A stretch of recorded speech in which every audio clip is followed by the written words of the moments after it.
The story opens on a gloomy scene. Rain pours from a blood-red sky, casting a chilling dread over the land. Below, blood thins in the rainwater, weaving between countless corpses. Amidst the carnage, Ronald stood silently, his breathing heavy and ragged. He leaned on his greatsword, sweat and blood mingling as they streamed down his face. The brutal battle was over. His clothes were shredded, his body utterly exhausted. Around him, his comrades lay fallen, one with a sword through his chest, another shot in the back. Not a single one was left whole. Ronald raised his head, his bloodshot eyes carefully scanning the battlefield.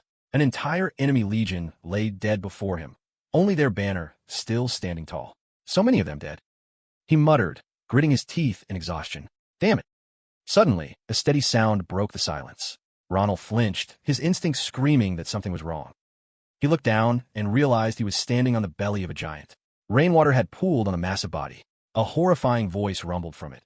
To think a human could be this strong. Ronald stared down. The giant Ost lay pinned beneath his feet, his eyes milky white.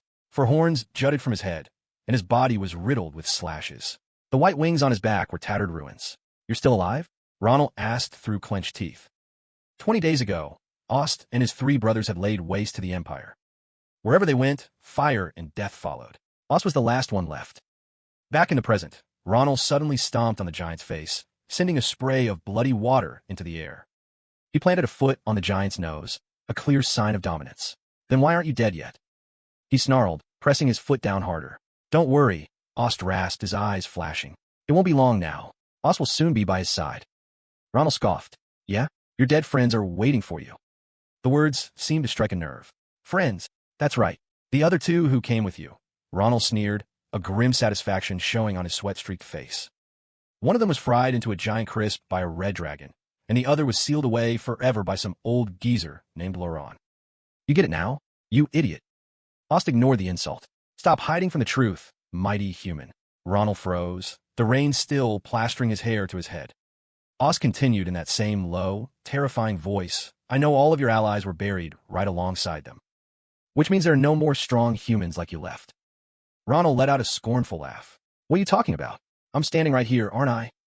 Don't be so sure, Ost countered, his eyes glowing. I know your time is almost up, too. If you had realized your own skills sooner and focused on training them, you would have been a true obstacle to our ambitions. The words hit their mark. The smirk vanished from Ronald's face, replaced by an icy glare.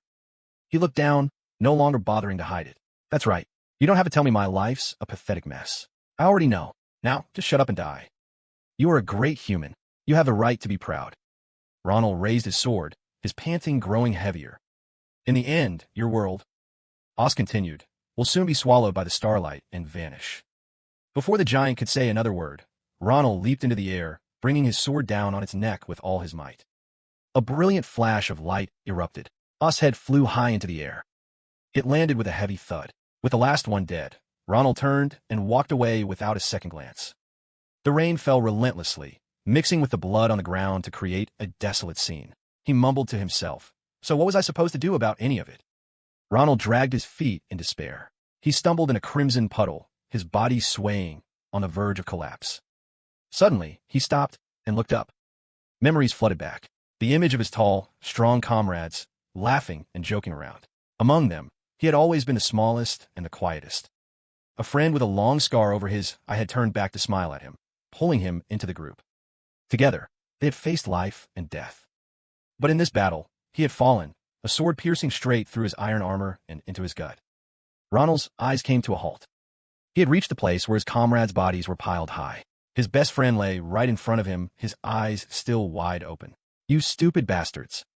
He screamed, then collapsed to his knees, overwhelmed by a pain that was both physical and spiritual. Why were you all so damn proud you had to fight to the death? Did you think just because I was strong, you were too? He gently reached out and closed his friend's eyes. You should have known when to run. You idiots. Agony and guilt tore through his mind. Why? The giants could even resist the Empire's strongest aura blades. Why was my sword the only thing that worked on them? If it wasn't for that, a logistics clerk like me would never have been on the front lines, and all of you would still be alive. He buried his face in the bloody mud, his soul consumed by grief and despair. Just then, a weak voice called out from the darkness. Is anyone there? Ronald's head snapped up, his eyes wide in disbelief. I'm too injured to move. That voice sounds so familiar. Is anyone there? He immediately jammed his sword into the ground for support, pulling himself up and shouting, "You're still alive?" Ronald dragged himself forward, each step an agonizing effort, the pain forcing him to grit his teeth. His gaze locked onto a figure slumped against a massive boulder in the distance. Adesan Akalugia. A smile of pure relief spread across his face. "So you are alive." "Commander." Adesan was slumped over, covered in blood, her armor torn to shreds. "Adesan." Ronald gritted his teeth, a wave of helplessness washing over him. He limped over to her, his voice dripping with sarcasm. Well, look what's become of our brilliant leader." Adesan stared, stunned that he was still alive. "Ronald, aren't you just a corporal? You were never this powerful." Then, something seemed to click in her mind, and her eyes grew serious. "More importantly, is Ahut dead?" "Yeah, I killed him. His body is just over there." Hearing him confirm it, Adesan let out a long, shuddering breath. "Is that so?" The words had barely left her lips when tears began to stream down her cheeks. "He's really dead," she whispered, as if she couldn't believe it. "Thank you so much, Corporal Ronald." Ronald watched his commander in silence, seeing her cry for the very first time. He managed a weak thumbs up. "Ahem, since you're so grateful, think you could grant me one request?" "A request?" Ronald explained his request. It was about the bodies of the fallen soldiers. He knew regulations required them to be incinerated or disposed of, but he hoped, just this once, they could be given a proper burial. Adesan considered it for a moment. "I can't make any promises. Besides, I'm in even worse shape than you are. Wouldn't you be better suited to watch over them yourself?" Her words triggered a violent coughing fit from Ronald. "Are you kidding me, Commander? As if I could cough, cough, cough." He held up his blood-soaked hand. "See? I'm not doing much better than you." Fresh blood trickled from the corner of his mouth. "I could die at any second." Ronald let out a ragged sigh, his eyes full of regret. "I spent most of my time just screwing around, never did anything that mattered. And now I'm supposed to just die? How damn unfair." "Let's say you survive," Adesan asked. "Is there anything you would want to do?" A faint smile crossed his blood-caked face. "Of course. There's so much I'd want to do." Ronald looked up at the gray, overcast sky. "But the only thing I can think of right now." He paused. "I wonder what it's like to go to the academy." "The academy?" Memories of the battle suddenly flooded his mind. "Yeah, that bastard giant said a few things that got me thinking. But, more importantly, it was my sister's dying wish for me to attend the academy." He sighed again. "Too bad, though. Looks like I'll be seeing my family again in a few minutes, one way or another." "The rescue team will start searching as soon as the rain stops," Adesan said, trying to comfort him. "TCH, I already told you. I'm listed as missing in action. Why do you keep saying such pointless things?"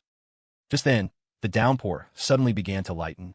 The first weak rays of sunlight pierced through the thick layer of clouds. The sudden change startled both Ronald and Adesan. "What the? The rain stopping? The storm just ended." But their surprise quickly turned to alarm as the ground beneath them began to tremble violently. "What now?" Ronald growled, his eyes widening in horror as he spotted the source of the tremors. An 8-winged monster, bathed in a blinding light, emerged on the horizon. "An octowing!" Ronald screamed. Behind it, hundreds of other monsters clawed their way out of the earth. "What the hell is this? Where did all of them crawl out from?" Adesan stared at the scene in utter despair. This can't be happening. The 3 giants weren't the end of it. Her voice trembled. In the end, I still couldn't save the world. 3 times. This has happened 3 times. I only have one chance left, but my mind is completely blank. Commander. Ronald's shout cut through her chaotic thoughts. "Commander." Adesan snapped back to reality. What the hell is wrong with you? Get a grip. Use your psychokinesis or whatever and throw me up there. Damn it, my sword can't reach them from down here." "What?" Adesan was aghast. "You're still planning to fight in a situation like this? What else am I supposed to do? Are you kidding me? Are you just going to sit there and wait to die?" Ronald gripped his sword, his eyes blazing with determination. "Even if I'm going to die, I'm taking one of these bastards' wings with me." His sheer determination left Adesan speechless. That's right. This is who he is. How else could we have gotten this far? If it's him." She placed a hand on his shoulder. Ronald turned back, annoyed. "What now?" "I'm a little busy here. Stop talking and get ready." But Adesan suddenly lunged forward and pressed her lips against his. Ronald froze. "What the?" He felt something small and cool pass from her lips to his. "What did you just put in my mouth?" Ronald shoved her away, his eyes wide with suspicion. Adesan leaned in close, whispering in his ear. His face paled. Wait, are you?" He tried to shake off his confusion. "What the hell are you talking about at a time like this?" She simply said his name. Corporal Ronald. Audason looked him straight in the eye. If we ever meet again, she asked, could you tell me to stop doing such foolish things and just be a tailor? Ronald was stunned by her strange last words. See, I've done so many things now. But I've never tried that, she said with a smile. Ronald fell silent, his gaze locked on hers. At that same moment, the eight-winged beast had finished gathering its power. A blast of destructive energy shot straight toward them. In an instant, a terrifying explosion consumed them all. In the void, the jewel Audason had given him flared with light before disappearing. Ronald's eyes shot open. Commander? Commander! He screamed, but only silence answered. The peaceful scene before him left him speechless. Impossible. Beneath his hand wasn't mud and ash, but a blanket of lush green grass. Ronald scrambled to his feet, unable to believe his eyes. My old hometown, Nimbututen. Did I really go back in time? Just then, text materialized before him. Special alert. Regression, day 1. Beneath a massive tree, Ronald slumped against the trunk and let out a long, weary sigh. He clutched his head, his gaze distant. So what the commander said, it was all true. The memory of that final moment rushed back to him. Audason pressing her lips to his, passing him the jewel. What did you just put in my mouth? He had asked in a panic. Audason had been perfectly calm. What you just swallowed, she'd said, is a jewel that can reverse time. She had looked at him, her solemn gaze lending weight to her words. It's how a former hunter like me was able to rise to the rank of commander. This jewel can reverse time 4 times, but I've already used it 3 times. There's only one use left. Addison's gaze had softened, a mixture of hope and helplessness in her eyes. So, I'm entrusting it to you. Knowing they couldn't win, she had whispered in his ear, I believe you are the key to preventing the destruction of this world. That's why you have to hone your skills. I'm glad to hear that's what you want to. Ronald couldn't believe she'd remembered something he'd said so casually. What? I was just rambling. Despite his denial, Audason had insisted. If you want to learn, go to the Philion Academy. You'll find brilliant people there. I'm certain it will help you. Back in the present, Ronald gritted his teeth. Damn it. Is this for real? If this is a dream, I need to wake up. Now. Even if I really am in the past. What the hell am I supposed to do all by myself? Then a thought struck him. Wait a minute, if this is the past.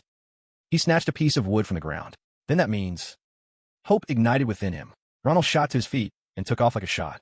I can see my sister again. Under the hot sun, he wove through the crowded streets, his heart pounding with the hope of seeing her again. If I'm really back, then she should be just a little further ahead. Suddenly, he saw a familiar scene up ahead. Up ahead, Han and his cronies were picking on someone. Ronald clicked his tongue. TCH, those bastards. Their victim, a young boy, was hanging upside down, writhing in agony. Why the hell are they hanging a kid upside down? He started to turn away, all too familiar with Han's brand of cruelty. TCH, some things never change. But as he turned, something caught his eye. Wait a minute, he's not hanging from a rope. Is that magic? A mage? Out here, Ronald was baffled. A mage is a valuable asset, even on the battlefield. What's one doing in this rural town? Then it hit him. That's right. Around this time. They should have been here, too. The air around, the boy casting the spell, felt heavy. He was trembling, his face pale with fear. How long are they going to make me do this? If I keep this up, he's really going to get hurt. The boy hanging in the air begged, please, just stop. A magical aura continued to bind the boy's leg. I really don't have any money, he sobbed. My mom's medicine cost so much this month. Han was completely unmoved by the kid's pathetic story. He sneered, so, what do you want me to do about it? Why the hell should I care if your mom's sick? Han's expression hardened. He raised his hand, striking the child with every word. If you were such a good son, you would have earned more money. Suddenly, Han stopped and turned to El. Hey, he ordered, this brat still hasn't learned his lesson. Haul him up to the top of the tree. Ael panicked, hesitating. I can't do that. If I pull him up any higher, what if I lose my grip? Han snapped back. What are you, a little girl? You're already holding him, aren't you? He snarled. Shut your mouth and pull, El, before you end up hanging right next to him. El's face went pale, his mind reeling. Asterisk, how did things get like this? Was it a mistake to learn magic? Asterisk. He remembered the joy of performing for everyone. I just wanted to show them I was good at something. El's hand, still casting the spell, trembled violently. He bit his lip, his conscience at war with itself. Asterisk, I have to tell him. I have to say I can't do it. Asterisk. But the fear was overwhelming. I'm so scared. He took a deep breath, steeling himself. Asterisco no. I still have to say it. Asterisk. As Han and his friends watched in eager anticipation, Ael's trembling voice finally broke the silence. Please. Just then, a wooden staff slammed into the side of Ael's head. Stop it, you damn fool. You're going to kill him, Ronald said coldly. The magic broke instantly, and the light around the boy's legs vanished. He dropped to the ground with a thud, much to the shock of Han and his cronies. Han ruaried in fury.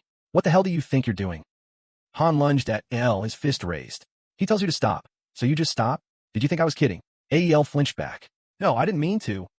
Ronald stepped in front of him, speaking calmly. Hey, Ael, don't waste your time on this piece of trash. Talk to me. Only then did Ael realize who had hit him. Ronald. Ignoring the fuming Han behind them, he continued. I have something I need to ask you. Han, livid at being treated like he wasn't there, snarled. Hey, you son of a bitch. Are you for real? Ronald's eyes remained fixed on Ael. Where did you learn that levitation magic? Ael answered honestly, from a cheap spellbook I bought at a street stall. The answer surprised and impressed Ronald. To get that good from a cheap spellbook. That's incredible, he mused. I'll have to watch him more to be sure, but with this kind of talent, when we face the giants. Shing, the sharp ring of steel. With his battlefield experience, Ronald instantly recognized the sound of a sword being drawn. He turned to see Han, his face a thunderous scowl, holding a longsword. A real sword, Ronald thought, surprised. Veins bulged on Han's forehead as he snarled. You dare ignore me? Looks like you got a big head after I let you in last time. With that, he lunged forward, swinging his sword. But today, I'm going to put you back in your place. Despite the imminent danger, Ronald remained perfectly calm. He watched the blade slice toward him, assessing it coolly. So it is a real longsword. His form is garbage, but he's got enough brute strength to be king of the hill around here. He leaned back effortlessly, the blade whistling past his face. This body may be young, but my battle instincts are as sharp as ever. Han was stunned. How'd he dodge that so easily? Han quickly recovered his swagger. Just a lucky dodge, he sneered. I was about to make it, so you couldn't lift a spoon for the rest of your life. Ronald shrugged. I guess so. Must be my lucky day, after a lifetime of bad ones. Han raised his sword again. How about this?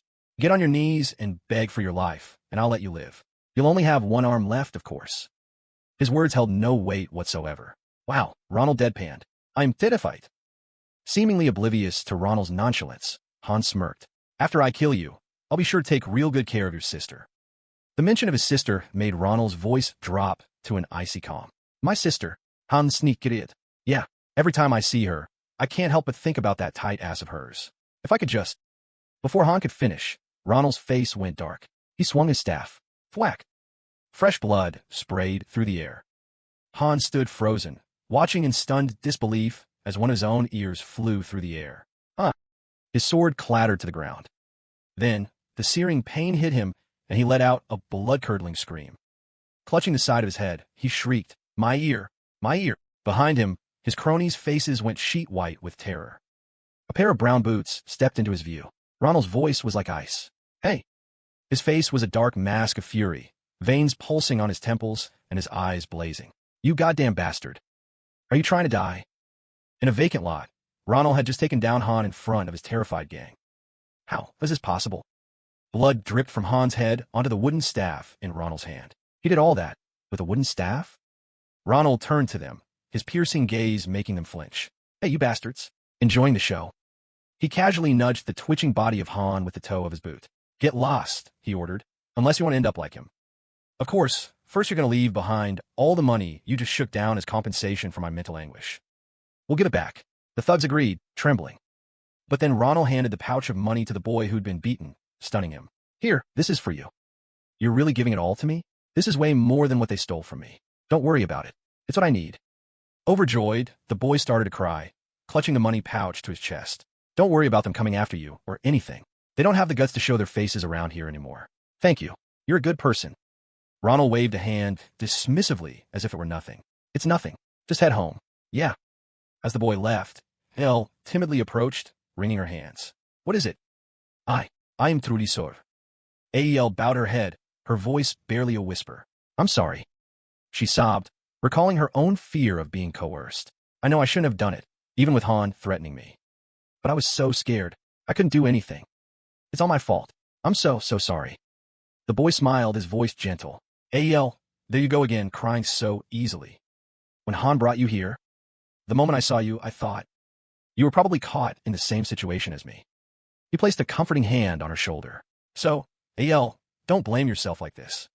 It's not your fault. But I appreciate the sentiment. With that, he bowed his head in thanks, then walked away cheerfully, clutching his money pouch. Ael waved goodbye. Ronald watched her, a smirk flashing across his face. Well, I guess she's not so bad after all. He nudged Ael's shoulder, making her jump. Hey, you remember I said there was something we needed to discuss, right? Oh, right. Ronald turned and started walking. Good. Then we'll meet back here in 4 days. What? 4 days? Ael asked, bewildered. What do you mean? I have something to do right now. See you later. He suddenly drew his sword, the moonlight glinting off the steel, making Ael's face pale with fear. Of course, if you don't show up, you know what the consequences will be, don't you? Ronald sped away, leaving one last sentence hanging in the air. Well then, I'm off. You're dead if you're late. Ael stood frozen in place, only able to manage a single sound. Huh. Deep within a forest stood a small wooden house. Ronald stood at the door, holding a bouquet of fresh roses. Are the flowers a bit much? I just remembered she likes flowers, so I picked whatever I saw. He felt a wave of embarrassment and was about to toss the bouquet. I knew it. I should just get rid of them. The wooden door creaked open, and a woman stepped out. I was wondering who was outside. So it was you, Ronald. During all his years in the military, Ronald had imagined this moment countless times. Would he apologize for leaving without a word? Or would he tell her how much he missed her? He had thought about this day forever. And yet, in the end, all the disciplined soldier could manage to say was a simple, foolish question. You're home early today? He froze at the sight of her radiant smile. Ronald lowered his head, holding out the bouquet. Yeah, I'm home. Dinner was already set on the table. Iroh hugged the bouquet to her chest, smiling happily. Oh my gosh, I never thought I'd live to see the day that my cold little brother would give me flowers. I'm so happy. I'm glad you like them. Is this enough for my precious little brother? Should I get you some more stew? Thanks, but I'm full. Ronald looked at Iroh and asked abruptly, but there's something I want to ask. How old are you this year? Goodness, Ronald. I'm 22. Why do you ask? He hesitated. Oh, I just forgot for a second. How could you forget your own sister's age? Iroh shot up from her seat, worried. Let me see. Are you hurt? Or do you have a fever? If she's 22, then there are still 10 years until those bastards arrive. She pressed her hand to his forehead. I don't think you have a fever. She's just as I remembered. My sister, still the same. Always smiling, kind, and warm. Ronald stared blankly at her worried expression. Are you sure you're okay? I wish this moment could last forever. Ronald took Iroh's hand. But there are only 10 years left to protect this world and her. He gently set her hand down. I have something to tell you. What is it? Ronald announced with determination. I'm going to enroll in the academy. The academy. Iroh's eyes lit up. For real. She was so happy she could cry. Say that again. You really mean it, don't you? Oh, yes, you do. And here I was, thinking you'd never listen to me whenever I brought it up. Ronald gave his sister a deadpan look. Couldn't wait, huh? Iroh immediately started rummaging through their things, talking nonstop. I knew this day would come. You're so smart. You'll be great at anything you put your mind to. Yeah, thanks, sis. Iroh placed a large pot on the ground. They both peered inside. A little surprise for you. Inside was a pot brimming with gold coins. Money? Why is there so much? I've been secretly saving it up to surprise you. Ronald stared at the pile of gold, stunned. If you don't change your mind about the academy, I want to pay for your tuition. You're the best, sis. When did you even start this? He looked up and continued. But I really appreciate it, but I want you to use this money. Is this not enough? What do you mean? Iroh put her hands on her hips. It might not look like it, but this is a lot. I don't know where you're planning to go, but the Philion Royal Academy. Iroh froze when she heard the name of the school. A blood-curdling scream erupted from the wooden house, echoing throughout the forest. What? The Philion Imperial Academy, the continent's premier educational institution. It's a place that gathers the most renowned professors on the continent, supported by a massive endowment from the great noble families. It is known as the place where heroes are forged, with a list of alumni boasting legendary names like General Ade-san, Swordmaster Shully, and even the infamous criminal, the Frost Witch.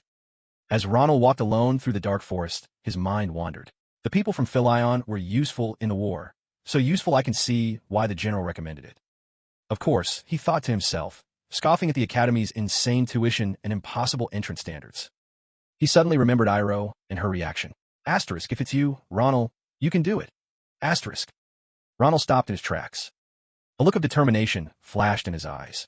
Asterisk, all right. I'll show her I can. Asterisk. A figure suddenly blocked his path. Well, I didn't expect to see you here. Ael stepped out from behind a tree. Ronald said softly, then corrected himself. No, it is ill. Seeing Ronald, El became flustered. Well, you said you wouldn't leave me alone if I didn't show up, so just forget about that. Ronald shrugged the heavy pack from his shoulders. We've got a busy night ahead, and there's something I need to check about you. He dropped the pack on the ground with a thud. A test. He held out a hand, leaving El confused.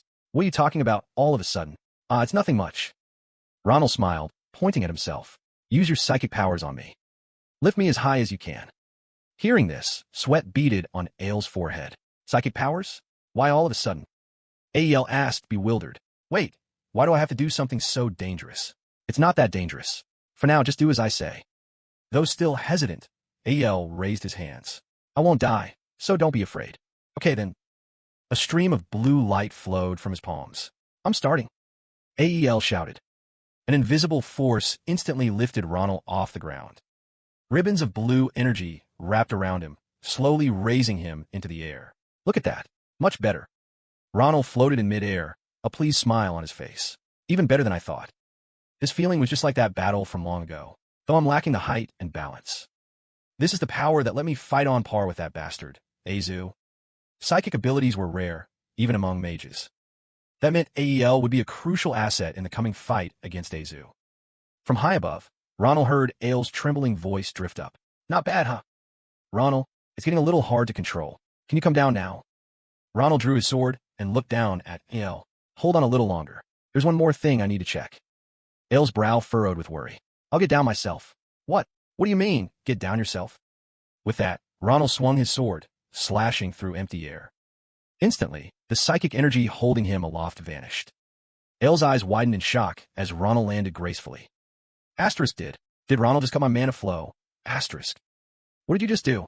Nothing. Just a little acrobatic maneuver I've known forever.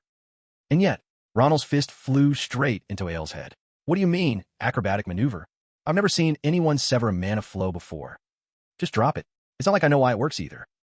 Ronald sheathed his sword, thinking to himself that figuring out this skill was going to be some serious homework. The image of the giant, its twin peaks reflected on the blade, flashed in his mind. Maybe that's why my sword was able to hurt it. I can figure that out later. Ronald picked up his backpack. We've got work to do.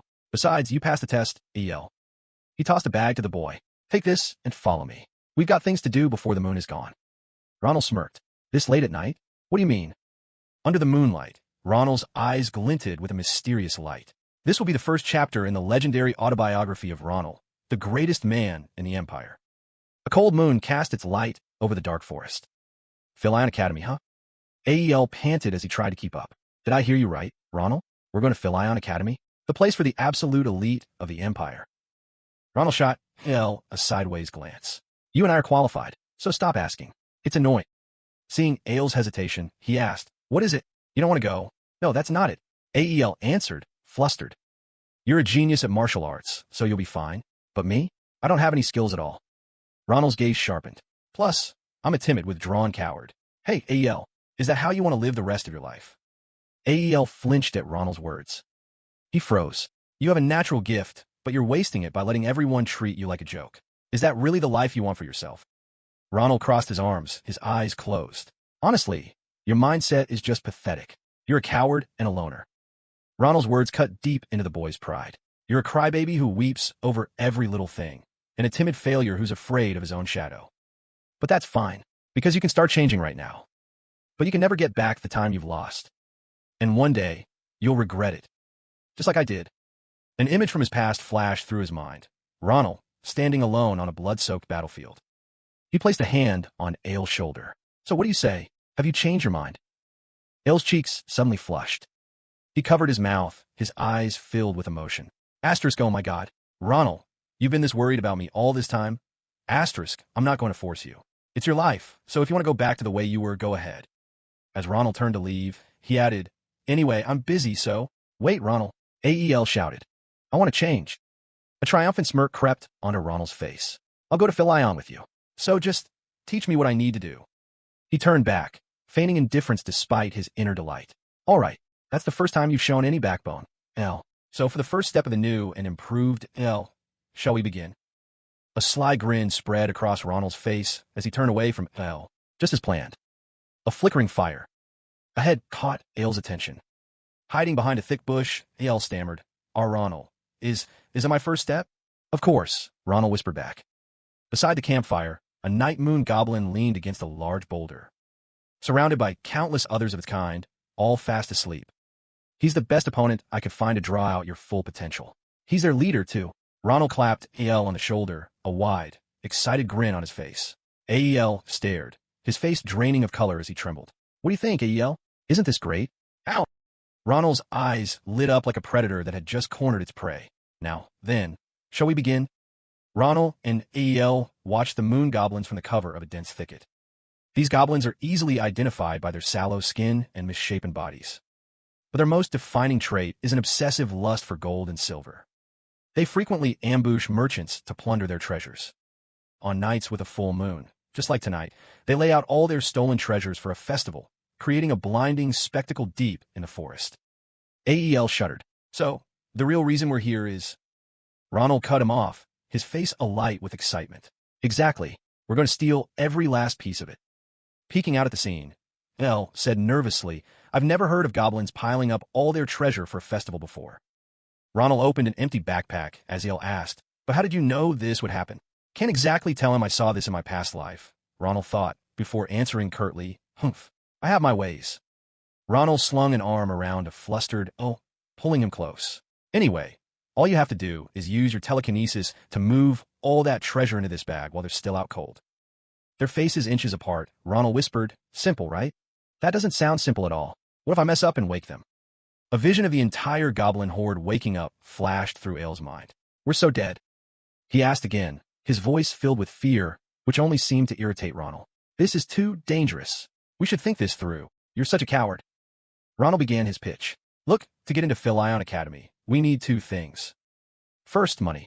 We have to pay that insane tuition. Second, real-world experience. Money's one thing, but experience is even more important.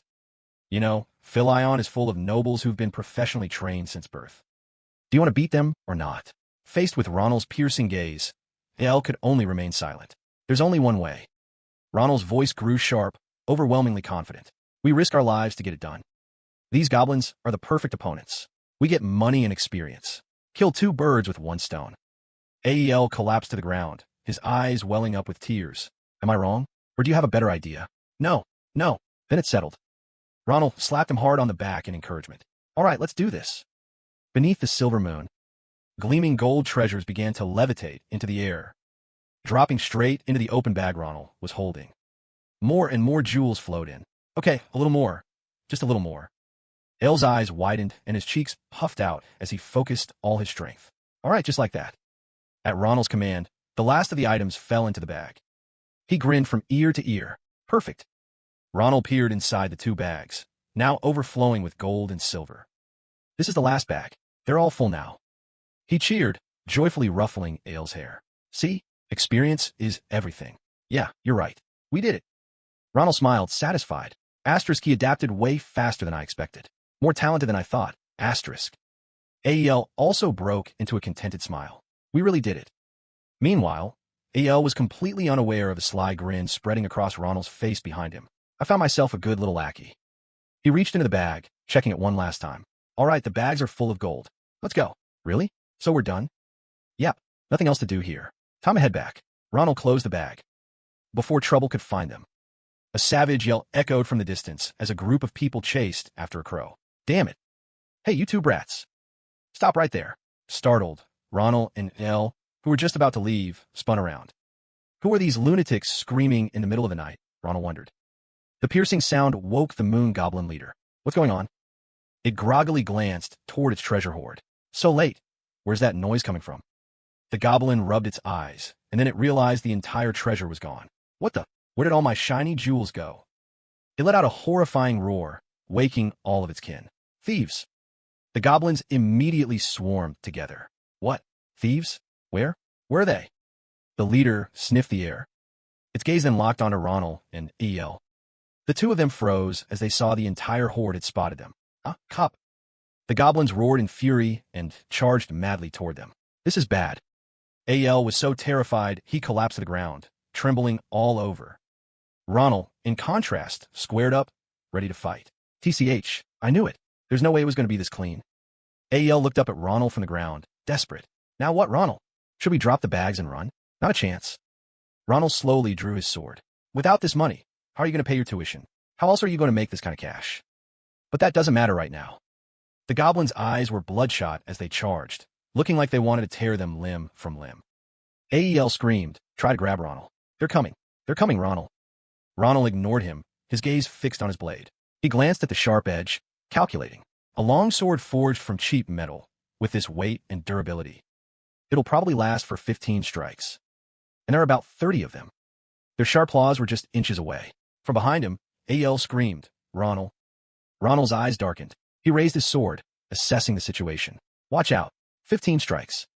Swoosh! In a single lightning-fast slash, Ronald sent the heads of the nearest moon goblins flying. Fresh blood arced through the air. AEL froze, her eyes wide as she watched heads fly from their bodies. Ronald's sword was stained red. His eyes turned sharp and cold, filled with the thrill of a hunting wolf. 14 more to go. In the dead of night, the harsh caw of a crow tore through the silence, mingling with the sound of the final sword stroke. Ronald let out a breath. That was the last of them, huh? Heh, not so tough after all. AEL was stunned, still unable to believe what she had just witnessed. Ronald had moved in a blur, so fast it was unbelievable. With a single slash, he beheaded 3 goblins, then vanished, reappearing in the middle of the horde charging from a distance. A few flashing strokes of his blade, and it was all over. AEL swallowed hard, a thrill running through her as she stared at Ronald's back amidst the battlefield. Ronald turned back. AEL, what are you doing?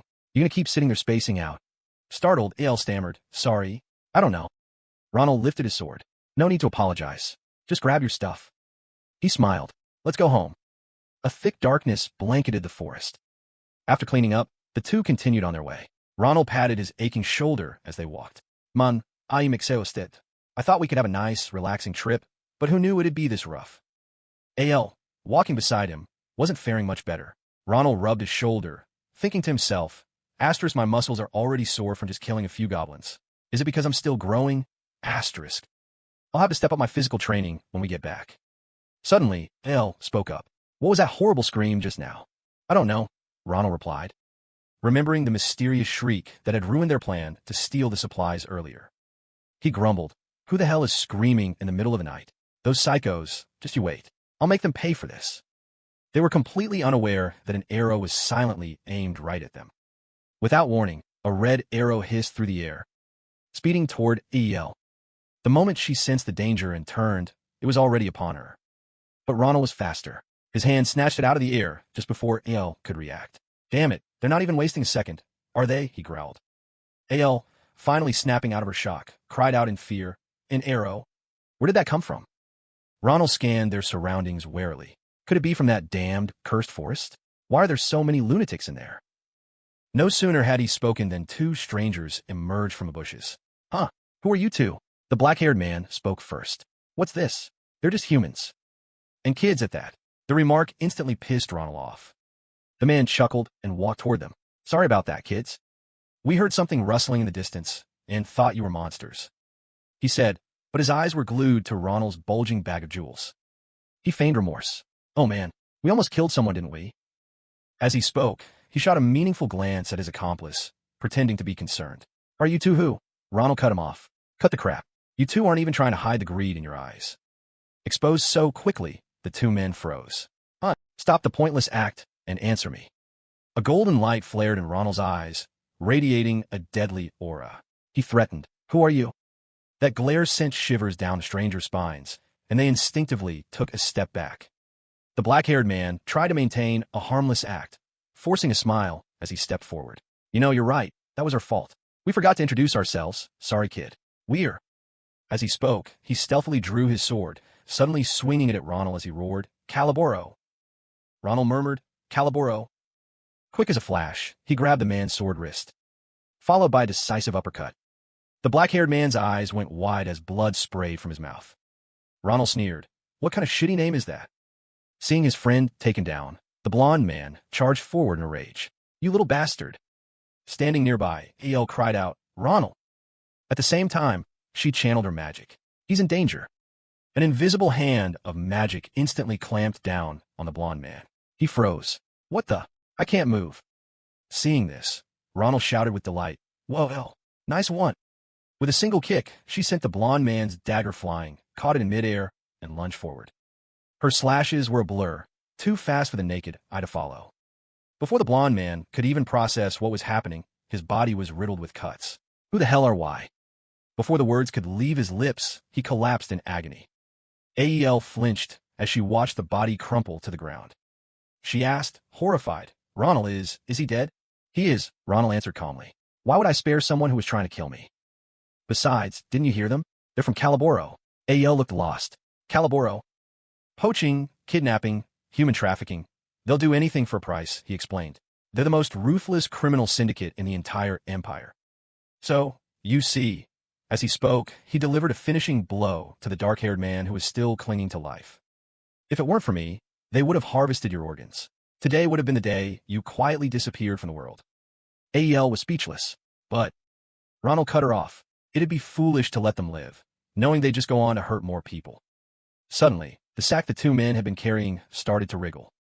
Ronald was about to tell, stop standing around and grab their things, but froze when the sack suddenly jumped.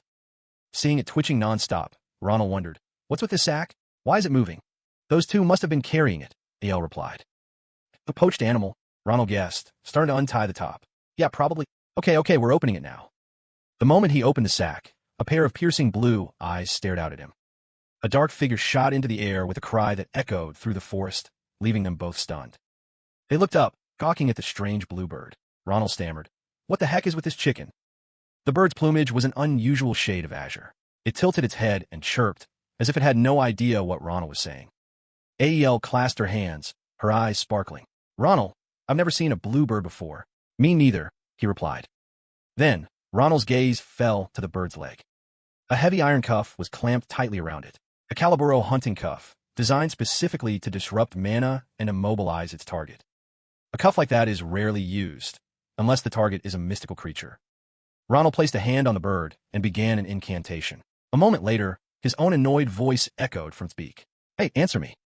An astonished shout immediately came back through the bird, the voice filled with disbelief. It finally connected. Ael grabbed onto Ronald, trembling in fright. The bird, it just talked.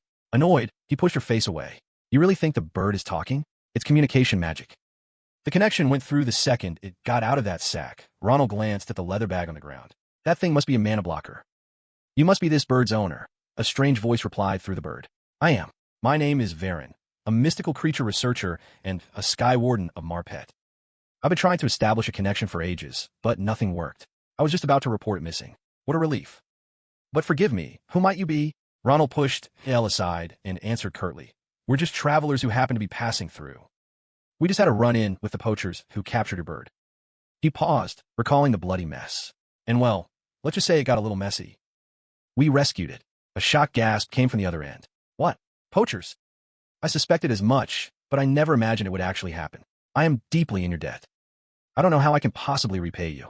Ael, her fear subsiding, crept closer to get a better look at the bird. Don't worry about it, said Ronald. But how we get this bird back to you? It seems exhausted from being restrained. Ronald stared at the cuff on its leg. If I take this off, will it be able to fly? Huh. Oh, yes, it should be able to.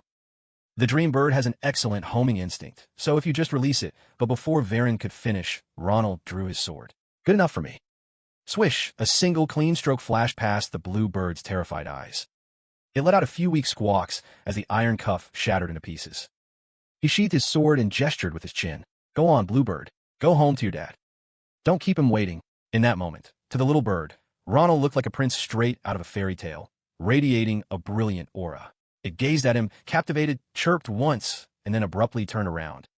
Ronald frowned. Huh, is it showing me its butt? What's that about? Varen's voice chimed in again. They want you to take one of its feathers before it goes. It seems the little fellow wants to see you again. Once you have a feather, a dream bird can guide its master to you like a compass. Did you get the feather? Well then, if you ever find yourself near the research center, please be sure to visit Marpet and me. I will reward you properly. With that, the bird with the golden crest flapped its wings and shot into the sky, vanishing into the canopy. Ronald watched it go, impressed. Wow, that thing is fast. Ronald, what's that in your hand? Ael asked, pointing. Ronald looked down. Only then did he notice the strange, round object resting in his palm. In the middle of a clearing, he stared blankly, wondering, what is this? A few days later, the bustling temporary market was a flurry of activity, with people coming and going and goods constantly on the move. A merchant held up a sapphire necklace, admiring it. Oh, the value and craftsmanship of this piece. It's truly a precious item. I'll appraise it at 20 gold coins for you. Duan Carabel, head of the Carabel Merchant Guild, smiled, pleased. Everything you've shown me is valuable. I'm a lucky man today, getting to meet a client like you. Standing behind Ronald, Ale heard him say proudly, finally, someone who gets it. All the other merchants were just crooks. He recalled an earlier argument, annoyed. Asterisk, this thing is only worth 5 gold coins? Are you blind, old man? Asterisk, what did you say? Asterisk, the old merchant had snapped back. Ale had to quickly pull him away. Asterisk, calm down, Ronald. Asterisk. Ronald sighed, returning to the present. I was furious, but I'm glad I found a sharp-eyed merchant like you. Makes all that wandering around worth it. Thank you, Carabel said, happily shaking his hand. I'm very glad to hear you say that. Is there anything else you'd like me to appraise? Ronald reached into his bag and pulled out a small object. Oh, well, how about this? I don't plan on selling it. I'm just curious what it is. The object he presented was oval, shimmering with the colors of the galaxy. The moment Carabel saw it, he quickly adjusted his glasses, his expression one of utter astonishment. Ronald looked at the object in his hand, recalling that night in the forest. The dream bird left this behind. This egg. At first, he thought it had pooped on his hand. Asterisk, this damn chicken dares to repay me with a pile of crap. Asterisk. To test it, he let out a yell and thrown it right at a nearby boulder. Holy crap, he thought. Not only did the egg not break, but it shattered the boulder into pieces. He and El had both frozen in shock. I'm not sure if this is an egg or what. Asterisk, but it's definitely from a very rare, mythical creature. It could be a priceless treasure. Asterisk. Carabel examined it for a long moment, his face growing serious. This color, this texture. Don't tell me it's... Ronald's face lit up with hope. Then, Carabel delivered his verdict bluntly. Horse dung. Ronald froze, his face ashen. Ronald quickly snatched the egg back. Of course it's not. Right, Carabel said, scratching his head with a laugh. I don't actually know what it is either. I do think it's a rare item, though. Why don't you take it to a professional appraiser? Ronald sighed and put the object back in his bag. Yeah, I guess I should. Now I'm just curious, so I probably won't sell it yet. Beside him, Ale mumbled, so it's a hardened piece of poop? Ronald changed the subject. Do you sell any books about Filion? Filion Academy, you mean? He gestured toward AEL and explained, that's right. We're planning to take Filion's entrance exam, but we don't know much about it. Carabel looked intrigued. The entrance exam? What a coincidence. My daughter is also preparing to take it. I'm sure she can help you two out. She should be back any minute now. Just then, a clear female voice called out from a distance. What's going on, Dad? Who are they? Carabel and the other two turned around. He smiled. Ah, she's back. This is my only daughter, Maria. The girl, her long hair flowing in the wind, was looking their way. Ronald started. Huh, Maria? It's her. Maria, come say hello. Carabel called his daughter over. These are the important clients I was just doing business with. The girl squinted at them. Huh, really? These little runts. Carabel jumped, then scolded her. Hey, is that any way to talk? My apologies. She grew up in the Merchant Guild, so she could be a bit blunt. AEL quickly waved his hands. It's no problem at all. But I'm sure Ronald will. Before he could finish, Ronald strode up to the girl. Hey, he said. You're Maria? What's it to you? She replied, looking annoyed. Your middle name is San, right? The girl frowned. Yeah, how do you know that? Ronald broke into a sweat, muttering, this is weird. You really do look like her. But the person I know... He paused, then gestured. Let me ask you one more thing. Lean in. Wait, what do you want to ask? Maria leaned in closer, curious. Ronald whispered in her ear. So, do you have one down there? You know, a bird. Maria gave him a look like he was a complete moron. Ronald, on the other hand, looked completely serious, patiently waiting for an answer. She was lost in her own thoughts. My family jewels? He chimed in again, seemingly oblivious to her darkening expression. In Ronald's mind, a theory began to form. No matter how I look at it, this girl doesn't have one. Asterisk, could it be that old man has another kid he doesn't even know about? Oof, asterisk. His train of thought was cut short by a stinging slap across the face. Maria shouted furiously, Shut up, you psycho. This slap, this familiar feeling. Ronald suddenly realized. It was her, Countess Maria. Back when he was a disciplinary soldier in Amlin, Maria was the quartermaster. With her excellent work ethic and outgoing personality, she could strike up a conversation with anyone. She was once someone I really admired. But whenever the men's conversations turned to the topic of the family jewels, Maria would get unusually angry. She once did something inexplicable, slapped me right across the face. I was always curious why. I wanted to ask her about it if I ever got the chance to see her again, but that chance never came. Maria passed away before I could. I can't believe I'd find the answer right here. Countess Maria is a woman? Seeing him snickering, she snapped. What are you laughing at? Was that slap not enough for you? Then I'll give you another one. This time, Ronald snapped, bonking her on the head. Stop it, you. Give you an inch, and you take a mile, huh? I'll let you slap me because I was in the wrong earlier. But I won't. Before he could finish, Maria headbutted in the chin, yelling, So what if I hit you a second time, you psycho? What are you going to do about it? The argument quickly devolved into a brawl. The two lunged at each other, grabbing hair and screaming insults. You crazy bitch. Ael and Assel could only stand there, frozen, staring blankly at the chaotic scene before them. Stop! Stop fighting! They yelled, rushing in to break it up. A little while later, Ael stared blankly at the two of them. Just moments ago, they were fighting like mortal enemies, and now they were sitting calmly side by side. Maria asked, rubbing her hair, So, this is the gear they left for you to use? Resting his chin on his hand, Ronald replied, Yeah, we should check if it's any good. Ael and Assel could only look at each other in confusion. They're getting along again? Maria unsheathed a sword. She inspected it and said to Ronald, 3 swords and a wand. Why they give you 3 swords? Isn't it a pain to carry them all? He answered casually, Well, just in case. I tend to be a little rough with my swords. So how are they? Well, they're not bad, but this black steel sword is the best of the lot. Maria remarked, Black steel is quite sturdy. It's an item highly sought after by renowned knights. I don't know how rough you are, but this sword definitely won't break. She handed the sword to him. Ronald took it, thinking this is the black steel sword, my favorite weapon from my past life. Maria continued, But this wand is embedded with a high-quality magic stone, so leaving it for you. She paused, turning to Ael. Don't tell me this girl is a mage. Ael nodded. Why yes, that's right. What kind of magic do you use? The girl answered shyly. Telekinesis magic. Telekinesis? That's impressive. Maria praised unexpectedly. If you're good at it, you could even get scholarship. Ael just scratched her head and gave a weak smile. Really? Maria turned back to Ronald. So the question now is, what technique will you demonstrate for the practical exam? Ronald was taken aback. Technique. You don't know? She explained thoroughly. To get into Philion, you have to impress the professors and show them your technique during the practical exam. Of course, the written exam is hard too, but it's nothing compared to the practical. The main point is, if you do well on the practical, you'll pass.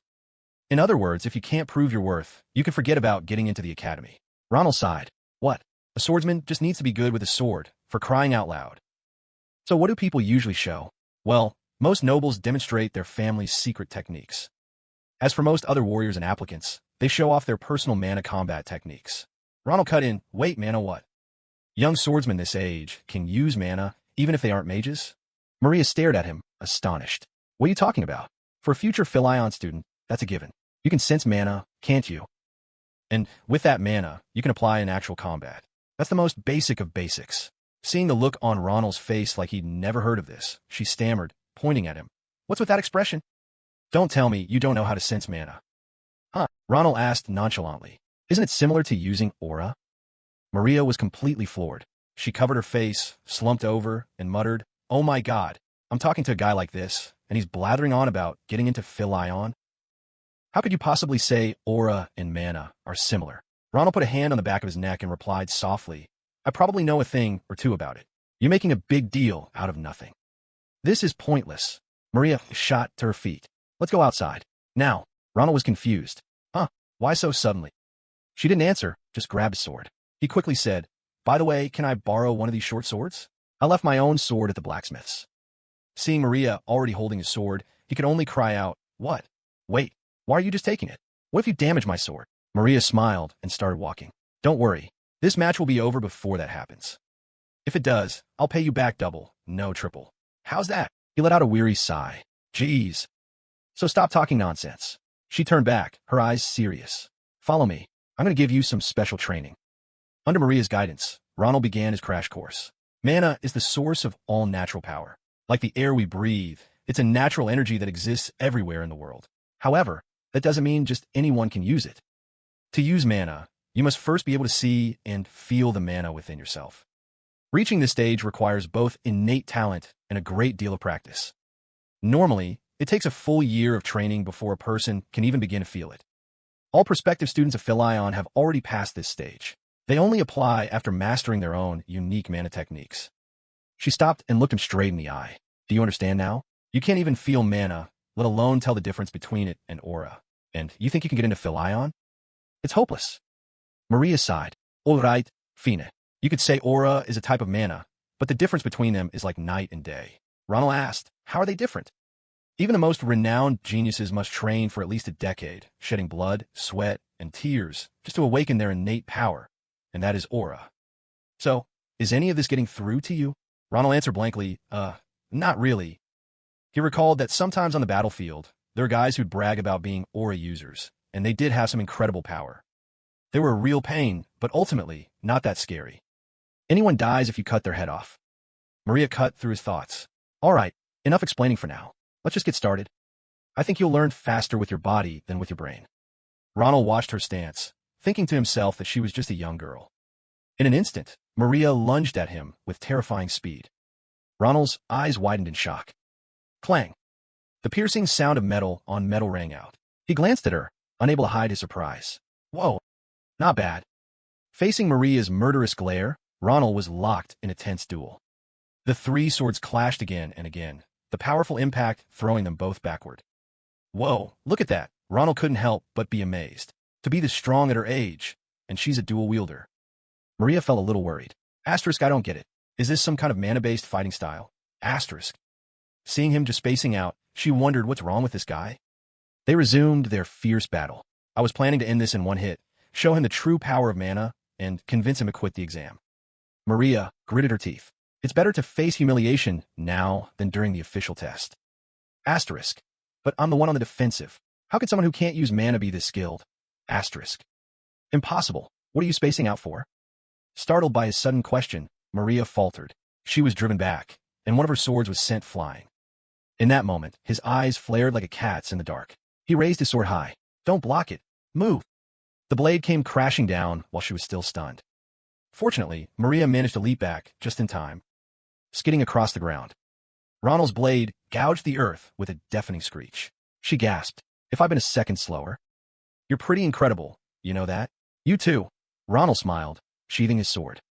You're a talented swordswoman, not just a mana user, but your center of gravity is a little unstable. He turned to leave. If you can fix that, you'll be much stronger. Huh, wait, where are you going? Stunned, Maria pointed her sword at him and snarled. Don't tell me you think you've won. Call it whatever you want. Just keep your promise. He replied calmly. You're the one who made the deal, right? 3 times. Her eyes widened. Huh? Nope. Ronald cut her off as he walked away. Just be ready to pay up for that sword. As Maria stood there, dumbfounded, someone tapped her on the back. It was Ael. He gave her a sympathetic smile. You did a good job. Hurry up. Aelo, I'm getting tired. Another voice called from distance. Igriagajia. Ael stammered back. Who are they? Maria wondered, frozen to the spot. As Ael finally caught up, Ronald asked what took him so long. The girl accompanying them just offered an awkward smile. The bright blue sky, filled with scattered clouds, promised a beautiful day. People bustled around, hauling goods. I'm just here for the money.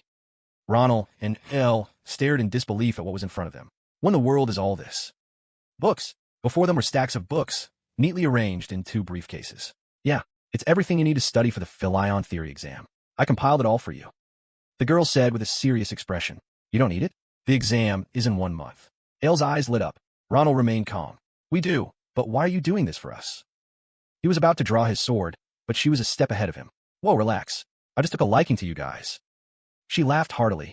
I'm doing this because I want you to pass. It's free, of course. The moment he heard the word free, Elle was practically hypnotized. Well, if it's free. I'd even offer to tutor you both, but I have to get going now, she cut in. Then she gave Ronald a light punch on the chest. Study hard, you hear? If you still fail after all this, I won't let you hear the end of it. Got it. He smiled. You work hard, too. The girl climbed into a carriage, waving goodbye. Well then, see you in the capital on exam day. Make sure you read all of it. Looking at the books in his hands, Ronald made a silent vow. I have to train this weak body, and I have to study too. I can't just rely on luck. This feeling isn't half bad. Ronald's life began to change in small ways after he returned home. He started eating so much that it shocked his older sister, Iroh. My little brother sure has a healthy appetite. He also began hunting monsters on the outskirts of the village to build up his stamina and adaptability. Defeated monsters littered the ground. Ronald smoothly sheathed his sword and let out a breath. That should be enough for today. Soon, there wasn't a single monster left in the area around the village. On top of that, he did something unthinkable for a disciplined soldier. He studied. Wait, why the hell do I have to memorize the dining etiquette of the Northerners? But even when he got frustrated, he gave it his all. A month passed in the blink of an eye. Valen, the capital city, appeared before them, a magnificent sight of sprawling palaces and mansions. In the heart of the city was Philion, the Empire's most prestigious educational institution, also known as the Little City of the White Tower. Ael's eyes widened, utterly speechless. A majestic scene unfolded before him. This is Philion. Ael gasped in amazement. Philion is incredible. It's so huge. Let's go. What are you doing just standing in the middle of the road, El? Stop acting like such a country bumpkin. Let's go, or we'll be late for the exam. Salty. Ael replied hesitantly. What's with that tone? It's nothing, I was just really surprised. It's only been a month. But you've gotten a lot bigger. This again, Ronald said, exasperated. He lightly bonked Ael on the head. Stop talking nonsense, and let's go. Ow. On the way in, Ronald suddenly thought that he might just run into him here. The sword saint, Slefen, a descendant of the renowned Grania swordsmanship clan, and hailed as the strongest genius in the Empire. He's about my age, so there's a good chance he'll be at the examination site. But that doesn't really matter. Hey, Ronald, do you have that thing? Ael asked suddenly. Huh? What thing? The feather from that seagull before. The one that can lead us to its owner. Oh, I thought you meant something else. Ronald took out the feather. I brought it. I remembered that person lived in the capital. I was planning to pay him a visit after the exam. Huh? The feather suddenly began to glow, pointing straight up into the sky. The highest floor. He was stunned. Sunlight streamed through a large glass window.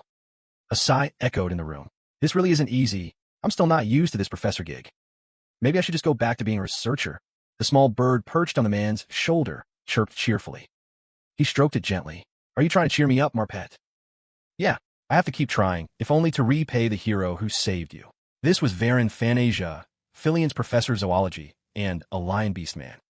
All right, let's open the window and get some fresh air. And it would be a real hassle if our hero happened to stop by today, wouldn't it? The moment he finished speaking, Varen froze. Outside the window, Ronald was clinging to the wall, a fierce grin plastered on his face. I didn't even have to knock. You opened it for me. Oh, it's that little blue bird from before. So you're the owner. A beast man, huh? Varen and the blue bird were frozen solid. In the next instant, a terrified shriek, a mix of lion and bird, echoed throughout the tower. Varen Fanasia jumped, clutching Marpet tightly. Who are you? How did you get in here? This is one of the highest floors, Ronald grumbled, digging a finger in his ear. Geez, you scared the hell out of me. I thought I'd gone deaf. Just then, Ael scrambled in through the window. See, this is why I said we should have taken the stairs. Varen Fanasia clutched the small bird in his hand. You follow my pet here, didn't you? Ronald held out a blue feather. Varen Fanasia gasped. That feather. A look of realization dawned on him, and he quickly changed his tune. Wait a minute. You're the saviors who freed my precious little one. After the three were properly seated, the man spoke apologetically. Oh dear, I was so rude to my benefactors. Please forgive me. I already told you it's fine. Why do you keep bringing it up? If we're pointing fingers, it was his fault. He's the one who climbed out the window. Ael immediately shot a look at Ronald. Huh, my fault? You're the one who told me to use that remote control spell because taking the stairs was too much of a hassle. Ronald grabbed Ael's cheeks and squeezed hard, making the boy yelp. Quiet. The point is, I never imagined that an extremely rare sphinx, a demi-human, was the owner of that bird. Ronald continued, his hand still clamped on a struggling El, and a professor of Philion, no less. Varen Fanasia scratched his cheek, embarrassed. I'm just as surprised. I never expected our heroes to be candidates for this very academy. How embarrassing. If I had known, I would have written you a letter of recommendation, but today's the exam. I hope it doesn't come to that, but if you happen to fail, hey, don't jinx it, Ronald grumbled. Anyway, it's fine. We just came here to ask you something. As you know, we're short on time. Ronald placed a purple object on the table. What is this? That blue bird of yours laid it. Varen Fanasia adjusted his glasses, a look of bewilderment on his face. Huh? Pet, laid what? He picked up the egg and asked again. You're saying Pet laid this? So what? Ronald replied casually. What's so surprising about a bird laying an egg? Varen Fanasia stammered. This isn't just any ordinary bird. It's a dream bird. But what's even more astonishing is, I have no idea what's going to hatch from this egg. What are you talking about? Ronald asked, confused. It's a bird's egg, so a bird should hatch from it, right? Fantasia shook his head. Dream birds are different. Depending on its environment, a dream bird absorbs unique mana and then lays an egg. For example, if it's near lava, the egg will hatch a fire phoenix. In a monster's nest, the hatchling will take the form of that monster, and so on. Sometimes, what hatches from the egg doesn't even resemble a bird at all. Of course, if I could analyze the mana radiating from it, it wouldn't be impossible to predict the form of the creature inside. He peered at the egg, where vibrant streams of energy swirled together. But this egg, it carries so many different mana fields, all mixed together like an alloy. They've just melted and blended into one. I'm sorry, but right now, it's very difficult to say for certain what's inside. Ronald was stunned. Geez, you're really overthinking one little egg. Fantasia turned to the small bird. You little rascal, where on earth did you wander off to and lay an egg like this? Pet just tilted its head and chirped. Ronald looked on in amazement. I've never seen such a shameless bird. Fantasia's expression suddenly turned serious. Which is why I have a favor to ask of you. Would you be willing to take care of this egg? Huh. Well, I don't really have a problem with that. Ronald replied. So what's the catch? It's valuable, isn't it? Of course. A dream bird only lays an egg once in its entire life. But if it laid this egg in front of its benefactors, then Pet must have sensed something special about you. He smiled fondly at Pet, gently scratching under its neck, causing it to chirp with pleasure. Cheap, and I want to respect the wishes of my lifelong friend. So, I'm entrusting this egg to you. Ronald took the egg and examined it. No problem. I'm curious to see what comes out of this shell myself. He stood up, ready to leave. It's getting late, and we've settled everything, so we'll be on our way. I'll wait just a moment. Fantasia called out. I was wondering what to give you as a thank you, and I just remembered something perfect. He turned and came back with a parchment scroll. Here, take this. It will help you hatch that egg. Both Ronald and Elle looked confused. What is this? A while later, in the candidate waiting room at Galleon Palace's Great Hall. The atmosphere in the practical exam hall was incredibly tense.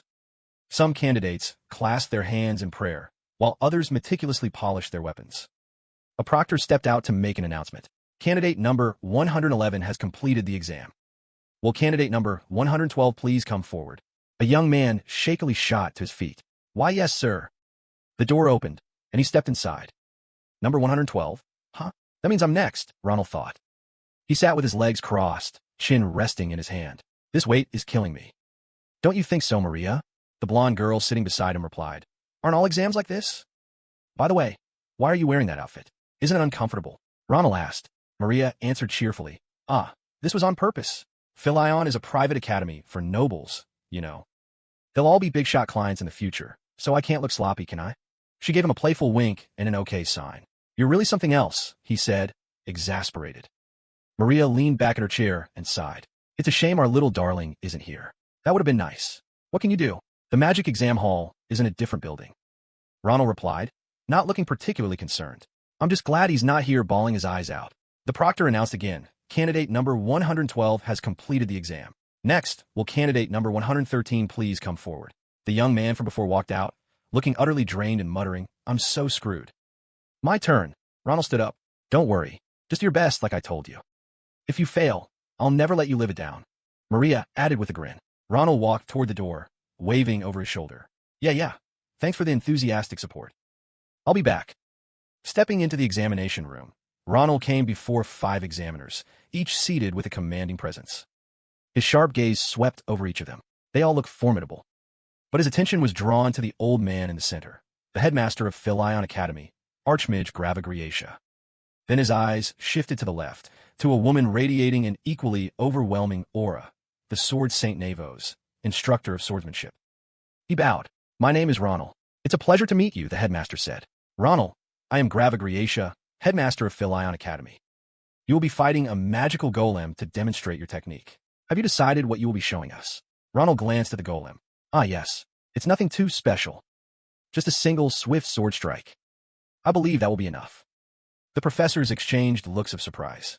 One spoke up, a simple slash, without even using mana. We just had another applicant spouting the same nonsense after judging the golem by its looks, another replied. Now, A third interjected, he may not know any better if he's from a distant land. Despite its appearance, that golem has defensive capabilities that neutralize aura and can regenerate at an incredible rate. It is a masterpiece of magical engineering. A blonde professor whispered to the man beside him, not even that so-called genius, Chilian, left a scratch on it. What does this kid think he can show us? The other man replied softly, who knows? Maybe he'll tear it in half. The blonde professor chuckled. You're hilarious. Headmaster Grava's brow furrowed. I can hear every word. How can it be so disrespectful with the boy standing right there? What if this child can actually prove them wrong? Suddenly, the headmaster's eyes widened in shock as he looked at Ronald. Huh? How can someone his age possess that kind of presence? Ronald stomped his foot, gathering his power as the ground beneath him cracked. He shot forward like a flash of lightning, delivering a precise slash to the golem's neck. The female professor's jaw dropped in astonishment. Ronald sheathed his sword. Then he turned back to the examiners. I'm finished. The two professors who had been jeering earlier were stunned. Damn, he really finished it in one strike. Grading this is going to be tricky. Wouldn't you agree, Headmaster? Headmaster Grava was too stunned to speak. Suddenly, Navos slammed her foot on the table, startling the other two. Professor Navos! She lunged forward, her eyes blazing with fury. Her blade aimed straight for Ronald's neck. You're not going to dodge? Navos's sword stopped a mere inch from his throat. Trying to scare me? Ronald said calmly. Who are you? She growled, radiating killing intent. Who taught you that swordsmanship? Ronald frowned. Who taught me? What do you mean? Wait, Navos interrupted. Let me rephrase. Did you see the path of my blade? Ah, yes, I did, he replied, his expression unchanged. Your swordplay is truly magnificent. To draw and swing 3 times so suddenly is incredibly difficult. Exactly 3 times. Just like what you showed us, with that arrogant slash of yours. Ronald stared at her, stunned. Navos continued, her voice dripping with sarcasm. Did you really think I wouldn't notice? That shoddy swordsmanship of yours. You deliberately slowed down your final strike. As if you were being considerate enough to make sure we could see it clearly. Navos, have you forgotten where you are? Hearing the headmaster's reprimand, Navos fell silent and looked away. The surrounding professors began to whisper among themselves, confused. Huh, what is going on? There must be some misunderstanding. Ronald rolled his eyes. I only adjusted my strength because I didn't think the sword could handle that final strike. But judging by her expression, she wouldn't believe me anyway. Navos sheathed her sword and turned away. I'll remember your face. He was taken aback. Huh, that's it. She whipped her head back around and snarled. I'll make sure to personally re-educate you. Ah, so it's not over, Ronald thought with an inward shudder. Navos angrily plopped back into her chair. The headmaster looked at her, silently repeating her words. I'll make sure to personally re-educate you. Ah, it seems she wants to take him on as her disciple. My, looks like I'll need to pay closer attention. He turned his focus back to Ronald. Well done, Ronald. Now then, we will conclude today's examination with one final question. It's open-ended, so feel free to answer however you see fit. He looked Ronald straight in the eye. Ronald, what is it that you wish to learn by attending Philion Academy? Ronald replied seriously, I was just wondering, how should I answer that? How to live a life with no regrets. That's the first thing I want to learn. The headmaster was stunned by his answer. He was silent for a long moment before speaking. I see. You may go. As the gate closed behind Ronald, Grava Griatia muttered the boy's words to himself. How to live a life with no regrets. What a handful. How am I supposed to teach a kid like that? A professor beside him spoke up. What is it? First Professor Navios, and now you two? What did that boy do to get you both acting like this? Did he use some kind of clever trick? A trick, you say? That's one way to put it. As he finished speaking, the magical training dummy behind him split in two. In fact, the headmaster continued, it might be more accurate to call him a prodigy. The two professors stared, their jaws agape. Huh. The head of the magical dummy fell and rolled across the floor. That woman's sword from before. Even my past self wouldn't have been guaranteed a victory against her. Ronald thought as he walked. I thought I'd finally met a worthy opponent, but it seems I still have a long way to go. He smiled to himself, trying to stay positive. Still, this is a good first step at Philion. I'm sure I'll be able to learn a lot here. Asterisk, now all that's left is the written exam. I've spent the whole month memorizing everything. Asterisk. It should be a piece of cake. A while later, Ronald sat hugging his knees, pale and utterly defeated. A piece of cake, huh? He muttered. I am screwed. So totally screwed. Just my luck. Maria stared at him shocked. I can't believe he didn't even finish half of it. What happened? I thought I told him to check what was in his bag. About that. A.L. whispered. He took out his school supplies and then set his bag aside. He was so focused that he completely forgot about it. His eyes welled up as he stammered. It's my fault. If I had just reminded him. Maria gritted her teeth in frustration. Oh my God, how is it possible to be that stupid and still be alive? So, we've been like this ever since the test ended? When do the results come out? She grabbed Ronald's hands, trying to encourage him. Hey, I know. Don't look so down. The practical exam is more important anyway. You'll be fine. With your skills, I'm sure of it. Suddenly, a large magic circle appeared. It drew everyone's attention. Look, the results are up, someone shouted. The three of them turned to look. In midair, a long list of names slowly unfurled. Is that the list of everyone who passed? A.L. asked, his eyes glued to the board. That was faster than I thought, Maria said nervously. Their names quickly appeared. Magic Department, A.L. Rank 12 Practical, Rank 1 Theory. Martial Arts Department, Maria Carabel. Rank 9 Practical, Rank 9 Theory, ***. The two looked at each other for a moment. Then Maria's face suddenly crumpled. She threw her arms around A.L.'s neck and yelled, We passed. A.L., you even got first place in theory, she said, ruffling his hair. Huh, really? It says so right there. Even if you tied with someone, you're still number one. You're amazing, sweetie. Maria rubbed his head roughly. I guess I just got lucky, A.L. said excitedly. As if remembering something, Maria turned and asked, Hey, Ronald, what's your rank? Ronald was still standing there, motionless. His expression was one of pure defeat. I knew it. My name's not on the list. How could someone let me get into the academy? For real? Maria stammered in disbelief. No way, said A.L. She marched over, pried Ronald's eyes open, and yelled, Don't mess with us. Did you look carefully? There's no way. I did, Ronald replied, his voice weak. I read every single name. I told you I really bombed it. Abruptly, a brilliant streak of light shot past them. It slammed into the school gate, startling everyone. What was that flash? Ronald asked, looking up. That's the firework to announce the top student, Maria explained. The streak of light turned out to be a giant fire phoenix. It flapped its wings and shot a fireball straight at Ronald. Hey, he cried out in surprise. A huge explosion erupted. But luckily, Ronald was unharmed. In midair, 5 lines of fiery text appeared. Top of the Martial Arts Department, Ronald. Rank 1 Practical. Rank 5712 Theory, ***. All 3 of them were completely stunned. Maria and A.L. were the first to recover.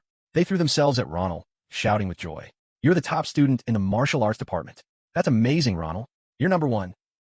Pinned between the two of them, Ronald could only let out a pained grunt. I knew you were a genius, Maria said, ruffling his hair. I guess I'm a pretty good judge of character, huh?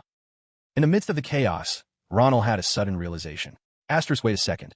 If I'm ranked first, that means he lost to me, right? With his personality, there's no way he'd just let this slide. Something feels off about this. Just then, a black-haired figure approached from behind. So it's you, the one who ranked first in the practical exam. Damn it, I knew it, Ronald thought with a jolt. Do we really have to run into each other like this? The sword saint, Chillyfin, a man with piercing blue eyes, stared him down, his tone as cold as ice. The moment the top score was announced, a figure broke away from the crowd and headed straight for Ronald. The surrounding students immediately started whispering, a mix of shock and admiration in their voices. That's Chillyfin Grania, the rising star of the Empire. Maria recognized the approaching figure and quickly nudged Ronald. Ronald, I think I want to talk to you. Standing beside them, Assel trembled before the man's overwhelming presence. The air around him is terrifying. Ronald quietly ground his teeth. What a pain in the ass, he thought. He hasn't changed a bit. He can't stand the idea of anyone being better with a sword than he is. Chillyfin's sharp gaze, like he wanted to devour his opponent, and his arrogant demeanor only confirmed Ronald's suspicions. Not wanting any more trouble, he decided to play dumb. I ranked first. I had no idea. Chillyfin remained silent, his scowl unchanging.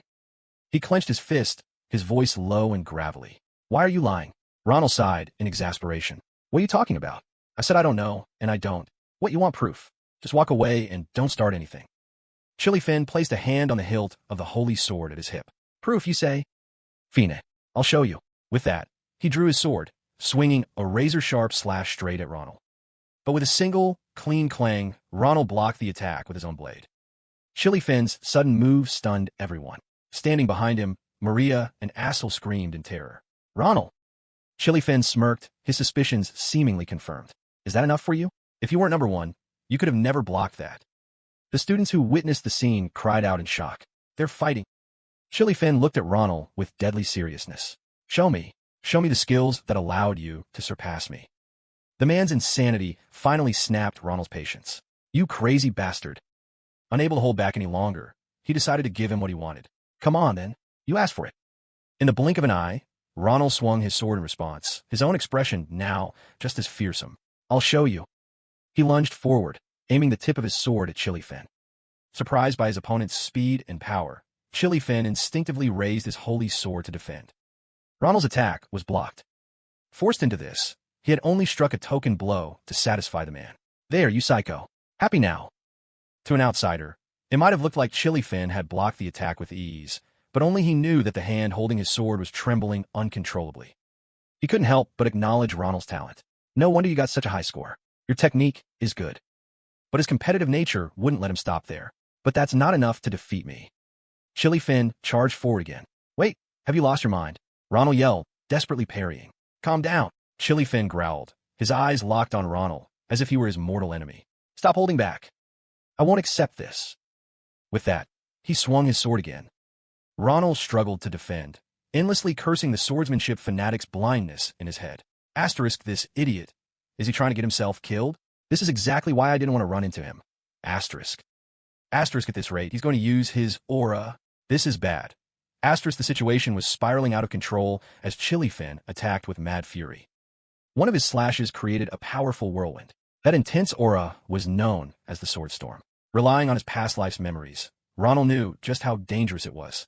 At his current level, he couldn't possibly withstand it. In midair, Ronald suddenly twisted his body and fled. Chili Fin gave chase, seething with rage, not understanding his opponent's strategy. What do you think you're doing? Turning your back on an opponent in the middle of a duel. Ronald landed right next to Assel, placing a hand on his bewildered friend's shoulder. Chili Fin was still screaming from behind him. You think I'm going to miss? Assel stammered in fear. Ronald, why me? Seeing Ronald's actions, Chili Fin was filled with a mixture of anger and contempt. You coward, calling yourself a knight while using a lady as a shield. Assel, baffled, quickly tried to explain. But I'm a boy. Ronald smirked. The plan had worked. Asterisk, just as I thought. That part of you hasn't changed, either. Even on the brink of death. Asterisk. You'd still protect the honor of a knight. As he finished his thought, he laughed, lunging forward and landing a devastating punch right in Chili Fin's face. Assel, having been used as a tool, stood by with his eyes wide in terror. Chili Fin grunted in pain. He dropped to one knee, clutching his face, using his holy sword to prop himself up. Ronald immediately seized the opportunity and yelled, Now, Assel Maria, run! His shout echoed as he left Chili Fin behind, still dazed and holding his face. By the time he came to his senses, Ronald's group was long gone. Wait! The Academy security team arrived right at that moment, led by a bald man. What's going on? His words caught in his throat as he took in the scene before him. Chili Fun's face was bruised, his nose dripping with blood. Oh my God, Lord Fun, what happened? Are you all right? Who would dare do this to you? Please describe them. The Academy security team will give chase. Before the man could finish, Chili Fin cut him off. There's no need. He got to his feet, reassuring the security team. Right now, I'm not the son of a ducal house. I am merely a candidate with the status of a commoner. You don't need to worry. This was a fair duel. I'll handle this myself. As he spoke, he brushed the dust from his clothes. But something unexpected caught his attention. The holy sword in his hand had a crack. Asterisk, it's cracked. This sword is made from the highest grade mithril. Asterisk.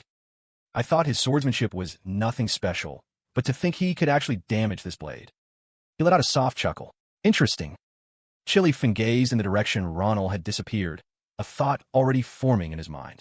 Asterisk, Ronald. I'll remember that name. Asterisk. The next morning, in a forest on the outskirts of the capital, Ronald walked on, his eyes glued to the map in his hands. It has to be around here somewhere. Assel trailed behind, completely out of breath. Ronald, are we sure this is okay? Ronald turned back, confused. What do you mean? No, I'm talking about the guy you beat up yesterday. I heard he's the heir to the Grania ducal family. They're second only to the royal family. You broke his nose. Assel was practically shaking with anxiety. What if he comes for revenge? Ronald, still calmly studying the map, reassured him. Don't worry. He's a good guy, just a bit of sword fanatic. He lives by his principles and his code. He's the ideal hero everyone imagines, always protecting the weak. You could say he's the perfect model of a nobleman. Having lived a life before, Ronald understood Chili Fin's nature perfectly. He could guess what he'd told the security team yesterday. He probably called it a fair duel. Otherwise, we'd be behind bars by now. Ronald's explanation gradually calmed Assel down. Now that you mention it, that makes sense. He pushed the thought aside and got back to the matter at hand. But more importantly, look over there. I think we've arrived. Before them was a brilliant turquoise stream, sparkling in the sunlight. Ronald exclaimed. The spirit vein Professor Varin mentioned. The Fernando Spring. This is a place where the mana that flows throughout the world converges, forming these special pools of water. Its presence allows mana to permeate everything in the vicinity, turning an ordinary rock into a high-grade mana stone and a common weed into a magical herb. Ronald gazed at the water, unable to help but feel impressed. Its value is immeasurable. Most people would fight to claim a place like this. That professor is truly generous. Letting us come here just to hatch an egg. He turned to Assel. How about you, Assel? Feel any different? Assel was already sensing a distinct change in his body. He looked at the flow of magic around his hands and replied, This is the first time I've ever felt such a dense concentration of mana in one place. Here, I feel like I could easily cast spells far more powerful than usual. He was mesmerized by the swirling ribbons of magic, but then he suddenly noticed a purple light coming from the bag at Ronald's hip. And the egg in your pouch, just like before. It's absorbing magical energy at an incredible rate. Ronald looked down. The purple egg was indeed greedily soaking up mana. Looks like it really likes the mana here. Maria would have loved this place. He felt a pang of regret for his friend. If she wasn't so busy with her business, she could have come with us. What a shame. Assel nodded in agreement. Yeah. Suddenly, he realized something was off. Ronald, doesn't this seem strange? Ronald, who was kneeling by the stream, turned his head. What's wrong? Professor Varin said that because there's so much mana here, all sorts of fantastical creatures should be nesting nearby. Even for normal wildlife, this place is a paradise. Assel's words were like a splash of cold water. Asterisk, he's right. Why is it so quiet here? There's not a single bird chirping or any sound from the animals. Asterisk. A cold wind blew past, carrying a faint metallic scent. I was too careless. He slowly rose to his feet, cursing under his breath. Asterisk, damn it. Things are getting out of hand again. Why does trouble follow me everywhere? Asterisk, seeing the change in his expression, Assel asked anxiously, Is something wrong? Ronald stared into the deep woods where danger was lurking and warned, Get ready. The air was thick with the smell of fresh blood. Deep in the woods, the faint shapes of animal carcasses were strewn about. It's the smell of blood. Assel froze at Ronald's warning, his voice trembling.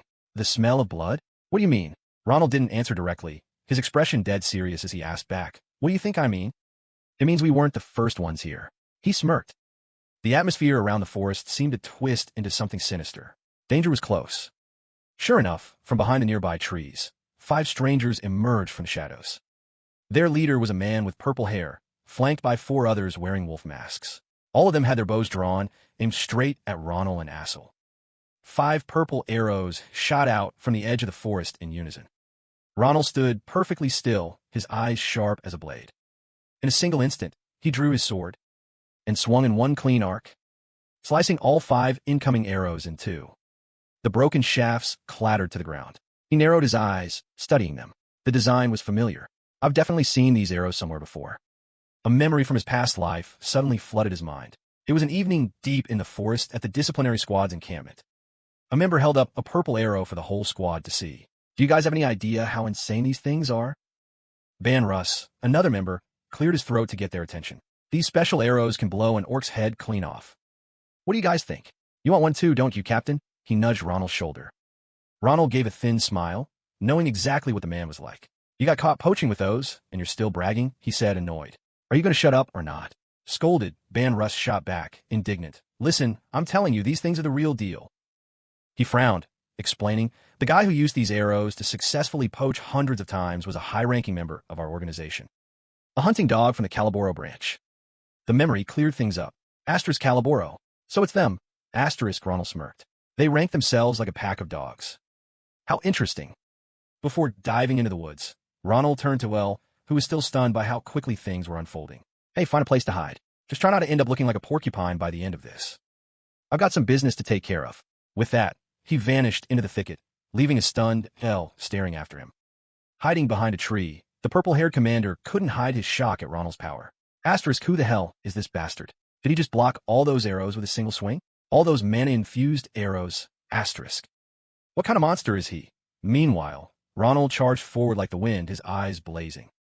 Sensing the danger, the commander swore and yelled out an order. Damn it. Everyone spread out. We'll surround and attack him. Just as I thought, Ronald observed them scattering on command. Asterisk, this commander is decisive. A lot different from the usual punks I run into. Asterisk. They quickly dispersed in all directions.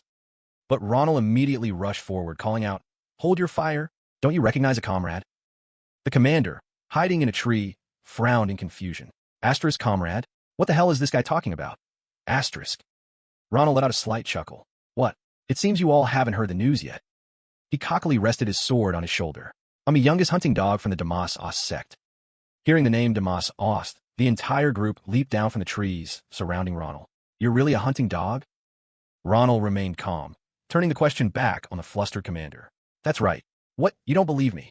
The purple-haired man shouted in anger. How could we believe a kid like you is a hunting dog? If you said you were from some low-level sect, maybe I'd buy it. Faced with their suspicion, Ronald didn't flinch. If you don't believe me, why don't you ask your sex wolf? I'm just giving you some friendly advice. Judging others by your own standards is a bad habit, brother wild dog. Ronald's smile grew more provoking, his eyes filled with challenge and contempt. The taunt hit a nerve. The commander's face twisted, veins bulging on his forehead. Unable to stand the humiliation, he lunged forward and grabbed Ronald by the collar. You little bastard. How dare you insult me? You want me to chop off your arms and legs? Ronald wasn't scared at all. In fact, he looked amused.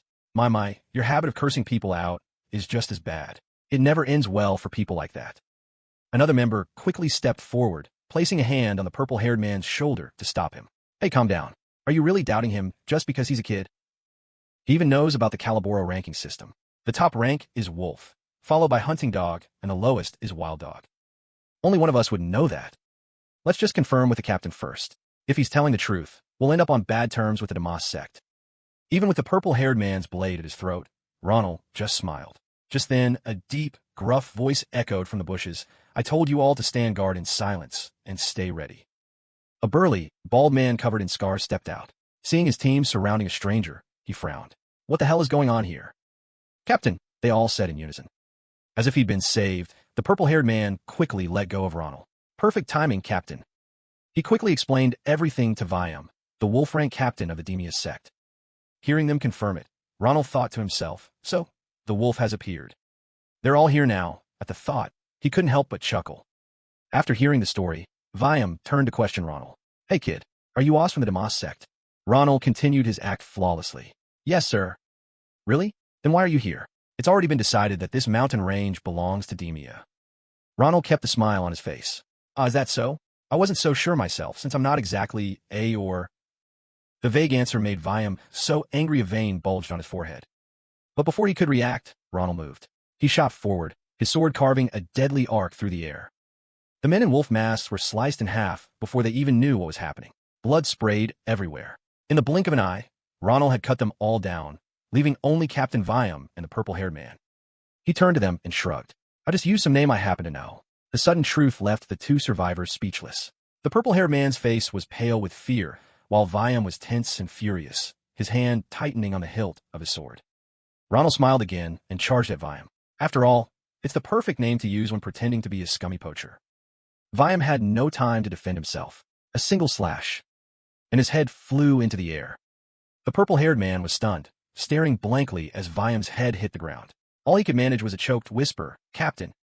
Ronald spoke casually, Hey buddy, didn't I tell you that this was going to end badly for you? Suddenly, the fingertips on the purple-haired man's knife hand began to rot and fall away.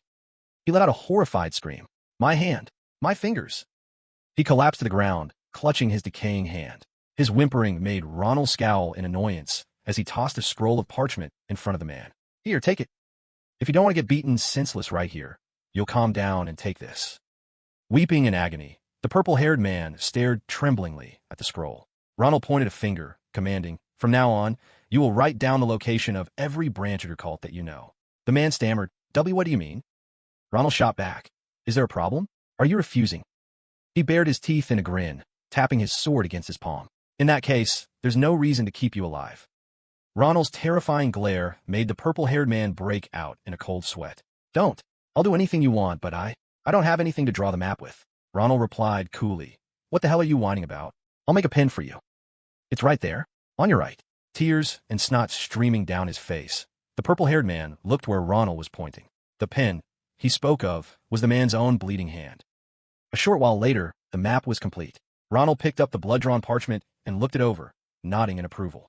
Nice work. You're a pretty good artist. A real talent. The purple-haired man's face was pale and gaunt, all his earlier arrogance gone. Thank you. So as you promised, you let me go, right? Ronald tucked the map into his pouch. About that. Before he could finish his sentence, a blade sliced down. The purple-haired man's body was cut in two before he even realized what was happening. Ronald's cold face, now splattered with the man's blood, delivered the rest of his answer. Of course not. As the sun set, the battle with the Calaboro Guild came to an end. In the silence of the forest, the only sound was the flapping of a bird's wings overhead. A.L. leaned against a tree, pale and panting. Right behind him, Ronald reminded him, "Don't be so dramatic." He complained, "I told you to brace yourself." A.L. mumbled an apology. "Sorry." He looked up, "But this is really a bit much." A.L. glanced toward the pile of animal carcasses nearby. Did Calaboro really do all this?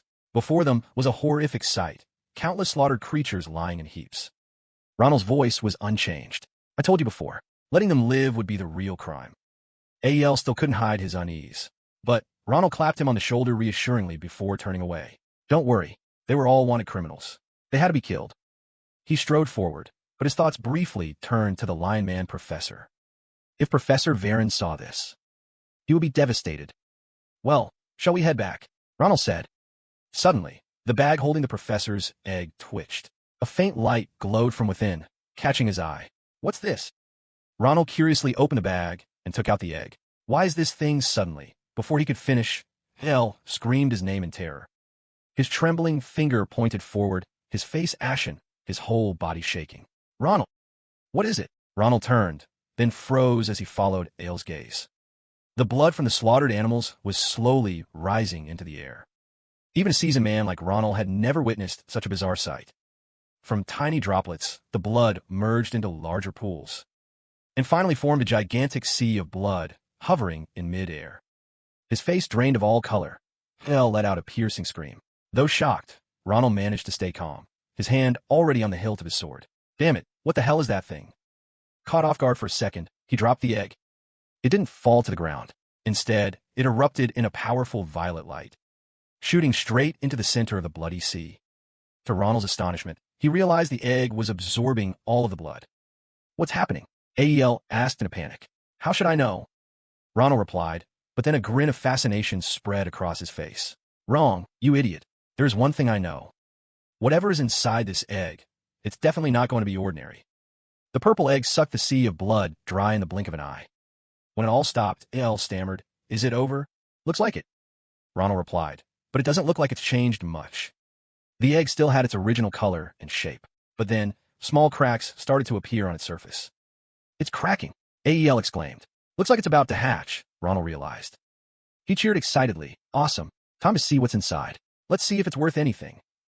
Just then, something shot out of the egg and smacked Ronald right in the face before he could react. All A.E.L. could do was cry out, "Ah!" Ronald yelped in pain, gritting his teeth as he rubbed the bridge of his nose. "What the hell? This is—" He looked up and froze. A small, purple creature with 4 wings hovered in front of him. It looked like a cross between a bird and a dragon. A dream bird. Ronald stared at it, captivated. But the longer he looked, the less it resembled a bird. A.E.L. had the same thought. "It looks more like a dragon, doesn't it?" Ronald pointed at it, then turned to A.E.L. "You think so too?" "Yeah, it looks just like the ones I've seen in books," A.E.L. confirmed. Ronald was still bewildered. Where the hell did it get enough mana to hatch into something like this? A dragon? Despite his confusion, he reached out his hand. The dream bird nuzzled its head against his palm affectionately. "You're pretty cute. I'll give you that," Ronald admitted. The little creature chirped as if it understood, but its cuteness didn't make Ronald forget the headbutt from earlier. "Still, your welcome was a little over the top," he grumbled. "You rammed me straight in the bridge of my nose." The dream bird seemed to understand. It began to cast a spell. A gentle light enveloped Ronald. Instantly, the wound on his nose healed without a trace. "My injury, it's gone," Ronald exclaimed in shock. A.E.L. watched in awe. "Looks like this little one knows healing magic, too." He couldn't stop praising it. "So cute, and it seems to really like you." The dream bird flew over, nuzzling against Ronald's cheek, making it impossible for him to stay mad. "Damn, this little thing has more abilities than I thought." You should give it a name, Ronald, Well suggested cheerfully. We can't just keep calling it Dream Bird. You're right. Ronald fell into thought. I wonder what would be a good name. Suddenly, the Dream Bird lifted its head. It stared intently in one direction, let out a cry, and shot off into the distance. What the? Where did it suddenly fly off to? Ael asked, confused. Ronald crossed his arms and replied calmly. Haven't you realized? It sensed that guy's presence. In another part of the forest, the sound of hurried footsteps echoed. A hooded stranger was running frantically, as if being chased. It was Ban Russ, a messenger for the Demia branch. What is this? What the hell is going on? He cursed under his breath as he ran. Ban Russ recalled the scene when he returned.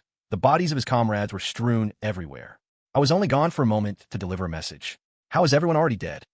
He had followed the tracks, only to witness a sea of blood from a distance. And what the hell was that sea of blood? What is happening? He turned to flee. But when he glanced back, his eyes nearly popped out of his head. The dream bird that hatched from the egg was hurtling straight toward him. In his panic, Ban Russ wasn't watching his step and tripped over a tree root. He fell flat on his face. As he scrambled to turn around, he saw the dream bird attacking him with magic. Act! Ban Russ screamed in pain. Blood, is that my blood? Help me. Just then, footsteps grew closer, and a firm voice rang out, causing the dream bird to pause. Stop! Ronald and El had arrived. That's enough, Sita. Any more, and you'll kill him. Sita? Is that its name? Ael asked curiously. Ronald nodded, calmly playing with Sita as it perched on his arm. Yeah, I already had the name in mind. He turned to the small creature. What do you think? You like that name? On the ground, Ban Russ stared at Ronald with his mouth agape. This kid. Is that the same guy from before? He's the master of that monster? Who the hell is he? His train of thought was cut short. Hey, Ronald looked down at Ban Russ. You all right? Bon Rouge Flean's head. What? Oh, yes.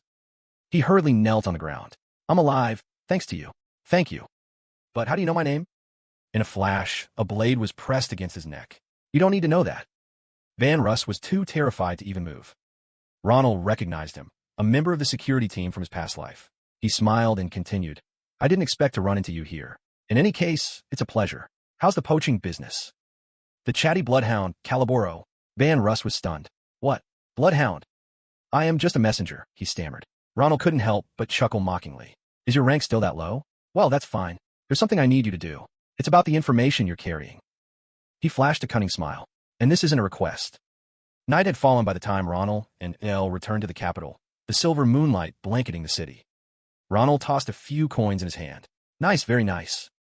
He clenched his fist around them. This went better than I thought. I'll say, El chirped. It was a real surprise. Ronald held up a water flask, grinning.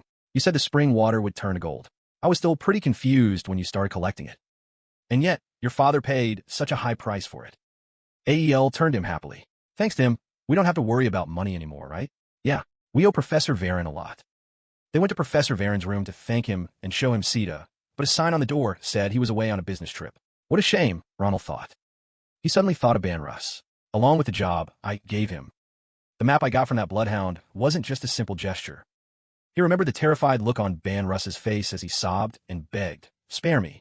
I'll do anything you ask. Ronald smirked. He had scared the man so badly he wouldn't dare pull any tricks. Ael broke his train of thought. So, what are you going to do with all that money, Ronald? Second place gets free tuition and a stipend, so it's not like you have much to pay for. Is there something you want to do? Something I want to do. Ronald stroked his chin, lost in thought, and then it hit him. The welcoming ceremony was just around the corner. A few days later, at a carriage station in the city of Allen, a man respectfully opened the carriage door. We've arrived, my lady. Yes, thank you. Audason stepped out, looking around in awe. Whoa, so this is the capital city, Valen. The wind rustled through her hair and the hem of her dress, and she couldn't help but whisper, it's so beautiful. Ronald was already there waiting. You must be tired from the journey. Seeing her brother, Audason cried out joyfully, Ronald. She quickly followed up. Did anything happen to you while we were apart? Shouldn't I be the one asking you that? She was still stunned, remembering the magnificent golden carriage and the attendant her brother had sent. She chided him. Do you have any idea how shocked I was when this fancy carriage showed up at our house? How is this even possible? Where did you get the money? Audason walked over and pinched Ronald's cheeks, full of concern. And you're so thin. Have you been eating properly? Don't worry, I've been eating plenty. Well, that's good then. She sighed in relief, then noticed Sita. Huh, who's this? So cute. Sita happily flapped her small wings. Ronald explained, oh, due to some circumstances, she's living with me now. He took his sister's hand, urging her on. But sis, we have to hurry. We don't have time.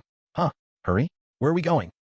Once I start at the academy, I'll be really busy for a while, so I want to get these things done first. Ronald said with determination. This is something I absolutely have to do. The two of them arrived at a clothing boutique on the main street.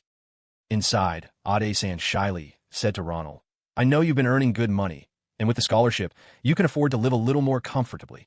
Ronald just rested his chin on his hand, admiring his sister in a magnificent, long yellow dress. She looked just like a noble lady. You really do look beautiful in anything. But isn't this a little too expensive? Ade-san worried. Meanwhile, Ronald had already turned to the staff. You can have all of this delivered, right? Of course, sir. Ade-san stared at the pile of clothing boxes her brother had bought. All of this? Ronald crossed his legs and replied casually, It's not that much. You've been through a lot. His tone turned serious. It's my turn to take care of you now. Hearing this, Ade-san instinctively brought a hand to her mouth, her eyes welling up with tears. My little brother, when did you get so grown up? She suddenly dashed outside, throwing her arms to the sky and shouting proudly, Everyone look, my little brother is the best. Her sudden action caught Ronald completely off guard. A staff member smiled. They get along so well, don't they? They really do. Ronald shouted, All right, if you're done, let's go. Okay. Ade-san happily ran after him, asking excitedly, Where are we going now? To the workshop. My sword got damaged a few days ago because of some lunatic. Just as they opened the workshop door, Chili-fan was already standing there. He glanced over. Finally done. Are we, Ronald? The sudden appearance of this guy made both Ronald and Sita jump and scream. Ronald backed away, his voice rising. Huh, why'd you just pop out of there? Are you stalking me? I can't pick up my new sword, the one you broke. Chili-fan answered calmly, then added with a cold edge, I just happened to see you, so I waited. Don't go throwing accusations around. Ronald shot back. That is stalking, you bastard. Broke, huh? He drew his own gleaming sword, saying irritably, Take a look at my sword and tell me if you still have the nerve to say that. Who's really at fault here? Ronald got right in Chili-fan's face, growling. You want me to show you what broken really looks like? Chili-fan drew his sword as well, without hesitation. Sounds good to me. Ade-san rushed between them. Ronald, stop it. I told you not to use such foul language. Wait, sis, you've got it all wrong. It's because of this bastard. Are you talking back to me? Ade-san cut him off sternly. Seeing this, Chili-fan thought to himself, Huh? Jeez. Ade-san turned to him and said sincerely, I'm so sorry. My brother might talk like that, but he's a good kid, really. For Chili-fan, descendant of the prestigious Grania family and a rising star of the empire, this situation was something else entirely. He saw a goddess. Ade-san touched her own beautiful face and said coyly, You must have been very shocked, weren't you? Chili-fan stared at her, dumbfounded, his face flushing bright red. She clasped her hands and bowed her head, pleading, It's my fault for not raising him better. Please forgive my brother. He stammered, Huh? No. Chili-fan, always so imposing on the battlefield, was now as flustered as a teenage boy. He placed a hand over his chest, looking remorseful. No, it was all my fault. I was being inconsiderate.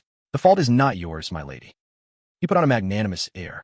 Everything was my doing, so please don't worry about it. Ade-san clasped her hands together, overjoyed. Oh my, really? You're so kind. She grabbed both of his hands gratefully. I'm so glad Ronald has a friend like you. Watching this unbelievable scene from a distance, Ronald could only stand there in silence. Ade-san happily asked, Please take good care of my brother for me. Of course, Chili-fan replied shyly. He clutched the front of his shirt, trying to stay calm. Well, I'll compensate him for his sword. I don't have any gold on me right now. He pulled out a large, palm-sized golden crest. So please take this. It's my family's emblem. Seeing Ade-san accept the crest happily, Chili-fan continued. You can use it anywhere in the empire. Ronald was floored. Huh? He shouted, Hey, do you have any idea what giving her that means? Chili-fan just spoke to Ronald in a gentle tone. If you want to buy a sword, go to the forge on the west side of this street. It's a place with 500 years of history, so it's very difficult for commoners to get in. But with that, you'll be able to enter. After saying his piece, he shyly turned to leave, not forgetting to add, Well then, I hope you find a good sword. Ronald watched his hasty retreat, thinking to himself, Does that lunatic even realize what he's doing? You could buy an entire village with that. Can that really be the same sword saint, Chili-fan, that I know? The next day arrived in a flash. In the academy's main courtyard, the welcoming ceremony for the new class was underway. Headmaster Grava stood on the podium and began his address. It is a pleasure to meet you all, students of the 787th class. He introduced himself with confidence. I am Grava Grader, the headmaster of Philion Academy. In the crowd below, Ronald, Maria, and Asa were also in attendance. Grava continued. As you know, each and every one of you passed the entrance exam with outstanding skill, proving your immense potential. When your boundless talents, combined with the superior education offered here at Philion, I am certain you will make your mark on the history of the Empire. He concluded, congratulations to you all, the 787th class. Standing in the crowd, Ronald let out a huge yawn. Man, this is boring. But when he saw his sister wiping away tears of emotion, he thought to himself, I guess this isn't so bad, as long as she's happy. Grava spoke once more. And now, he snapped his fingers. Instantly, rainbow-colored lights enveloped everyone, leaving them all stunned. Ronald and Assel cried out. The other students pointed in a panic. Huh, look over there. A crack appeared in midair above the central stage, as if the sky itself was shattering, and a strange purple light flared from within. The sky is breaking apart, someone screamed. In the blink of an eye, everyone was teleported to a massive coliseum. An enthusiastic voice boomed from above. A pleasure to finally meet you, first years. Ronald looked up, his jaw dropping in awe. What is this? He teleported an entire courtyard this big with just a snap of his fingers? Grava spoke calmly. All right, now for the highlight of the Philion welcoming ceremony. Let the joint class assembly begin. Finally, the day of the annual senior-junior meeting had arrived. It was a tradition for the first and second-year students to gather at the place where they had first been introduced. The air was thick with tension, as this was one of Philion Academy's most significant events. In this showdown, the two students with the highest entrance exam scores would represent the first years against the top 4 student from the second-year class. The second-year upperclassmen had already established their own distinct fighting styles and would face their opponents one-on-one. From a high platform, Headmaster Grava enthusiastically explained the event's significance. He explained that it was not only meant to build camaraderie between the classes, but was also an opportunity to learn from each other's strengths and weaknesses. It marked the beginning of their real education, a stage where the chosen representatives would take their first great leap forward. He added, naturally, the first years will have the right to choose their opponents, and the second years, of course, are not allowed to refuse. This is merely an exhibition to learn from one another, so there's no need to feel pressured. Our first-year representatives should feel at ease. Listening to the headmaster drone on, Ronald clicked his tongue in annoyance. TCH, he's just rambling. All this talk is only going to make the other first years more anxious. On the second-year side stood a team of 4. Their leader was Nasto, the top-ranked student in the martial arts major, a charismatic young man with blonde hair. Beside him was Brahm, ranked second, with suntan skin and an impressive scar across his face. He eyed Ronald and Chili Fin, then scoffed. So these are the 2 famous rookies this year, huh? The other 2 were Karen, a purple-haired young man ranked 4th, and Irina, a girl with a spunky orange pixie cut, who held the 3rd-ranked spot. An announcer's voice then echoed through the Coliseum, introducing the first-year representatives. The Empire's top prodigy, Chili Fin, and the shooting star who defeated him in the practical exam. Ronald. Karen growled, his voice thick with impatience. TCH, I can't stand the wait. I just want to crush them already. Hearing that, a shiver went down Ronald's spine. Yikes, this guy looks like a real handful. He glanced over at his sister, Ade-san, who was praying for him in the stands, and steeled his resolve. Things aren't exactly going according to plan. I have to show her that I won't go down without a fight. And it'd be even better if I can show her how well he and I can work together. A voice cut through Ronald's thoughts. All right, the first-year representatives may now freely choose their opponents. Ronald immediately raised his hand. Excuse me, if I may, I'd like to make a proposal. The headmaster looked surprised. A proposal, you say? Ronald announced boldly, since we're free to choose our opponents. I'd like to be taught a lesson by all of our esteemed upperclassmen here. Headmaster Grava's eyes widened in shock. He looked at the upperclassmen, who were now radiating pure, killing intent. But Ronald just smiled cheerfully and added, and by that, I mean all of you, at the same time, of course. As soon as the words left his mouth, the entire Coliseum fell dead silent. The school council members huddled together, whispering amongst themselves. Grava turned to one of them. Ms. Navios, what are your thoughts on his proposal? She replied with a serious expression. Let him proceed as he wishes, sir. Isn't it the Philion way? If you have the talent, you can do as you please. Regardless of who wins, this match will hold great meaning and serve as a valuable lesson for all the other students. If things get out of hand, I will intervene immediately. Grava nodded in agreement. I understand. Very well. We shall proceed as he has requested. Meanwhile, the second-year team was seething with hostility. Hearing Ronald's proposal, Karen gripped his weapon in fury. This is absurd. Does that little bastard really think so little of us? Irina added resentfully. Just because he ranked first, he thinks he can run the show? Nasto, calmer than the others, reassured his team. We should take this chance to teach them a lesson. Everyone, calm down and get ready to fight. He looked over at Chili Finn and warned, Chili Finn, he may be arrogant, but he's skilled. He's not an opponent we can afford to take lightly. Nasto gripped his sword, taking his stance. We go all out from the very beginning. A full frontal assault. Got it. The other three members immediately assumed their fighting stances. From the stands, Io cried out in worry. Oh man, the tension is insane. She yelled down to the field. Ronald, be careful. If things get dangerous, pull back right away. You hear me? He raised a hand, signaling that he understood. Krava began the announcement. All right, starting now. The first match between the second years and the first years officially begins. The moment the words were out, Nasto lunged at Ronald like a beast unleashed. He swung his sword right at him, but Ronald dodged with ease. Their reflexes are incredible. They're leagues above Maria from back then. All four of these top second years are in a class of their own. Right behind Nasto, Irina charged in. Their swords clashed, sending sparks flying. Her eyes burned with fighting spirit. But Ronald effortlessly parried her every blow. Irina, get down.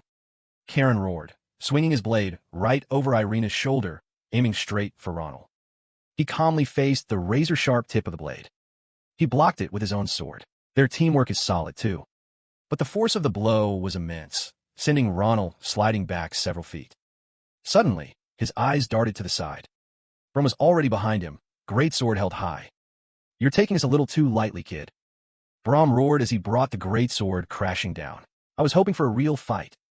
Ronald dodged with ease, fast and powerful, immediately followed by a relentless assault from the other three.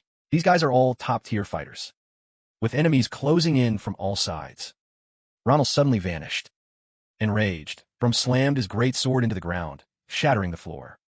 The other three scrambled to pursue Ronald's blurring figure. How is he so fast? Irina cried out, just as Ronald swept past them like the wind, landing a strike on all three. Philion Academy really is something else. The tip of a sword exploded into fragments. Behind Ronald, a brilliant white light erupted. He glanced back. It was Brom.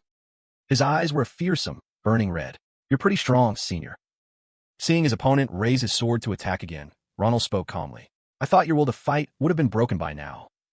Since you're giving it your all, I'll do you the courtesy of seeing this through to the end. Swinging their swords, they charged at each other in the same instant. But upon seeing Ronald's stance, Brom froze. No way, that stance. It reminded him of someone he knew. Coronavirus. Suddenly, Ronald closed his eyes. Then, in a flash, he swept past Brom. The sword in Brom's hand shattered into 1,000 pieces. Ronald lowered his sword and said humbly, I've learned a great deal from this match. He offered a gentle smile. Senior. A sharp shard of stone clattered to the ground. A dead silence descended upon the entire arena, and time itself seemed to freeze. Like Aero, every spectator was stunned, their jaws hanging open in disbelief. The stunned silence was shattered by a massive roar from the crowd. Who is that new guy? He's incredible. He looked like he was losing, and then bam. He finished them all in an instant. All eyes darted from Ronald to Nasto's defeated team on the floor. No one could hide their admiration. Was he really a first-year student? Nasto's expression was strained as he forced a smile. I'm no match for you. I've got no complaints. Nasto stared at Ronald. Just where did this monster come from? In the middle of the arena, Ronald stood calmly, his sharp eyes cold and calculating. Up in the stands, Aero was so happy she started to cry. She grabbed the person next to her by the collar and boasted, Did you see that? That's my little brother. Seeing her so relieved, Ronald felt a weight lift off his shoulders. At least now she won't worry about me getting bullied. He turned to the group of 52 and said, You fought hard, seniors. Ronald placed a hand on his chest and bowed humbly. I've learned a great deal today. I was so excited about joining Philion that I got a little carried away. Your strength, seniors, is far beyond anything I could have imagined. Thank you all for accepting a challenge from this inexperienced junior. At Ronald's sudden shift in demeanor, Maria stared in surprise. What's with him? Elle's jaw dropped. Did he eat something spoiled this morning? Ignoring the bewildered stares, Ronald gave a deep, sincere bow. Please forgive my rashness. I hope I can continue to learn from you all in the future. The upperclassmen exchanged awkward glances. It was Brom who broke the silence. He rushed forward, throwing his arms around two of his friends and bellowing cheerfully. I thought you were some kind of villain. Turns out you're not just strong. You're a respectful junior, too. He grabbed Ronald by the wrist. Hey, don't be so humble. You won fair and square, so own it. Brahm raised Ronald's arm high, declaring him the winner. That's the Philion way. He turned to Ronald with a playful wink, and Ronald returned it with a smile. If I can get along with everyone like this, sis won't have to worry anymore. Down below, Ade-san was already dabbing at his emotional tears with a handkerchief. Ronald, you've really grown up. From a corner of the stands, a mysterious purple-haired girl had been watching the entire match. She raised a hand to her mouth, a cryptic smile on her lips. You certainly are interesting, Ronald. Time passed quickly, and soon, dusk settled over the grounds. Inside the academy, the halls were brilliantly lit. The opening ceremony party took place in a luxurious hall, where tables were laden with a sumptuous feast. The air buzzed with the lively chatter and cheerful laughter of the students. Ronald looked around. Asterisk, so this is the opening ceremony party they were talking about. I was wondering what it would be like. Asterisk. As if reading his thoughts, Maria said with a cheerful grin while chewing on a pork leg. They say this is the most prestigious academy in the capital. This is the least we should expect, right? Yeah, I guess you're right, Ronald replied. While still focused on her food, Maria turned to ask, Hey Ronald, isn't your sister Aero coming? He paused. Oh, Ronald remembered saying goodbye to Aero. She had held his hand, fussing over him. Make sure you eat well. Don't forget to write. And please, don't fight with your friends, he recounted. She's such a worrywart. It took me a while to finally reassure her. I even had C to go with her, so I wouldn't have to worry about her trip. She's a dragon, after all. Hearing this, A.L. remarked, You really care about your sister, don't you? Ronald sighed. Of course I do. After a while, Ronald finally picked up a pork leg. All right, time to taste what Philion has to offer. He eagerly opened his mouth to take a bite, but a voice suddenly rang out right behind him. Excuse me, are you really just going to start eating? Ronald turned around in a daze, his eyes still half closed. The voice snapped, Ronald. Startled, Ronald jumped to his feet, dropping his plate and shouting, Ambushing a guy while he's eating? What the hell? What are you doing here? Ronald demanded, glaring at Chili Fan. Are you trying to start something again? Chili Fan crossed his arms and spoke calmly. I didn't come here to fight. I'm just here to gather some important information. Important information? Ronald questioned skeptically. Yes. Chili Fan replied coolly, pulling out a notepad and pen. He asked with dead seriousness, Where's Lady Aero's estate? Is it outside the capital? Ronald froze. Huh. Chili Fan continued his interrogation, carefully jotting down notes. What are the roads like? Is the area secure? It's not a place frequented by bandits, is it? Wait, what the? Ronald was at a complete loss. Fan pressed on, completely serious. You've already arranged an escort for her, I assume? I'm sure you at least hired mercenaries to see her home safely. He continued his scrutiny. If you didn't, you're worse than the scum in Rodelin. At that, Ronald finally snapped. I already took care of it, you bastard. I sent someone more reliable than any mercenary. Nothing's going to happen unless a damn wyvern falls out of the sky. So back off. At that, Chili Fan's face went grim. What did you just say? Are you telling me she'd be in danger if a wyvern appeared? Enough already, you psycho. Ronald yelled, completely fed up. He jabbed a finger in Chili Fan's face. First of all, why the hell are you so concerned about my sister? Who do you think you are? Were you to her? With a finger pointed right at him, Chili Fan began to tremble and stammer. That's. He quickly regained his composure to make his case. I was simply worried that something might happen to a lady with whom I feel a fateful connection. It's only natural for a knight, too. As Chili Fan was absorbed in his explanation, the purple-haired girl slipped past them, unnoticed. She chuckled. What an interesting scene. She drew closer to the bickering pair. Since when is the wolf of Grania so talkative? Chili Fan's tone became stern. What do you want, Akalugia? So this mysterious, purple-haired girl was Akalugia, a first-year and a top-ranked student in the magic department. She gave a brilliant smile. Don't get me wrong, Grania. Her expression turns cold. I'm only interested in Ronald. Chili Fan suddenly turns to look at Ronald. Ronald points at himself, completely confused. Me? Why me? Chili Fan glances at Ronald and sighs. I guess someone's plotting something again. With that cryptic remark, Chili Fan turns to leave. My work here is done. Do whatever you want. He stops short, then turns back to add an unrelated comment. I think you should at least have my family's guards accompany you. A vein pops on Ronald's forehead as he snarls. Get lost. A timid hand tugs on Ronald's sleeve. Ronald. It's A.L. He whispers fearfully. That was the person from the last confrontation. You don't have to explain. Oh. Ronald replies nonchalantly. She's on another level. He recalls Akalugia's bewitching and powerful presence in battle. She had crushed all her enemies with ferocious intensity, a truly capable person. Akalugia's voice cuts through his thoughts. That seemed a bit excessive. She smirks. Don't you think those upstarts needed to be taught a lesson? You know what I mean, don't you, Ronald? He crosses his arms, answering coolly. I have no idea what you're talking about. But why are you here? Akalugia approaches slowly. The talent you displayed this time was truly impressive. She slips her hands into her pockets, her voice carrying a dangerous edge. So I came to make you an offer. An offer? He asks. Akalugia pulls out a large, circular pendant with an amethyst set in the center. Something a lowly criminal could never even dream of. A very special offer. Ronald stares at the gem, stunned. Is this an invitation from the Relucius clan? The stone in his hand is the symbol of the Relucius clan.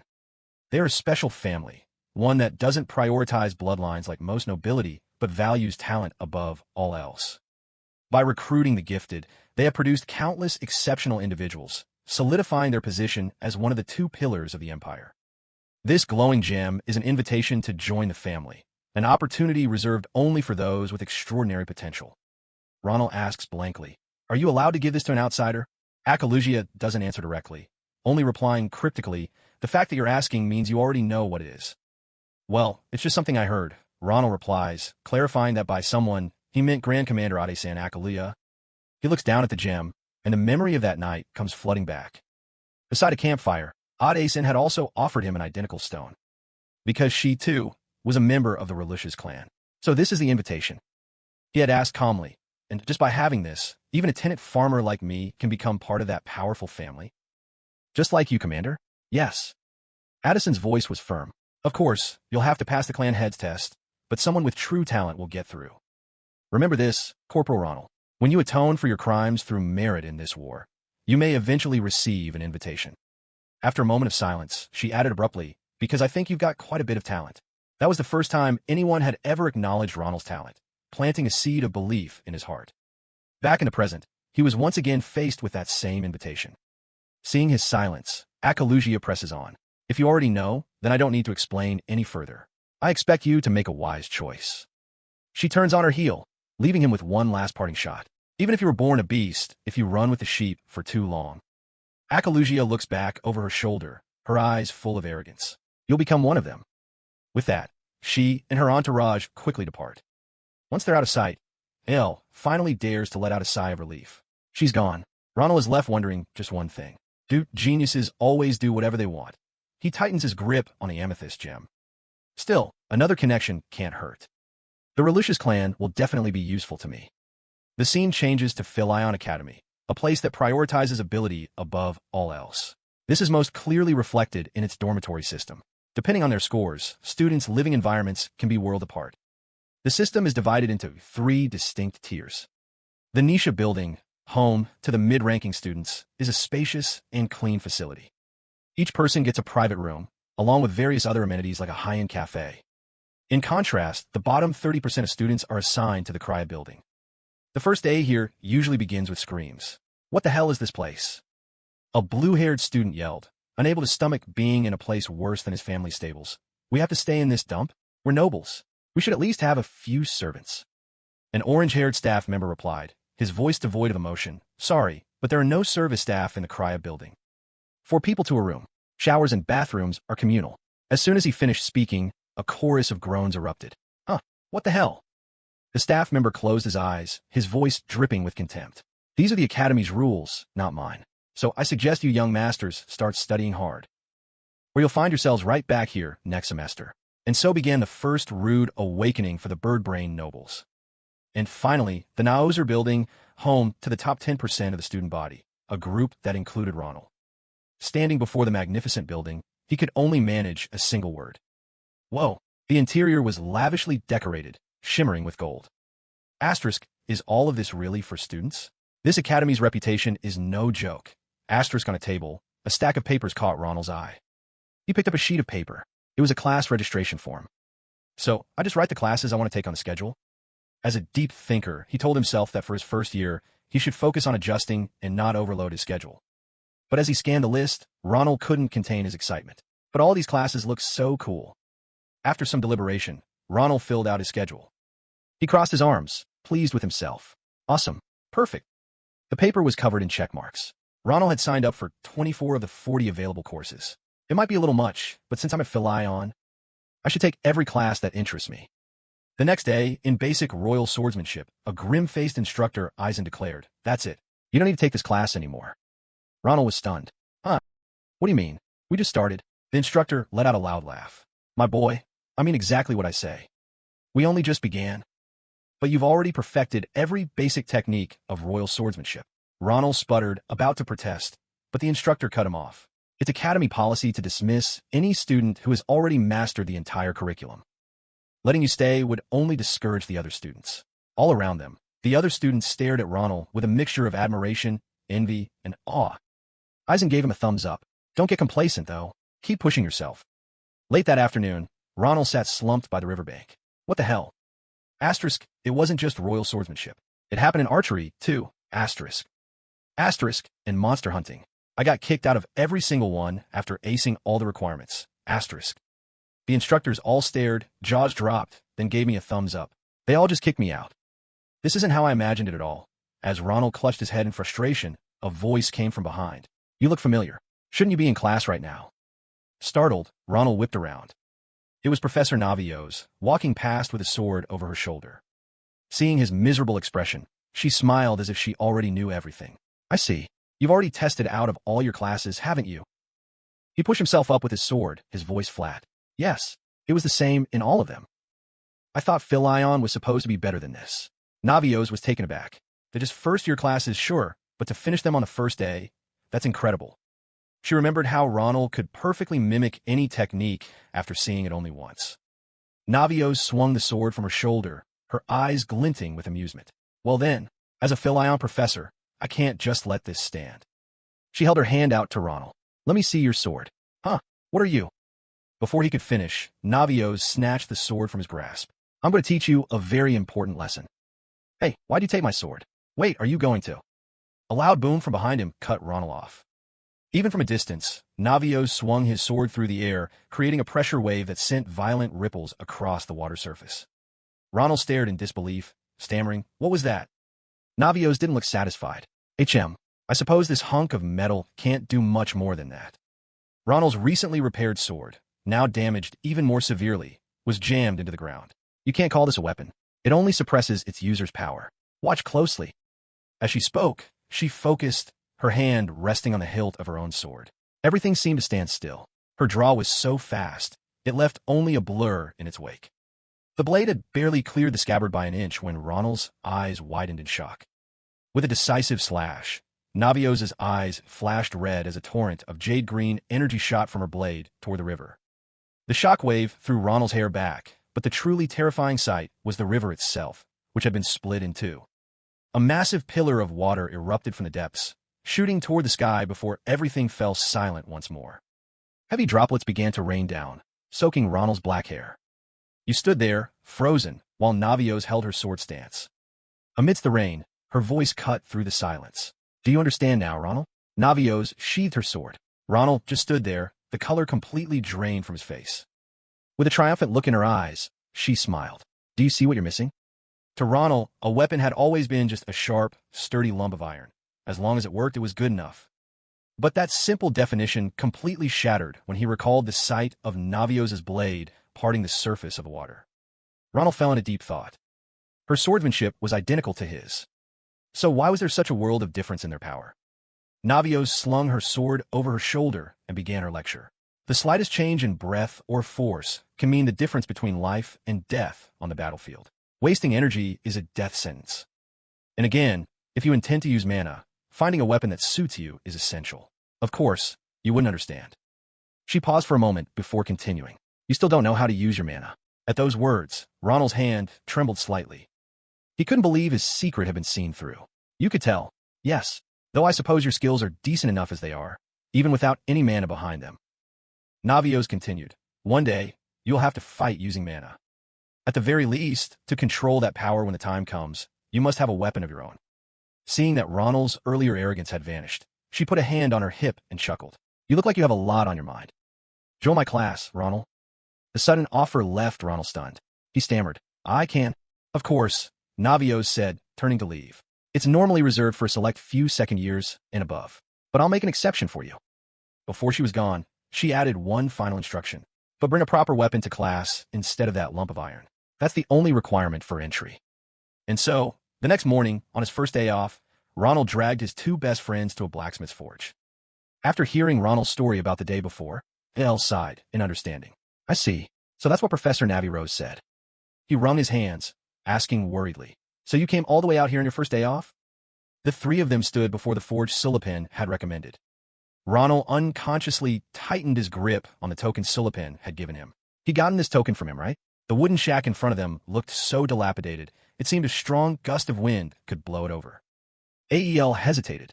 But, how should I put this? This place is it's a complete dump, isn't it? Maria said bluntly. I feel like it'll collapse if I so much as touch it. She turned to Ronald, her voice full of doubt. Is this really the Grangia forge he told you about? Faced with the rundown shack, he answered hesitantly, it might be. To prove he hadn't been tricked, Ronald decided to check inside. The three of them gently pushed the door open. The first thing that greeted them was a massive cobweb hanging from the ceiling. The inside was even more desolate and cluttered than the outside. What is this? It's even messier in here, Maria exclaimed. Ronald was starting to have his doubts. Asterisk, this is weird. He's never lied to me before. Asterisk. Suddenly, the wooden door across the room creaked open. A gray, sharp-clawed hand emerged, followed by a raspy voice. Too loud. I was having a good sleep. A giant figure stepped out, its massive feet stomping heavily on the floor. Who are you people? He grumbled. What's with all the noise so early in the morning? Can't you see the lights are out? The creature that appeared made El go pale with fear, leaving him speechless. Maria was just as stunned into silence. Only Ronald remained calm, looking on with fascination. A werewolf in a blacksmith's forge? Before them stood a werewolf nearly 10 feet tall, its cold eyes glaring down at them with contempt. When he got no answer, he scowled impatiently. Are you deaf, Brad? I asked you why you're here. Are you going to answer me or not?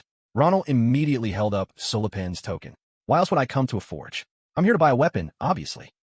He stood tall, his gaze unflinching. Sulapen recommended this place to me. He said the weapons here are exceptionally good. The werewolf glanced at the Grangia family token. Then he sized up the three of them. The two in the back had powerful mana signatures, but the kid up front had nothing.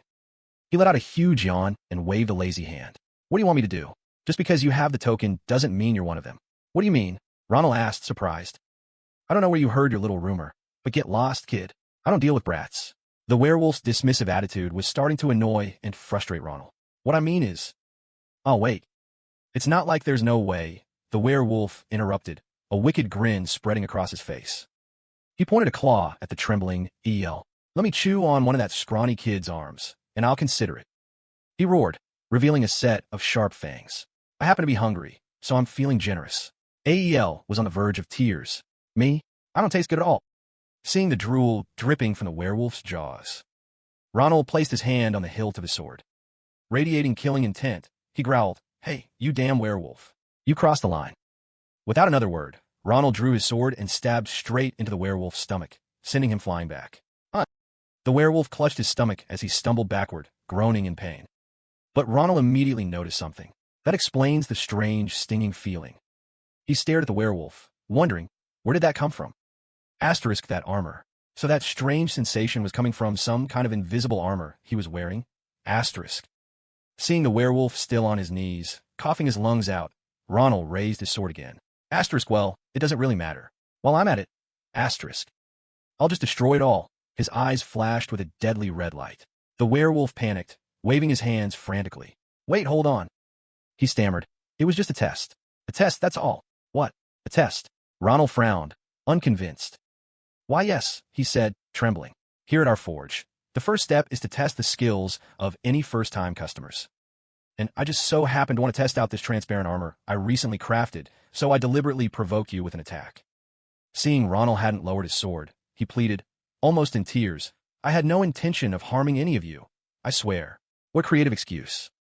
Ronald shot back. So you're saying you don't trust me? No, that's not it. This is the forge trusted by the Grangia clan.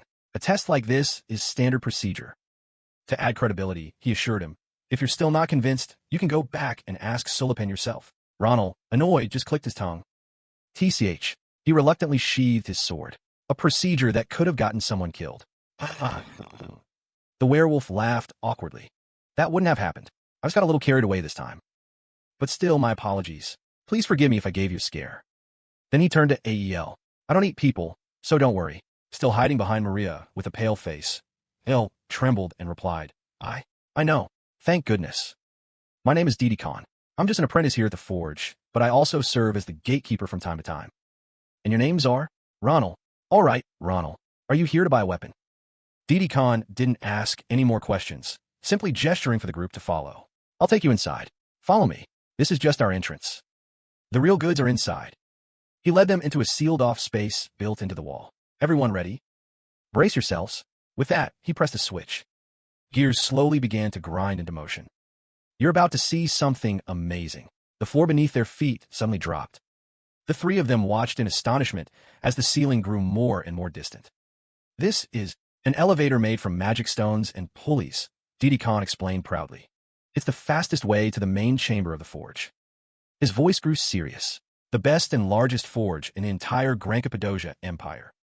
The elevator came to a halt, revealing a magnificent space hidden deep underground. I never would have guessed a place like this was down here. I'm speechless, Ronald said in awe. Right, Didi Khan laughed heartily. He pointed ahead. You passed my test, Ronald. I'll take it from here and show you the way.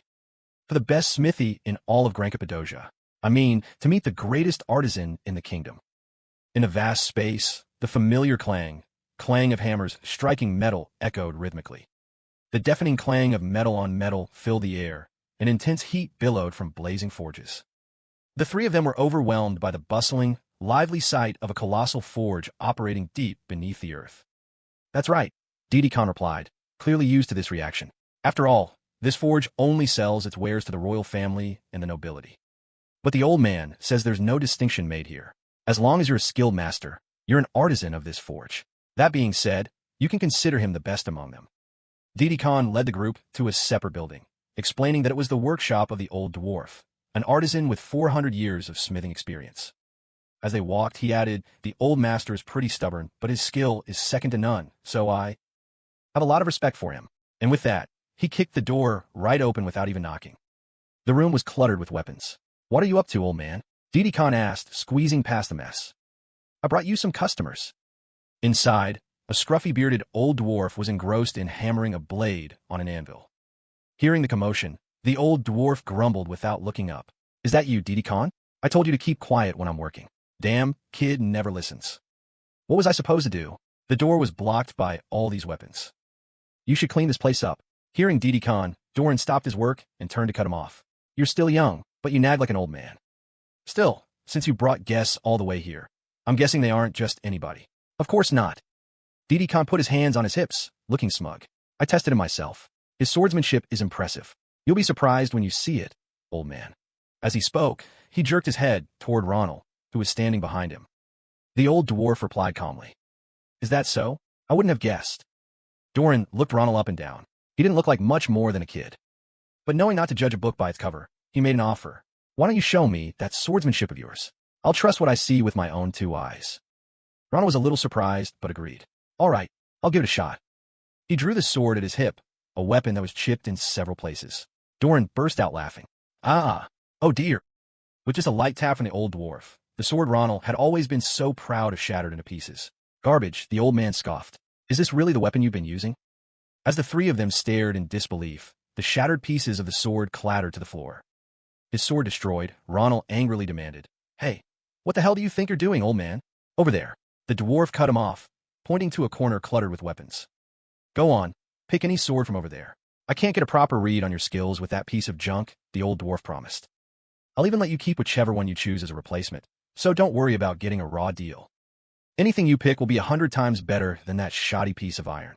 Seeing the old dwarf's generosity, Ronald asked in surprise, For real? He glanced over at the werewolf, but Didi Khan just smiled and nodded. Amid the crackling of the forge, Doran's voice rang out, firm and clear. Yeah, if that's what you want. With permission granted, Ronald confidently walked over and picked a sword at random. The grip feels completely different. He tightened his grip on the hilt. But is it really that much of a difference? Before starting, Ronald double-checked. Are you sure about this? If I accidentally break something, it's not on me, okay? Thinking a kid like him couldn't be that strong, The old dwarf quickly replied, Yeah, I don't care.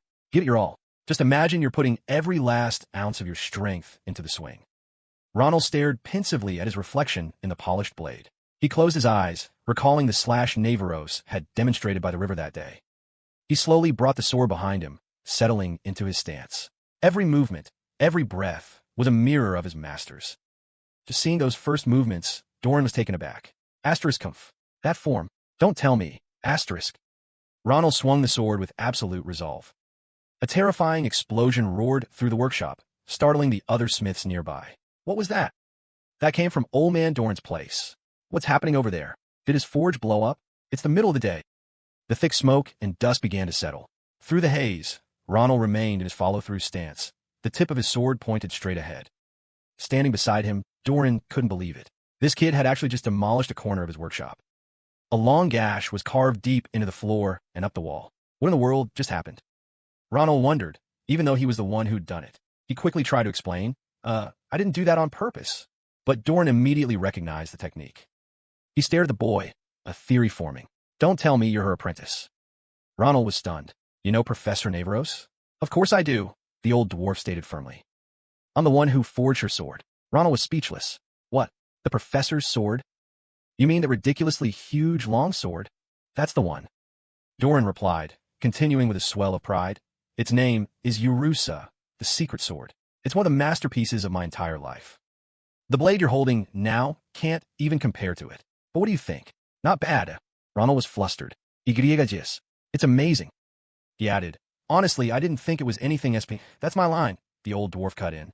I thought you were just some rookie who couldn't gauge his own power. Doran was so excited he gave Ronald a hearty slap on the back, making the whole group jump. It's been a long time since I've come across a talent like you. The old man grew pensive, speaking his thoughts aloud.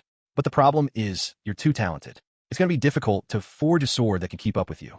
You could tell that even this sword could barely withstand the force of your swing. Hearing this, Ronald let out a small grunt, clenching his fists. He felt lost. What should I do? Standard materials won't be able to handle your strength, Doran explained. We'll need to use high-grade metals, smelted with a special kind of fuel. At the very least, we'll need byproduct from a wyvern. Hearing that, Ronald wondered, byproducts? Well, what about this? I wasn't sure if it would be useful, but I brought along. As Ronald spoke, he pulled something from his bag. Doran leaned in, curious. What's that? An eggshell. In his palm rested a cracked fragment from Sita's egg. A short time later, inside Doran's forge, now sporting a large hole in the wall, the sound of a hammer rang out once more. After several mighty swings, the old dwarf had to shout, Incredible! Even this hammer can't put a dent in it. Staring at the eggshell, still perfectly intact after so many blows, he yelled, Not even a single dent! Does a material like this actually exist in this world? In all his hundreds of years, he had never seen a material so priceless. Doran's eyes lit up. You're really letting me use something this valuable? Ronald was at a loss for words. Of course. It's useless to me, so... It should be enough to forge one sword, right? Doran was practically vibrating with excitement. This piece alone is enough to create a sword of immense power. Of course. Come back in 2 weeks. I'll forge you the finest sword in this entire kingdom. Ronald crossed his arms, a satisfied smile on his face. I'll be looking forward to it. On his shoulder, Sita let out a big yawn. Doran then remembered the 2 girls who had come along. As for you two, he said, since you're already here, you should go meet the other artisans. Maria's eyes lit up. Huh, us too. Can't have the friends of my esteemed guest leaving empty-handed, can I? Just tell them I sent you, and they'll take good care of you. The old dwarf continued, lightly tapping his hammer against the eggshell. I'd love to help you myself, but at the moment, I can't think of anything besides forging this material. His eyes were glowing red with fascination. Doran let out a joyous laugh, and the ringing of his hammer sounded almost cheerful. His gleeful cackling made all 3 of them think the exact same thing. This old guy is insane. Meanwhile, in a chamber far deeper underground, where the only light came from flickering torches, someone was grinding their teeth. All that noise from the surface dwellers. How irritating. I'm getting the urge to burn them all to a crisp. Another figure standing before him spoke up. Restrain yourself. It is not yet time for us to be revealed. She looked up, her voice echoing in the darkness. It won't be long now. From those foolish blacksmiths to everything in this kingdom, the day it all vanishes buried in light is fast approaching. Behind her, in the shadows, stood rows of giant, humanoid stone statues. A few days later, morning sunlight streamed across the campus. Ronald strolled leisurely through the halls, his hands casually clasped behind his head. He was thinking about that old geezer who called himself the best blacksmith in the Empire, the one who'd promised to forge a sword for him personally. Ael and Maria had placed orders there too. This is going to be expensive. He tossed a gold coin into the air, watching it glint in the sunlight. But that wasn't his problem. A sly grin spread across his face. He was going to use someone else's money to pay for it. Somewhere, Chili Fan suddenly felt a shiver run down his spine. It'll take half a month to forge the sword, and that's if nothing goes wrong. Ronald let out a bored sigh. What am I supposed to do to kill time until then? Ael and Maria are probably in class right now. He suddenly stopped, dropping his hands to his sides and looking around. Oh, so this is the training area for the upperclassmen. Ronald's gaze fell on the building ahead. Galen Hall, he muttered, hands on his hips. That must be where Professor Navi Rose teaches. I didn't want to come before since she said you had to bring a real weapon, but now I've got something I can use for the time being. Should I go in? Suddenly, a chilling wave of killing intent washed over him from the side, making his skin crawl. He slowly turned his head, forcing a strained smile. Huh, Professor? Before he could finish, a hand shot out, grabbed his ear, and yanked. Ronald cried out in pain. Navi Rose's face was murderous. Long time no see, Ronald. Her eyes blazed. I told you to come to my class the second you got a weapon. So why are you only showing up now? She yanked harder. Are you skipping my class? Skipping? No way. Ronald scrambled to explain. I was caught up with something important. But Navi Rose wasn't listening. She just kept dragging him along. Forget it. You're coming with me. I'll listen to your excuses on the way, she yelled. Okay, I get it. Just let go of my ear first. Ronald yelped, then screamed in desperation. That hurts. Inside the building, a brown-haired girl carrying a stack of documents flinched at the scream from outside. What was that noise? She glanced curiously out the window, but as she turned back, she carelessly bumped into someone else. What's with all the screaming? Ugh, stop blocking the way and move aside. Her documents scattered across the floor. She quickly bent down to pick them up, murmuring, sorry, I was a little distracted. Some teaching assistant you are. So clumsy. If you have time to get distracted, you have time to go prepare the next lesson plan, Ka said, his tone condescending. The girl straightened her stack of documents and forced a smile. Right. With that, she started down the hall. I'll get right on it. In the combat arena, Navi Rose stood before the class and announced. He caused quite a stir during the entrance ceremony duels, so some of you may already recognize him. But for those who don't, I'll introduce him properly. She crossed her arms, gesturing toward Ronald. This is Ronald. Starting today, he'll be joining this class. Ronald bowed politely. I'm Ronald, a first year from the martial arts department. I look forward to learning from all of you. The class immediately broke into whispers. The guy who took second place among the first years. Yeah, that's why he got to skip ahead to this class. There were less flattering murmurs, too. Is he really all that? He looks pretty average to me. I can hear you, he thought, annoyed.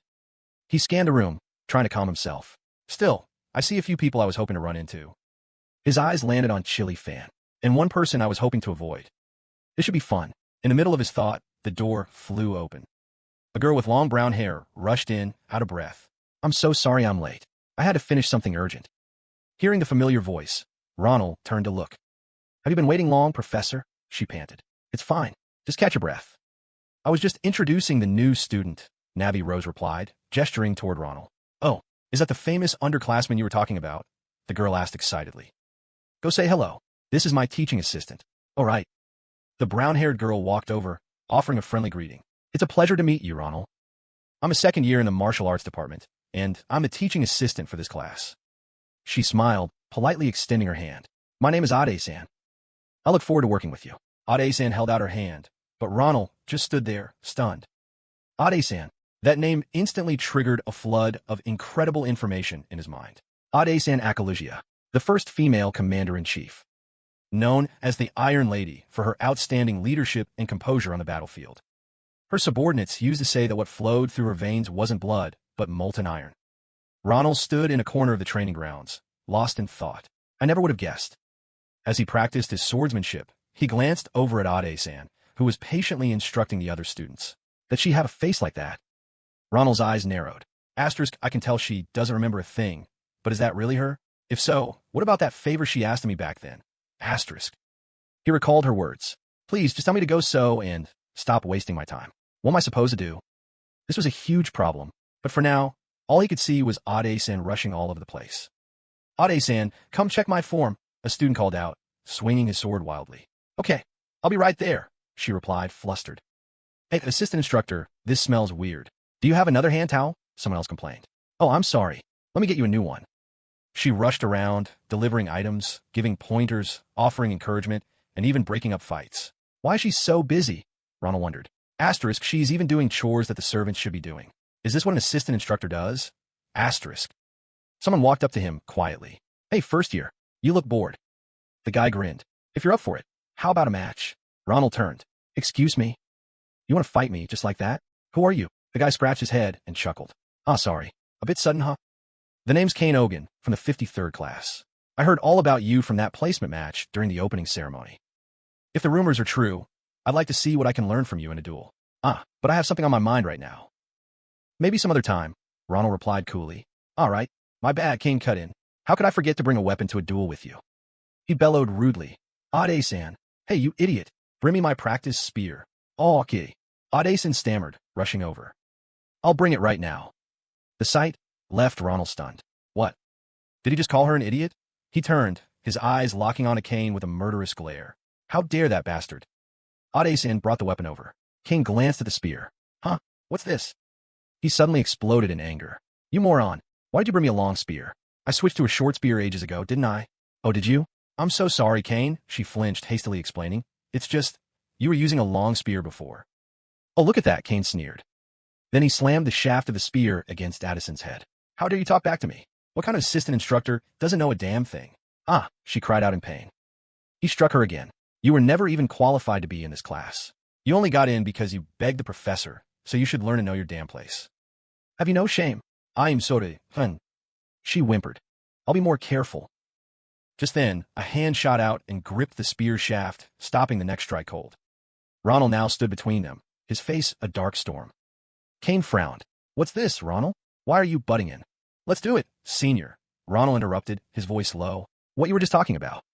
Because if we don't, I don't know what I might do right now. Huh? What the hell are you talking about? You don't understand me? Ronald pressed. With a murderous look in his eyes, he struggled to contain his rage, forcing out each word. Let's fight, you son of a bitch. Caught off guard with Ronald gripping his weapon, Kane felt a flash of embarrassment but quickly masked it with a smirk. Did I hear you right? What happened to not being in the mood? Noticing the murderous glare Ronald was aiming past him, Kane glanced at Ade-san, a suspicious look on his face. You're acting like this because of her? You know this thing? He licked his lips, his taunts growing viler. Or are you just like all the other pathetic weaklings? And you two have been doing things behind my back. Ronald shoved Kane's wooden spear aside. Hey. He tightened his grip on his practice sword, his voice ice cold. Shut your mouth and focus on blocking. A furious light flashed in Ronald's eyes. He raised his wooden sword, his voice a low threat. Say one more word, unless you have a death wish. As he spoke, Ronald thrust the tip of his sword against Kane's spear shaft. A brilliant flash of magic erupted at the point of contact, forcing Kane to grimace as he struggled to hold his ground. Asterisk, what the hell? Asterisk. Asterisk, how is it this powerful without any mana? Asterisk. Ronald's power sent Kane flying backward with a grunt. The wooden shaft of Kane's spear had snapped in two, smoke rising from the splintered ends under the immense pressure. Ronald pointed the remnants of the spear at him, his voice like ice. You were whining all day about not wanting a long spear, so I changed it for you.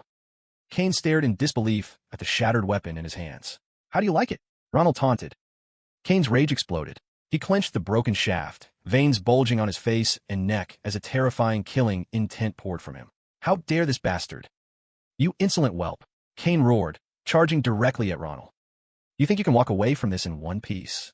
Kane thrust the broken point of his spear at Ronald's face. But it suddenly crumbled into 3 for more pieces.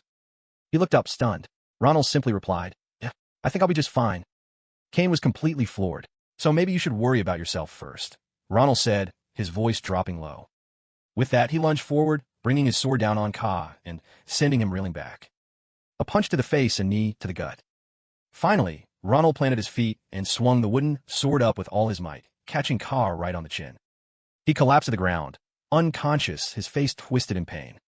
Ronald shot Ka an ice-cold glare. You should count yourself lucky this is the academy. If I'd run into you outside.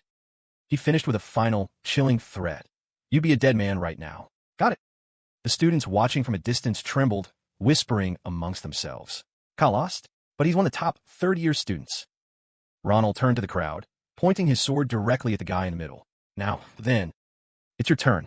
The spoiled brats who made her carry your handkerchiefs. Step forward. The young man panicked. Huh, me? If it stinks, wash it yourselves. Why bother someone else? Ronald demanded.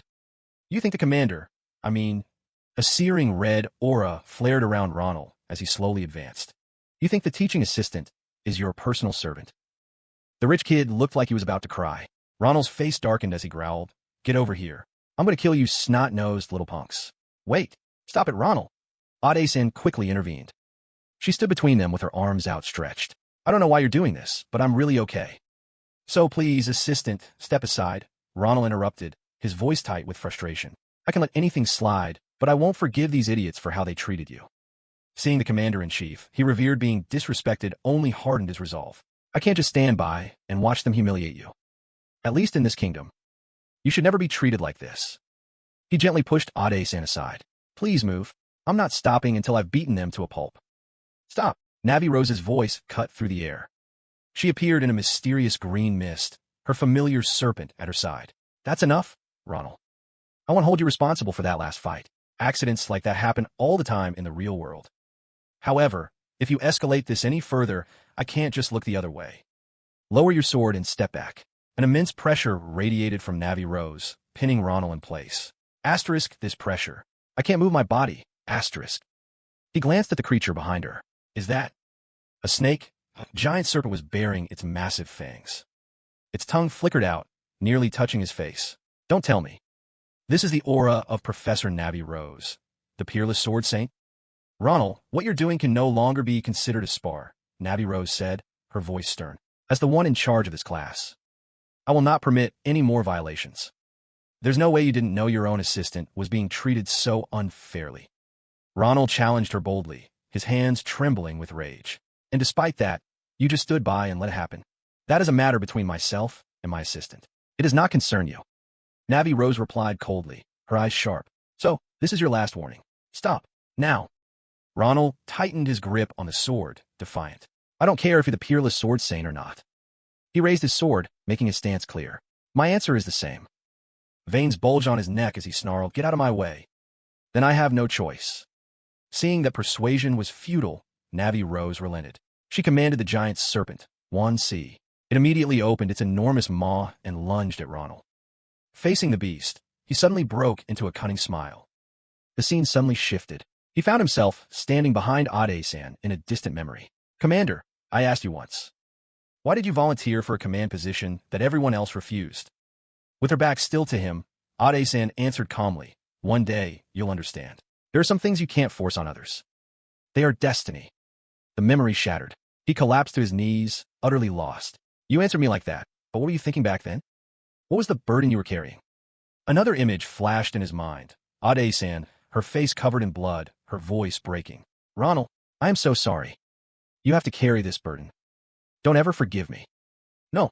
Ronald screamed, bolting upright in bed as if escaping a nightmare.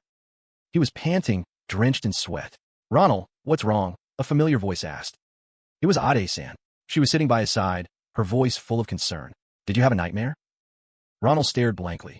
See, Commander. Ade-san looked at him, curious. Commander? What do you mean by that? Hearing that, Ronald froze, then scratched his head with an awkward laugh. He looked around and realized where he was. And, is this the infirmary? That's right. The professor told me to bring you here. Ronald suddenly recalled Professor Navi Rose's threat. I will be correcting your behavior from today during the supplemental class. Ade-san added casually, as if quoting the professor directly. Ronald's face fell in despair. Asterisk, it's over. I am doomed, Kropka. He was seriously considering whether he should just pass out again when Ade-san cut through his thoughts. But by the way, Ronald, were you so angry earlier because of how they were treating me? The sudden question made Ronald freeze. He turned away, flustered, and tried to make an excuse. It's just that I place a high value on proper conduct. And I'm an upstanding gentleman, you know.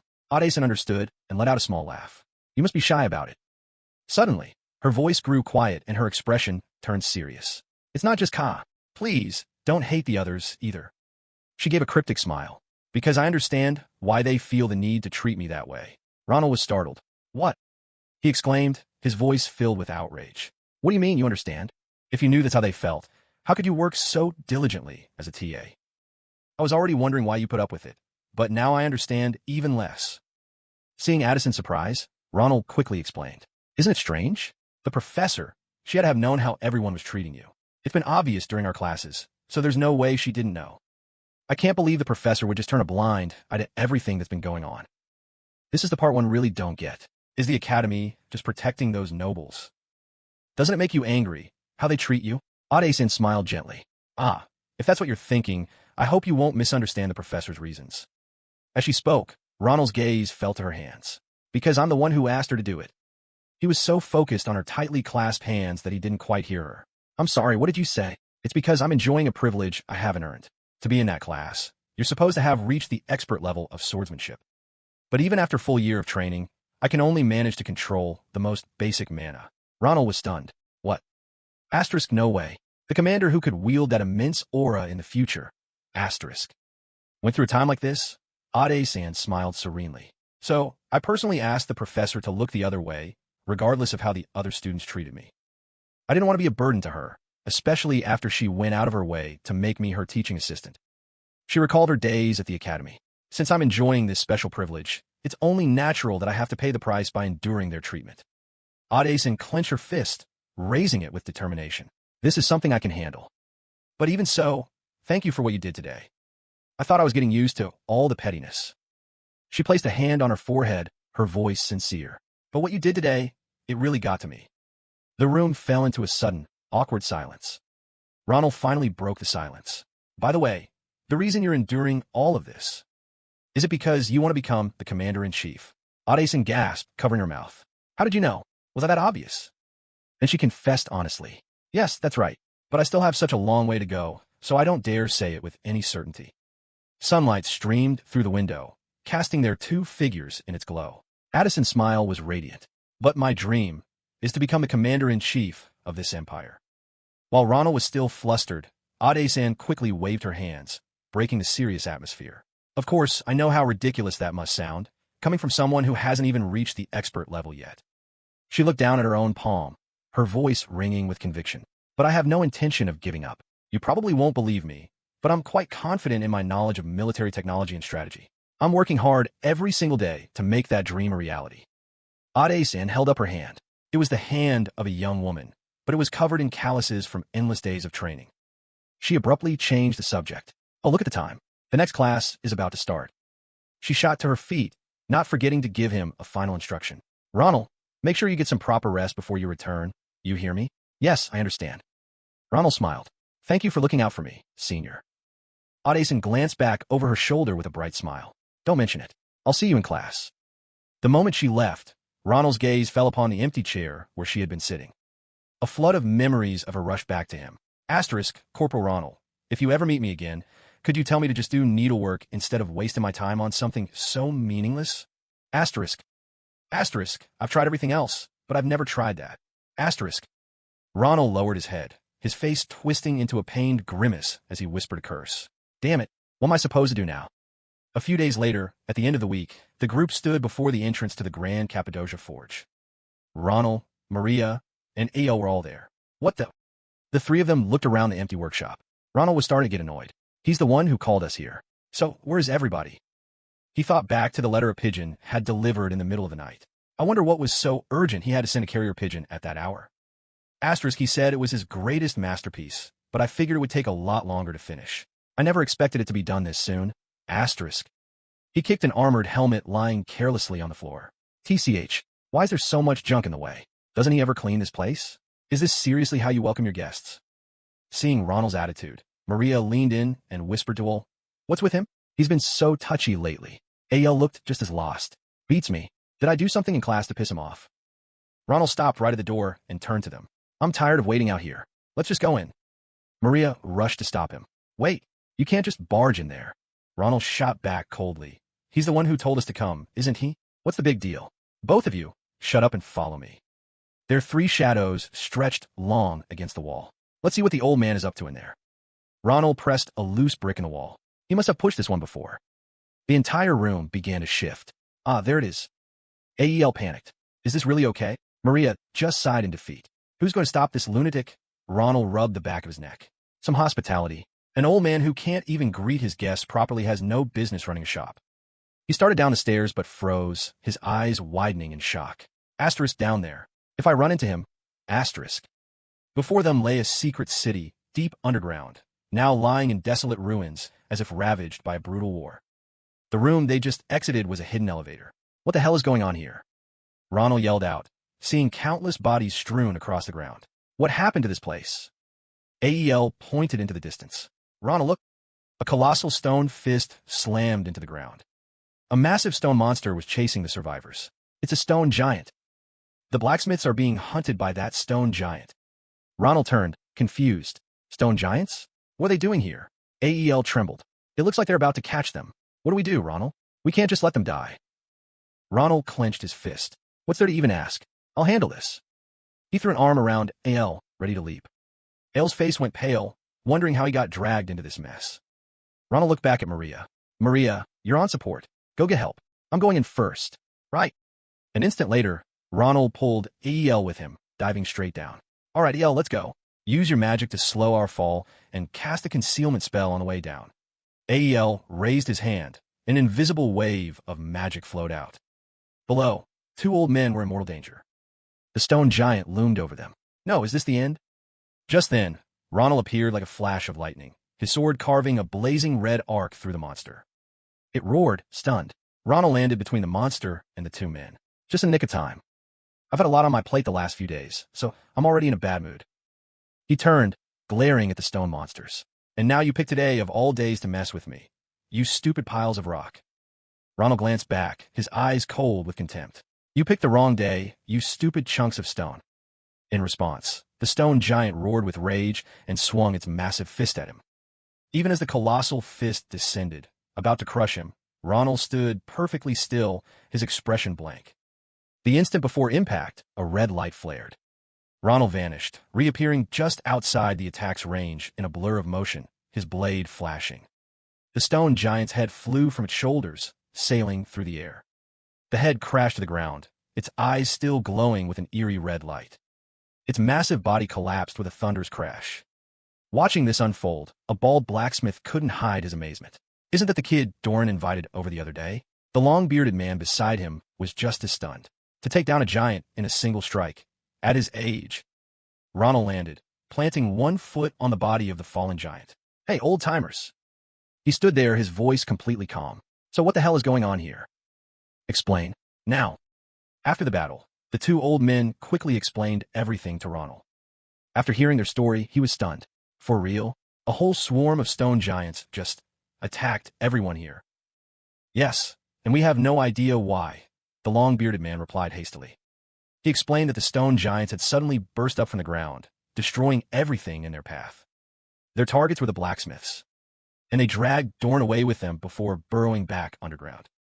Didi Khan tried to stop them, but he couldn't. If we don't do something, Ronald cut in, his voice a low growl, they're going to be monster food. He shot to his feet. All right, are there any more of them left here? The one you just killed was the last of them, the long-bearded man answered. Ronald turned to AEL. You and Maria, go check on the others and see who's injured. Stay with them until help arrives. Tend to anyone you find. With Sita's help, you should be able to handle first aid. What about you? AEL asked worriedly. What are you going to do? I'm going to rescue the ones who were taken. Because I have to get something from old man Doran. Meanwhile, in another location, Doran was on his knees, clutching his sword. I'm glad you came for me, but you shouldn't have come. Standing protectively in front of him was Didi Khan, facing two stone giants. Get out of here. Run. Didi Khan yelled. With your invisible armor, you can, Doran said anxiously. Shut up, old man. Didi Khan snapped, cutting him off. Dealing with these things is hard enough without you standing there spouting nonsense. He turned and scolded. If you've got the energy to ramble, then pick up that sword and do something. Are you just showing it off for decoration? No. Doran refused immediately. He clutched the sword tightly, insisting, this baby is my masterpiece, my grand beginning. He cradled the weapon, his voice firm. I cannot allow my sword to be sullied. Doran's stubbornness made Didi Khan's anger boil over. You crazy old bastard. I don't care how crazy you are about weapons. Now is not the time for this crap. Just then, one of the giants roared, raising its arm and smashing it down. Dust and debris billowed from the impact. Doran was unharmed. Didi Khan had blocked the colossal fist with his own body, fresh blood trickling from the corner of his mouth. He grimaced, straining under the immense weight. The defensive enchantments on the armor. They've been completely destroyed. The giant slowly lifted its hand. Damn it.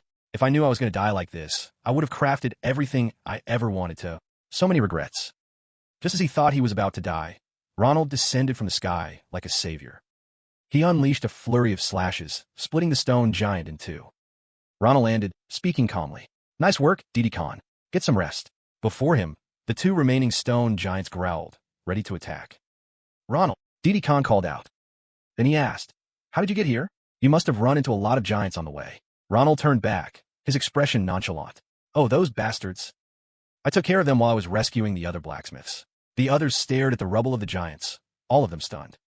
Didi Khan fell to his knees, his voice filled with awe and admiration. You really did that? Enough talk. Ronald waved it off, then held out his hand to Doran. Hand it over, old man Doran. I can't use this sword anymore. Doran glared at him. Ronald continued. That thing you're calling a masterpiece, isn't that my sword? Did you think I couldn't hear you from outside? Doran froze, then stammered, right? Yes. He reluctantly handed the sword to Ronald. Here, take it. The sheath isn't finished yet, so you can use it right away. Thanks. Ronald drew the gleaming sword from its scabbard. Well then, let's test it out. The two stone giants growled in anticipation. One of them roared and charged straight for him. Ronald remained unfazed, his mind occupied with evaluating the new sword. He swung the sword with all his might. The two giants froze. With a single slash, the ground before him split open into a deep chasm. The powerful gust of wind made Ronald's hair stand on end. Even he was stunned by its power. Didi Khan and Doran could only stare in admiration. What the hell is this? Ronald breathed. Doran's face beamed with pride. He approached excitedly. What do you think? Do you like La Mancha? La Mancha? Is it the sword's name? It's a name I derived from observing my beloved stars. Doran gazed at his reflection on the blade, filled with pride. Isn't it amazing? It's so light you can't even feel its weight, yet it's harder than mithril and can withstand any kind of swordsmanship. Best of all, I didn't add a single enchantment to it, but because it has blood-absorbing properties. It possesses a unique self-regenerating ability. Ronald held the radiant sword. So this was made from? He raised the sword, then turned to praise Doran. You're even better than I thought. Glad you like it, he replied. Now's not the time to chat. We need to get out of here fast. There shouldn't be anyone else this far in. Is that so? Ronald replied calmly. Perfect timing. He started walking, instructing the two. You, get the old man out of here first. There's something I need to check. Huh? Check what? Didi Khan wondered. TCH. It's nothing much, Ronald said coolly, but I think there are a few rats hiding in here. And one of them is a big one. The three of them froze. Filthy rats. Didi Khan turned to Ronald, his face a mask of confusion. What do you mean? The creatures that are getting in my way, he answered. I'm quite familiar with the behavior of stone giants. They don't move in packs, and they stay dormant like this unless they're provoked. He placed his hand on the surface of a rock, and I've never seen. As soon as he finished speaking, the stone slab suddenly rumbled. Startled, Doran and Didi Khan jerked their heads toward the sound. Strange patterns began to glow on the stone. Ronald hoisted his sword onto his shoulder. Asterisk, a magic circle. What are these suspicious markings doing behind their heads? Asterisk. He turned to Doran. Do you have any idea what kind of magic this is? Doran hesitated. I'm not sure. This isn't my area of expertise, so I can't really say. Doran placed a hand on the markings. But the residual mana here is overwhelming. This is some treacherous sorcery. This must be what made the stone giants go berserk. He wondered aloud. Who could possibly do something like this? Beats me, Ronald answered, his eyes suddenly turning cold. He looked as if he'd just realized something. Hold on. It could be. We'll find out who's behind this if we head deeper inside. Deeper inside the dark, bottomless cave, a cold wind swept through, carrying with it an eerie chill. Gripping his sword tightly, Ronald plunged into the darkness at full speed. He'd hesitated before, but not anymore. The deeper he followed the tracks of the stone giants, the more human footprints he found. What's more, his mana sense was screaming a warning. Someone's up ahead. He stopped abruptly, his attention caught by something. A voice, accompanied by a faint glow, emanated from around a bend. Ronald swiftly ducked behind a large boulder. Let's see just who you are. But the sight before him left him stunned. What? What in the world? An unnaturally massive, gem-encrusted stone giant stood there, looming. At its feet were two figures clad head to toe in white. It's gotta be them, he thought, certain. Asterisk, but what the hell is that thing? It makes the other stone giants look like toddlers. Asterisk. It looks like it's been sealed, but if that thing ever starts to move. His train of thought was cut short by a voice. An intruder? Are you sure? Positive. Based on the traces of brainwashing left on the giants that were cut down. It could only have been a third party. The man grumbled. How the hell did those bastards get here so fast? So what now? You said we're out of stones. How are we supposed to awaken this thing? The man, Edwin, suddenly grinned with glee. Maybe I should just slaughter them all? The woman beside him, Scylla, retorted, Forget it, Edwin. The Empire's weapon crafting technology has deteriorated ever since most of our facilities were destroyed. In other words, if our identities are exposed, he won't let it slide. We should retreat. He was still smiling. Always so serious, aren't you, Scylla? Fine, we'll do it your way. At least let me deal with that thing over there. Do what you want, she answered curtly. All right then. The man took a deep breath. This scent of sulfur, hiding in the shadows. Ronald sensed the approaching danger. Edwin chuckled as he began to cast a spell. It's been making my nose itch for a while now. He yelled, Die, you rat, and hurled a fireball straight at Ronald. In a flash, Ronald drew his sword, blocking the fiery blast just in time. He gritted his teeth, deflecting the stream of magic away.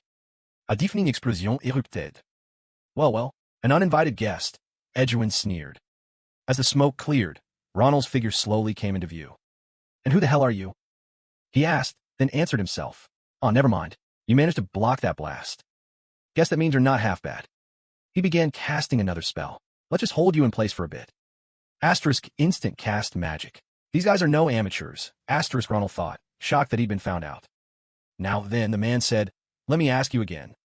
How did you get in here? This place isn't exactly easy to find. Straining, Ronald planted his sword in the ground and slowly forced himself to his feet. I should be asking you that. Who are you? Whoever you are, you must have known what would happen the moment you set foot in here. The man laughed as he cast his spell. Yes, that's more like it. An attitude like that makes you worth killing.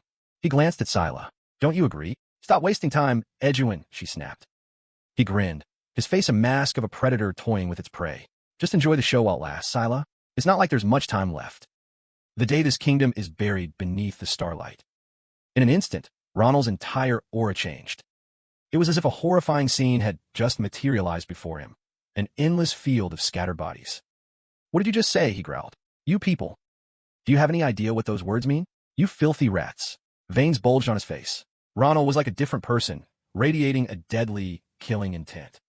Edwin gritted his teeth, stunned. Asterisk, what in the world? His presence suddenly, asterisk. Ronald tightened his grip on his sword. Both of you are coming with me. Because it looks like I have a lot of questions for you. The man scoffed. Is this kid insane? You think you're going to take us? He channeled magic into his hand. Listen, kid, you really think you've got what it takes? Edo. The words barely left his lips before he moved, a blur too fast to see. Edwin's arm, still crackling with magic, was sent flying into the air. More than enough, in fact, Ronald added coldly. So, you'd be wise to stay right where you are. Edwin crumpled to the ground. The smirk wiped from his face as he reached for his severed arm with his one remaining hand. Cyrilla stood frozen in horror. Edwin didn't even have a chance to. Before she could process what had happened, a hand shot out and clamped around her throat. GHK. Her face paled as she choked for air. Ronald leaned in, his voice dangerously low. Now listen, lady. From this point forward, you're going to answer my questions quietly. He stared at her with ice-cold eyes. Unless you want to end up in pieces just like him. Cyrilla started to fight back. A burst of light erupted from her body as she thrust her hand forward. Magic shield. An invisible shield of energy blasted Ronald backward. The force sent a tremor through his arm. Ronald smirked. Ah, so you're not going down without a fight. I see. A sturdy little shield, but not sturdy enough. He lunged forward, striking the barrier again and again with his sword until it cracked, then shattered into pieces. Cyrilla was dumbfounded, unable to believe her shield had been destroyed so easily. Seizing the opportunity, Ronald closed the distance and slammed his sword down through her leg, pinning her to the ground. Cyrilla shrieked in agony. With a stone-cold expression, Ronald looked down at the woman writhing beneath him. Oh, so that's what you are. A half-demon, huh? Terrified, she had no fight left in her. A half-demon, traveling with that good-for-nothing mage. Just who are you people? Suddenly, Edwin appeared, his hand engulfed in flames. A massive fireball hurtled toward Ronald. From behind him, a voice suddenly shouted, Blast! He instantly spun around, his sword cleaving the fireball in two. Then he lunged, striking the mage with two swift slashes. The impact kicked up a thick cloud of dust and debris. Ronald's voice cut through the dust. Now that's strange. I'm pretty sure I cut off one of your arms. So what the hell is this? Edwin's body was no longer human. Grotesque veins bulged across his face. Ronald asked, "What's with the disgusting new look?" "Get away from her, you sick bastard," Edwin roared, trying to shield Cirilla. The two faced off. Without hesitation, Ronald plunged his sword into Cirilla's leg. "It seems you still don't grasp the situation." Edwin froze, his words dying in his throat. Ronald furiously twisted the blade, drawing another agonized scream from her. He ignored her cries. "You've pushed me too far. Now you're all going to die." He ground the blade deeper into the wound. "Don't you feel sorry for her? Make a choice. Either you shut your mouth and come with me," Ronald taunted, "or I could give this little half-demon an encore performance of that arm trick. I'm actually curious. I wonder if she can grow hers back like you did." Edwin gritted his teeth, furious but forced to submit. He secretly began gathering a flame in his palm. "Fine," he said, feigning agreement. "I'll go with you. Good choice." Ronald pulled his sword from Cirilla's leg. "I'd rather not shed any more blood myself." She writhed in pain. Ronald glanced down at her. "It'll be a real hassle if you die on me." Suddenly, he noticed something was off. Asterisk, huh? What's with her? Asterisk. Instead of fear, Cirilla wore a cunning, sly smile. Why is she smiling in a situation like this? Since when? Caught completely off guard, Ronald was struck by an immense force. He leaped back just in time to dodge the blow. A massive explosion shook the ground, kicking up a cloud of dust and rock. Edwin rushed to Cirilla's side. "Cirilla, are you all right?" he asked on high alert. "I'm fine," she managed, pushing herself up. "Edwin, I owe you one. If you hadn't faked that attack to draw his attention, I wouldn't have had time to cast the spell to cloud his senses and activate this giant."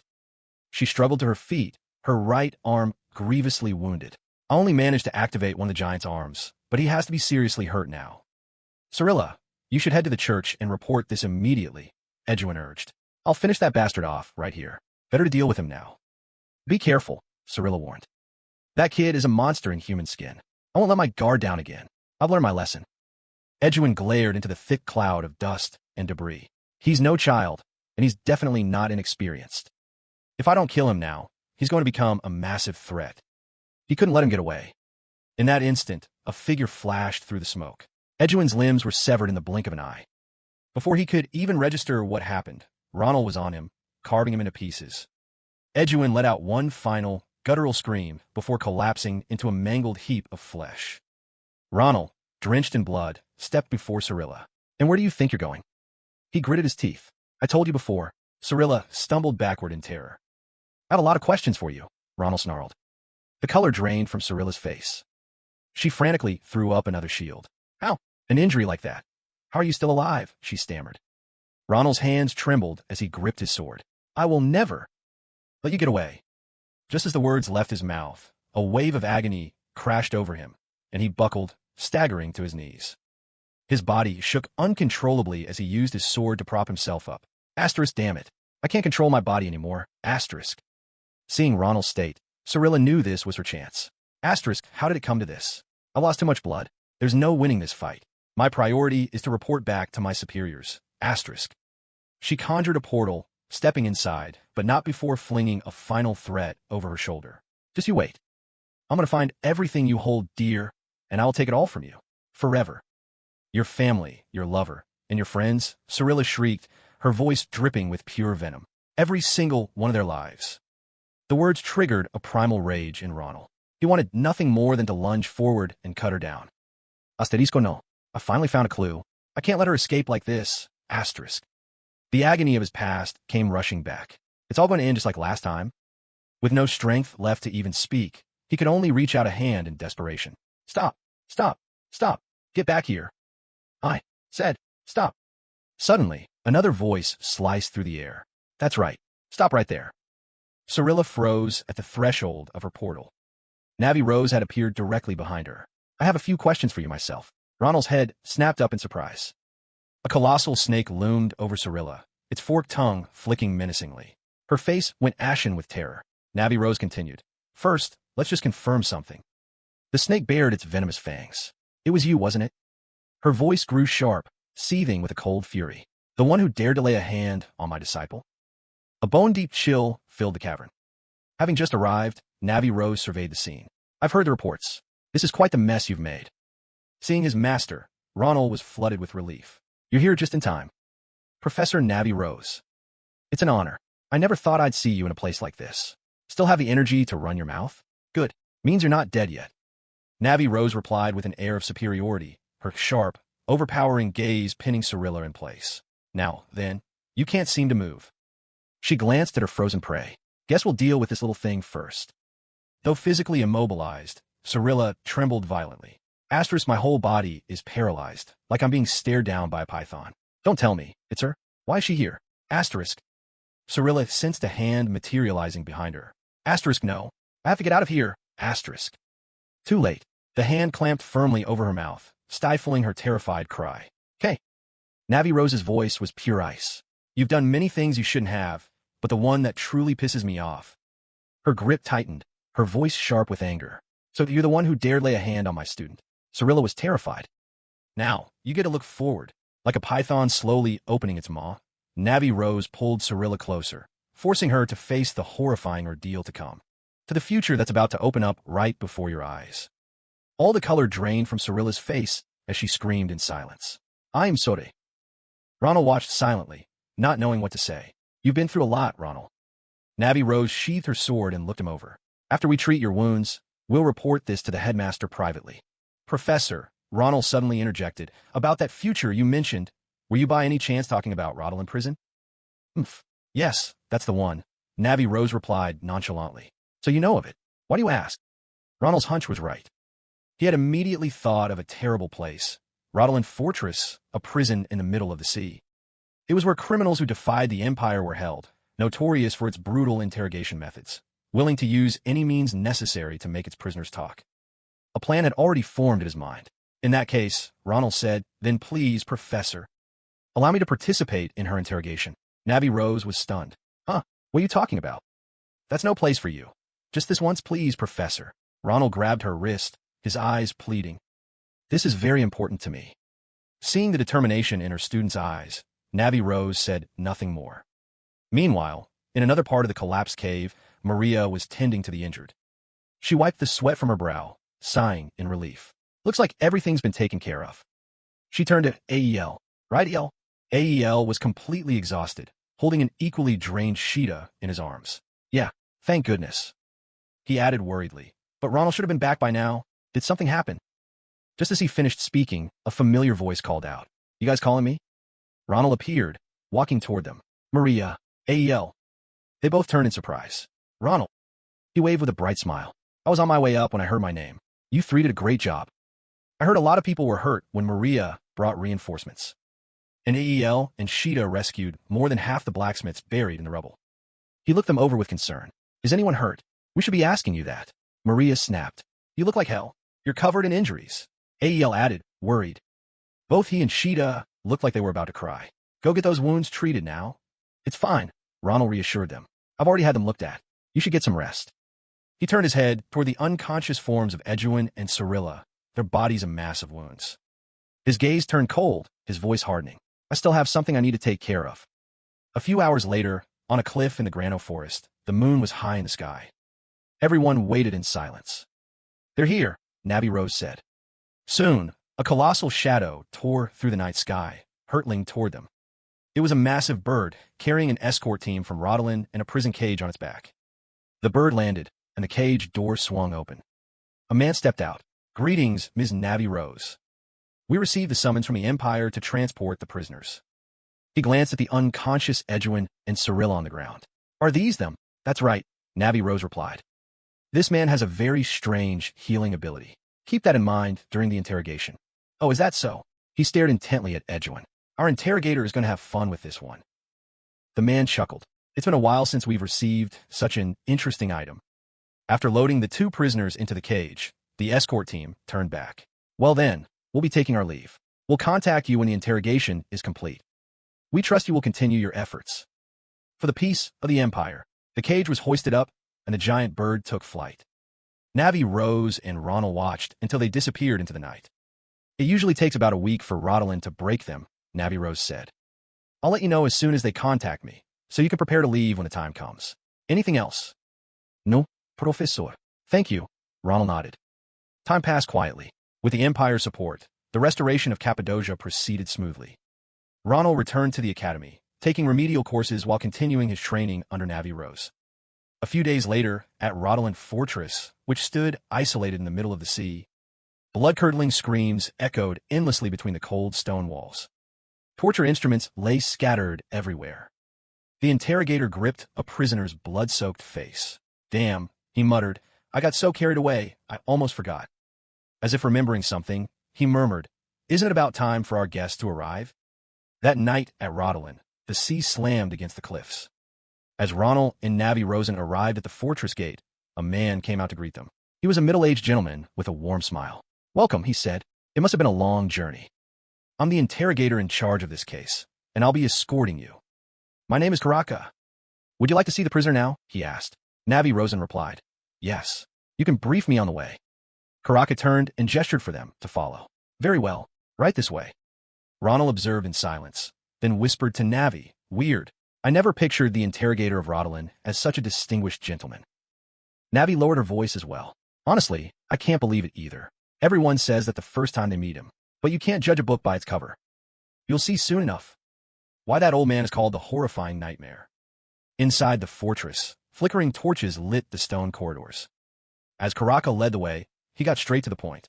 The cell is just ahead, so I'll give you the key details first. First, it's just as I suspected. They're from that place. The Clayer Nebula. They're members of that organization. Navi Rosen crossed her arms.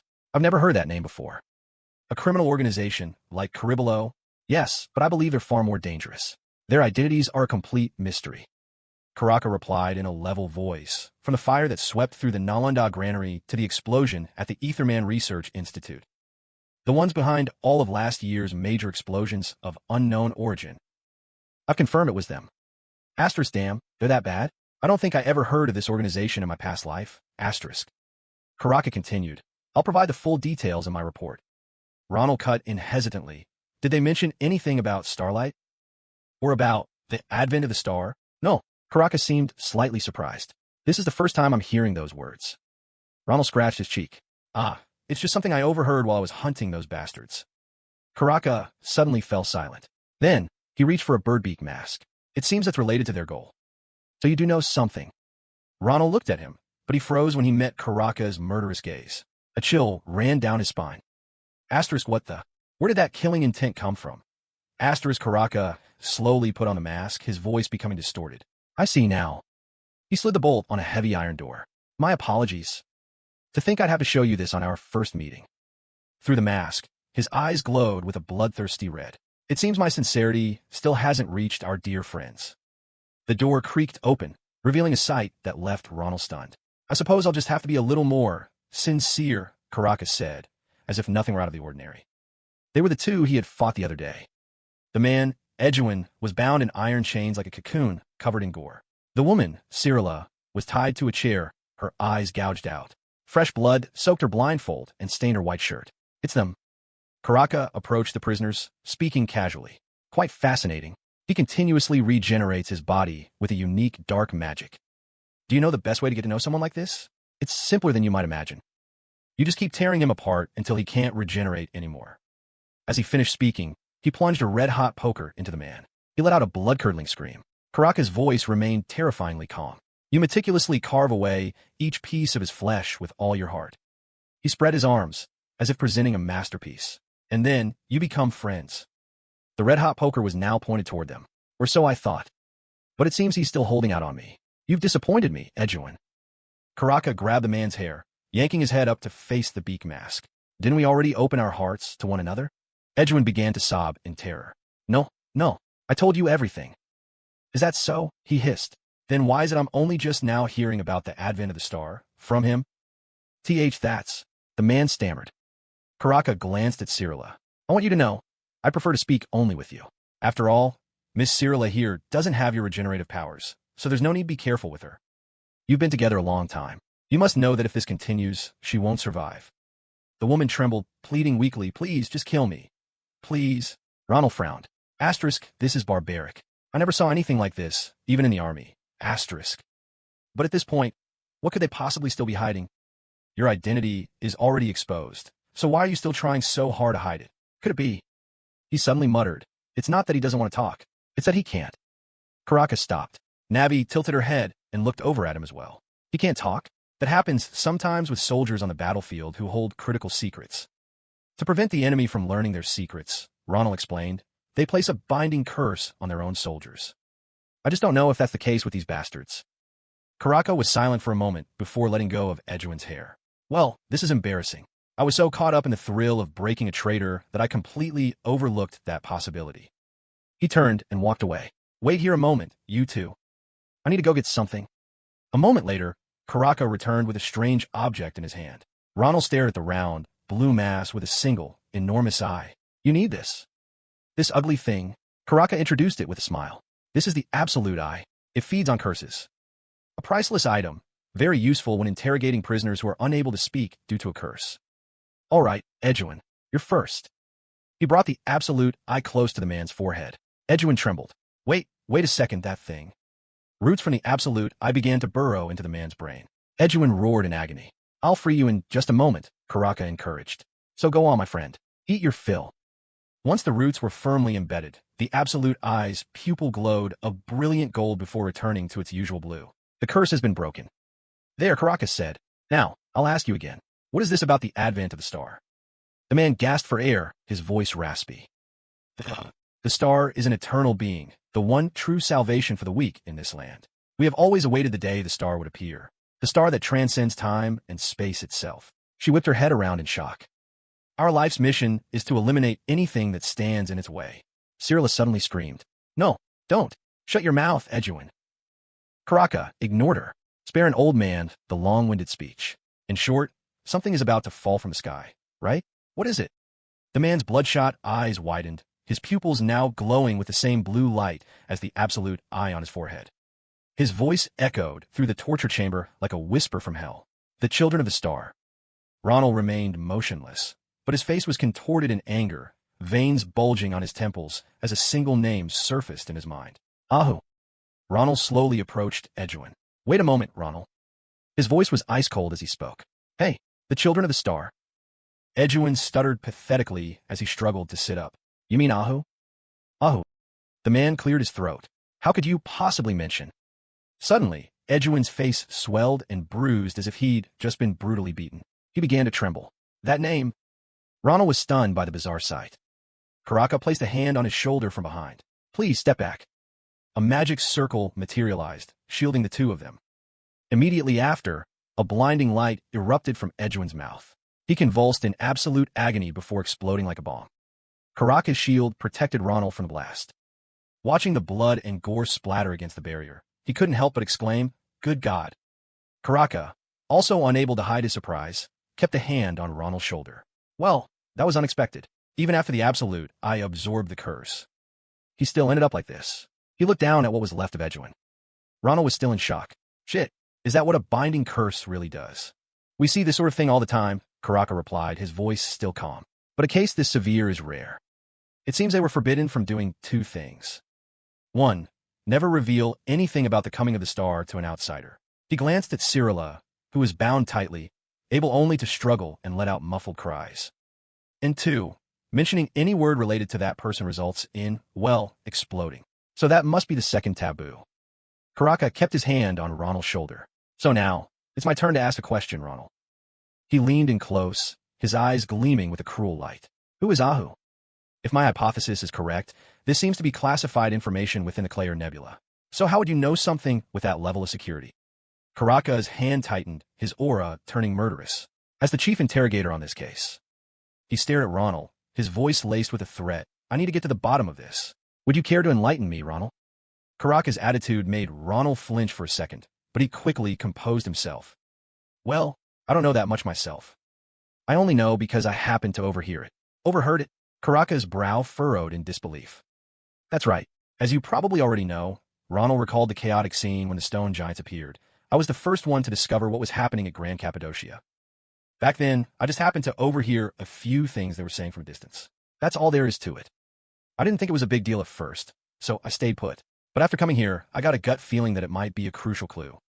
Ronald gently pushes Karaka's hand off his shoulder. That's why I think I got a little too worked up earlier. I apologize for jumping in like that. He looks him straight in the eye. Are you satisfied with that explanation? Karaka stares for a moment, his eyes wide with suspicion. Asterisk, he just stumbled upon this information. I'm sure he's hiding something, but why do I get the feeling his blade isn't pointed at the Empire? Asterisk. Is it because of his eyes? He gazes into Ronald's bright, unwavering eyes. Asterisk, what's burning in them? Is it willpower, guilt, determination, or asterisk, fury toward those bastards? Suddenly, a flash of magical energy lights up the air.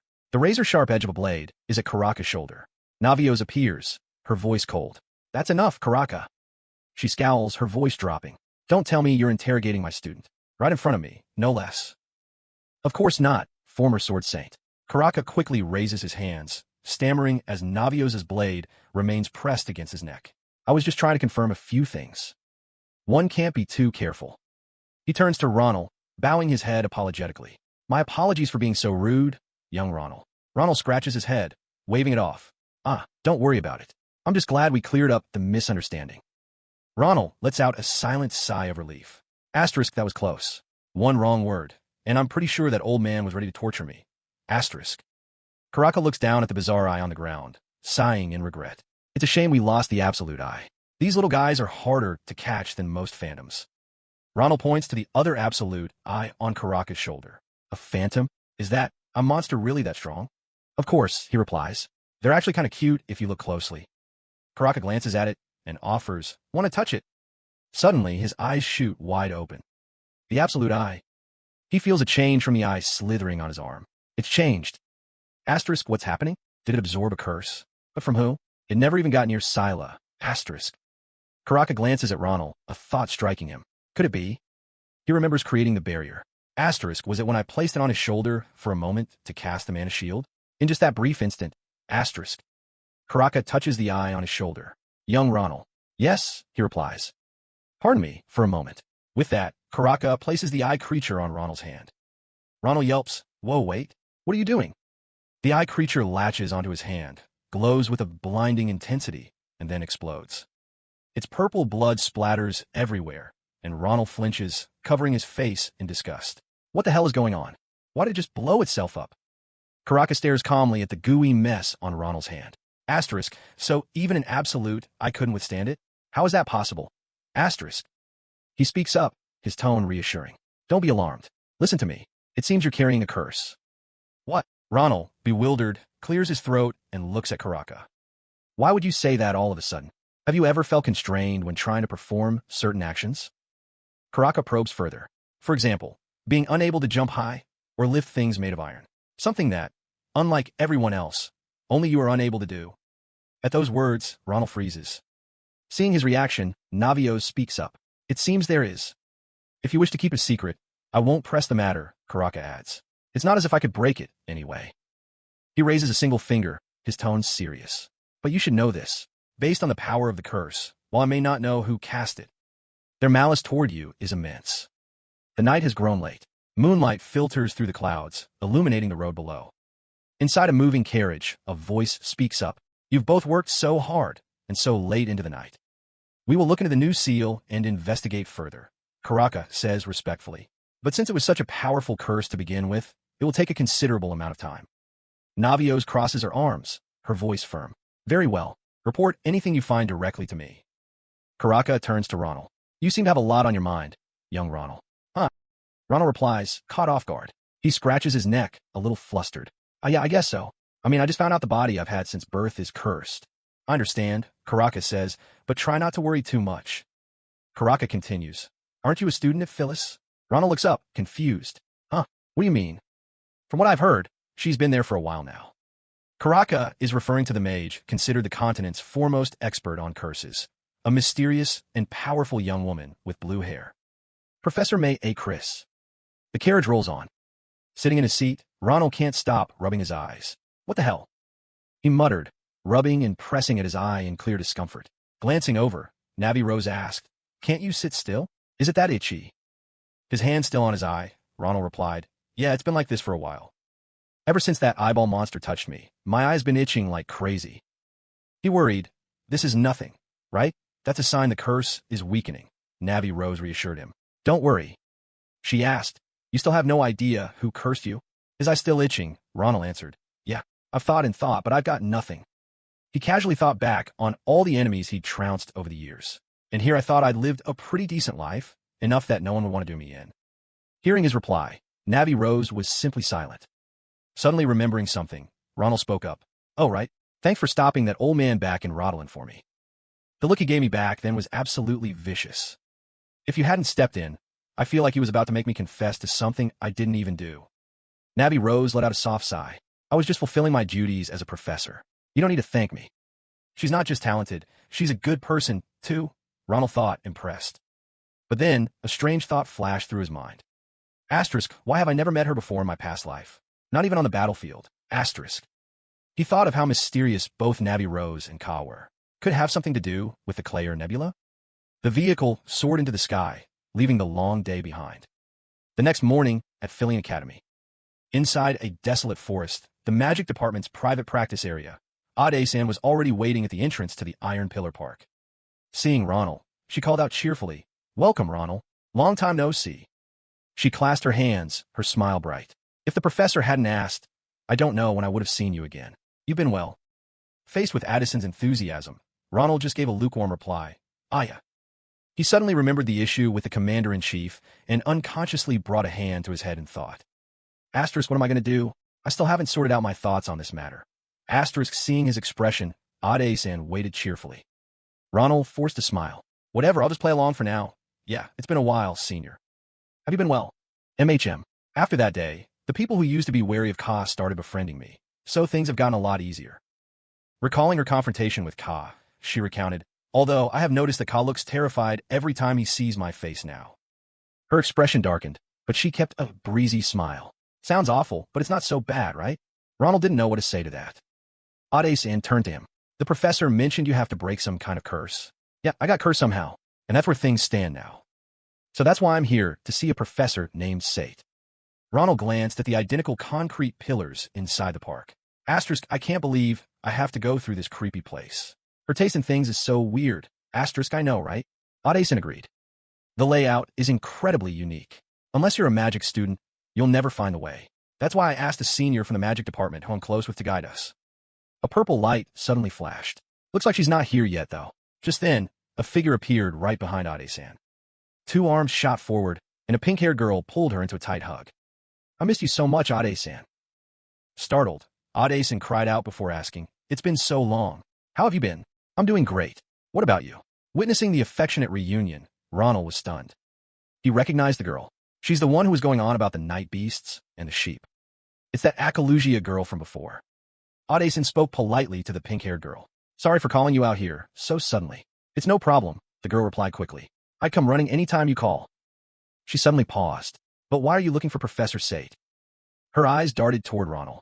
He felt a knot in his stomach, but tried to remain calm. The moment she saw Ronald, her eyes widened in a horrified stare. Ronald decided to speak first. I'm the one who asked for her help. Hello there, Zebit. Oh no, it's alright, isn't it? Zebit covered her face and shrieked. Why are you here? On the way to Professor Sate's office, Ronald walked right behind Zebit.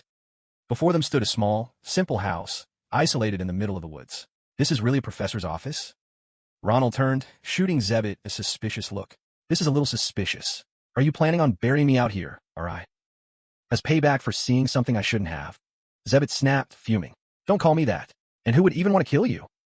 Just shut up and follow me, she huffed, stomping forward. And you talk about my attitude, Ronald replied calmly, hands clasped behind his head. I can't believe this kid is close with the commander-in-chief. Asterisk, she's originally Akalugia.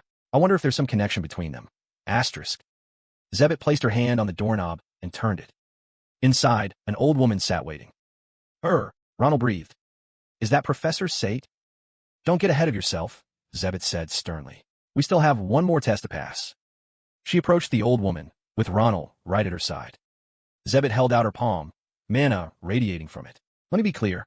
From this point on, no matter what happens in here, you stay put and don't interfere. Got it. All right. Zebit began to chant, Cassie Lunazir Delphirum. The mana in her hand intensified. Open. The air in the room suddenly shifted. Ronald shot a worried glance at the old woman, but she hadn't moved an inch. What was that? Is this the part where something's supposed to happen? Suddenly, the old woman's mouth gaped open, her face twisting into a grotesque mask as she let out a horrifying shriek. What the hell is that? Ronald cried out. Zebit, however, was completely unfazed. Don't worry, this is the professor's real office. She continued her chant. Sephiratio. The room around them began to shift and warp. When it settled, Ronald finally spoke. This is her office? So what was that thing at the entrance? I mean, that was creepy. Just then, a new voice spoke from behind them. So, you're the one. The student Navi Rose sent over. You're just as I pictured. Startled, Ronald spun around. The kindly old woman was gone. In her place was a young girl, who floated over to Ronald and pried open his eyelid. I can feel something incredibly sinister. It has to be her, the most powerful curse master on the continent, Mace Sate. She's 83 years old. Well now, what an interesting boy you are. Mace Sate chirped.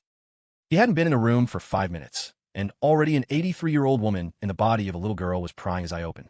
He stared dumbfounded at the child in front of him. Could this be Professor Sate?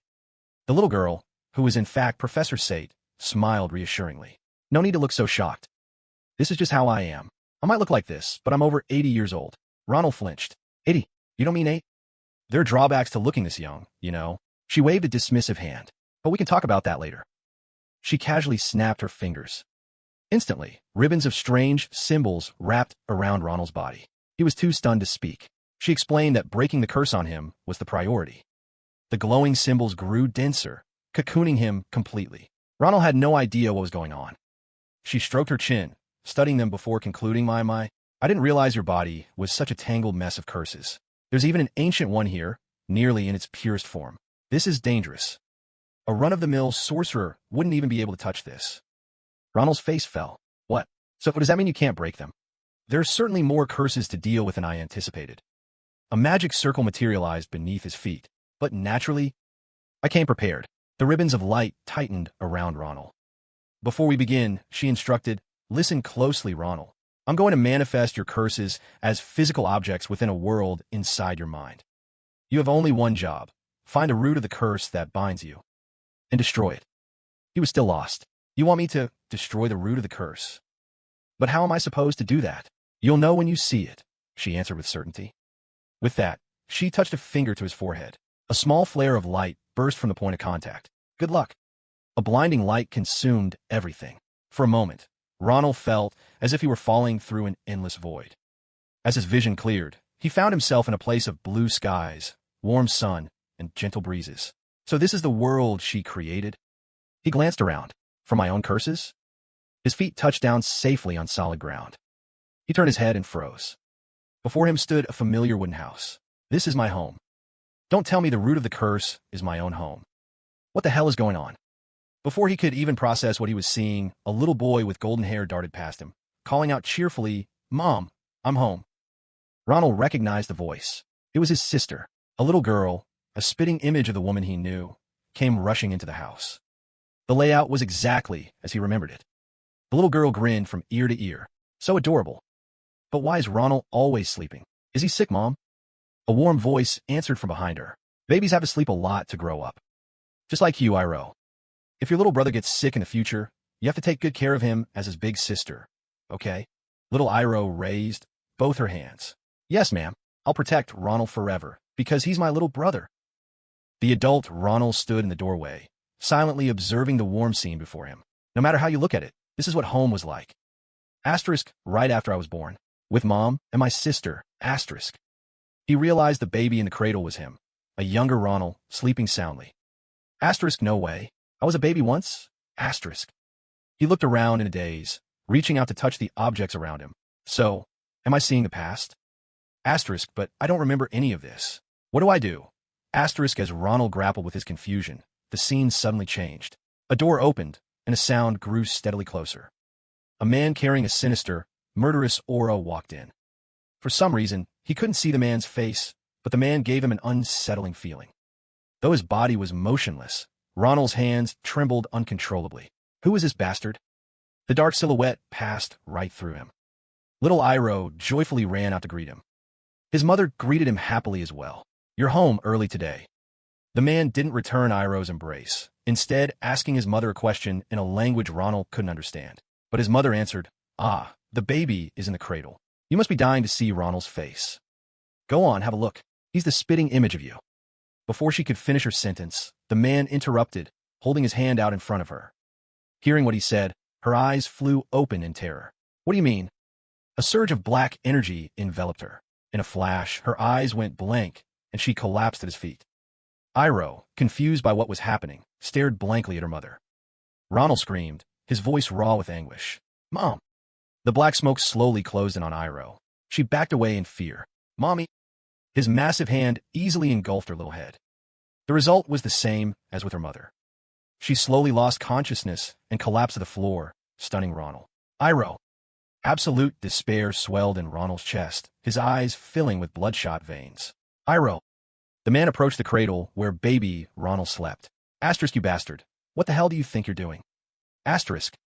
His eyes shot open in utter shock when he saw the very same bands of runes that had just erupted from his own body appearing on the man. The man reached out his curse-filled hand toward him. A blinding light erupted from the cradle, forcing Ronald to shut his eyes.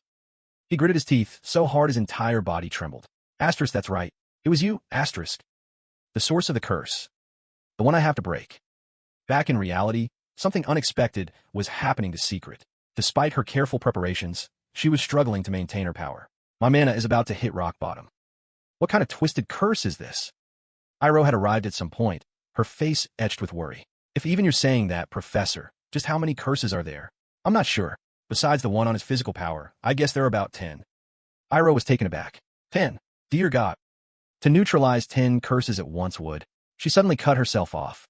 "No, that's not it. I'm shocked because that's not what's happening. The curse I'm fighting right now is only one." Back in Ronald's subconscious, the faint light emanating from the cradle was fading. The curse on the strange man's hand was gone. In its place, a pitch-black aura billowed out, surrounding the cradle.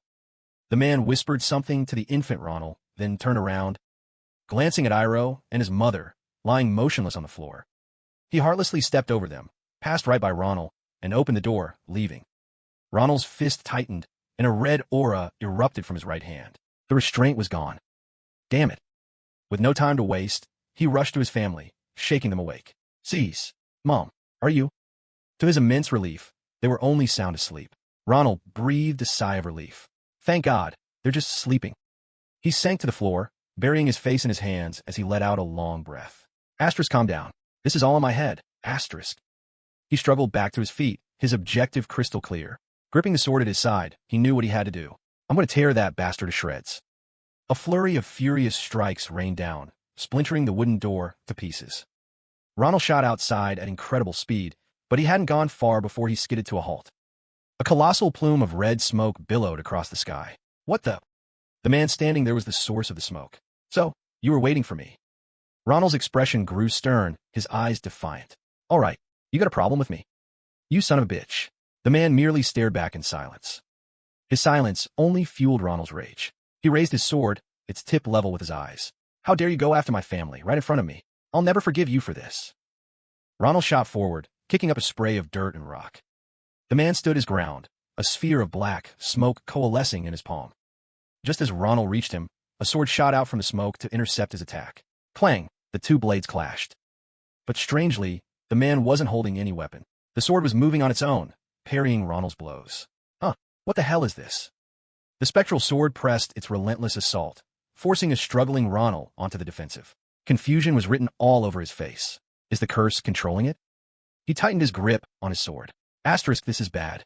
I'm at a complete disadvantage. Asterisk. Slash. A deep gash opened on his wrist, and blood began to flow. It was followed instantly by another cut just below his left eye. The man charged at him in a frenzy, sword in hand.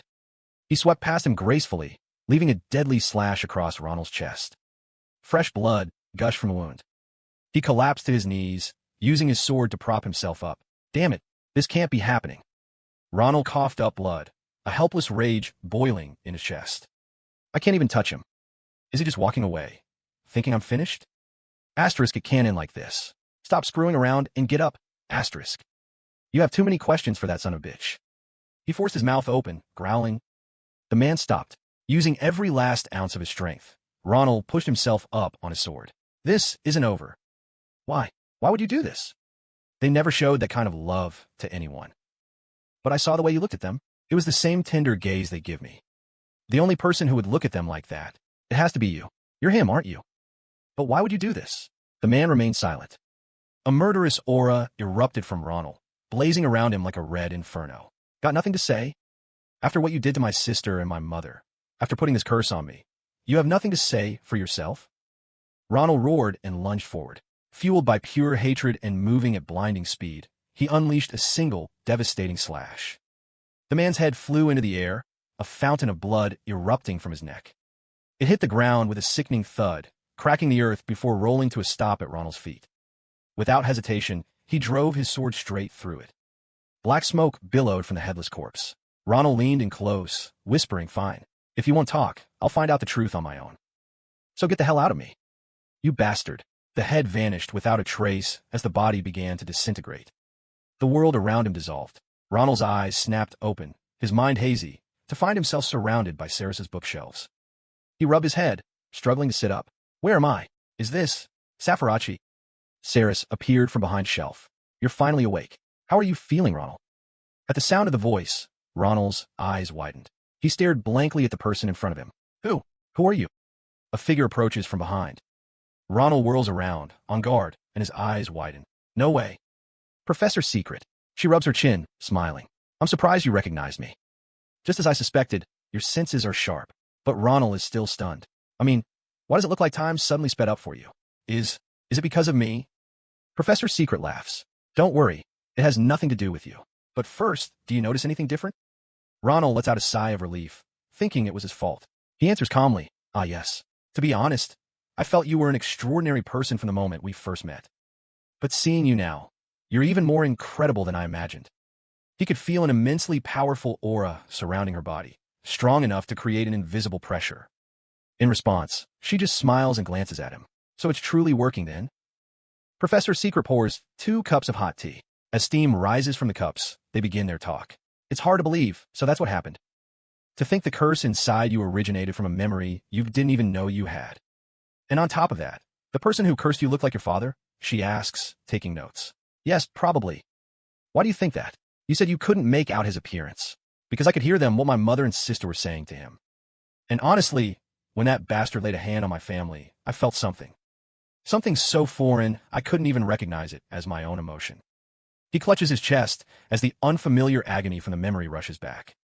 "I think that's why I couldn't hold back, and why I became even more furious. Thinking back on it now, I wonder if that emotion actually belonged to that man." Professor Secret listens intently. "You said you have no memories of your family at all?" Ronald confirms. "That's right. And what's more, my sister and I never once questioned why.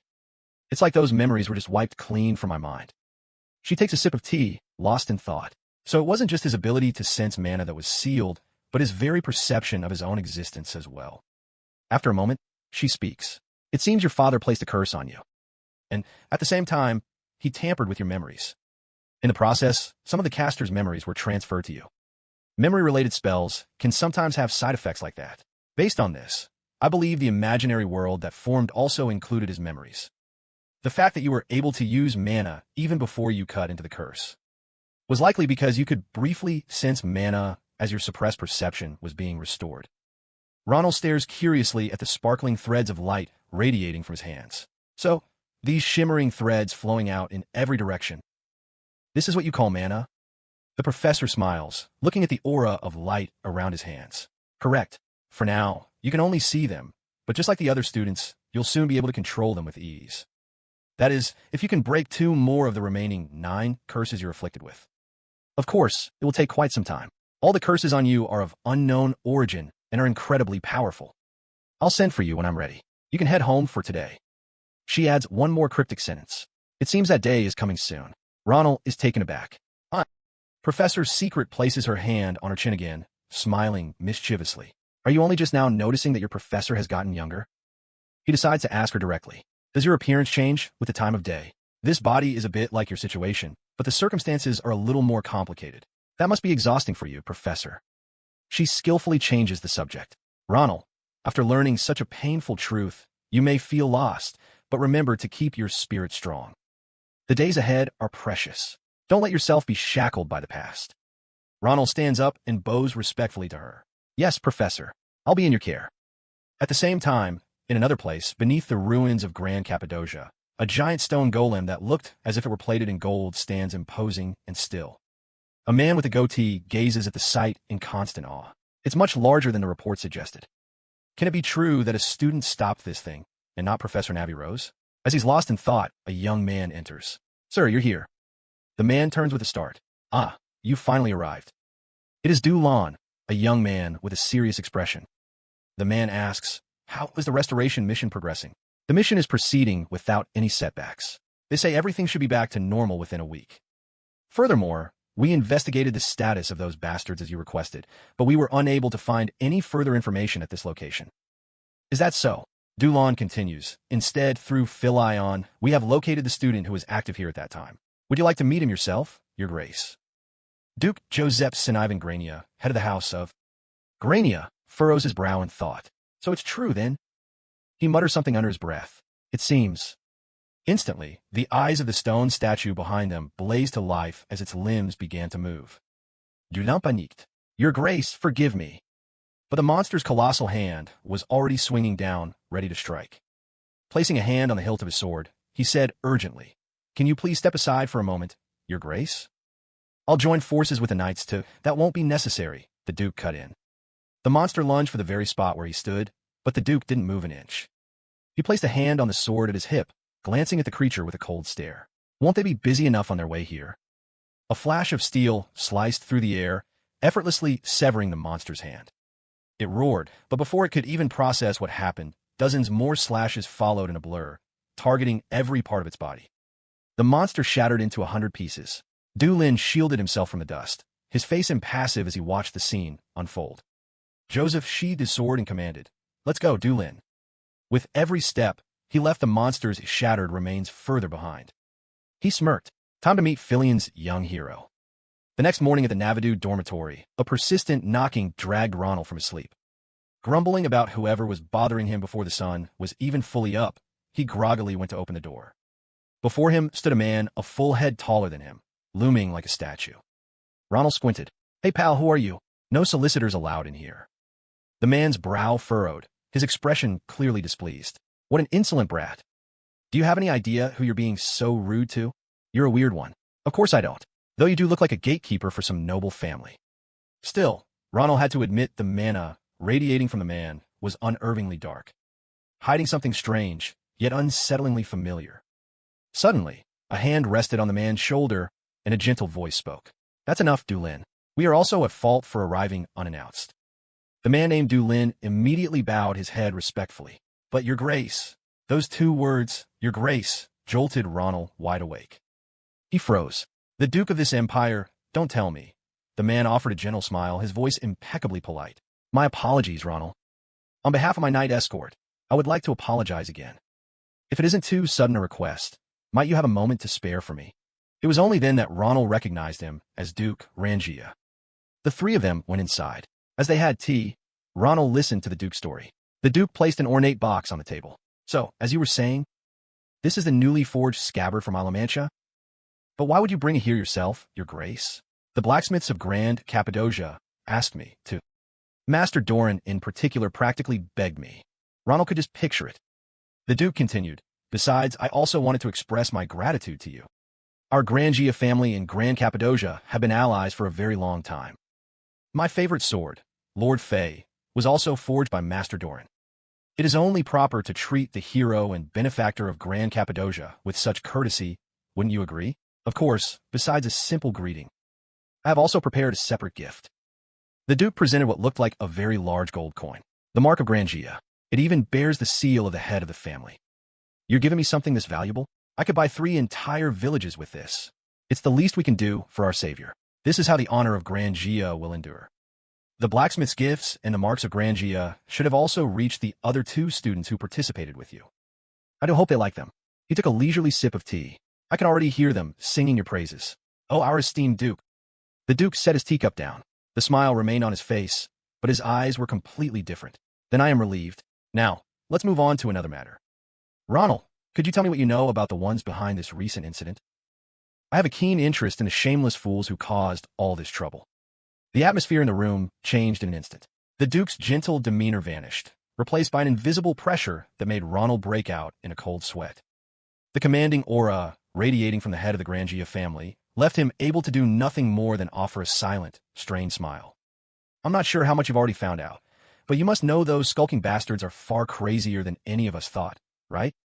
At these words, veins of anger bulged on Du Lin's face.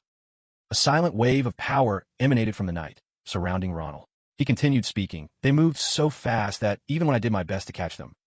Even then, all they said was, at that moment, Ronald finally paused, feeling the power tightening around him. He glanced at the guard. The man was standing perfectly still, but his reaction to the mention of those bastards was impossible to hide. Asterisk, wait a minute. This feeling, it's the exact same filth I felt from them. Asterisk. This guy. What is it, Ronald? Duke Joseph asked. Why'd you stop talking all of a sudden? Ronald shot him a surprised look. What kind of reaction is that? It's the mana your subordinate is giving off. Are you feeling unwell? Duke Rangia, one of the most powerful men on the continent, can't sense this shift? Or am I the only one who noticed? Ronald decided to dangle some bait. Well then, Your Grace, do you know anything about the emergence of the Star Children? Just as he predicted, Du Lin's entire body went rigid. Duke Joseph replied, the Clayer Nebula, an organization that supports the Star Children. I never would have thought something like that existed on this continent. Did you really get this information yourself? That's right. Before the professor arrived as backup, I gently relieved them of an arm or a leg, and they started talking right away. It was pretty amusing, watching them cry and beg for their lives. Ronald flashed a sinister grin. Should I go into more detail? No, that's quite all right. I'll confirm the rest with the official report in Rodelin. Any more, and I might lose my appetite. Ronald raised his hands in mock disappointment. Ah, well, if you insist. But inside, he already had his answer. So it's true. This knight can't even control his presence anymore. They've infiltrated the Grangia family itself. As the Duke stood to take his leave, Ronald suddenly spoke up. I'll be going now. Oh, by the way, there's something else you should know about those scumbags. The Duke turned back. Something I should know? Ronald scratched his head with a laugh. But I wouldn't want to keep a busy man like yourself any longer. It might take a while to explain. I'll organize my thoughts and send you a letter by this evening. I think you'll find it quite fascinating. Especially the part about a hut. Du Lin's glare was sharp enough to burn him to a crisp. That night, in his dorm room, a shadowy figure silently approached the bed where Ronald lay, fast asleep. Radiating killing intent, Du Lin thrust his sword straight at the target. Thump! At the same instant, a blast of light illuminated the entire room, momentarily blinding him. Huh. He's not here. The blade had only pierced a decoy pillow. A voice rang out from above. That's right. I knew you'd show up tonight. So nice to finally meet you, you miserable little rat. Number 3. Ronald had been hanging from the ceiling the entire time. Du Lin was stunned. How did you? Ronald landed gracefully. Now hold on. Why don't you take a look over there first? He's the special guest I invited just for you. Du Lin turned and froze. Sitting in a chair in the corner of the room was another person, veins of fury pulsing on his face. Young Master Chili Fan. Explain this to me. How exactly am I supposed to interpret this situation? A few hours earlier, on the top floor of Navadu Hall, Ronald crossed his arms, glancing at the newly arrived Chili Fan. Showing up out of the blue like this. I was wondering what was going on. Chili Fan's expression was grim, his hand tightening on the hilt of his sword. Ronald, are you planning to ambush Sir Du Lin tonight? How amusing. Ronald raised an eyebrow. And what proof do you have to back that up? Even in all of Grangia, he's one of the strongest and most loyal knights. He was chosen as my father's personal guard after only 4 years in the order. But why would you suddenly, for years, you say? It seems the Grangia family has been infiltrated more deeply than I thought. Ronald cut him off. What? Ronald turned, waving a dismissive hand. Never mind. For now, just come with me. It's no skin off your back to see for yourself, right? He suddenly stopped and turned back to Chili Fan. And if what I'm saying is true, then there's a miserable little rat hiding within your family. Back in the present, then there's a miserable little rat hiding within your family. Chili Fan's sharp blade was already drawn. Did you not hear me? He pointed his sword straight at Du Lin, his voice a cold mix of ice and fury. I told you to explain what's going on, Du Lin. Answer me.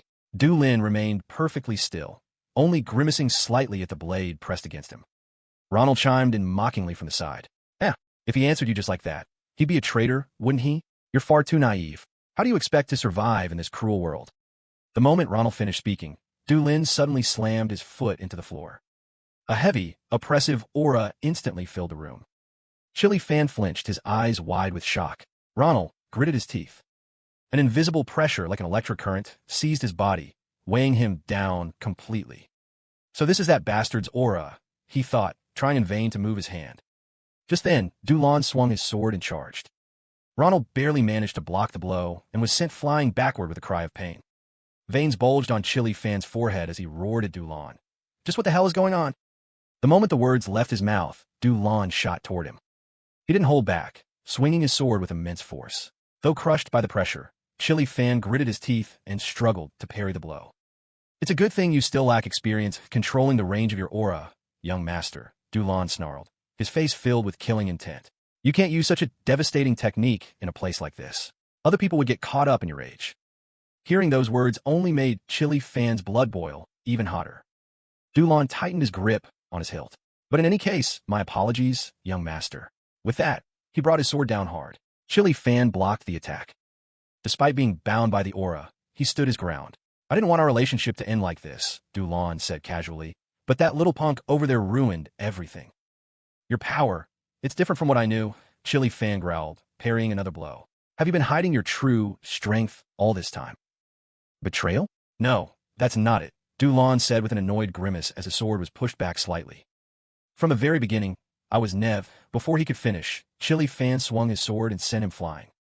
Du rage turned ice cold. I was never your knight. With that, he lunged forward once again. Chili Fan's expression darkened. Is that so? His voice suddenly became unervingly calm. I've confirmed what I needed to. Do whatever you want. Hearing this, Ronald grinned, suddenly appearing in front of Du and blocking his blade. Du stopped in his tracks, shocked. How did you? He stammered. Ronald glanced at Chili Fan's nonchalant expression. Hey, you're a real piece of work, you know that? Causing all this trouble just to hear those words. Feel better now.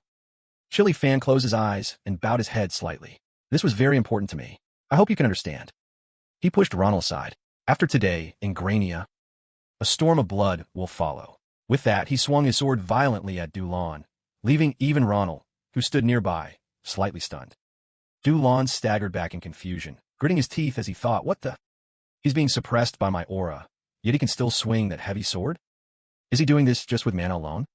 Chili Fan swung again, sending Du flying backward, just as he had done to Ronald. Du struggled to his feet, his mind reeling with doubt. Was he hiding his strength, just like me? No, he'd have no reason to do that. Then don't tell me he got this much stronger in such a short amount of time. He tried to deny what he was seeing. Impossible. Even for a once-in-a-century genius, a monster like this. As Du was lost in thought, Ronald suddenly appeared right in front of him with a smirk. Hey, you look a little too relaxed, old man. Du flinched. What a disappointment, Ronald continued mockingly. He looked down in utter confusion as Ronald unleashed a flurry of attacks. You can't let your mind wander in a fight to the death. Du struggled to block, forced onto the defensive. How is this possible? Has another monster appeared? Just as Ronald swung a decisive blow, Du snapped out of it, leaping into the air to dodge. Whoa, he actually dodged that, but he didn't even notice me sneaking up on him. A kick from behind sent Ronald flying. Ah, damn it. Dulan's body was now covered in wounds. He gritted his teeth and scanned his surroundings. Damn it, we've made too much noise. At this rate, the professors will be here soon. He glanced toward the door. I have to get out of here. With a flash of light, he focused all his energy into his feet and shot off like a lightning bolt. As he ran, he cursed himself, shit. Who knew things would get this complicated just from trying to capture that brat? It was a mistake to think I could beat those two with luck alone. I need to get away and wait for another chance to take him down. In the middle of his escape, he suddenly slowed. Chili Fan swung his sword down from above. You're right, Du. Du froze, turning his head to look. Unlike my father, I still lack experience, so I can't fully wield the storm sword. But for you to know that and still run in this direction, how foolish. A whirlwind began to swirl around the sword in Chili Fan's hand as a violent gale raged. No one else will get caught up in my attack out here, right? No one, Chili Fan said calmly, his eyes filled with absolute resolve. Except the traitor I must punish. It was the secret technique of the Grania family, the storm sword. The blade sliced straight down. Du frantically raised his weapon to block. Shit! He roared, as if about to cast some kind of defensive spell, holy. But before he could finish, he was silenced by the raging tempest of sword energy. Before being completely consumed, he could only cry out in his mind, "Oh, stars." A moment later, Chili Fan sheathed his sword. Staring down at Dulan's trembling body on the ground, he spoke coldly. "From this day on, no one in the family will remember you. Not that it matters." Chili Fan turned to leave. "Because you were never a member of the Grania family to begin with." Ronald shot Chili Fan a disdainful look. "Quite the show you put on with that guy. If you keep that up, you could get into trouble later." He glanced over at Dulan, who was lying motionless. "Given the state he's in, I'm not sure how we're supposed to get him to the Luodolan prison." Chili Fan reassured him. "Don't worry. I only severed his tendons. He won't die." Ronald muttered. Theoretically, he couldn't stand the guy's attitude. "Anyway, you're here, so everything should be fine. I need to report this to the family as soon as possible." Chili Fan's expression turned grim and dangerous. "We need to deal with all the traitors."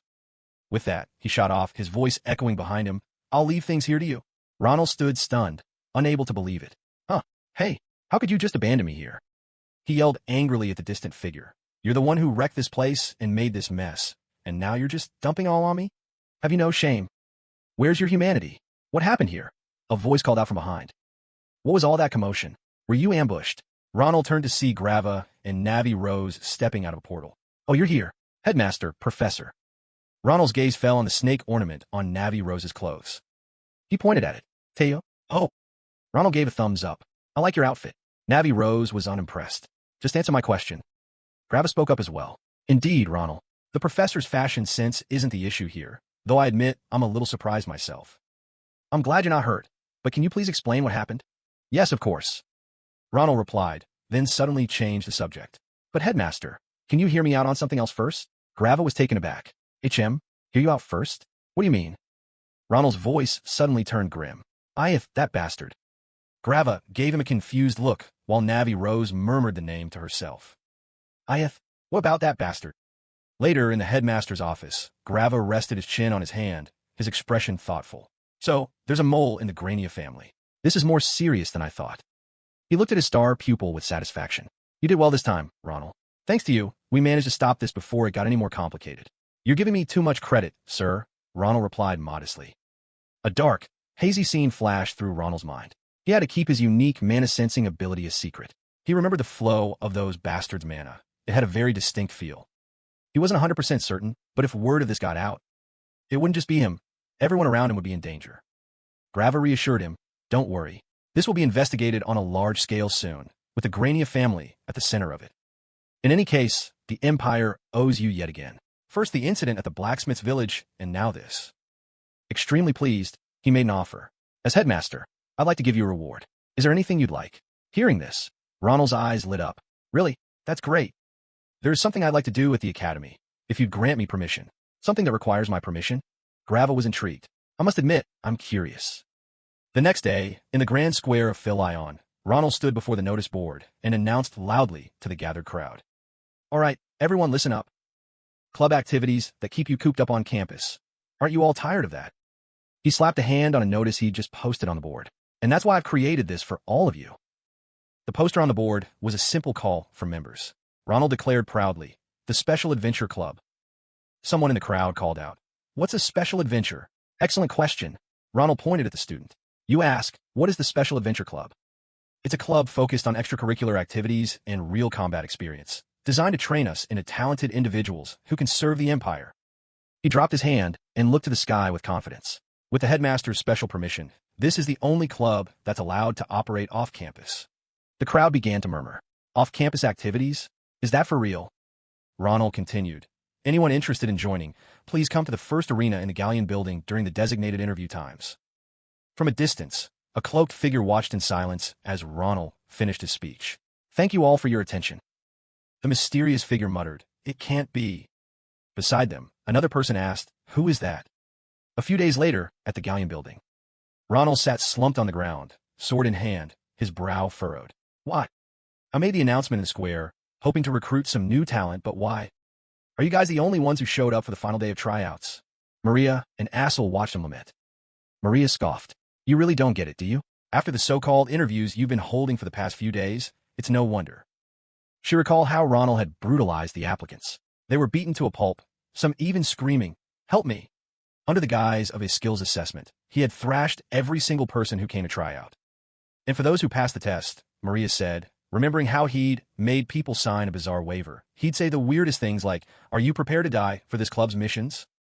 Assel stammered, "I heard a rumor going around the academy that you need at least 10 lives to survive in that club." Ronald scoffed, a look of contempt on his face. That's what a real fight is like. They just don't have the resolve. Anyway, whatever. He glanced at the young man, leaning on his sword, panting heavily nearby. Now, this one has potential. Ronald walked over. "You recovered yet? I told you I didn't need to test your skills, but you insisted on fighting." The young man wiped the sweat from his brow. Ronald smiled, delivering the good news. "Well, regardless, it's obvious that you passed, Brom." "Thanks, Ronald," Brom replied. "Just a heads up, our club activities are grueling. You sure you're up for it, Brom?" He just laughed. "That's exactly what I need, as long as it makes me stronger." "Good." Ronald nodded, satisfied. "All right, you're all dismissed. You need to rest up before our official activities begin." Assel wondered, "What about you?" "There's still a little time left in the recruitment window, so I'll stick around. Who knows? Maybe another prodigy will show up." Night fell, the moon shining brightly. Ronald was sprawled across the table, muttering to himself out of boredom. The arena was completely deserted. Not a single applicant. "All right, let's head out," Ade-san said. Ronald looked at her. "Thanks, senior. You're already busy with your TA duties, yet you still came to help me. Don't worry about it." She smiled, standing to put her chair away. "It's a bit of shame, though. If it wasn't for my teaching assistant job, I would have loved to try out for your club." Ronald watched her in silence, his expression darkening. He could never tell her that even if she did apply, he would never let her risk her life again in this lifetime. She needs to be the one to decide to give up her dream of becoming a Grand Marshal and live a normal life. Well, it's a major decision. Ade-san needs to think it over seriously and come to her own conclusion. Just then, the mysterious figure from the plaza spoke from the shadows. "Oh good. You're still here. Huh?" Ronald looked up, his expression instantly shifting to one of sheer delight and enthusiasm. "Are you here for an interview? You want to join our club?" "The club," the mysterious figure said quietly. "If I join, can I?" "Sorry, what was that?" Ronald asked, confused. "You're speaking too quietly. I can't hear you." The person slowly pulled back their hood. "If I join the club?" Ophelia's silver hair and brilliant red eyes glinted in the moonlight. "Can I touch it?" She slowly added, "The one that's yours." Confused, Ronald pointed at himself. He clutched his chest, feigning embarrassment. "Oh my, how could you say something so forward? You're making me blush." Ophelia shook her head, her eyes fixed on his shoulder. "Not you, the creature on your shoulder." Sita, the little creature perched on Ronald's shoulder, tilted its head with a confused chirp. Ronald's face burned.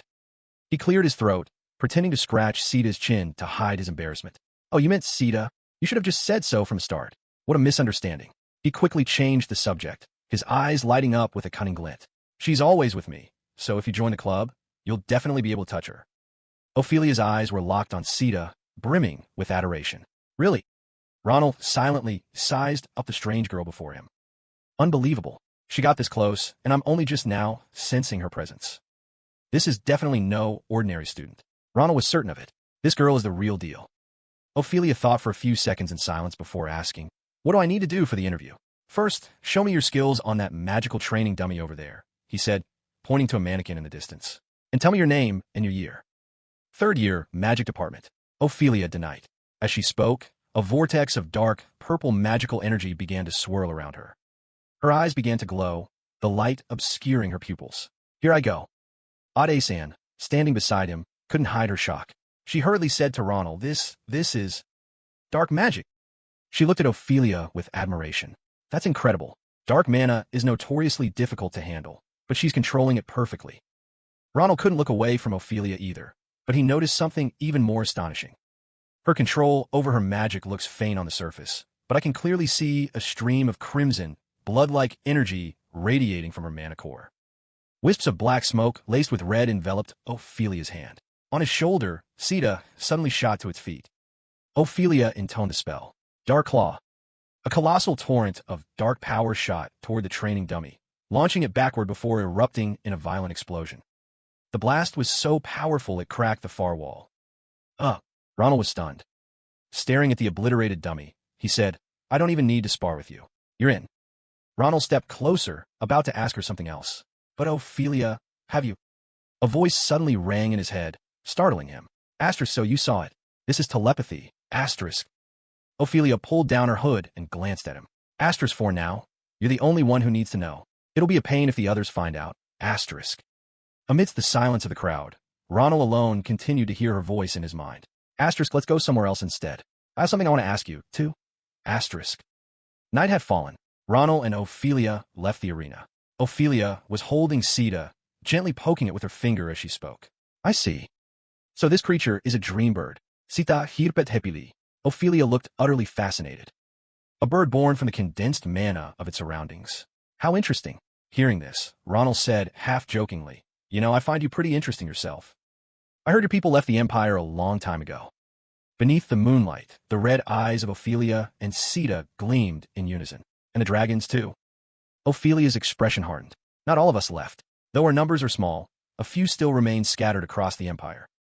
But we don't want any trouble, so we live in hiding. Even so, the reason you came to a high-profile club like this is because of Sita's mana, isn't it? Ronald guessed. That's right, she replied, her mind drifting back. The first time I saw it in the square, I felt it. The energy of blood magic. The innate magic of my race. I was wondering about that myself. So that's it. The power Sita uses really is vampiric, Ronald nodded to himself, then added, well, the first thing it did after it was born was drink blood. It'd be weirder if it wasn't related to vampires. Ophelia was startled. What did you say? Really? It used vampire magic the moment it was born. Yeah, Ronald said, confused. Is something wrong? Ophelia hugged Sita tightly, questioning him rapidly. How long ago was it born? 3 years? No, at least 5, right? What? No way. It's been about 2 months at most, I think. Impossible. Ophelia was stunned. Only 2 months? But it's already emitting such dense blood mana. Suddenly, her expression brightened. If that's true, that might just be possible. She held Sita out in front of Ronald. Hey, can I ask you and Sita for a favor? Honestly, I was planning to leave after just observing Sita for a bit, but if you grant my request, I'll work my absolute hardest. Seeing Ronald hadn't reacted, she pressed on. Of course, I'll have to start my research right away. It might be a little difficult during that time, but afterward I promise. Hold on, he interrupted. Research? What research? The next day, at Fillion's club building. Ronald gazed at the building dedicated to the Special Adventure Club, unable to hide his delight. I can't believe they gave an entire building to a student club. You gotta admit, they're really generous. He turned to his teammates behind him. But setting that aside, you two look different. And are those the weapons Granius sent you from Grand Cappadocia? Maria was carrying a new greatsword on her back, while Assel wore a shimmering bracelet. That's right, Maria replied. You switched from a two-bladed sword to a greatsword, Ronald noted. The commander-in-chief forged one that suits my strength, so I figured I'd give it a try, Maria boasted proudly. Assel chimed in. I received a magic bracelet. It was made using techniques from the magic city of Delpum. It has much better mana control, so I think my speed and power have probably doubled. The weapons you both got are incredible, Ronald said. But why did you tell us to bring our weapons here? Maria wondered. Let's go inside first. I'll tell you then. This is a pretty important conversation. Once they were all inside and seated around the meeting table, Ronald began. I'm sure you're curious why I created a club like this. We have only one goal. His expression turned serious, his voice filled with determination. To develop our individual latent abilities as quickly as possible through real-world experience. In preparation for the day that is to come. Ronald pointed to a spot on the unfurled map. This will be our first destination. One of the Empire's uncharted mountain ranges, the Vadian Mountains. Maria and Assel cried out in alarm. The mountains? As you know, that place is pretty unpredictable, so it'll be a useful experience for us, Ronald asserted. He stood up, sword in hand. I also have some personal business there, but that's not important right now. He looked at the two girls. First off, you two had a problem that needs to be solved. Us? Maria asked, bewildered. What problem? Ronald didn't answer right away, just smiled knowingly. Never mind that. For now, everyone head outside. Let's have a match. Light streamed through the windows, bathing the warm hallway in a golden hue. Maria and Assel walked behind Ronald. What do you mean? Maria asked. The problem you said we need to solve. Ronald turned back to look at them, finishing our coursework ahead of schedule. He saw their expressions. Why the surprise? It's obvious, isn't it? The trip will take at least a week, but we have classes. Senior Brim often finishes his lectures early, so that's not an issue. It's tough handling club activities and academics at the same time. Besides, the principal would never approve. He raised his index finger, posing a rhetorical question. So, what's the solution? Ronald smirked. Of course. Finish early just like I did, and we'll be free. In the club room on the second floor of the training hall, Ronald stood opposite Maria and Assel. He announced that before their private training could begin, he needed to check their skills. He beckoned to them with a challenging flick of his finger. Come on, don't hold back. Aim for me. I won't even draw my sword, so you don't have to be afraid. Ronald's attitude suddenly shifted, his voice growing serious. That said, it'd be no fun if I went too easy on you, so stay sharp. All right, we're ready when you are. Maria turned to Assel with a smile. By the way, why don't you try that thing we've been working on? Let's show him just how much we've improved. Assel nodded, getting into a fighting stance alongside Maria. Yeah, I'll give it everything I've got. Good. Maria raised her great sword and shouted, Here I come. The slash aimed straight for Ronald shattered the ground around him. Resting his sword on his shoulder, he praised them. Not bad at all. Ronald's eyes suddenly widened in surprise. Small stone fragments began to float into the air, as if controlled by some invisible force. A blue light emanated from Assel's hand, enveloping him. He gestured, commanding the floating stones. I'm trying it now, Maria. Countless stones shot straight toward Ronald. He effortlessly dodged each stone, astonished. He learned psychokinesis in such a short time. Ronald swung his sword, shattering the remaining stones. Pretty good. At that moment, he was stunned to find Maria had already appeared right behind him, her eyes gleaming like a hunter that had found its prey. She leaped high into the air, growling, Don't bother try to block this. Just dodge. Maria gripped her great sword tightly, bringing down a devastating blow on Ronald's position. He just barely dodged to the side, cold sweat breaking out as he watched the slash leave a deep crack in the ground. If I hadn't dodged that, I would have been blown to bits. With a determined look, Maria slashed horizontally at Ronald's neck, but this time, he was ready. Ronald's sword appeared right before her eyes, stopping her attack cold. The ground beneath Maria's feet buckled from the force of the impact. She gritted her teeth, using all her strength to push back. Ronald looked at them both with a smug expression. They had far surpassed his expectations. From above, Assel shouted, Let Maria go, Ronald. He dove into attack. Ronald just laughed, easily dodging the blow and stepping back. Assel didn't give up, charging at him again. A large boulder, controlled by the boy, hovered right above Ronald's head before plummeting down. He drew his sword and, with a flurry of slashes, shattered the boulder into 100 pieces. The fragments rained down, kicking up a cloud of dust. When the dust settled, Ronald was smiling, satisfied. You two have gotten a lot stronger. So you weren't slacking off while I was gone, huh? Especially you, he said, looking at Assel. You're a completely different person. I have to say, I'm impressed. Thanks, Ronald, Maria replied.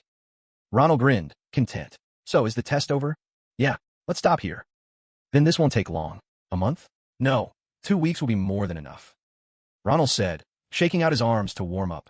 Really? Maria and Assel asked in unison, a bad feeling creeping over them. Ronald's smile suddenly turned demonic. Let's start the special training right now, shall we? But we just finished our spar. No problem, we're just continuing. Now move it, you two, Ronald said, chasing after them with his sword.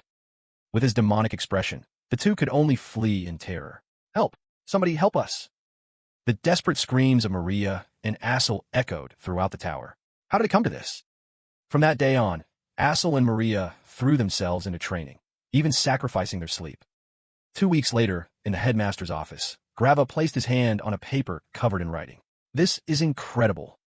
He looked up at Ronald in disbelief.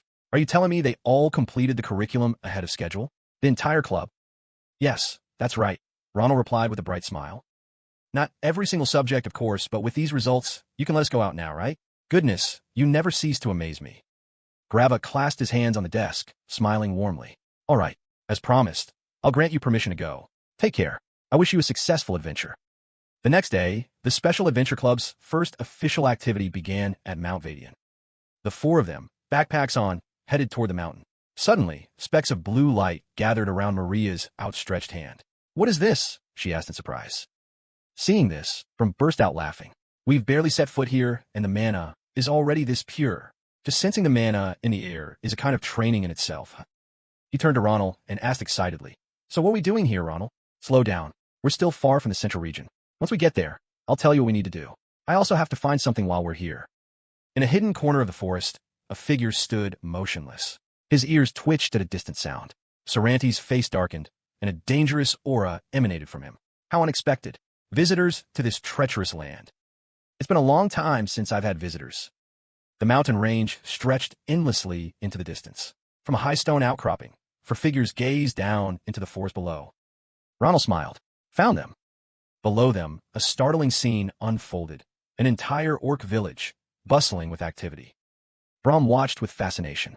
They build a whole village? That's incredible. Yep. In border regions like this, where there are hardly any patrols, you'll sometimes find scenes just like it. It's just one village for now, but they breed like crazy. Before long, there'll be enough orcs to overrun this entire mountain range. Then they'll start raiding and pillaging the nearby settlements. So before that happens, we need to wipe them out. Ronald turned to Maria and, his gaze determined. This is it, our first battle. Hearing this, Maria's expression hardened, but El began to tremble in fear. He stammered, his voice shaking. What do you mean? You think this is simple? You said you were looking for orcs. I thought you meant like one of them. Not this many. Hey, it'll be fine, Ronald said, trying to reassure him. Don't worry. You guys are more than a match for a few orcs. Despite his words, Ronald's gaze remained fixed below, lost in thought. These orcs are only part of the problem. The true rulers of this mountain range, the ogres, are the real threat, especially their leader. Asterisk, that two-headed ogre. He was so strong, I couldn't even beat him back then. But he won't show up for a while. Now's not the time for that. Asterisk. All right, so we should take this slow. I know you mean well. A strange voice cut in from behind, but I would advise against it. The group whipped around, startled. A strange man was standing there, though none of them had seen him approach. Now is not the time, young adventurers. Ronald froze, his eyes narrowing with suspicion. He hadn't sensed the man's presence at all. Who is this elf? The stranger offered a gentle smile. There's no need to be so on guard. I am merely a monk who resides in these mountains. He introduced himself. A monk, indeed. I serve an ancient spirit by the sacred name of Senin. Ronald didn't relax, his hand resting on the hilt of his sword. How about we find somewhere more appropriate to talk? This place isn't very safe. The moment Sarani finished speaking, Ronald drew his sword and pointed it directly at him. Hey, what are you? Maria began worriedly. Sorry about this. Ronald's eyes glinted as he carefully watched the man's every move.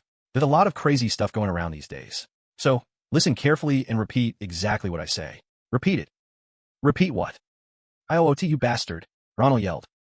Saranti just stared at him, a look of pure confusion on his face. I'm sorry, what? Under the lush green canopy, Ronald's group followed Saranti. The monk walked with his face in his hands, clearly mortified. As a servant of a divine spirit, it is deeply embarrassing for me to utter such vulgarities. I do believe that was my most shameful moment in the last 200 years. Don't worry about it. It's kind of like a prayer, right? Ronald said as he walked, then stopped short. Wait, 200 years. Exactly how old are you? It's been so long since I bothered to count. I'm not quite sure. I must be over 1,000 by now. The entire group was stunned.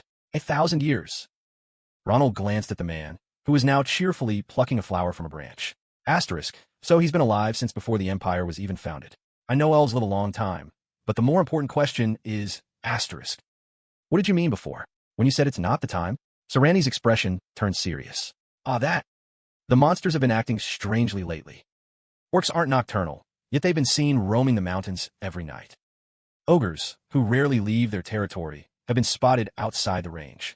There have been many unusual occurrences lately. And since we have yet to determine the cause, he held his hand out to the open air. It will be best for you to be cautious. Sarani stopped. So, why don't you rest for a while? An invisible barrier shimmered into existence around them. A moment later, the majestic gates of a temple materialized out of thin air. The Temple of Senin. A temple just appeared out of nowhere. Brum exclaimed, It's a concealment spell, isn't it? Amazing. A spell on this scale. His magical power must be on par with, no, even greater than, the mages at our academy. AEL turned to Ronald. Ronald, did you know there was a temple here? Does this look like the face of someone who knew? Sarani smiled gently. All right, let's head inside. Inside, Ronald asked curiously. So, where is this Senin spirit you serve? Sarandi's gaze drifted to a large, ugly rock resting on an altar. You mean this ugly rock? Yes. Sarandi looked up at it fondly. There's a reason it's a rock, you know. It's quite meaningful, but the story would only bore you. For now, please, store your luggage and make yourselves comfortable. There are plenty of empty rooms in the temple. If any of you need anything, just let me know. Maria nudged Ronald. Perfect timing, Ronald. You said you were looking for something else, right? Ask him. Ronald nodded and turned to the monk. You mean the Cyclops' lair? Sarani looked surprised. Why on earth would you be looking for that thing? He squinted, staring intently at Ronald. Is it because of that curse on you? Ronald flinched. How does he know? It seems I was right, Sarani said, looking him straight in the eye. I had a vague suspicion, given the strange and dangerous aura clinging to you. Ronald, could you spare me a moment? I'd like to speak with you. At an outdoor tea table, the two sat alone as a gentle breeze rustled the leaves. I sensed at the moment we first met. Saranti continued, lifting a teapot to pour, that you were no ordinary student. Oh, is that so? Ronald replied nonchalantly, but his mind was racing. I'm getting pulled into his narrative. His hand tightened on the hilt of his sword. Am I just being paranoid? Is this man really not connected to those bastards? Asterisk, I don't sense their presence on him. And he didn't even flinch when I brought them up. Oof. If that's the case, asterisk. You seem to have a lot on your mind, Saranti said, sliding a cup of tea toward him. Here, Ronald, drink this. It will help clear your head. Ronald's reflection stared back at him from the surface of the tea. He didn't slip anything into this, did he? A strange aroma wafted from the cup. Asterisk, huh? What is that scent? Asterisk. I've never smelled anything like it. Suddenly, Ronald's eyes shot wide open. He stared bewildered at the air behind Saranti. Asterisk, what in the world? The flow of mana. I can see it. So clearly. Asterisk. Seeing Ronald frozen in place, Saranti rested his chin on his hand and smiled. What do you think of the tea? Do you like it? Ronald looked up, staring in awe at the currents of energy swirling through the air. He lifted the teacup, still in a daze. Like it? It's as if I've been given a new pair of eyes. What just happened? How did you— This tea is brewed from an extremely rare herb found only in Laylawi. It heals and enhances the senses by radiating a powerful energy. Ordinarily, you shouldn't be able to experience all of this tea's effects at once. But I suspect that because the energy suppressed by your curse has been partially freed, you're able to perceive its true power. I'll give you the recipe. For now, just get used to this new sensation. Saranti paused, his expression suddenly growing stern. So please, stop using one curse to suppress and break another. What? Saranti's voice grew heavy. Erasing a curse by siphoning away another's life force might work once or twice, but if you rely on that method too often, your very life will be at risk. Don't tell me you were aware of the danger and did it anyway. Ronald flinched, answering with a flustered look. I didn't know.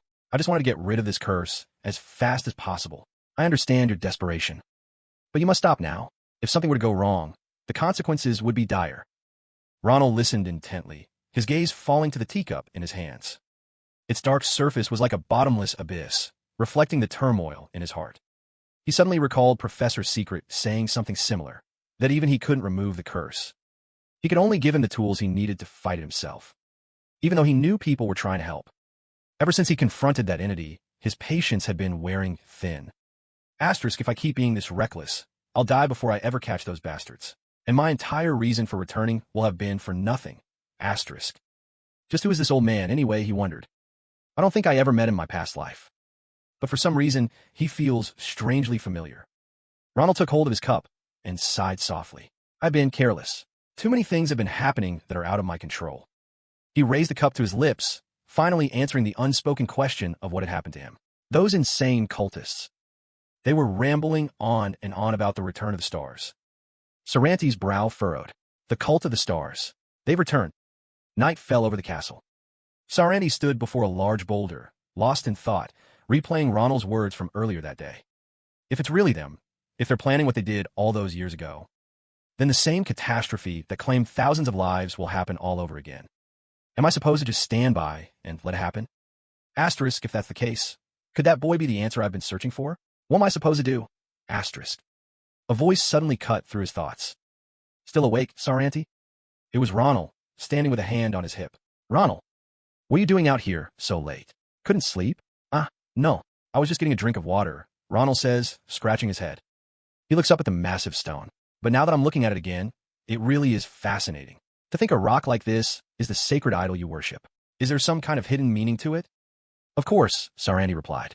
Once every millennium, our church moves these stones to a sacred place, far, far beyond the kingdom's reach. It's a place where great storms rage endlessly. Most of the stones don't even last 200 years before they're blown away or shattered. But those that stand firm for 1,000 years prove their indomitable will against time. Noble spirits are then infused into them, and they become the sacred idols of Sinan. He touches the bridge of his nose, his gaze lost in the distance. I still remember the day I moved this very stone with my brothers. That sounds pretty epic, Ronald remarks. I heard there were other priests, though. How come you're the only one left? Everyone has their reasons. It's complicated, more than I can put into words. To dedicate your entire life to God, only to never receive an answer, no matter how long you wait. I, too, have lost my faith many times. So many times I wanted to turn my back on this place and just walk away. But each time I get this feeling. It's what has kept me here. A sense that the will of Sinan still resides within this stone, and that one day it will become a catalyst to help save our beautiful world. Ronald's eyes widened, a familiar feeling washing over him. It was as if he could see a reflection of Ade-san in Sarani. For me, that feeling, it's like destiny. It's what has always compelled me to protect this place, until the day I can fulfill my duty. Sarani places a hand on Ronald's shoulder, and I believe that time is now very close. The next morning, we pushed Sarani's words to the back of our minds and began our preparations. The mystical tea was remarkably effective. The energy of Layli flowed through our very cells, sharpening all of our senses. I followed Sarani to search for more herbs, and we crossed mountain ranges I had never seen before. The more I observed him, the more I realized what a peculiar man he was. 2 peaceful weeks went by. But as always, the quiet was just the calm before the storm. The day of our departure had finally arrived. Saranti stood before us, his voice laced with worry. So, the day has finally come. Are you all sure you'll be okay? We still don't know what's causing the monsters to act so strangely. Why not take a little more time to prepare? Ronald smiled, his expression resolute. I told you, we'll be fine, Saranti. Weren't you the one who said they're just acting weird, not getting any stronger? Brahm and Maria both laughed loudly, though, well, still seemed a bit timid. Ronald spoke for the group. We can handle it. Don't worry, right, guys? Of course. Maybe. Seeing Saranti's worried face, Ronald scratched his head. Besides, our time off is almost over. We need to get move on if we're going to make it back to the academy on time. Well, if you must, I won't hold you back any longer. A small mote of light shot from Saranti's hand, soaring high into the air. All 4 of them looked up in surprise. It's a spell to make your passage easier. With this, you can come and go from this place as you please. His tone turned serious. So if anything happens, you run back here. Don't hesitate. And never, ever lay your guard down. You may be powerful, but this forest is a vicious and dangerous place. Meanwhile, in another part of the forest, the blood-soaked corpses of monsters lay strewn across the ground. A pair of feet stepped lightly into the clearing. They belonged to a woman whose sharp sword was still dripping with fresh blood. What a complete hassle. Bree moved forward, her face a blank mask. Who would have thought he'd be this difficult to find? Looks like I can't flush him out with just these idiotic monsters. She stopped, her eyes glinting in the dark. If that's how it's going to be. A wicked smile spread across Bree's face. Then I'll just have to find you myself. On a high cliff, a lone figure silently watched a band of orcs below, hauling their loot. He smirked, recognizing human clothes and jewelry, items that looked utterly ridiculous on their hulking frames. They must have been raiding the nearby villages. After sizing up the situation, he turned to his companions. Everyone ready? Ronald stood tall, his voice firm. Let's move out. His face darkened, his eyes glowing with a fierce yellow light. Time to teach them some manners. Below, 2 orcs were chatting away in their own guttural language. That shiny thing you got is nice. Yeah? It belonged to that human kid from the village. The other orc flashed a vicious grin. The little brat was crying and screaming his head off, even though he was about to die. Just then, a blast of blue energy shot down from the cliffs above. It was Ael. He was so focused his eyes glowed with the same blue as his magic. His power formed a cushion, letting the team land softly right in the middle of the orc camp. 2 nearby orcs didn't even have time to process what was happening. Huh, well, months. But Maria and Brink gave them no time to recover. 2 blades, one glowing green, the other a brilliant gold, swung in unison, cutting down the 2 orcs. Without a moment's rest, they charged deeper into the enemy ranks. Their precise, coordinated strikes quickly taking down several more. The remaining orcs froze for a second, stunned, then snapping out of their shock. They roared in fury, raising their weapons and swarming into attack. Suddenly, a rock flew straight into the face of a charging orc. A sickening crunch made the one behind it whip its head around. Before it could figure out what was happening, another rock smashed into its face, and it let out a choked cry before collapsing.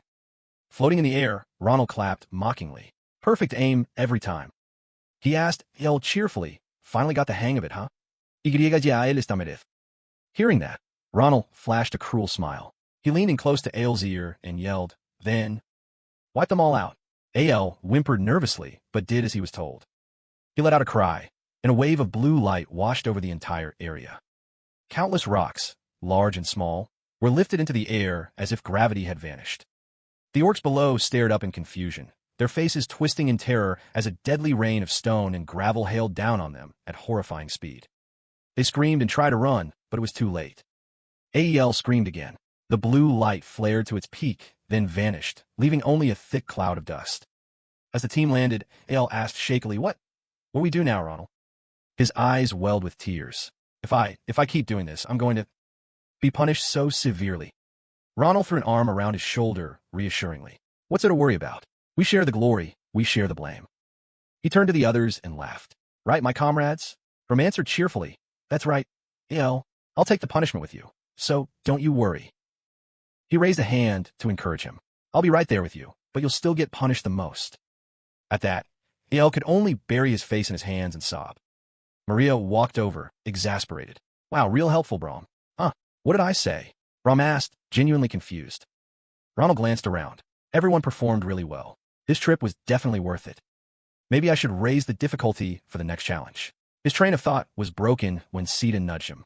HM? What is it? Sita whimpered softly, turning its snout in one direction. Something over there? Ronald followed its gaze curiously. I don't see any. He squinted, then froze. Tied to a nearby tree was a girl in tattered clothes. What the? Ronald and Ael said in unison. They stared at the tightly bound girl, then said together again, An elf? Without hesitating, they both rushed forward. Were the orcs saving her as an emergency food supply? Ael asked. Let's just get her free, Ronald replied, his hands expertly untying the ropes. Sita, healing magits. A magic circle immediately appeared beneath the girl. Bria wearily opened her eyes, the scene before her still a blur. Looks like she's waking up. Hey, can you talk? Ronald asked. Her eyes snapped open. Ow! She tried to say, but was racked by a sudden cough, spitting up fresh blood. Could that mana be? Ronald was stunned. Sita's healing magic isn't working? But why? The elf looked up, asking weakly, That mana, covering you, could you be from the temple? What? Ronald asked. How do you know? Suddenly, Bria grabbed his shoulder, her face filled with desperation. If you are, then please. Please, take me to him, she begged. They're coming. Those people, they're on their way here.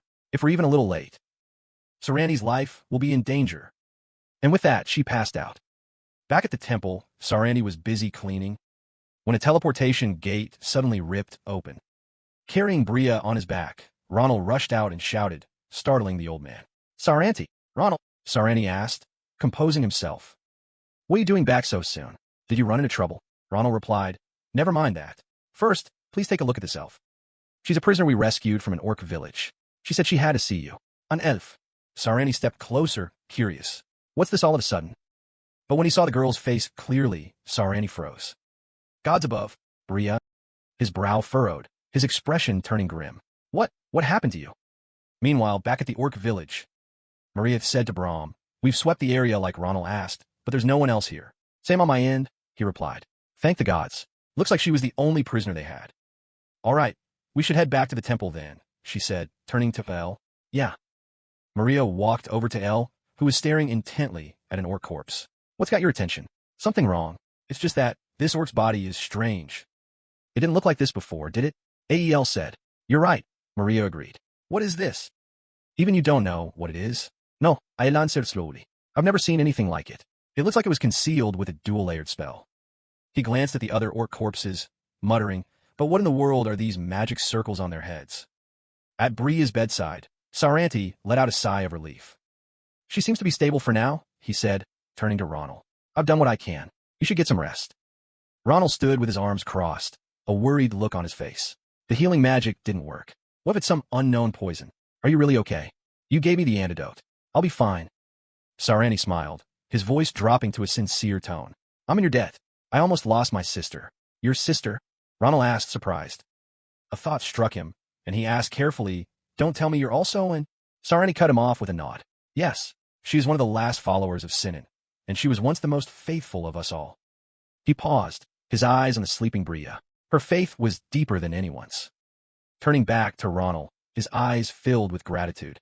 I don't know how I can ever repay you for saving her. It was nothing, Ronald said, scratching his head awkwardly before a thought occurred to him. His expression grew serious. Actually, there's something. Tell me, Saranti. The image of Bria's terror was still fresh in his mind. Who are the people she was so afraid of? The ones she warned me about? Are they a threat to everyone? Saranti bowed his head, saying nothing. A short while later, the two stood in silence before a colossal, rough-hewn stone resting on a pedestal. Saranti broke the silence. To be honest, I don't truly understand them myself. All I know is that they're a cult that worships some mysterious entity as their god. And they commit acts so evil, even I can barely comprehend them. They operate completely in the shadows, their identities hidden. He paused for a moment. But their base of operations is the church. Ronald was stunned, speechless. Saranti turned to him and quietly spoke a single name. Nebula. Ronald froze. Nebula? They're the ones after you. So, you've heard the name, Saranti said. They've come to visit me a few times in the past.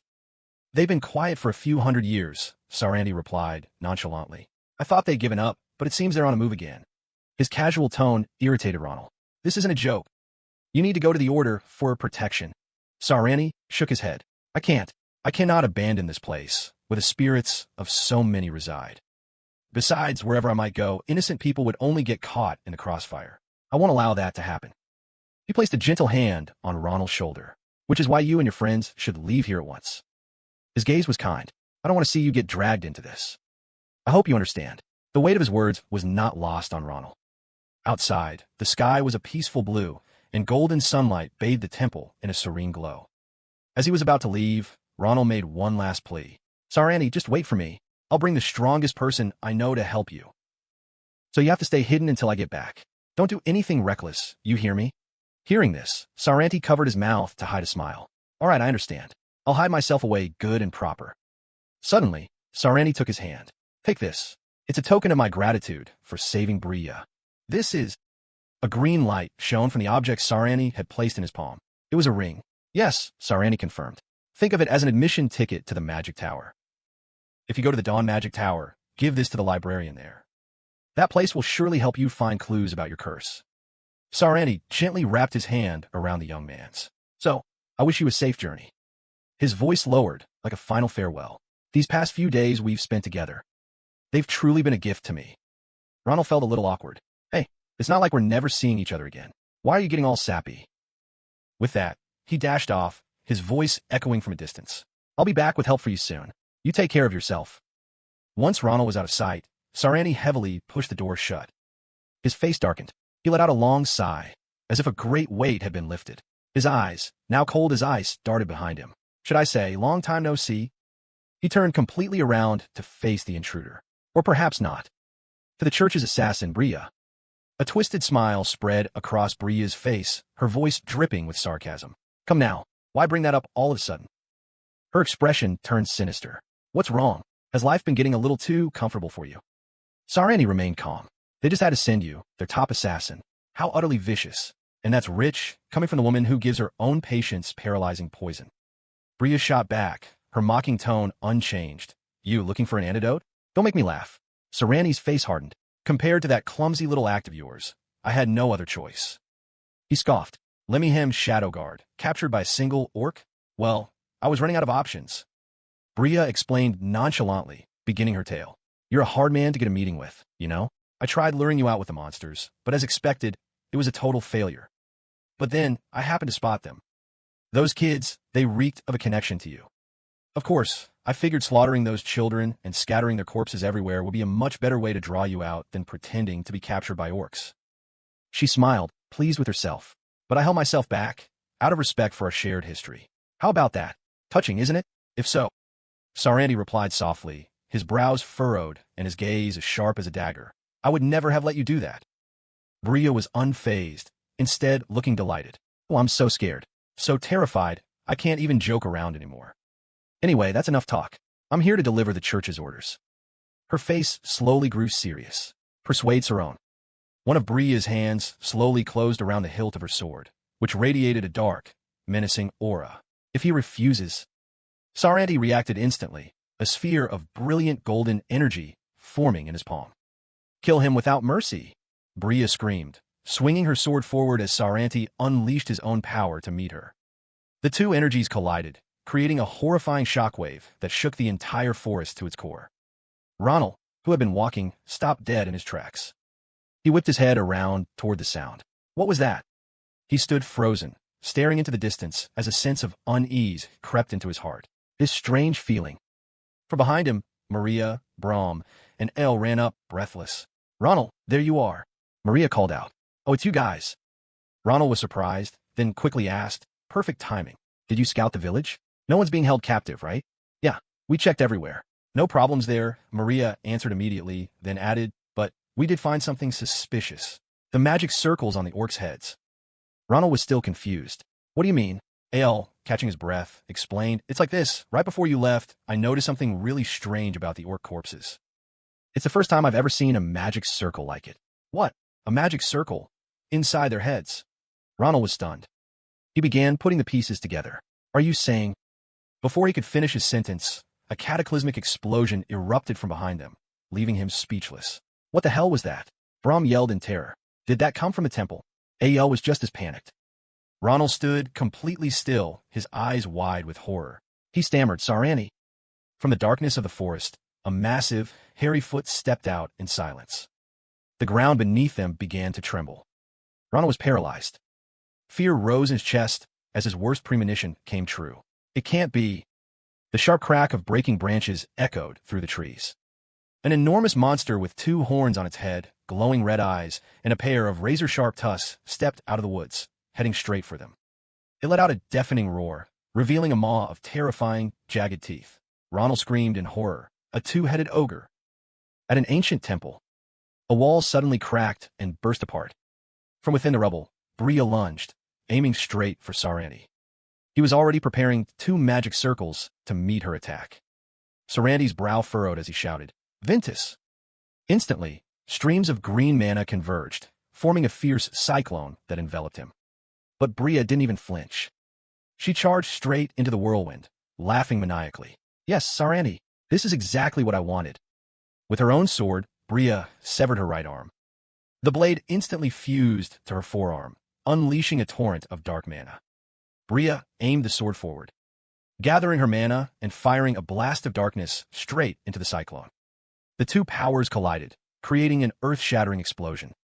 After the blast, silence fell upon the scene. Everything in the vicinity had been leveled, leaving only 2 figures standing amidst the dust and smoke. They stood there, silently watching each other. Just as Saranti readied the mana in his hands, Bria suddenly vanished. Countless slashes appeared out of thin air. Then she materialized right in front of him, swinging her sword down at his head. Saranti's eyes suddenly glowed. He conjured a magical shield around himself, blocking the attack. A scratch appeared on Bria's face, but she only grinned maliciously. A moment later, another terrifying explosion erupted, throwing them both back. They both landed gracefully amid the thick cloud of dust. The battle was far from over. Wiping a streak of blood from her cheek, Bria said, you really are a crafty old fox. Just as I thought. She laughed loudly. It'd be a waste to kill you. Why don't you come with me? Saranti looked disgusted, replying sternly, someone like you could have surely held a high position, just as I have. But I refuse. I am a man of faith and cannot serve a dark cult. He gave a sarcastic smile. Besides, you've gotten weaker. I never thought a shadow of Rome could be this slow. Are the teachings of your dark faith not suiting you? Bria shrugged. Of course not. I was just a little bored, that's all. You were so busy trying to buy time for those kids to escape that you weren't paying any real attention to me. Sarandi froze, as if she had struck a nerve. You put on that pitiful act so that boy wouldn't get dragged into this, didn't you? So he could leave without a worry in the world, Bria continued. That's why I'm so curious. Why would someone like you, who has no interest in this world, go so far to protect him? Hearing this, Saranti replied coldly. They are merely guests I happen upon. Don't even think about touching them. It's useless. If you cross that line, I won't be merciful enough to let you walk away. Bria seemed to relish the threat. She smirked. Oh my, how terrifying. She licked her lips. But what can you do about it now? I've already made my move on them. As she spoke, a massive tremor shook the ground beneath the mountain, making Sarandi's heart stop. He whipped his head in the direction of the disturbance. That was where, Ronald. Before he could recover, Bria appeared right behind him. Got you. There's your opening. One of Sarandi's arms was sliced clean off. In another location, where Ronald's group was hiding, a 2-headed ogre had appeared. It growled, drool dripping from its mouth to the ground. The three youths were drenched in cold sweat, frozen to the spot. What the hell is that thing? Ronald shouted from behind them. Everyone snap out of it and get behind me. You're no match for that thing. The two-headed ogre looked at them with ravenous hunger. Terrified and unable to move, he only had time for a silent curse. As it swung its massive hand toward Brom. Brom's entire body was sent flying dozens of feet, crashing hard into an unseen object. Standing nearby, Maria and Asila turned pale with fear. Brom, they both screamed. He let out a single cry before falling unconscious. The ogre looked gleefully at the two girls and raised its muscular arm again. They stood rooted to the spot, their minds completely blank. Just as the monster struck, a figure flashed in. His sword intercepted its colossal arm. It was Ronald. Ronald! Maria and Asila cried out in shock. He was taking on the two-headed monster all by himself. The ogre let out a deafening roar. Asila, Maria, take Gita and look after Brom. Ronald yelled, his hands tightening around his sword. This one. Ismine. Now go, Ronald shouted. Stunned, Asila and Maria hesitated. Right. Ronald stood his ground, facing the giant. He stared directly into its eyes and recognized the familiar magic circle. The same one that controlled the monster in the cave. It has to be the work of the Nebula Guild. The giant roared, swinging a massive fist at Ronald. He dodged nimbly and launched himself into the air, bringing his sword down in a powerful arc. The strike landed true, and the two-headed beast shrieked in agony, but the wound seemed superficial. TCH, Ronald grunted in frustration. The two-headed monster let out a savage howl. It charged like a freight train, bringing down a devastating punch. Ronald raised his sword to block, but the sheer force of the impact sent him flying. To stop himself, Ronald drove the tip of his sword into the ground, carving a trail of sparks with a sharp, metallic screech. His hands trembled, all brute strength and no technique, just like before. The giant ripped a massive tree from the ground and hurled it at him with all its might. Despite the danger, Ronald didn't move an inch. At first, I was actually glad to see you. We did have a score to settle, after all. But you did the one thing you should never have done. How dare you lay a hand on my friends? His gaze fell upon his companions, lying gravely wounded at the base of a tree. He wiped a trickle of blood from his lip. His expression turned to ice as he growled, "You bastard." Ronald stood tall, driving his sword deep into the earth. He then launched himself forward like a pouncing tiger. He shot toward the roaring giant. In my last life, I couldn't break through its thick hide. But things are different now. With this sword, and the skills I've mastered, I can cut right through it. He had perfected the Navi Rose fighting style. Fourth form, Whirling Blade. The attack was over in an instant. Ronald glided past the giant, landing softly as he sheathed his blade. The dazed monster looked around. Don't even twitch. Just die, Ronald said coolly. Suddenly, the giant's massive body fell to pieces, kicking up a thick cloud of dust. As he slid his sword home, he thought, TCH, I still have a long way to go. It took me too long to finish off a weakling like this. AEL, Maria, Ronald shouted, running toward them. How's Brom? Is he okay? Don't worry, Maria replied. Thanks to Sheeta, we've given him first aid, but he'll still need to see a professional healer. He's stable for now, nothing life-threatening. Ronald let out a sigh of relief. What a relief. You guys should take him back to the academy first. Huh, what about you, Ronald? AEL asked. His eyes filled with determination as he answered, I'm going to Mr. Sarandy's. But when he arrived, the scene before him was nothing but a pile of smoldering ruins. What the hell? When the world happened here? He muttered in disbelief. Asterisk, I haven't been gone that long. How could this place? Asterisk. Sensing a presence behind him, Ronald cautiously turned around. Saranty, he cried out in shock. The old man stood there, clothes tattered, his body covered in wounds. You're all right. It's a relief to see you safe. He said softly. I am sorry. I tried to come save you right away, but this old body of mine. Seeing his condition, Ronald rushed forward. In your state, how could you even think of saving anyone? What happened here? Who did this? It's all right. Calm down, Sarandy reassured him. You need to get out of here first.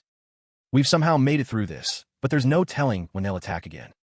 Before he could finish, a sharp object pierced through his body from behind. Fresh blood sprayed like rain, trickling from the corner of his mouth. He looked like he was at his limit. Ronald froze, unable to process what was happening. Mr. Saranty? Saranty collapsed to the ground, gasping for breath. The wound looked grievous. Ronald reached out a trembling hand. But before he could touch him, the old man broke into a violent, choking cough. Suddenly, a flash of light lit up the sky. Bria descended from above, landing gracefully. She dusted off her hands with a sigh of relief as Ronald whirled around in shock. Bria smirked. How could you do that to your old comrade? She glanced at Saranti's blasted-off arm, her voice dripping with pride. Using such a dangerous skill on me. I could have died from that, you know. Saranti remained silent, clutching his ravaged body in agony. Bria casually flipped her hair. That is, if I didn't have the blessing of the stars. A dangerous glint flashed in her eyes. Anyway, I never thought we'd meet again under these circumstances. To think you survived an encounter with a two-headed ogre. Very impressive, kid. Ronald's chest tightened. Who are you? Bria let out a delighted laugh. Oh, right. I almost forgot. You've never seen me with this face, have you? All right then. Let's have a proper introduction. As Bria swept her hair back, a flicker of recognition sparked in Ronald's mind. Thank you for saving me, Mr. Adventurer. Ronald hesitated as the image of the helpless girl from that day flooded his memory. You're the Bria from back then? He demanded. Don't tell me the reason you were kidnapped in that orc village was. I'm truly grateful to you. Bria cut in, malice gleaming in her eyes. Thanks to you, I was able to cross the temple's barrier. In return, I'll send you to your grave. The moment the words left her mouth, Bria lunged. Damn it, Ronald cursed, rushing to block the blow. A deafening explosion rocked the earth. Bria, weapon in hand, smirked at the deep crater that had just been formed. Oh, how interesting. She watched intently as Ronald ran back to Saranti's side. You actually managed to dodge that. You're no ordinary kid. Ronald didn't answer, his head bowed. Sheeta, heal Saranti, he commanded. You have to save him. Sheeta let out a cry and closed its eyes, beginning the incantation. A magic circle appeared, its light beginning to mend Saranti's wounds. Ronald gritted his teeth, his hand tightening on the hilt of his sword. You damn bastard. Not only did you destroy someone's forge, you also had people tailing the Duke. He pointed his sword straight at Bria. And you still have the nerve to show your face here? Nebula gear. Bria bursts out laughing. Oh my, how very interesting. Oh, let me ask. You must be the one who's met my children, right? I heard there was some psycho running around, killing my faithful followers while they were on their missions. Ah, listen to me rambling, unless... Before Bria could finish, Ronald lunged forward, his blade flashing to her throat. Unfazed, she finished her thought. It was you, wasn't it? Ronald froze. This good. At your age, Bria provoked him. No wonder my children were killed. The moment the words left her lips, she vanished, reappearing right in front of Ronald and seizing the offensive. You've managed to pique my curiosity. So, Ronald, she asked, where are you hiding? Ronald struggled to defend himself. Bria was too powerful. She read his every move. I have to end this with a single blow, the moment she lowers her guard. With that, he charged straight into the fray. Bria's crazed laughter echoed over the clash of their weapons. I'm really starting to like you. She tried to entice him, her voice suddenly turning sincere. It would be a real shame to have to kill you. Why don't you join us? I'll take very good care of you. What do you say? Like the sound of that. What the hell are you talking about? Ronald snarled. You don't have a choice, Bria stated flatly. In the next instant, she launched an attack at Saranti, making him cry out in agony. Bria watched, satisfied. If you refuse, I'll kill him first. She enunciated every word. I will make his death as painful as possible. Ronald Saranti gasped. Ay, fine. Just run. Ronald's grip tightened on his sword. That elf's life is in your hands, Bria said. Ronald's voice was a low growl. My choice is to tear you to pieces. He launched into a frenzied counterattack.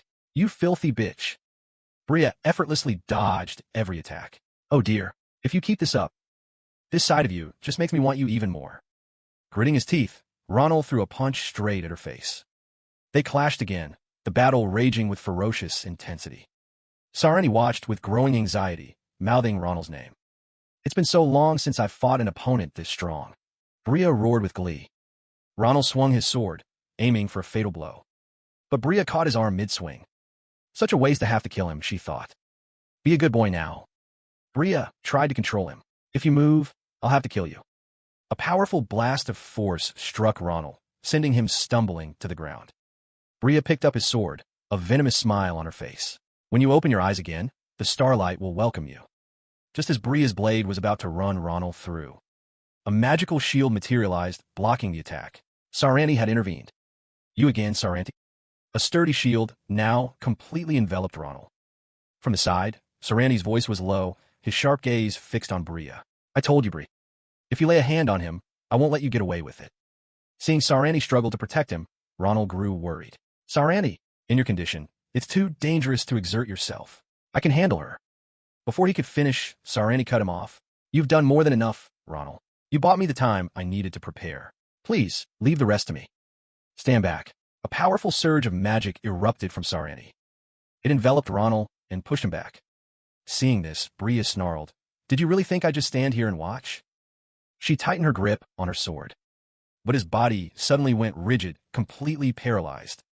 Stunned, Bria looked up to see an intricate magic circle forming above her head. You're so badly injured. How is this possible?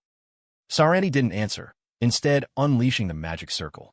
Bria, our bond ends here and now. His gaze was ice-cold. Goodbye. Bria could only stare blankly as the spell descended upon her. Though his voice was filled with pain, it was firm. Goodbye to the woman who was once my sister. Bria writhed in agony, screaming in despair. It seemed the battle was finally coming to an end. Ronald cried out in disbelief, Saranti. Saranti gritted his teeth, bearing the immense strain. Determined to end this twisted bond, no matter the cost. Even if it meant burning away all of his mana and life force. Saranti! Ronald screamed in agony. Despite the devastating attack, Bria struggled back to her feet. She glared. Still the same old fool, Saranti, clinging to ghosts of the past. How dare you? She roared, how dare you? A massive surge of power erupted from Bria, sending Saranti flying. Her hair was disheveled, but her voice rang with zealous fervor. We are the apostles chosen by the stars. As long as the blessing of the stars that he bestowed upon us remains. Bria sneered, her face twisted and inhuman. No one will dare, and no one can ever stop us. Which means I don't have to hold back on trash like you anymore, she glared at her little brother. And so, you could die now. Just then, Sita suddenly appeared, shielding Saranti. Is this the end?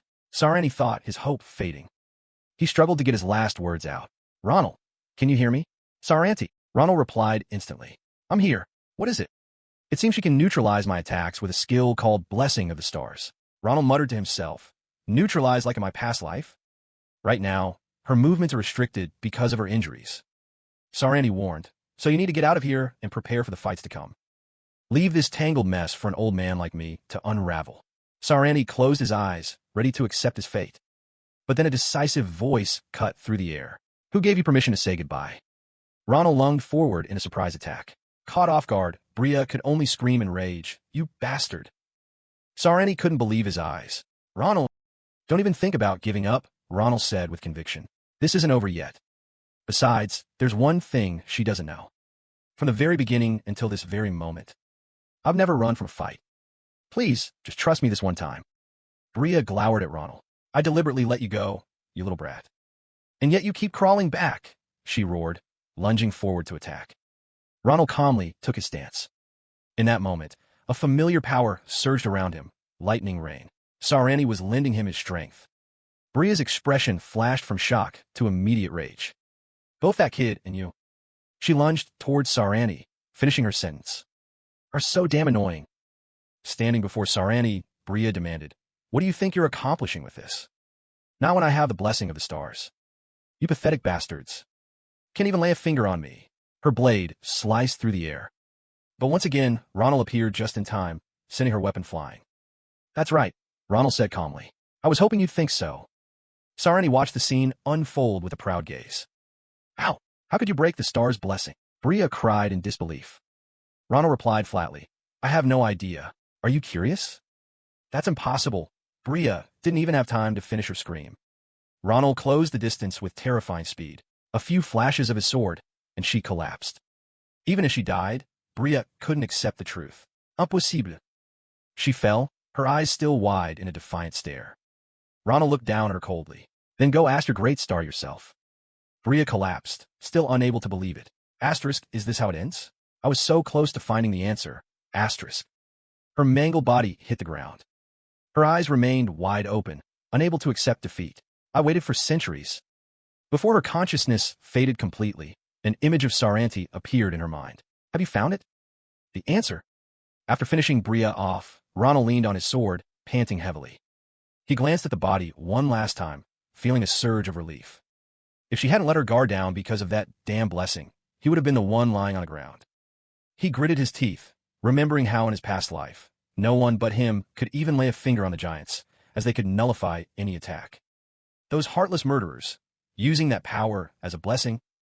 In the midst of his wandering thoughts, a voice cut through. Ronald, are you all right? Ronald whipped his head around. Saranti. The sight before him made him freeze. Saranti was lying in a large pool of his own blood. Damn it, are you okay? He spun around frantically, shouting, Sita, what are you doing? Use your healing magic now. Sita only let out a helpless cry. Ronald tried to calm himself. Asterisk, it's over now. Saranti just has to hold on a little longer. Asterisk. But Saranti suddenly grabbed Ronald's hand, stopping him. Ronald stared, stunned. He gave a weak smile. I'm Fina. I'm sorry, but could you help me one last time? The world around them fell silent, leaving only the rubble of their battle. Saranti sat quietly for a moment before bursting into a violent cough. Saranti! Ronald cried out in alarm. A large mouthful of blood spilled from his lips. Oh dear! Saranti sighed, his voice faint. How embarrassing to be in this state at the very end. I'm truly sorry.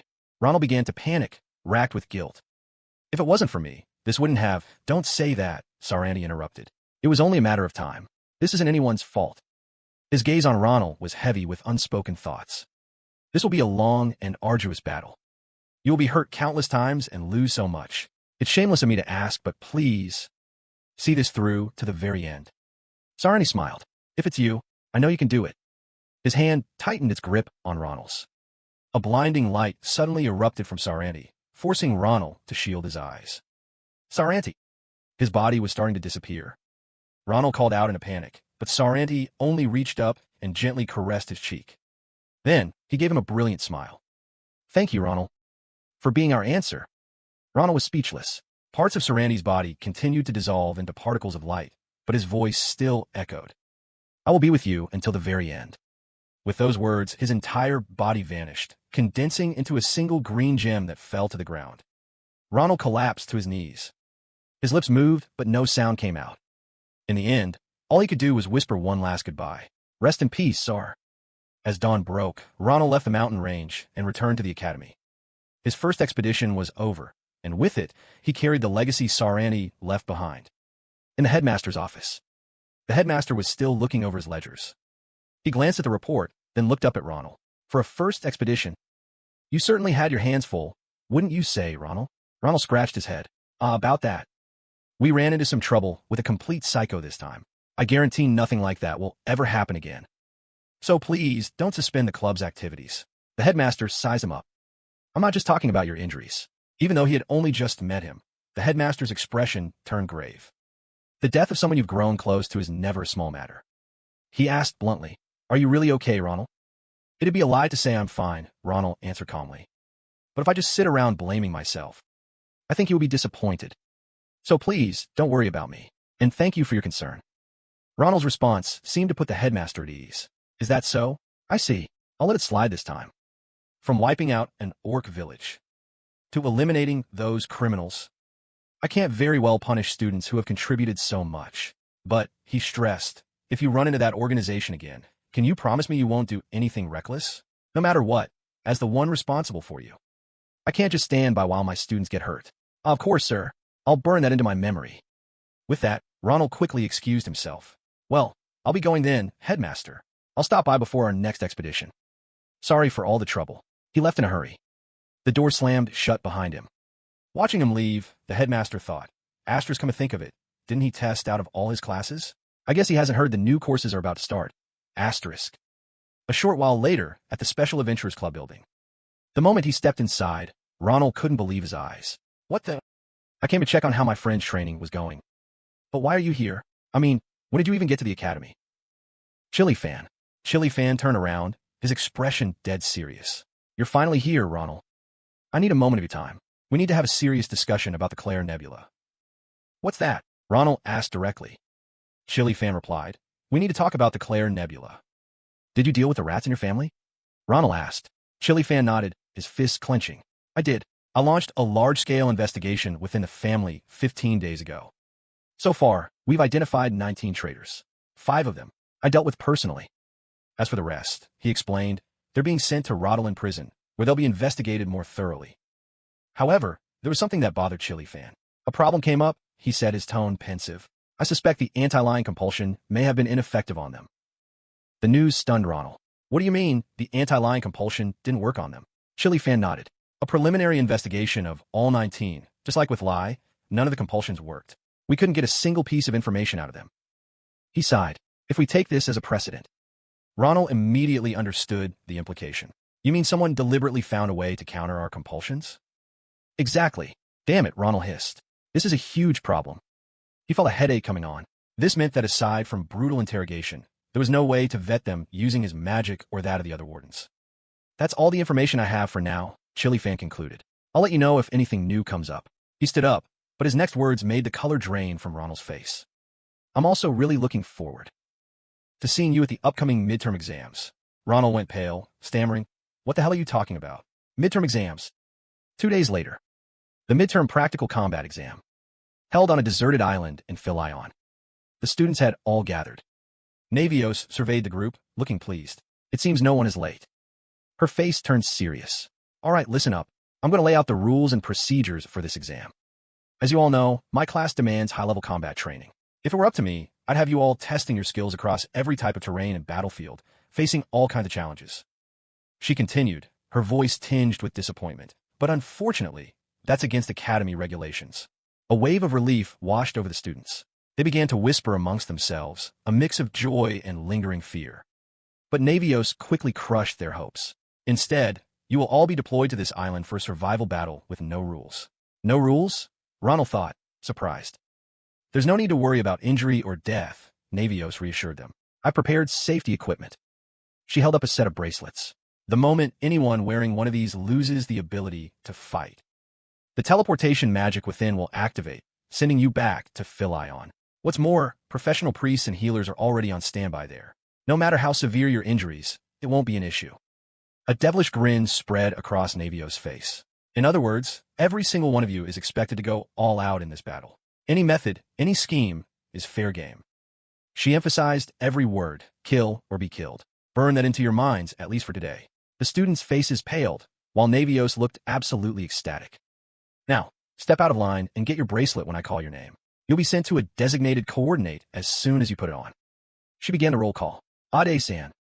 Present, a voice replied. Just as I expected, the commander is participating too, Ronald thought. Immediately, murmurs broke out among the students. Ade-san, isn't she the teaching assistant? How shameless. Even after getting special treatment as a repeating student, she still wants to earn credits this way. Well, at least we won't be in last place. Am I right? What can a weak-ass repeater like her even do? Ronald overheard their chatter. A surprise performance? He wasn't expecting anything from the commander. After all, their words were a pretty accurate assessment of her current abilities. Good luck, Navios encouraged her. Thank you, ma'am, Ade-san replied politely. If she goes in with her current skill set, the only thing waiting for the commander is to get eliminated, Ronald thought. He was curious to see what choice she would make. Ade-san slipped the bracelet onto her wrist. A moment later, a brilliant light enveloped her, and she was gone. The other students followed one by one, including Ronald. Ronald scanned his surroundings. He was surprised to find himself alone. Suddenly, a voice rang out. I was hoping I'd gotten lucky, but I guess it can't be helped. The voice echoed again. Stop hiding and come on out, senior. Ronald smirked. You sound pretty upset. Karen couldn't believe his eyes. Asterisk, damn it. How the hell did I end up in the same spot as this monster? Asterisk. He lunged from behind, aiming for a surprise attack. In another split second, Karen's strike would have found its mark. But then his face froze. A little too eager, don't you think? Ronald sneered, the point of his own sword already pressed against Karen's throat. Is this really how a senior should act? Toward a junior like me? The disappointment in Ronald's eyes was clear. To think a senior would behave this way, especially toward a supposedly weaker junior. He sensed other presences nearby. It seems you formed a temporary alliance with the others who landed here, haven't you, senior? The figures hiding in the bushes flinched, startled. This is a forest full of traps, Ronald said calmly, so an ambush is a decent plan. High in a tree above, an archer prepared to fire an arrow. But before he could, a stone flicked from Ronald's hand flew straight into his face, knocking him clean out of the tree. But that's not a very good way to deal with me, Ronald warned. The downed student was quickly teleported back to the academy by the bracelet's magic. Damn it, the ambush failed. Karen ordered, "Everyone attack. No matter how strong he is, he's still just one guy."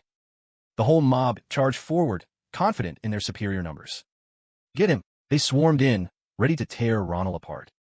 He barely gave them a passing glance. A moment later, Ronald sheathed his sword. He clicked his tongue. These annoying second years actually wasted a bit of my time. All around him, his attackers lay strewn across the ground before being teleported away one by one. His thoughts suddenly turned to Ade-san. I wonder if the commander is okay. Meanwhile, Ade-san had been cornered. The group surrounding her seemed rather surprised. Honestly, I'm a little impressed. I didn't think you'd last this long. A vicious glint appeared in their eyes. But I guess it's time for this to end. Why don't you just give up, Ade-san? In response, Ade-san only tightened her grip on her sword, determined to fight to the bitter end. She was exhausted, but her eyes still burned with fierce determination. I know I'm at my limit, and that's exactly what will make them let their guard down. Ade-san locked eyes with Aon, the top student of the 53rd class. They're all thinking it, that someone like me is no match for him. Addison's eyes narrowed. Their arrogance, that's my opening. Her hand tightened around the hilt of her sword. I only have one shot. The second they dropped their guard, she exploded forward like a whirlwind, determined to end this now. Her sudden counterattack caught them all by surprise. Ade-san gave them no time to react. Her blade sliced through the air. Two of the arrogant grunts went down. Without missing a beat, Ade-san switched her target to Aon. I have to take him down.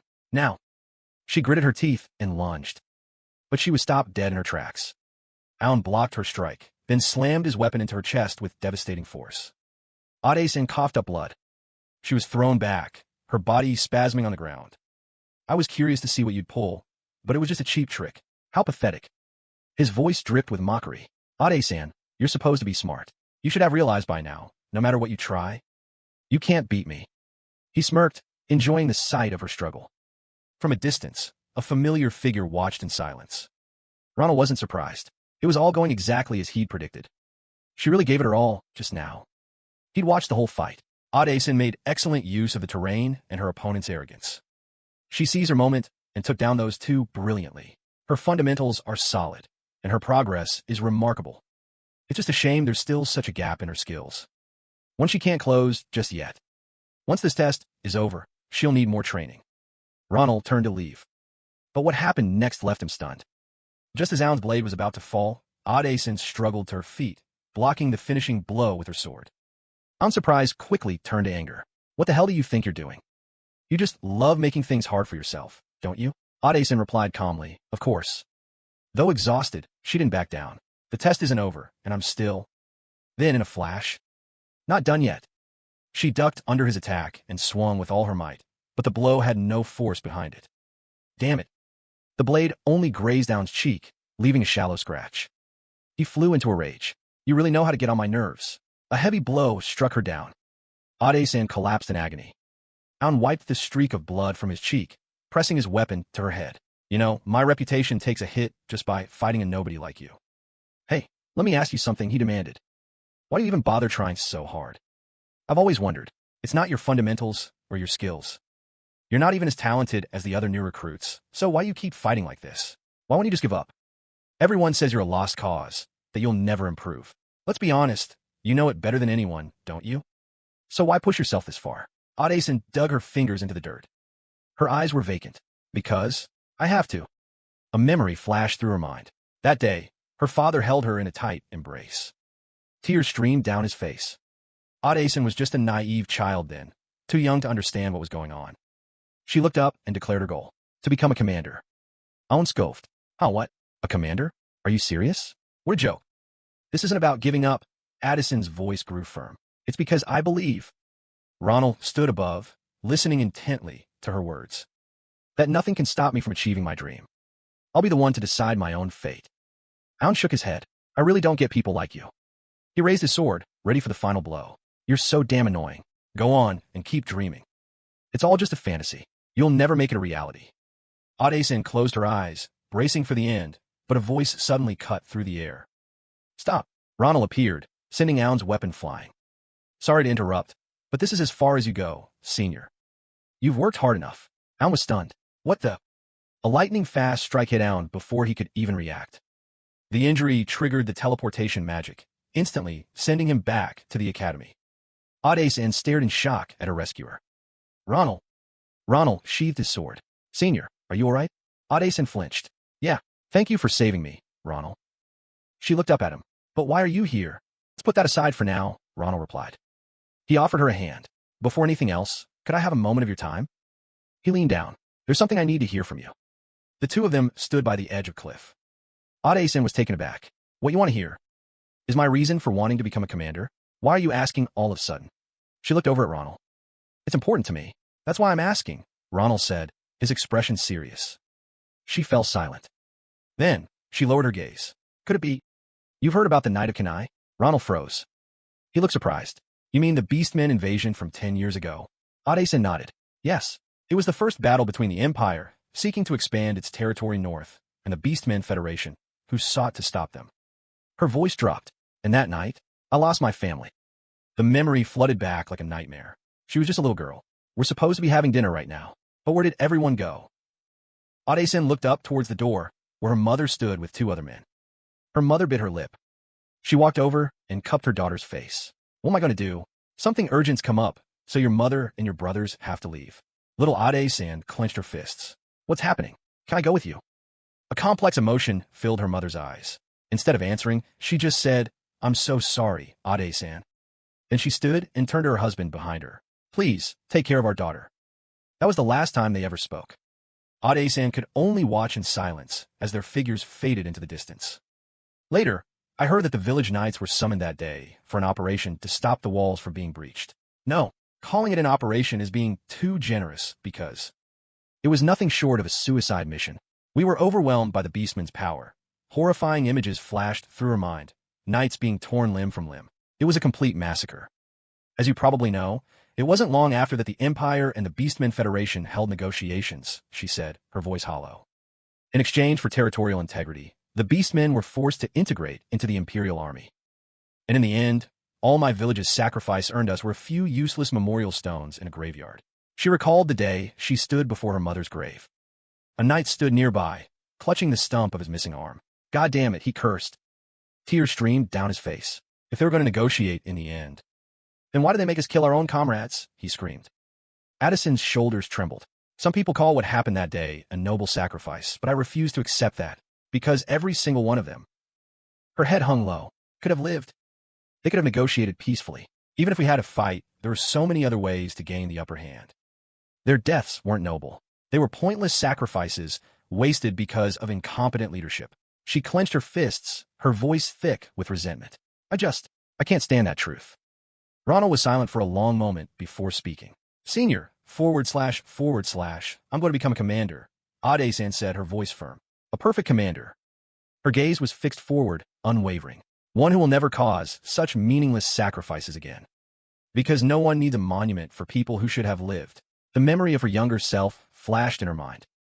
A heavy silence fell between them. After a moment, Ade-san stammered, sorry. Was I rambling? It's not exactly a happy story. // no, Ronald replied. But it did help me understand one thing. // she asked. Understand what? Ronald didn't answer. Just as I thought, he mused. There's no way she'll ever give up. But I can't just stand by and watch her die for nothing either. I don't want to go through that again. Just then, an immense surge of power washed over them, swirling into a violent vortex. Ade-san was stunned, her voice barely a whisper. This mana, could it be? // looks like he's here, Ronald said calmly. So impatient. We're out of time, so I'll make this quick. He looked Ade-san straight in the eye. Senior, have you ever heard of the Black Grimoire? What's that? // The conditions to awaken it are tough, but if you can master it, you'll become immensely stronger. Someone I used to know made a name for themselves with it, and they were just like you. So I know you could do it. Let's give you a little peek. // Ade-san backed away, hesitant. I don't know what you're talking about. I don't understand any of this. Don't worry, he said, placing a reassuring hand on her shoulder. All you need to know is that I want to help you. Ronald grinned. I've got your back, so let's do everything we can. Commander. Ade-san was taken aback.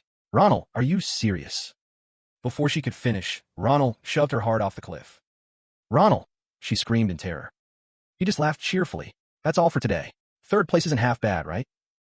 See you later, //. She fell helplessly, tears welling in her eyes. Yeah, this is for the best, Ronald thought, crossing his arms. He turned around. And now, he faced the newcomer. It's just us, isn't it, Fleen? Fleen's face was a mask of murderous intent. Judging by the signals you left for me on your way here, I'm guessing you took down everyone else already, huh? Ronald smiled. Yeah, Fleen replied, his voice ice cold. It's just the two of us left on this island now. I don't need to spell out what that means, do I? He gripped the hilt of his sword. Oh, what's this? Ronald drew his sword, his tone full of mockery. I know better than anyone. You want to settle this right now, don't you? Find out who the craziest bastard in this academy really is. The moment their swords were unsheathed, they lunged at each other. Their blades clashed, sending sparks flying and shaking the very ground. One cold and composed, the other thrilled by the fight. Neither gave an inch. Audason lay on the floor of the academy hall. Then her eyes shot open. She bolted upright, startled. Where am I? She looked around, bewildered. Then her gaze fell on a large screen broadcasting a ferocious battle. Philion. She checked herself over. Asterisk, my body's been healed. So, I was eliminated and sent back to the academy. Asterisk. The memory came rushing back. Ronald had told her she'd placed third. Which means the last two left in the exam are the two of them. On screen, a blur of blue light shot through the trees, moving so fast it left behind an afterimage.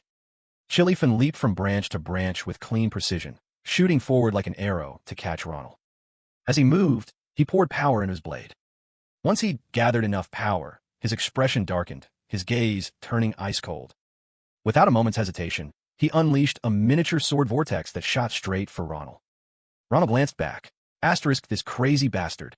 He's splitting his sword storm to attack me. Asterisk. He quickly landed on a nearby branch. Asterisk TCH, that's dangerous, all right. But now his power is divided. Asterisk. The thought had barely crossed his mind when Ronald leaped from the branch, charging straight into the vortex. His gaze sharpened as he sliced vertically through the heart of the vortex, followed by another strike at incredible speed. Meteor butterfly blade. The vortex dissipated, leaving behind a thick cloud of dust, and the ground below them cracked. Ronald came to a halt. Asterisk, finally. I stopped it. Asterisk. Panting heavily, he wiped the sweat from his brow. If that had been Chilifun's full-powered attack, I'd be dead by now. Asterisk, what the hell is going on? This is way beyond what I predicted. Asterisk. His control over the sword storm has improved by leaps and bounds since he fought that little rat, Dulin. Asterisk, even my speed advantage has been nullified. Is it possible he's even stronger now than he was in my past life? Asterisk. Across from him, Chilifun was also catching his breath. What a genius. Asterisk, he's suppressing the sword storm's power. Is he trying to compensate for his own lack of raw strength that way? Can he really absorb mana to get stronger? Asterisk, he wondered. He glanced down at the cut on his body. Asterisk, and on top of that, he's using the instructor's swordsmanship so perfectly. I've always been confident in my superior skill, but he's closed that gap significantly. Asterisk. I've pushed my mana-fueled speed to its limit, he sighed. Time to take a real risk. Ronald tightened his grip on his sword. If I let him adapt anymore, I'll lose my chance to win. Asterisk, no more holding back. I have to end this in one strike. Asterisk, Ronald thought, raising his sword with renewed determination. At the same moment, Chilifin came to the same conclusion. As if sensing each other's intent, they both shot forward, moving so fast they became mere blurs. Two streaks of light, one red, one blue, slashed through the air and collided violently. The force of the impact sent them both flying back, but they instantly recovered into fighting stances. Without hesitation, Ronald attacked first. Seeing this, Chilifin immediately switched to a defensive stance, swinging his sword to create a swirling vortex. The stream of power aimed straight for Ronald, who only offered a faint smile in return. The slash tore through the air, kicking up a cloud of dust and fallen leaves. As soon as his attack landed, Chilifin fell to one knee. That's right. His body was covered in wounds from that seemingly unstoppable sword storm. But to use that exact moment to launch such a powerful counterattack. Suddenly, Ronald appeared right behind him in a flash. A thrilled smile played on Chilifin's lips. Just how much more are you going to amaze me? Ronald chuckled. You can still smile after getting hit like that? Once again, they charged at each other. Flashes of blue and red light crisscrossed through the air. They fought as equals, constantly trading injuries for opportunities to strike. Pushing themselves past their limits, they both coughed up blood at the same time. They both dug their heels into the ground, skidding to a halt. Then, with every last ounce of strength they had, they lunged at each other for the final blow. The powerful collision made the ground tremble. Up close, they stared into each other's eyes, defiant smiles spreading across their faces. The live broadcast of the dramatic battle left all onlookers speechless. "Holy crap, is this really a fight between first years?" one of the guys exclaimed. "Seriously," another chimed in, "shouldn't these guys be in a league of their own? Even in an actual war, you wouldn't see the landscape get this torn up." Amid the chatter, Ade-san could only watch intently, her heart aching with worry. "Ronald." Watching from the sidelines, Navi Rose smiled. "Not bad at all. They've both grown so much since they first enrolled." She watched the smiles on her students' faces on the monitor. "Like it or not, this match will end with the next clash. I'm sure of it." On the stage, Ronald and Chiliev fans struggled to stay on their feet, their bodies covered in wounds. "To meet a rival like you, it's just as I'd hoped," Chiliev fan said. "Coming to Philion was the best choice I've ever made." He glanced at his opponent. "You're just as bloody and beaten up as I am. But you feel it too, don't you? It's time to end this." "Yeah," Ronald agreed. "Bring it on." In an instant, their swords clashed, showering sparks. The force of the impact knocked them both back a step.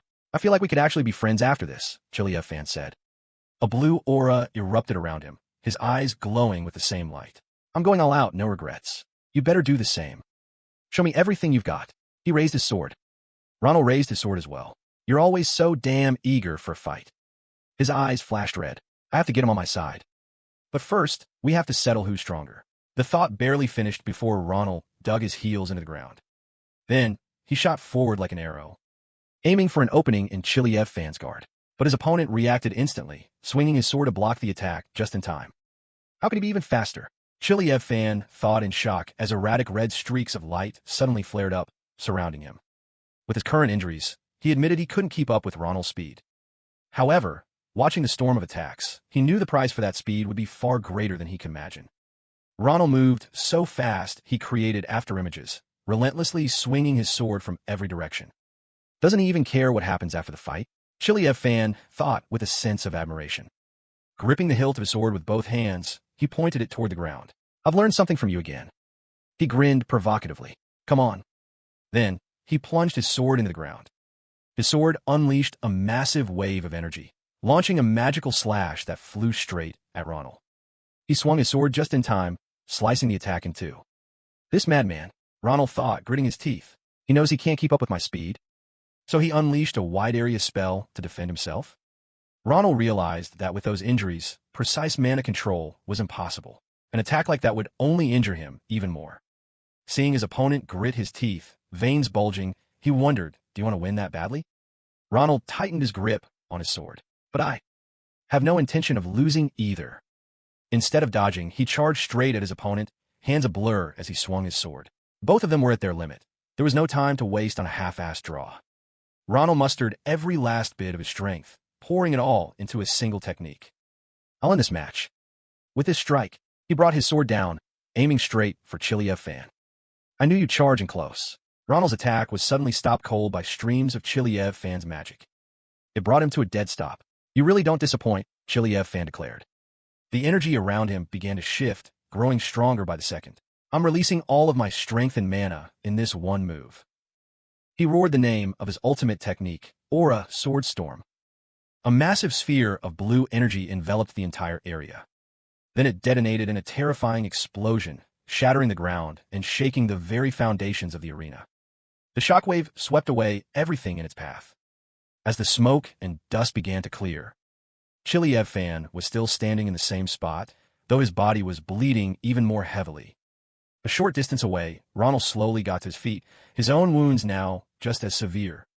He leaped into the air, looking down at his opponent. "You damn bastard. If you want to die, die alone."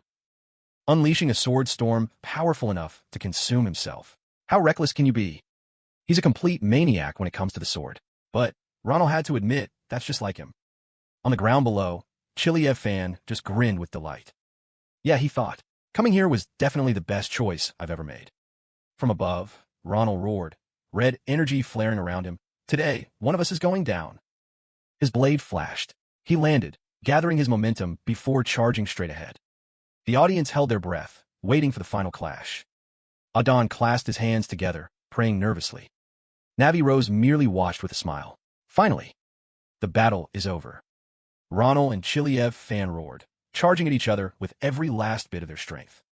Time seemed to freeze as their swords met. The next second, a blinding light erupted, kicking up a massive cloud of dust. Amidst the devastation, they both stood motionless. Blood slowly trickled from countless wounds. No way. Ronald stood tall, while Chiliev fan began to stagger. He murmured, "Could there be a better fight?" before collapsing. Ronald smirked. "You were good." His own body gave out and crumbled. "But I won." Both collapsed to the ground at the same time, unconscious amidst pools of their own blood and covered in wounds. The arena fell deathly silent. Everyone watching through the screens witnessed it in silence. A female student suddenly stammered out a gasp of astonishment. As if on cue, the entire hall erupted in ecstatic cheers. The midterm sword tournament was over. In the luxurious recovery room, the lights cast a soft, hazy glow upon the ceiling. Ronald slowly opened his eyes, a wave of confusion washing over him. "Where am I?" He jolted awake, realizing his situation. A recovery room? Seeing him move, Ade-san, who was sitting beside him, quickly spoke up, his face etched with worry. "You're awake, Ronald." Ronald was still groggy. "Ade-san, and the professor?" He slowly sat up in the medical bed, stammering, "If I'm here with you too, does that mean—" Navi Rose cut him off before he could finish. "That's right. The test is over. Although the result was difficult to determine, since you were both so severely injured." She glanced over at the next bed, where Chiliev fan was still sound asleep, his breathing steady. "But it was a fantastic fight. It was well worth watching, especially for the other students at the academy. But considering you woke up first, you have better stamina than he does." Her trailing words made Ronald realize something. "Does that mean?" He broke into a joyful laugh. "I beat that bastard." Navi Rose bluntly extinguished his joy. "It has nothing to do with who won. You were both confirmed to have lost consciousness at the same time. So it's a draw. You both tied for first place." The declaration left Ronald stunned. He lowered his head, resigned. "I see. So that's how it is." His reaction surprised Navi Rose a little. "You're accepting this result more quickly than I expected. I thought you'd be screaming your head off, saying you couldn't accept such a bullshit result. Something like, 'This is unacceptable.'" Ade-san covered his mouth, chiming in, "Yeah, I'm a little surprised too." Ronald looked slightly annoyed. "What do you two take me for?" He scratched his head and explained calmly, "I just think that based on the fight, that result is fair." Looking over at the bed where Chiliev fan was lying, Ronald continued, "That guy, he's strong. Stronger than I thought. I saw his hand recovered in wounds, big and small. So a draw is more than fair, right?" Ronald suddenly bowed his head, his voice resolute. "I'll train more and harder. I will win next time." His sudden seriousness left Navi Rose momentarily stunned. Then, a satisfied smile spread across her face. This kid hasn't just improved his skills. His mindset has matured, too. Ronald shyly scratched the back of his neck. "That's right. There's no reason to be angry. And this was definitely a good experience for both of you. Especially you, Ronald. Because you were able to use mana, something you've wanted for so long." Her words made Ronald's eyes fly open. "What?" He suddenly shouted, his face ecstatic. "Wait, what did you just say?" "I used mana." Navi Rose was bewildered by his reaction. "Didn't you use it during the final match?" Sword Chi is actually wielded using mana. Her every word was like a massive shock. Ronald clutched his chest, stunned. He looked down at his own palm, hesitating. "Now that I think about it, I did feel something different inside my body at that moment." Navi Rose nodded in confirmation. "Yes, that was Sword Chi, which you were able to use once you gain control over your mana. Based on the internal energy you've accumulated so far, the intensity of your Sword Chi seems to be quite powerful. You'll need to practice a lot from now on to master it. However, based on your reaction, you haven't yet developed the keen senses needed to wield mana at will." Ronald clenched his fist, a look of determination flashing in his eyes. Seeing this, Navi Rose clicked her tongue. "We need to act, because unlike the other students, we don't know when a new seal on your body will be released." Her gaze turned sharp as she gave the warning. "Ade-san, tomorrow afternoon, take Ronald to see that good-for-nothing." "That good-for-nothing? Oh, do you mean Professor Jaredin?" The next day, warm sunlight bathed the academy campus. With his hands laced behind his head, Ronald casually followed Ade-san. "So, I'm finally meeting this Professor Jaredin. For the strict Professor Navi Rose to recommend him so highly. He must be pretty amazing, right?" She turned back to him, a gentle smile on her face. "He's considered the best at mana optimization. That's why the other professors often ask for his help. Sometimes during mana application class, a student's mana gets blocked and their core hardens. When that happens, They need Professor Jaredin's help. And he solves it effortlessly. Sounds like he's the real deal. So why does Professor Navi Rose dislike a guy like that? At his question, Odd-Asen laughed. I don't know the full story, but I think their personalities just clash. You'll understand when you meet him. But the professor, he's a little unique. Ronald mulled over her words. A smirk of amusement crossed his face. Well, it doesn't matter. The important thing is that I'll finally be able to use my mana. He followed behind Odd-Asen, lost in thought. If this professor is that impressive, maybe he also knows about the commander's dark mana. It was an unknown force in my past life, something I never understood. It would be great if we could both learn more about it. Odd-Asen suddenly turned back. I heard you met with Chili Fan before you came here. How'd it go? Did he agree to the deal? Ronald touched his chin, a confident smile playing on his lips. Of course. It was an offer he couldn't refuse. He recalled their earlier meeting. Chili Fan had stood before him, declaring proudly, "See me after you're discharged. I think we're on the same wavelength." "I think so too," he had replied. The other boy had drawn his sword, his eyes cold. "I can't be satisfied with the draw. Let's go to the training hall and finish this." "Stop glaring at me. I'm not happy with the result either. But I called you here for a different reason." Chili Fan regained his composure, looking up in confusion. A different reason? In a flash, Ronald shot to his feet, shoving a fist that was clutching something right in Chili Fan's face. Chili Fan. He held out a club application form. "Join my club." "What?" "You can leave the academy and get real combat experience. You won't be bored in my club." "I was wondering what you were going to say. Befriend an enemy I plan to defeat in the future?"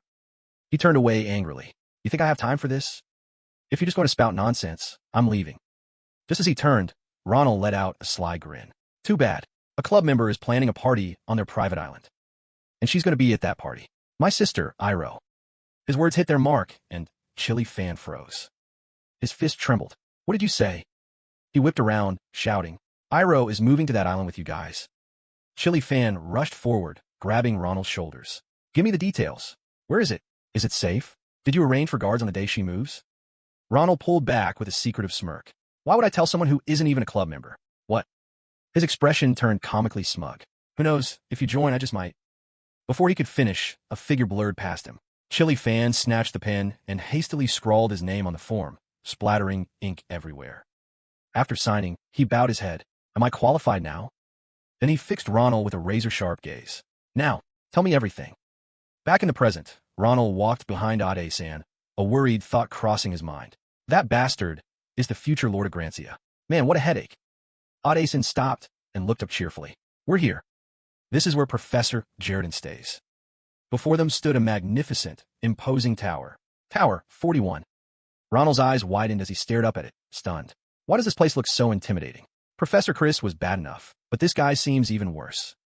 While they were still taking it in, a voice called out from behind them. "What do you two want? Did she send you?" A man carrying a large pile of things on his shoulder approached them.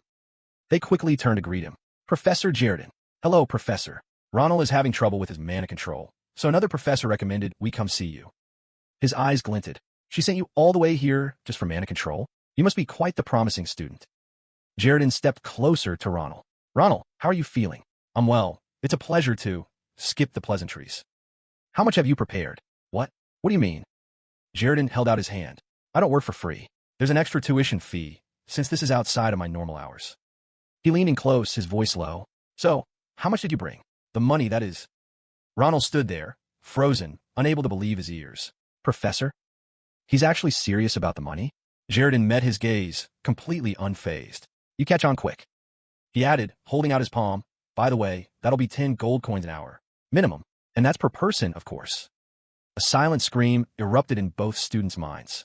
Is he joking? But that thought died the moment they saw the resolve in Jaredin's eyes. Asterisk nope. He's dead serious. He's trying to shake down his own students. Asterisk. Trying to compose himself, Ronald scratched his head with a weak laugh. "I don't have any money on me. Is there another way?" Jaredin clicked his tongue in mock pity as he walked past Ronald. "Sure there is. You can go home." An invisible pressure radiated from him with every step. "On your way out, why don't you go shake down those Navios bastard for the 10 gold? But then, a strange sensation made Jaredin stop in his tracks. He stood stock still, a slight tremor running through him that Ronald couldn't help but notice. Well now, looks like there might be a way after all. Jaredin whipped around to face him, his attention captured by unique energy emanating from Ronald. "Follow me. I have a proposal for you. It's about that ring, deep in your pocket." Inside a room in Tower 41. Ronald had followed Jaredin in a daze, his head still spinning. Asterisk, while I was answering his questions about Sarani's ring. He brought me all the way here.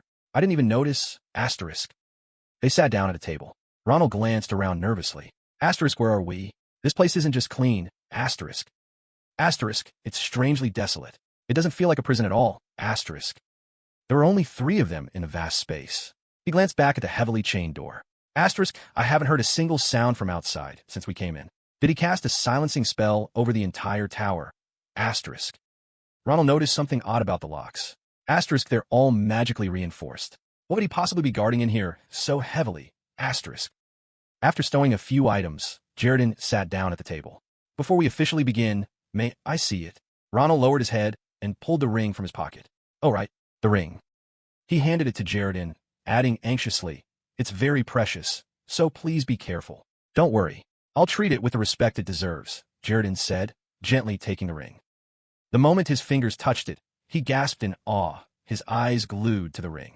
To see it in person, to finally feel its power. The sheer power flowing from the ring was so immense it left him breathless. Such pure mana. This means its creator, likely a dragon or an elf, spent at least 2 millennia mastering nearly every magical element. Ronald was astonished. You could tell all that just by looking at it. Jaredin placed the ring back in his hand. I wouldn't be a professor at Philion if I didn't know at least this much. Seeing Ronald still looking lost, he continued. Anyway, my terms are simple. Let me extract a small amount of the ring's magic. Ronald was confused. It's magic? Yes, Jaredin explained. I've been conducting a long-term experiment. I require mana from beings who have lived and wielded magic for an extensive period. He frowned, lost in thought. Of course, Philion has its share of high-level elves, but their power can't compare to this. I take it you and the ring's original owner were very close. Memories of his wonderful time with Sarani flooded Ronald's mind. He clutched the ring tightly in his hand. All right. If you agree, you'll have my full support. Ronald looked up. Not a bad deal. He quickly pointed to the person beside him. On one condition, you have to help Ade-san too. Called out unexpectedly. The girl grew flustered. Huh, me? Hearing this, Jaredin's expression darkened. Hey now, I only need a tiny bit of magic, and you're trying to add conditions? The nerve of, before he could finish, Ronald slammed his hands on the table and stood up. If you don't want to fine, we're leaving. Jaredin quickly cut him off. I didn't say that. I meant I'd only help her half. Let's go, Ade-san. Ronald interrupted again. Jaredin sighed, his face twisting as if he'd just swallowed something foul. I was afraid you'd say that, but fine. I'll accept your terms. He stood up, giving Ronald a sardonic glare. You've got some impressive negotiation skills, kid. Ronald grinned from ear to ear. You're too kind. All right then, let's take a look at your problem first, Jaredin said. If she went to the trouble of sending you to me, it must be urgent. He pointed to a glowing circle on the floor. Step into the magic circle over there. Ronald cautiously stepped inside. Jaredin came up behind him, closing his eyes and placing both hands on the boy's shoulders to begin his examination. It's been a long time since your senses have been properly opened, hasn't it? And there's no trace of mana ever having been used in your body. Does that mean you've never once channeled it? Ronald glanced over his shoulder, his brow furrowed in surprise. That's right. I can see mana, but I've never been able to use it. Some bastard put a curse on me. Jaredin opened his eyes, his voice turning grave. This is no ordinary curse. The mana pathways that should be open are actively trying to seal themselves shut. He placed his hands on Ronald again. Hold on. I'm going to channel my own mana into you and try to force them open. You should know, it's going to feel like a knife carving up your spine. But you can handle that, can't you? Ronald hadn't even processed what Jaredin was saying when he asked in confusion. Huh? What are you? Before he could finish, a searing pain tore down his spine as Jaredin began channeling mana into his body. Ronald convulsed, letting out a blood-curdling scream. What the hell? Ade-san, standing nearby, cried out in alarm. Ronald! Jaredin kept his eyes closed, concentrating intently on guiding the flow of magic. The resistance, asterisk, is less than I expected. Breaking this seal should be easier than I thought. Asterisk, a confident glint appeared in his eyes. If this keeps up, it'll be a piece of cake. Suddenly, his brow furrowed. Asterisk what? There's something else? Asterisk. The magical space inside Ronald's body was suddenly plunged into darkness. It was consumed by a thick, cloying dark energy. Jaredin froze. His eyes shot open in disbelief. This is a colossal. I slowly opened above, staring down at him. What in the world is this? A skull, radiating an immense and malevolent aura, suddenly materialized, only to be torn asunder within the boy's own body. The dark demonic energy began to surge back, seeping into Jaredon's hand. He strained to suppress it, but ultimately cried out in agony. A powerful force blasted Jaredon away, leaving both Ronald and Audason stunned. He spat out a mouthful of fresh blood, his body convulsing in pain. Blood gushed endlessly from his throat. Jaredon weakly clutched his throat and collapsed to his knees. Damn it! The two rushed to his side. Sir, are you okay? Professor, what just happened? Jaredon gritted his teeth, held out a hand, and began to chant. Crae Lunagir, Delphirum, open. He seemed to be trying to heal himself. Ronald's eyes widened in shock. His spell. It's definitely the one we mentioned back then. Separaxios. Jaredon clenched his jaw, hugging his trembling body. In another dimension, where countless books and herbs were neatly arranged, a woman, floating as she read, suddenly paused. Jaredon just opened the gate. I wonder what's going on. A vision of Jaredon, coughing up blood in agony, flashed before her eyes. What is this? Professor Sit Meha appeared in an instant, leaving Ronald and Audason dumbfounded. She rushed to support Jaredon and barked an order. Get back now. I need to treat him first. As she began the treatment, Jaredon's coughing grew more violent, and even more blood spilled from his lips. Oh no. Meha turned her head, asking Ronald urgently. Ronald, did Jaredon transfer mana into your body? Though confused, he answered honestly. Yes. He said he was going to expand the flow of mana in my body. I see. So that's what happened, Meha said, continuing her incantation. I believe a part of the curse inside you suppressed that mana and transferred it to Jaredon.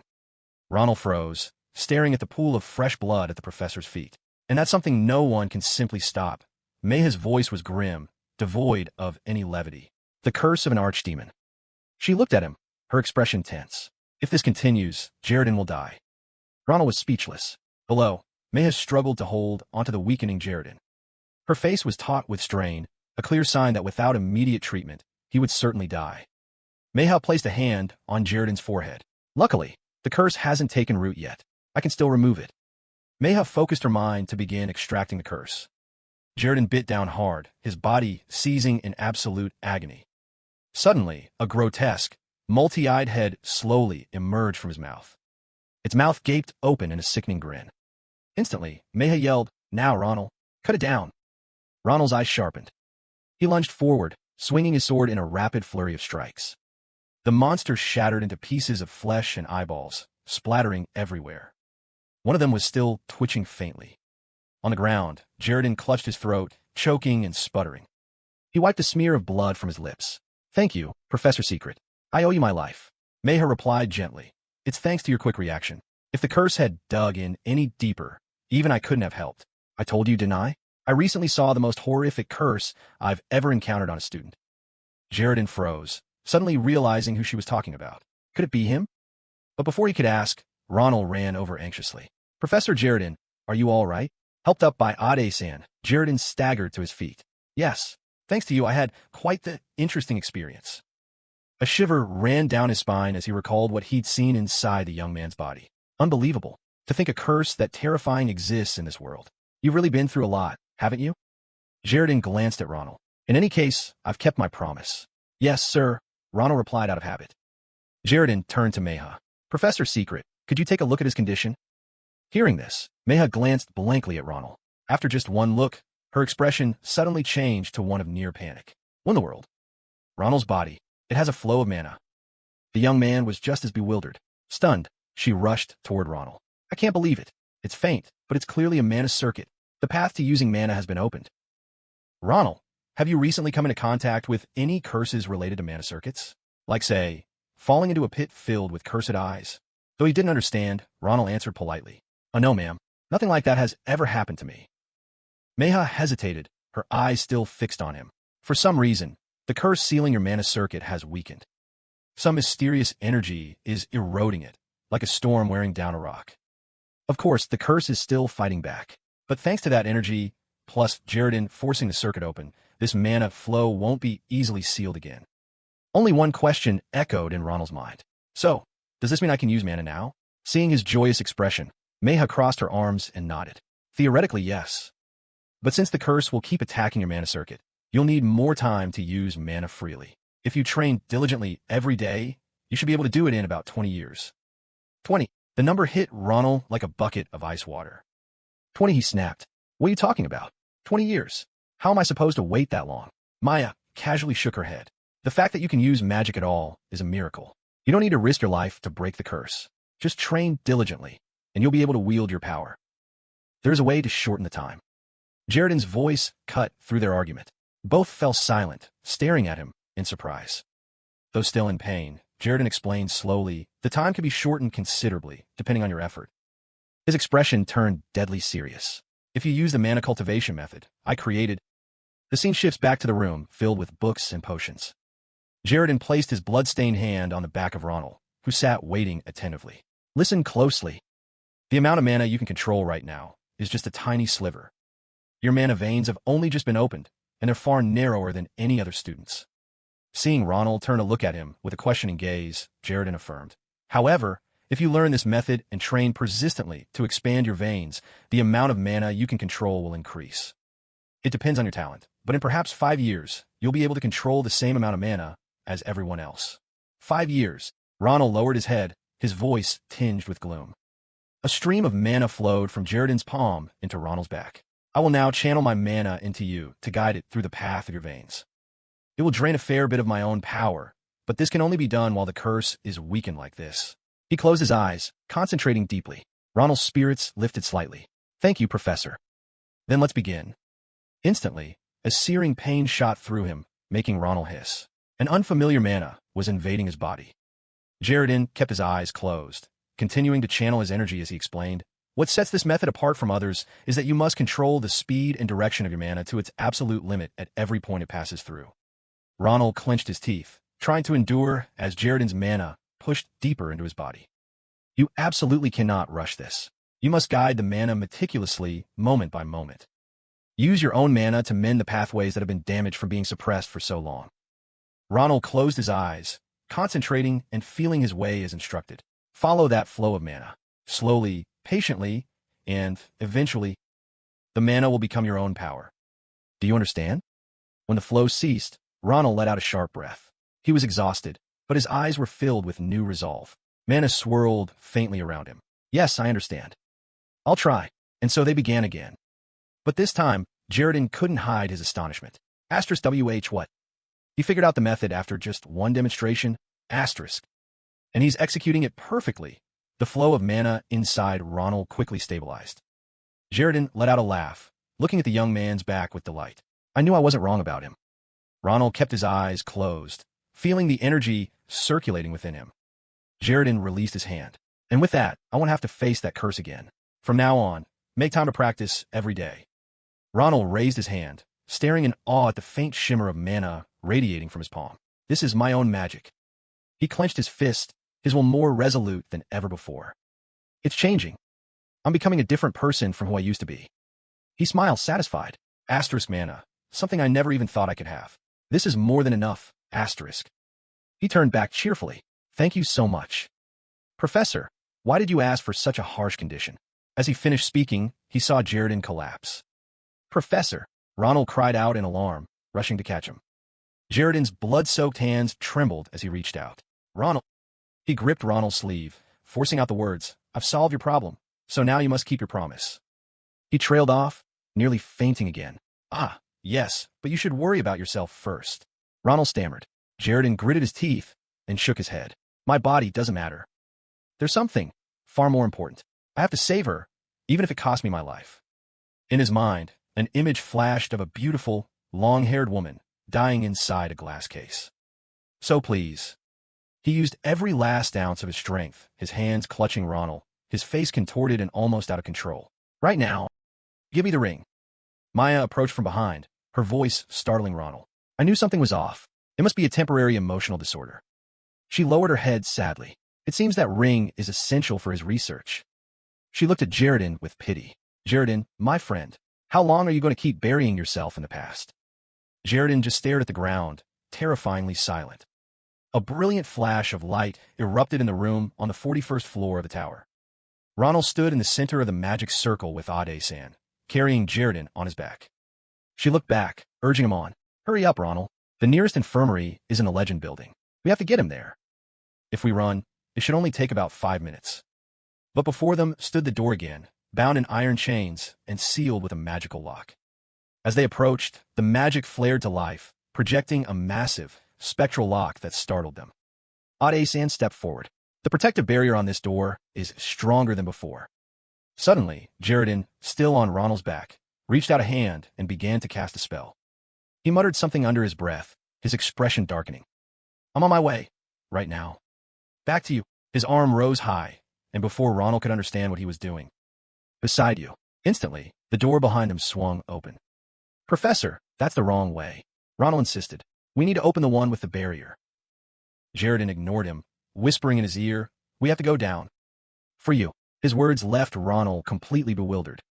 Still, he carried the professor in the direction he indicated before the rose could wilt. They carefully descended the torch-lit steps of the dark passageway. The three of them ventured deeper, passing through another door. The scene inside made Ade-san gasp, her hand flying her mouth. Ronald, what is all this? Ronald saw it all, but his reaction was far calmer. I have no idea. They were standing in Jaredin's laboratory.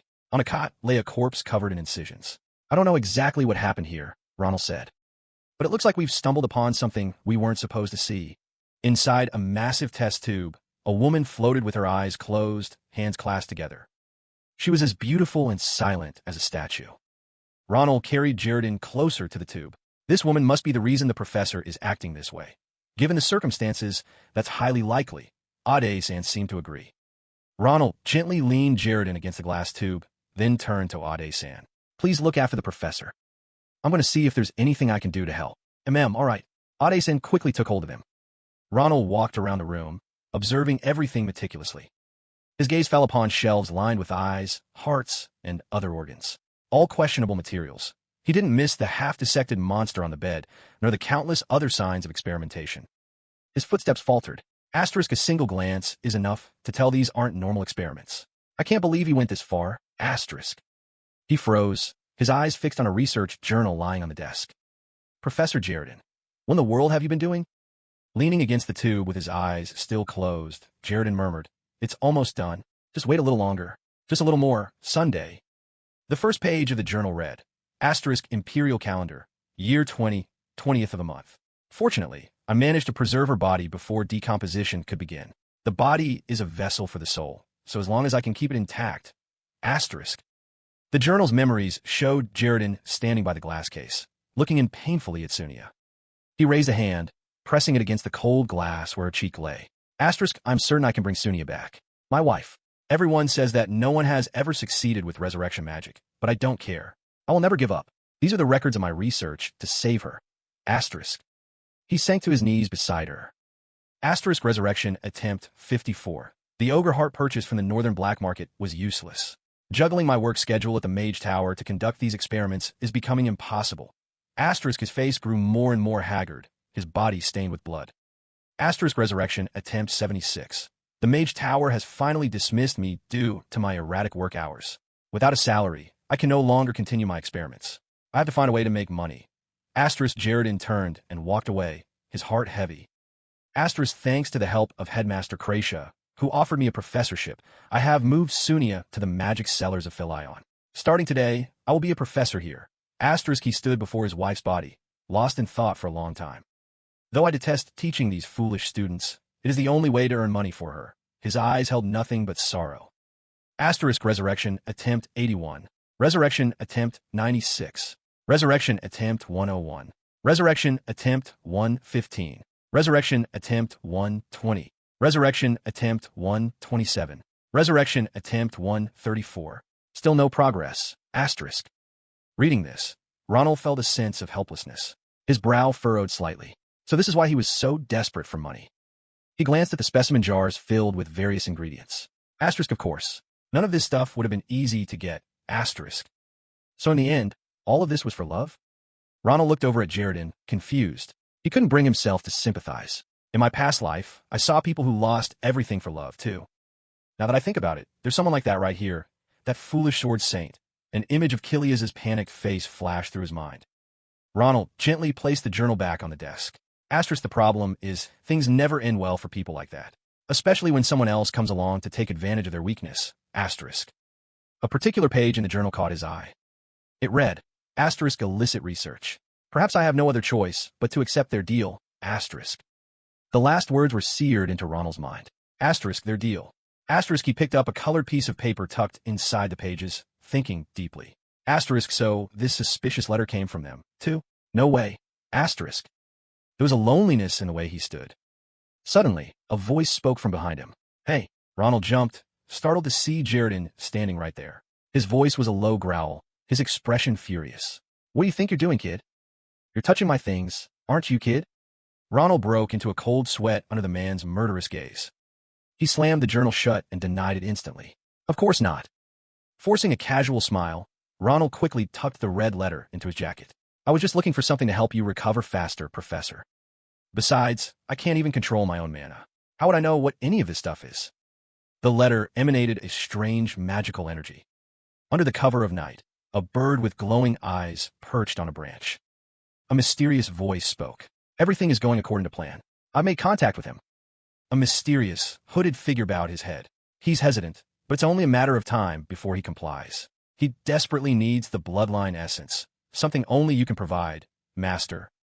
On the table lay countless bound figures, their heads and limbs shrouded in sacks, all of them trembling in fear. Across from the hooded man sat a figure with piercing eyes. He picked up a glass of dark red liquid from the table, a sinister smile playing on his lips. How amusing. Even the great Jaredin do. Can be brought to ruin by a single woman.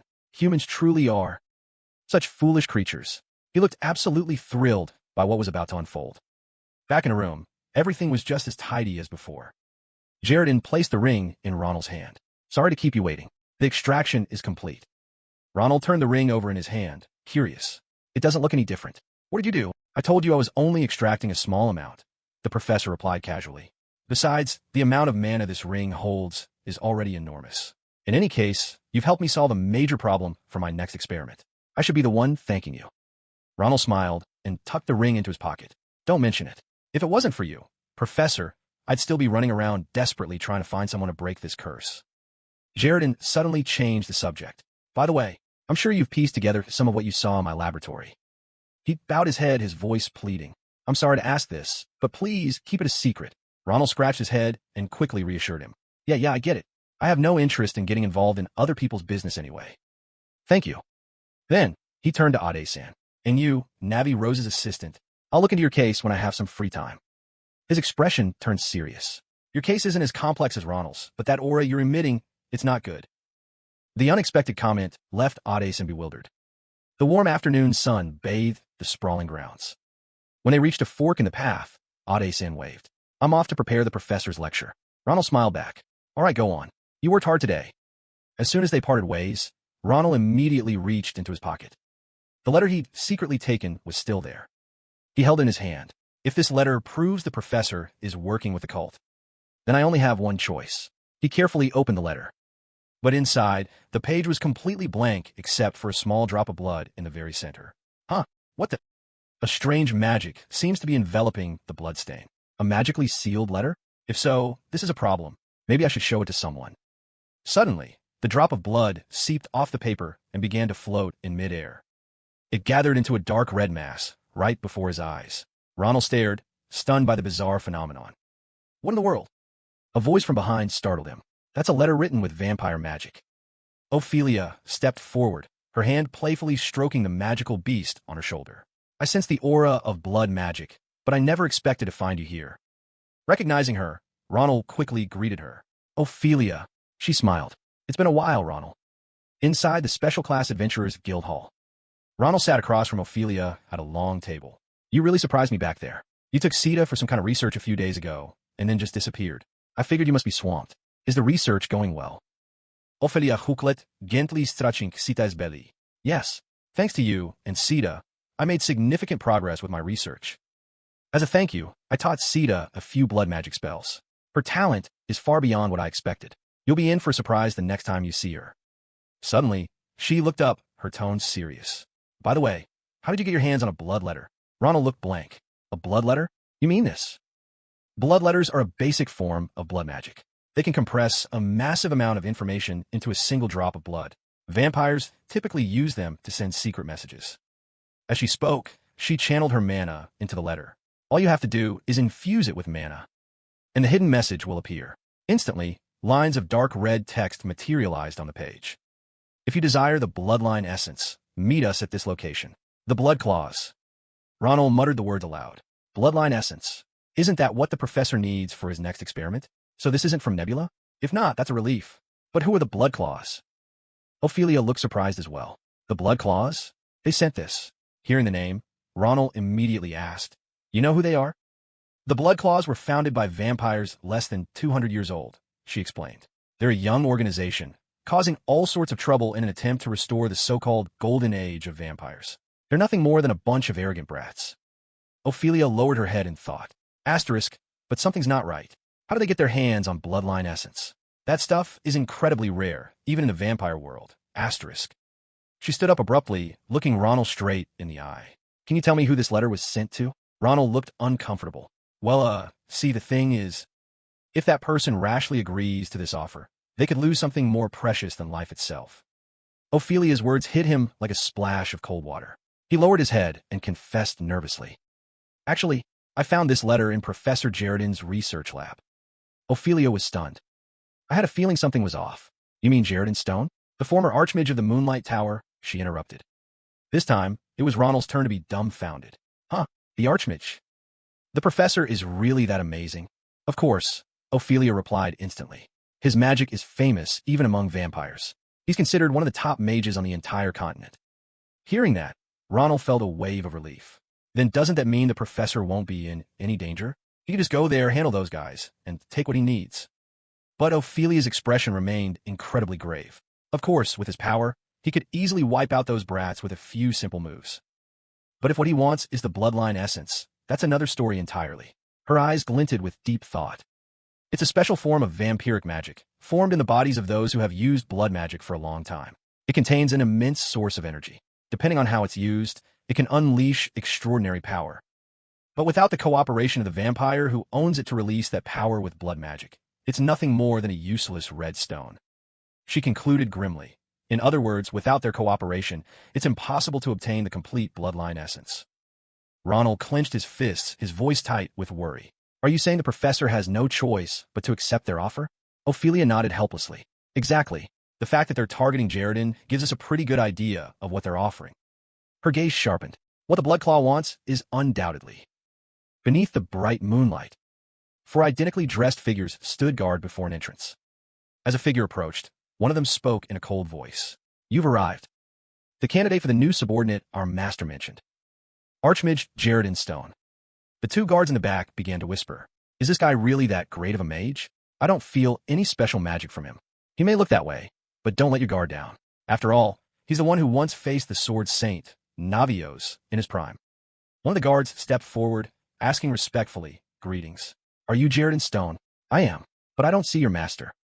The master is waiting for you inside. But first, would you please remove your hood? As a precaution, we need to verify your identity. The figure in the cloak was silent for a moment. Then he pulled back his hood, revealing his face. He scoffed himself. Bloodclaw, sounds impressive, but you're all just a bunch of cowards. Then, his voice laced with annoyance, he growled. Is this good enough for you? The guard quickly lowered his voice. Yes, thank you for your cooperation. He gestured for him to enter. This way, please. But then his gaze froze. He saw the hilt of a sword peeking out from under the man's cloak. Asterisk, what's going on? Jaredin Stone is a mage, isn't he? Why is he carrying a sword? Asterisk. Jaredin leaned in close, his hand resting on the pommel of his sword. You saw it, didn't you? The man broke out in a cold sweat, quickly bowing his head. Saw what? In the next instant, his head flew from his shoulders in a spray of blood. The lightning-fast slashes continued. His three companions could only stare in horror before meeting the same fate. Blood pooled on the ground, leaving only a single, wide-eyed survivor. The man wearing Jaredin's face smiled with delight. It was Ronald. Isn't it obvious? You're all about to meet your maker. A few days earlier, Ophelia held a vial of green liquid out to Ronald, her face unreadable. All right, I've finished making the shape-shifting potion you asked for. With this, you'll be able to look like Professor Jaredin for at least 30 minutes. She placed the vial in his hand, adding, It won't last long, but it's enough to fool the eyes of that organization. Ronald examined the vial, satisfied. He smiled. This must have been hard to make. Thanks. Ophelia looked worried. Are you sure you'll be okay on your own? They may be young, but there's still vampires who've lived for at least 100 years. I know how skilled you are, but I still think I should go with you. No need. Ronald cut her off confidently. If you end up clashing with your own kind because of this, it would put you in a tough spot, right? He tucked the potion into his pocket, reassuring her, "Don't worry, nothing will happen to me." But then his eyes turned cold. To me, that is, I can't say the same for them. Ronald cut down everything in his path. A severed head rolled to a stop in front of the last survivor, who stammered in terror. "Impossible. You," he screamed.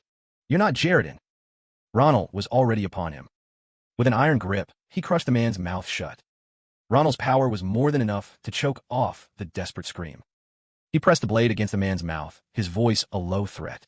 "From now on, you only answer the questions I ask." Wearing Jaredin's face, he gave a terrifying smile. "Unless you want to end up as a kebab." Deep within the dark cavern, Ronald walked by the light of a flickering torch, thinking to himself. Asterisk, guess there really weren't any traps. That gatekeeper was more honest than he looked. Asterisk. If I'd known, I might have let him live, but he brought it on himself. He shook the bloody image of the gatekeeper from his mind and surveyed his surroundings. A sense of unease crept over him. Something's off about this temple. Asterisk, maybe it's the patterns on the walls and the atmosphere. Why do I feel like I've seen this all before? Asterisk. A strange scent drifted to his nose, and Ronald tensed. But there was something far more pressing.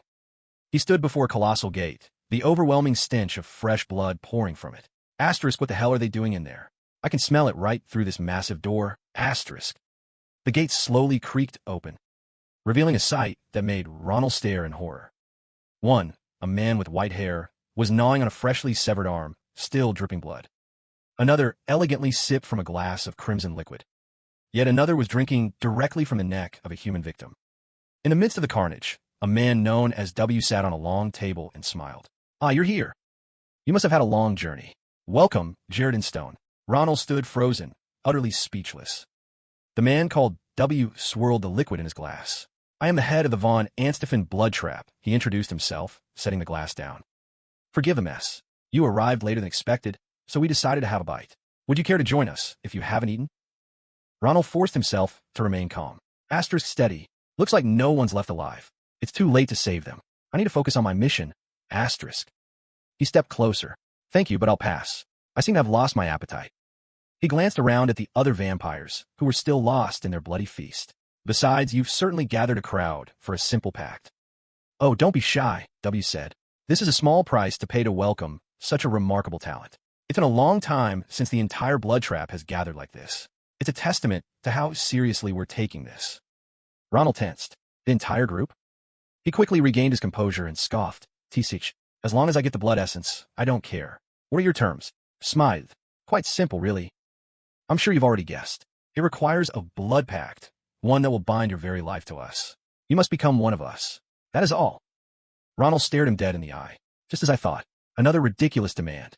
You want me to become your slave?" "Oh my, how disappointing," W said, shaking his head dramatically. "Why would you think that? This is an offer far more valuable than something so base." He glided behind Ronald, his voice a mesmerizing whisper. "On the contrary, this is an opportunity to shed your pathetic human flesh and achieve a glory beyond your imagination." W spun around, spreading his arms wide. "You will breathe new life into our clan, and to do so, we must eliminate the old, pacifist generation."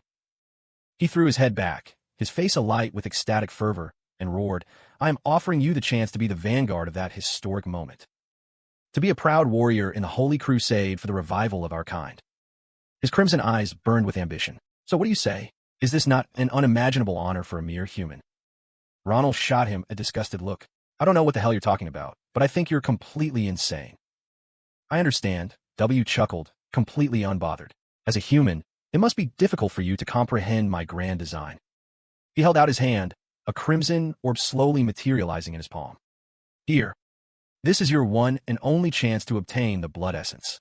I assure you, if you refuse this pact, you will never find another way. It is exceptionally rare, even for us." A flicker of apprehension crossed Ronald's face as he stared at his reflection in the crimson orb.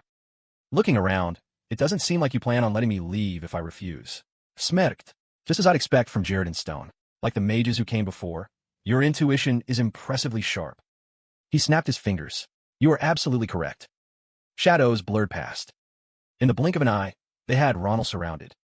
Ronald remained silent, his eyes quietly tracking their movements. Once they were in position, W spoke again. Does this help you make up your mind? He sat casually back on the table. Don't even think about refusing. I'm sure you've noticed the unusual flow of mana here. The magical artifacts installed in this room are of the highest quality. No matter how powerful you are, as long as you remain human, casting magic in here will be nearly impossible. The stones embedded in the walls began to glow with an eerie purple light. Even if you force it, your mana core will shatter, and you'll never be able to wield mana again. W raised the glass of blood again.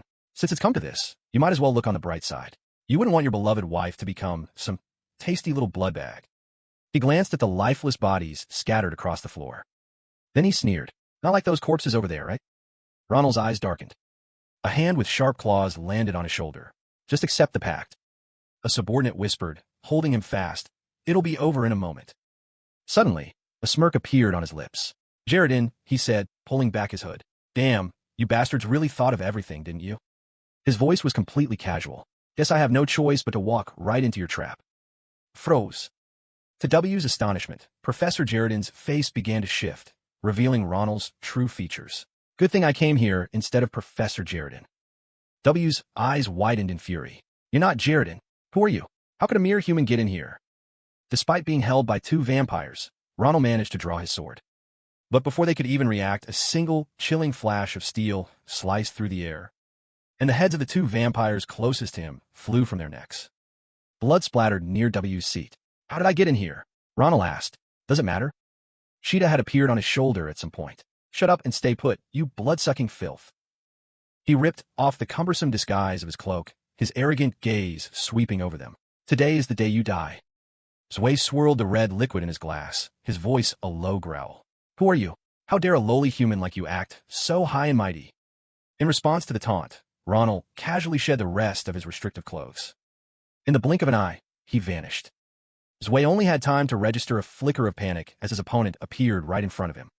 His speed was so immense, Zwei couldn't even see the blade's path.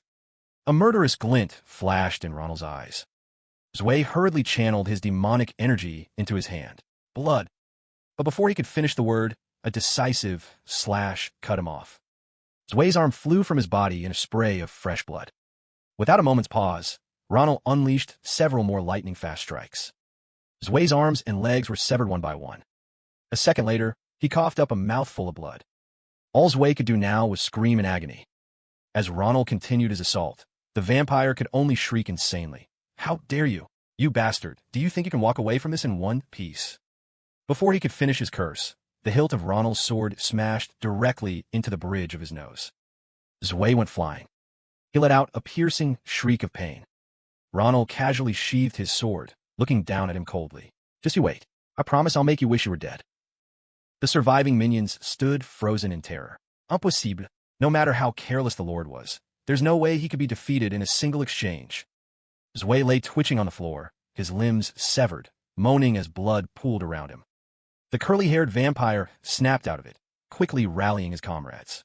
That bastard is no ordinary human. Everyone prepare to fight. They immediately tightened the circle around him. Ronald glanced around, assessing the situation. Asterisk, just like Senior Ophelia said, they use blood as their weapon. Asterisk. Their demonic energy was converging, forming pools of blood on the floor. They all charged at once. The curly-haired one led the charge, rushing forward with a snarl. The pool of blood at Ronald's feet suddenly thickened, wrapping tightly around his ankle. Blood behind. Ronald froze, looking down. What's with these disgusting puddles? While he was still distracted, a voice rang out. I've got his leg. Attack all at once. As soon as he finished speaking, the rest of them swarmed in. But even with his leg bound, Ronald stood his ground, the sword in his hand becoming a whirlwind of steel. Every slash took a limb, sending fresh sprays of blood into the air. With a firm grip on his sword, Ronald swiftly launched his counterattack. One is run through by his sword. Then another. Like moths to a flame, they fearlessly keep charging, unleashing their attacks.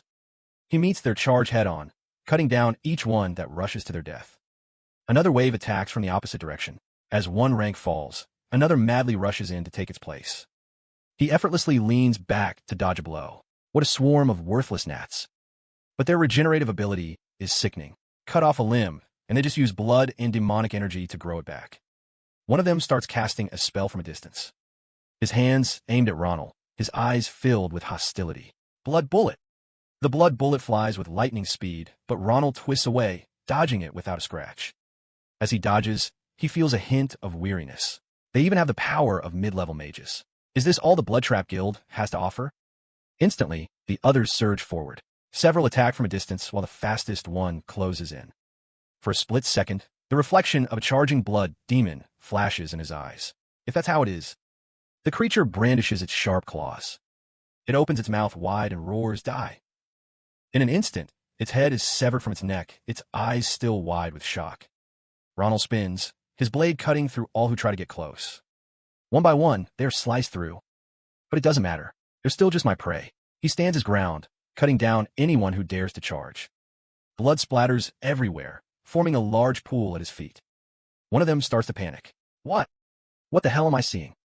A human's magic should be suppressed here. His legs are even bound by my magic.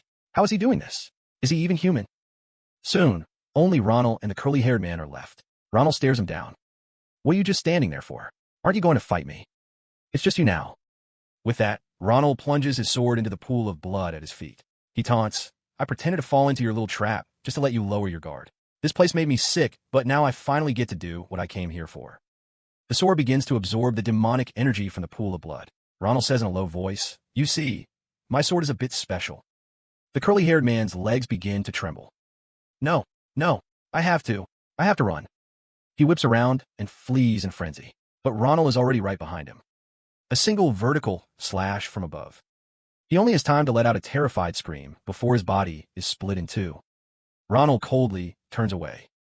The sword in his hand is drenched in blood. He brushes a speck of dirt from his shirt, glancing at the pathetically split corpse. Running away isn't the answer, you bastard. Ronald flicks his sword to shake off the remaining blood and declares, You left your friends behind. Now you get to join them. With that finished, Ronald turns back to Zwei, who is huddled in the corner. He flashes a savage grin. Shall we get back to our little chat? Zwei wearily grits his teeth and closes his eyes, accepting his fate. Zwei slowly opens his eyes, his vision blurry. NGH so painful. Completely exhausted, Zwei mumbles through blood-stained lips. What's happening? He frowns, trying to clear his head, when a sharp pain like a needle pierces his thigh. It's Ronald. He's stabbing Zwei's leg with his sword. You're awake? Ronald leans in close, a cruel smirk on his face. I was so worried. I thought you died on me. Fresh blood seeps from the wound. Well, what is this? No way. Zwei's eyes dart behind Ronald, and he freezes. The floor is stained with blood and littered with the corpses of his subordinates. In such a short time, they were all taken down by a single human. Ronald sees his terrified expression and says nonchalantly, Oh, my apologies. It seems your friends were badly injured. I tried to help them regenerate, but they couldn't quite pull themselves back together. Ronald gives a bright smile, but his voice is laced with menace. So, if you don't want to end up like them, you'll hand over that blood essence. Nicely. Way looked down, stunned. Damn it, he muttered, biting his lip. What the hell happened? Then he snapped his head up, screaming at Ronald in a rage. How could you let it come to this? You were the one who could have saved everyone. Why? What? Seeing Wei's frantic state, Ronald frowned. What's with you? Have you lost your mind? Suddenly, a cold voice echoed from behind Ronald. Talking to yourself, are we? Startled, Ronald spun around. A strange man stood there, his eyes glinting red. I won't repeat myself, human, he warned. Back off. An overwhelming pressure washed over him, and Ronald instantly leaped back. He narrowed his eyes, gritting his teeth as he stared at the newcomer. What is this pressure? If he'd actually wanted to kill me, I'd be dead by now. Wei looked up at the man, his face filled with dread. The man stared down at him with a look of disappointment. How disappointing. When you proposed our deal, you swore you would make Jaredin your subordinate. Banju's pupils flashed red as he shot a cold glare at Wei. All you're good for is posturing. How pathetic. His indifferent voice rang out again. Not only were you blinded by some lofty ideal, but now you've completely lost your sanity. Wei's eyes widened in fear. No, I haven't. Banju raised his hand, a crimson magic coalescing in his palm. He aimed it at Wei and said coldly, The plan has failed. I'll be taking back the blood essence. Ronald froze, confused by what was happening. What the? The magic from Banju's hand struck, and Wei screamed in agony. Wait, please. His entire body began to wither, his hair falling out in clumps. Just one more time, he pleaded weakly. Give me one more chance. But Banju mercilessly continued to drain the essence. He completely ignored Wei's hopeless pleas. Ronald gripped his sword, forcing himself to his feet. "What the hell do you think you're doing?" he yelled. "You dare interfere and steal my prize?" Banju turned, his emotionless eyes meeting Ronald's. "Yes." Ronald leveled his sword at him and said in a low voice, "If you're the true master of that blood essence, then work with me." Ronald's eyes sharpened. "If you want to get out of here alive." Banju was unfazed, even with his sword at his throat. "You're just as arrogant as he was," he replied calmly. "An interesting offer." Suddenly, his eyes rolled back, glowing a brilliant red. "And if I refuse?" Ronald glared right back at Banju. His eyes flashed as he charged forward, sword in hand, growling, "Then I'll just have to take you down." Banju's entire body erupted in a blazing red aura, forcing Ronald to a halt. He remained in a combat stance, his face tense as the man's mocking voice echoed, "Ho, you've got sharp fangs, kid." A deep, bleeding cut appeared on Banju's palm. "To think you could wound me, even with my body reinforced by vampiric magic," he said with interest. He raised a hand to his mouth, a contemptuous smirk on his face. "Seems you have some skill after all, daring to impersonate him." Blood dripped from Banju's palm down to his wrist. "I'm very curious to see what else you can do," he snarled. "Is there anything else?" His face twisted into a ferocious expression as he raised his hand, gathering a powerful surge of magic aimed directly at Ronald. "Show me." Ronald gritted his teeth, raising his sword to block. "Gah!" Banju swung his arm. A brutal slash of crimson magic shot toward him. Blood slashed. Ronald was thrown off balance, stumbling backward. He swung his sword, struggling to parry the magical assault. He grit his teeth, slashing clean through the magic and roaring in fury, "You bastard!" Banju cackled, swinging his hand for another attack. Blood bullet! Ronald's eyes widened in shock. The image of someone else using that very same technique flashed through his mind. What the hell? A colossal, blood-red orb of magic loomed before him, threatening to swallow everything. It's the same type of magic. Ronald narrowed his eyes, raising his sword high before bringing it crashing down. The decisive strike cleaved straight into the mass of magic. A cataclysmic explosion rocked the area. Banju smirked with amusement as his magic dissipated. "Oomph, now that's a style of swordsmanship I've never seen before." Through the thick cloud of dust and smoke, Ronald stood his ground, the tip of his sword pointed toward the earth. Banjayak's eyes widened with excitement. "You not only dispelled my magic, but you can even cut through magical energy itself." Ronald looked up, his sharp eyes fixed on him. Banjayak stared back and let out an arrogant smirk. "I wasn't expecting much, but you're every bit as interesting as he is." Ronald scowled and shot back without missing a beat. "You sound like the king of mosquitoes, buzzing around so damn loud." He tightened his grip on his sword and roared, "Shut up." Ronald shot toward Banjayak like a flash of lightning, bellowing, "Hand over the bloodline essence." A smirk played on his lips. "All right then, that's more like it." Banjayak raised a hand, currents of magic swirling and gathering in his palm. "To reward your little performance, I'll show you some respect of my own." His magical energy began to swell. Suddenly, a figure shot toward them from the distance as a voice rang out, demanding they stop. Ronald's eyes widened in shock. Bongiokstert, equally stunned. A massive blast of magic slammed down between them, separating the two and sending earth and stone flying. The force of the attack sent Ronald flying back. Banjayak broke into a cold sweat, bewildered. "That voice, it can't be." Ronald was stunned to see the silhouette of a woman standing before him. Banjayak called out, "Is that you, Ophelia?" A voice asked in surprise, "Ophelia? Is that you?" Ophelia stood protectively in front of Ronald, facing him coldly. "It's been a long time, Banjayak." She narrowed her eyes, not bothering to hide her displeasure. "Though I can't say it's a pleasure to see you again." Ronald stared in disbelief. "What the? Ophelia, I told you not to come here." "How did you? Wait, more importantly, you know the king of the mosquitoes?" "Of course I do." Ophelia's voice was low. She glanced at the man, standing lost in thought. Banjayak von Wesawa, a pureblood who rules the vampire world and the Grand Duke's most trusted right-hand man. That's who he is. Banjayak spoke, his tone a mix of disbelief and wonder. "I never thought I'd see you here, that we'd meet again in a place like this." His face was filled with longing. "I wanted to see you so badly, Ophelia." Ophelia's pupils flashed red when he asked, "Have you been well?" His voice rang out again. "I'm truly moved. It's been 83 years since we last saw each other." Banjayak took a step toward her. "But why are you getting involved with this kid?" "Tisich, petty questions like that don't matter." He looked directly at her. What matters is that I'm with you now. I am sorry. Don't come any closer, Ophelia cut in, holding out a hand to stop him. He froze at her gesture. To me, what happened that day? Ophelia began, her voice cold. Banjayak closed his eyes, helpless. The memory of a sobbing girl clutching a body resurfaced, an unforgettable nightmare. Her voice turned to ice, her eyes filled with rage and hatred. She looked up, meeting his strange, blood-red, piercing gaze from that day. Ophelia lowered her head, lost in thought. Ophelia, his voice was mournful. It seems you still need more time. To forgive me. She closed her eyes and answered flatly. I know it was unavoidable. You were only trying to stop my sister from harming the Grand Duke. You had no other choice. An image of a girl with a bright smile flashed through Ophelia's mind. Besides, my sister had completely lost control back then. Looking back, she wasn't acting like a normal person. It was as if she was being controlled by someone. She looked him straight in the eye. But you know we can't change the past. He replied somberly. I understand how you feel. Don't worry about it. I've regretted it more than enough. Ronald sheathed his sword, listening to their conversation in confusion. I have no idea what's going on, but it looks like things have settled down. By the way, Ophelia asked, why are you working with the Blood Claw? From what I know of you, you're not the type to associate with that rabble, let alone lend them your bloodline essence. She looked at him with suspicion. Don't tell me you also have a use for Jared Stone? Banjayak's lips curled into a smirk. If it's you, I'm sure you've already guessed the reason, haven't you? His pupils flashed a hopeful red. He and I have an unfinished match. Banjayak's memories flooded back, rewinding to the scene of him charging an enemy. That day, I ran into him on the western edge of the continent. Jaredin was shown blocking his attack. We dueled as warriors.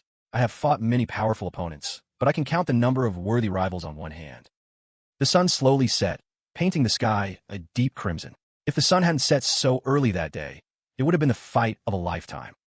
He clenched his fist, his voice full of confusion. After that, I tried to find Jaredin, but he had vanished, disappeared so completely that even I couldn't find him. The memory shifted to Banjayak sitting bored on his throne as Zwei approached and knelt respectfully. I have suppressed this thirst for a rematch for years. Then, that rabble showed up at my castle and offered me a deal. The man's face was full of confidence. They said they knew where to find Jaredin, and if I gave them one of my bloodline essences, they wouldn't just bring Jaredin to me. Banjayak recalled Zwei's proposal. They would also make him my subordinate, so I could enjoy endless battles with him. He smirked. I knew exactly what they were planning, but I couldn't be bothered. It was all just child's play anyway. Their blood dripped on the ground, drop by drop. But you've already seen how that turned out. Behind him, countless bodies lay strewn across the blood-soaked ground. It all fell apart, he said coldly. His gaze fell on Ronald, who stood listening with his arms crossed. And all because of that human kid at your side. But they're the ones who picked the fight, Ronald thought, indignant. Banju watched Ronald, a flicker of surprise in his eyes. So that's how he managed to hold his own against me, even when I was holding back. Ronald's reflection flickered in his cold, sharp eyes. Which means in 10 years, no, in just 5, he'll definitely be strong enough to kill me. On top of that, he has a strange energy about him, one I've never sensed before. A wisp of magic formed in Banju's hand. How very interesting. He lowered his hand, and the magic dissipated. But not yet. Banju looked up at Ophelia, making a silent vow. Asterisk, I won't make the same mistake twice. I'll never let her get hurt again. Asterisk. He tossed the bloodline essence to Ronald. Here, catch. Stunned, the young man fumbled to catch it. It's the bloodline essence you wanted, Banju said. Ronald stared at it in his hand, unable to believe his eyes. What? Ronald watched in confusion as Banju waved and walked away. Asterisk, he's just given this to me? But this is incredibly valuable to vampires, isn't it? Asterisk's answer came from a distance. That's right. Most vampires would give their lives for it and still fail. But I think you're worth the investment. Think of it as a gift for my future prey. Banju glanced back at Ophelia. And for the friend I've made after 80 years, it's not a total waste. Ophelia was taken aback. Banju gestured, conjuring a bolt of magic. Oh, take a look over there. He flung the magic at a nearby wall, which exploded on impact. All three of them turned to look. Don't worry, it won't hurt anything, he added. Behind that wall, this whole time. Ronald stared into the thick smoke, confused. There's been a strange energy hiding there, one that feels exactly like yours. Banju smirked as his form began to fade into thin air. I'm off. The next time we meet, I hope you're stronger. It'll be more fun for me. Ronald and Ophelia watched in stunned silence as he vanished. Ophelia was lost in thought, while Ronald sighed in exasperation. He's always so dramatic. Remembering what Banju had said, he turned toward the destroyed wall. Wait, a strange energy? Ronald's brow furrowed in suspicion. The smoke slowly began to clear. At a magnificent tower, a voice cried out in surprise. Good heavens, what is all this? Jaredin stared in disbelief at the bloodline essence in Ronald's hand. How in the world did you get a bloodline essence? He looked at the young man, his voice filled with disbelief. Wait, no, more importantly, are you giving this to me? Ronald beamed. Of course. Professor, you have no idea what I went through to get this.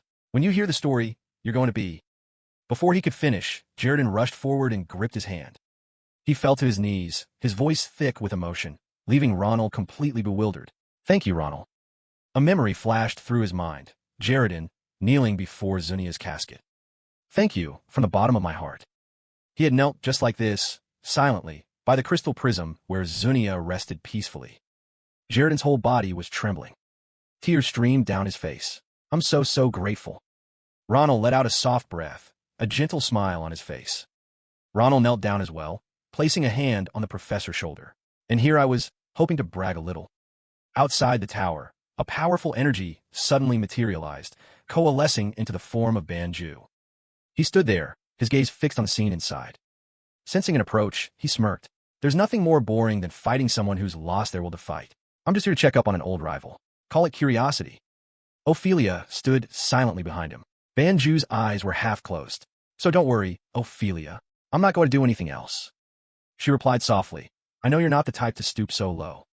Ophelia gave him a sharp look. I came to thank you. Thank you, Banju, for helping my friend. A flicker of surprise crossed his face. I mean it, Ophelia added. His lips curled into a sarcastic smirk.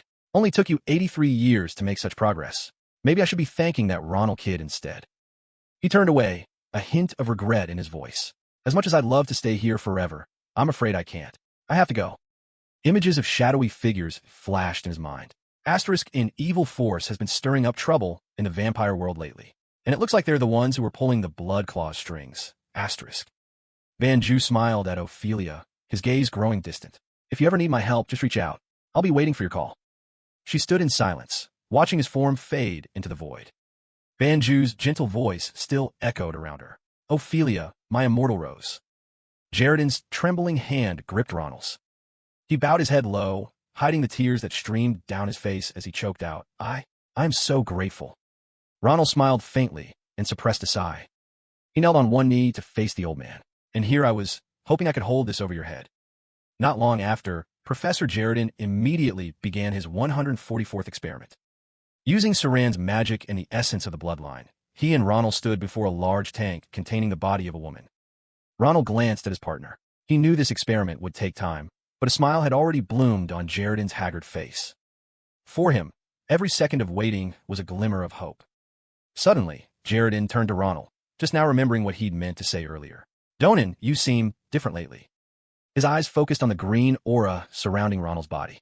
That mysterious energy, the one that's been eroding the curse, it's become much stronger than before.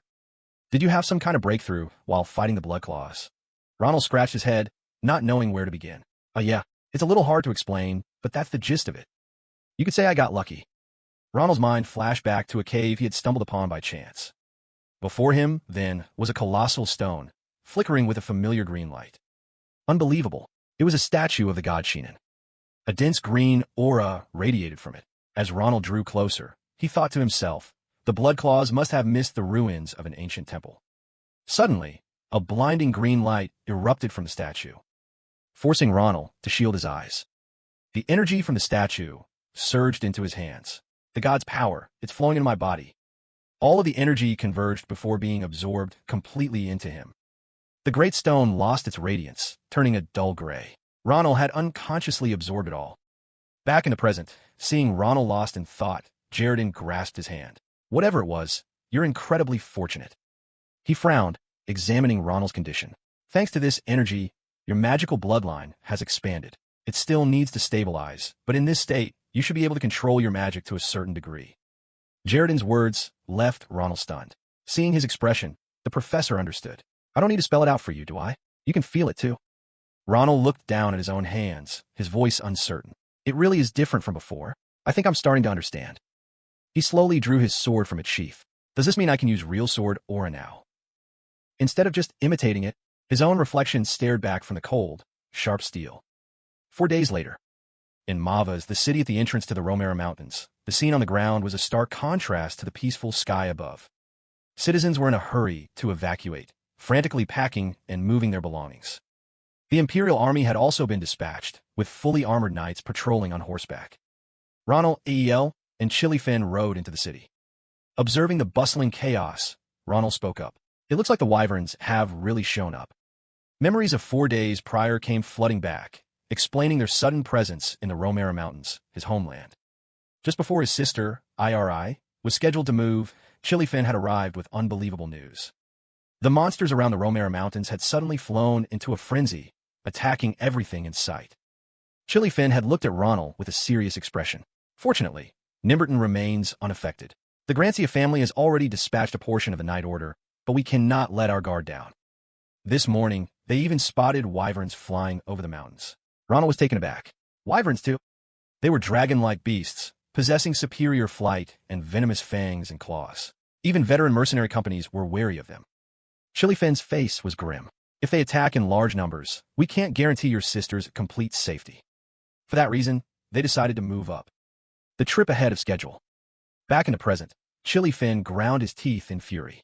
The air around him grew heavy as he radiated killing intent. Unforgivable. To think Lady Iri's perfect travel plans would be ruined so completely.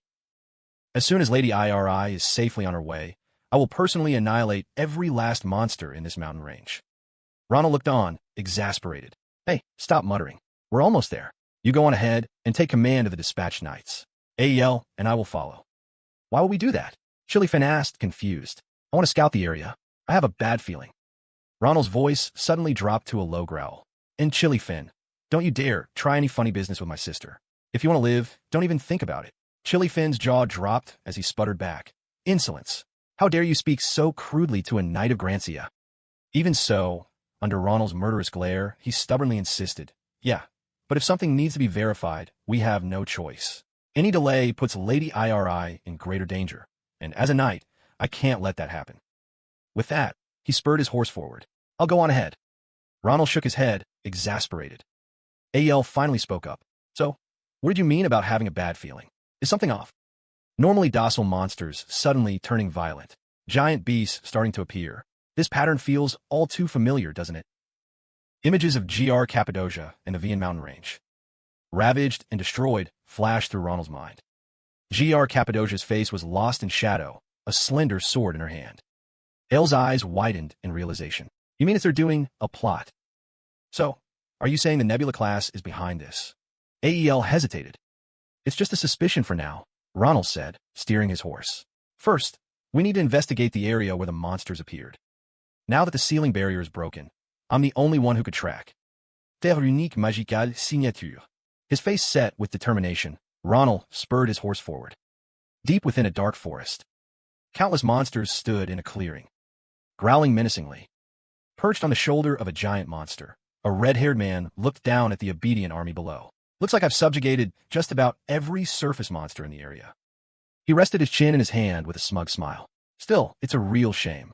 If it weren't for the Baron's orders, I'd be punishing the heretics around here. Oh well, I guess I have to follow orders. Just as he spoke, one of the monsters suddenly let out a roar.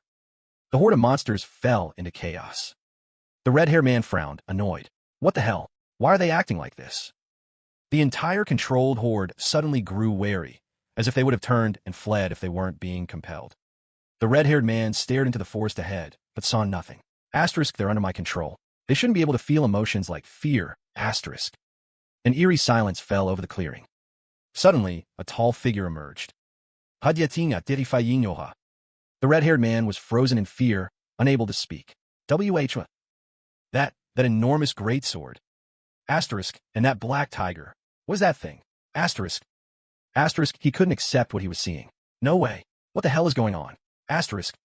The newcomer glared down at the red-haired man, his voice cutting slowly through the terrified silence. So, you were hiding here. Why are you? Before he could finish, a massive hand shot out in front of his face, cutting him off. Nebula class. The clawed hand seized the red-haired man by the head and slammed him into the ground. Blood and gore went flying. In the next instant, the stranger stood up. In his hand, the severed head of the red-haired man, his face still a mask of horror. He swung his massive blade, his eyes glinting as he targeted his next prey. A single, simple slash was all it took to fell the monster standing nearby. The hunter's voice echoed in the silence. A bunch of cowards hiding in the shadows. The tiger-like figure turned. The hunt has just begun. It was none other than the sword saint, Pataion. The sky was clear, but the wooden city gates were sealed shut. Ronald sighed softly at the sight. Two beastmen in the uniform of the Holy Knights were blocking the way. Asterisk, the road's been sealed off? What a pain! Asterisk. And by the Holy Knights of all people. One of them called out, his voice booming over the crowd. Halt! This gate is closed to all but those on official business today. Find another route or wait where you are. Before anyone could complain, he continued, the captain of the Imperial Elite Forces currently leading the monster subjugation campaign. This is an order from Lord Jai Panton. That name made both Ronald and E.L. freeze. What? No way. A familiar tiger-like face flashed through Ronald's mind. The captain of the Empire's most elite army, the man who defeated instructor Navi Rose to become the strongest swordsman, the Sword Saint, Jai Panton. AEL turned to Ronald, his voice hesitant. The Sword Saint came here himself? Is the situation really that serious? Ronald stroked his chin, his gaze thoughtful. There's no way they'd mobilize the Empire's most elite unit just for some rampaging monsters. A sharp glint flashed in his eyes. Looks like I was right. The image of those soldiers appeared in his mind again. Asterisk, it has to be those bastards from Nebula class. They're the ones pulling the strings. Asterisk. Ronald turned his horse, giving AL a firm command. Get ready to use your telepathy, EL. We're going over the wall to search the nearby forest. He spurred his horse in the opposite direction. Their tracks will definitely be there. The harsh sun beat down on the forest. High above, 3 wyverns spread their wings in flight. The marks on their heads began to glow. The wyverns circled back and forth across the deep blue sky. The blue-haired woman riding the lead creature frowned. What's going on? I've lost contact with the ground team. I specifically told them to be on standby until they received the order to attack. A sense of foreboding crept into her heart. Asterisk, did something go wrong? If so, I need to act now. Asterisk. She shook her head, trying to reassure herself. Asterisk, no, I can't. The main objective of this plan is the wyverns. I can't waste my energy on minor issues. Asterisk. She shuddered, thinking of a certain figure, an existence you don't dare to cross. If the plan is delayed, the Lord will never forgive me. She gave the order. Continue along the planned route. My mission is to control these wyverns. I can't afford any more mistakes. The 3 wyverns flew onward. Below, Ronald and El were looking up, tracking their flight. Their silhouettes reflected in Ronald's golden eyes. Finally found you. All right, El, let's begin. The lead wyvern was completely unaware of the doom that was about to befall it. It suddenly sensed something unusual. Just as it glanced down, a gigantic boulder, several times its size, shot up from the ground and slammed into its body. The other 2 wyverns stopped in alarm. The one that was hit only had time to let out a gasp before it was knocked unconscious, falling from the sky like a dead leaf. The blue-haired woman was stunned. Well, what is that giant rock? Where did it come from? Of course, no one was there to answer her. On the ground, El was channeling his power, currents of blue energy swirling around his hands. His face was set in concentration, his eyes shut tight. He roared, explode. At his command, the massive boulder in the sky cracked apart. The energy within it erupted, shattering the rock into countless fragments. The sharp shards of stone pierced straight into the unconscious wyvern. It let out a final, agonizing roar in midair before it fell. It all happened right before the blue-haired woman's eyes. She stammered, incredible. He can control a boulder that heavy. It's impossible. Is he the head mage of the magic tower? How can that be? She was so stunned she could do nothing but watch in horror. A surge of blue energy suddenly flared around Ronald. While she was still reeling from the shock, a voice echoed from directly above her. Not bad. She snapped her head up. Ronald was floating in midair, his sword blazing with a red light. The perfect chance to test out my true sword energy. A thrilled smile spread across his face. This is it. A blinding red light engulfed the remaining wyvern. It only had time to widen its eyes, with no chance to dodge. Ronald's sword swung down, cleanly severing its head from its neck. Asterisk, stronger than I thought. The range and power are far superior to when I don't infuse it with mana. Asterisk. The blue-haired woman let out a hopeless scream as she watched the second wyvern get torn to shreds. How is this possible? she whispered, sitting atop the last wyvern. She stared in shock at the horrific scene. In a flash, Ronald appeared right behind her, his sword resting on his shoulder. In a place like this, there's no way you could have missed those rocks. A bright smile spread across his face. Because I'm a local, and you're just a bunch of stupid rats. His handsome face, twisted with such venomous words, made her blood boil. You! Who the hell are you to stand in our way? Just as she began to activate the magic circle, a piercing scream rang out. Ark! Ronald shot her a death glare as her right arm was severed at the shoulder, sending a torrent of blood into the air. Ronald let out a demonic laugh. My apologies. I'm still a bit clumsy. I was only aiming for your hand, but it looks like I took the whole arm. Her eyes widened in horror as she stared at the wound. Her gaze was glued to the severed limb on the ground. A moment later, the agonizing pain hit her, and she collapsed to the ground, shrieking. You bastard! My arm! My arm! Ronald slowly approached, his voice laced with disappointment. To go down that easily, I guess you're just small fry after all. His shadow fell over her. To the woman, it was like staring up at the grim Reaper himself. With your level of skill, there's no way you pulled this off alone. Where are your accomplices? In response to his question, she only mumbled deliriously, Ugh, it hurts. It hurts so much. Heal me. I need healing. Before she could finish, his sword slammed into the earth with a thud. It landed right beside her temple. Fuck, Ronald growled. Now. He planted a foot on her chest, his face an icy mask. How many villages have you bastards destroyed? And you're crying over a little scratch like this? He stared down at her, his voice stern and filled with rage. Cut the act and spit it out. Just what the hell are you people up to? Tears welled in her eyes, but she didn't dare scream, the blade of his sword having pierced the hood of her cloak. With Ronald's blade at her neck, she showed no fear. A smirk touched her lips. Ridiculous. A beacon chosen by the starlight, like myself. A strange energy, wreathed in black smoke, began to emanate from her remaining hand. Do you really think a lowly creature like you could possibly make me fail my sacred mission? Ronald was stunned by the terrifying burst of energy. What now? While Ronald was still processing what was happening, a colossal shadow blotted out the sky. A monster with the body of a dragon and the wings of a bat was diving straight for them. Its form was immense, the edges of its wings lined with sharp spikes, and it moved with the speed of lightning. Asterisk, what the hell is that thing? Asterisk. His attention fixed on the woman. Ronald didn't sense the danger approaching from behind. He only managed to whip his head around in alarm when the monster let out a deafening roar, as if coming to its master's aid. Ronald couldn't believe his eyes. Is that the giant wyvern? He raised his sword, taking a defensive stance against its razor-sharp fangs. The woman looked smug. Asterisk, no way. He must have hidden it high above, where I couldn't sense its magic. Asterisk. She cackled with insane glee. It's too late for you now. The beast Ronald was riding was no bigger than half of the monster's ear.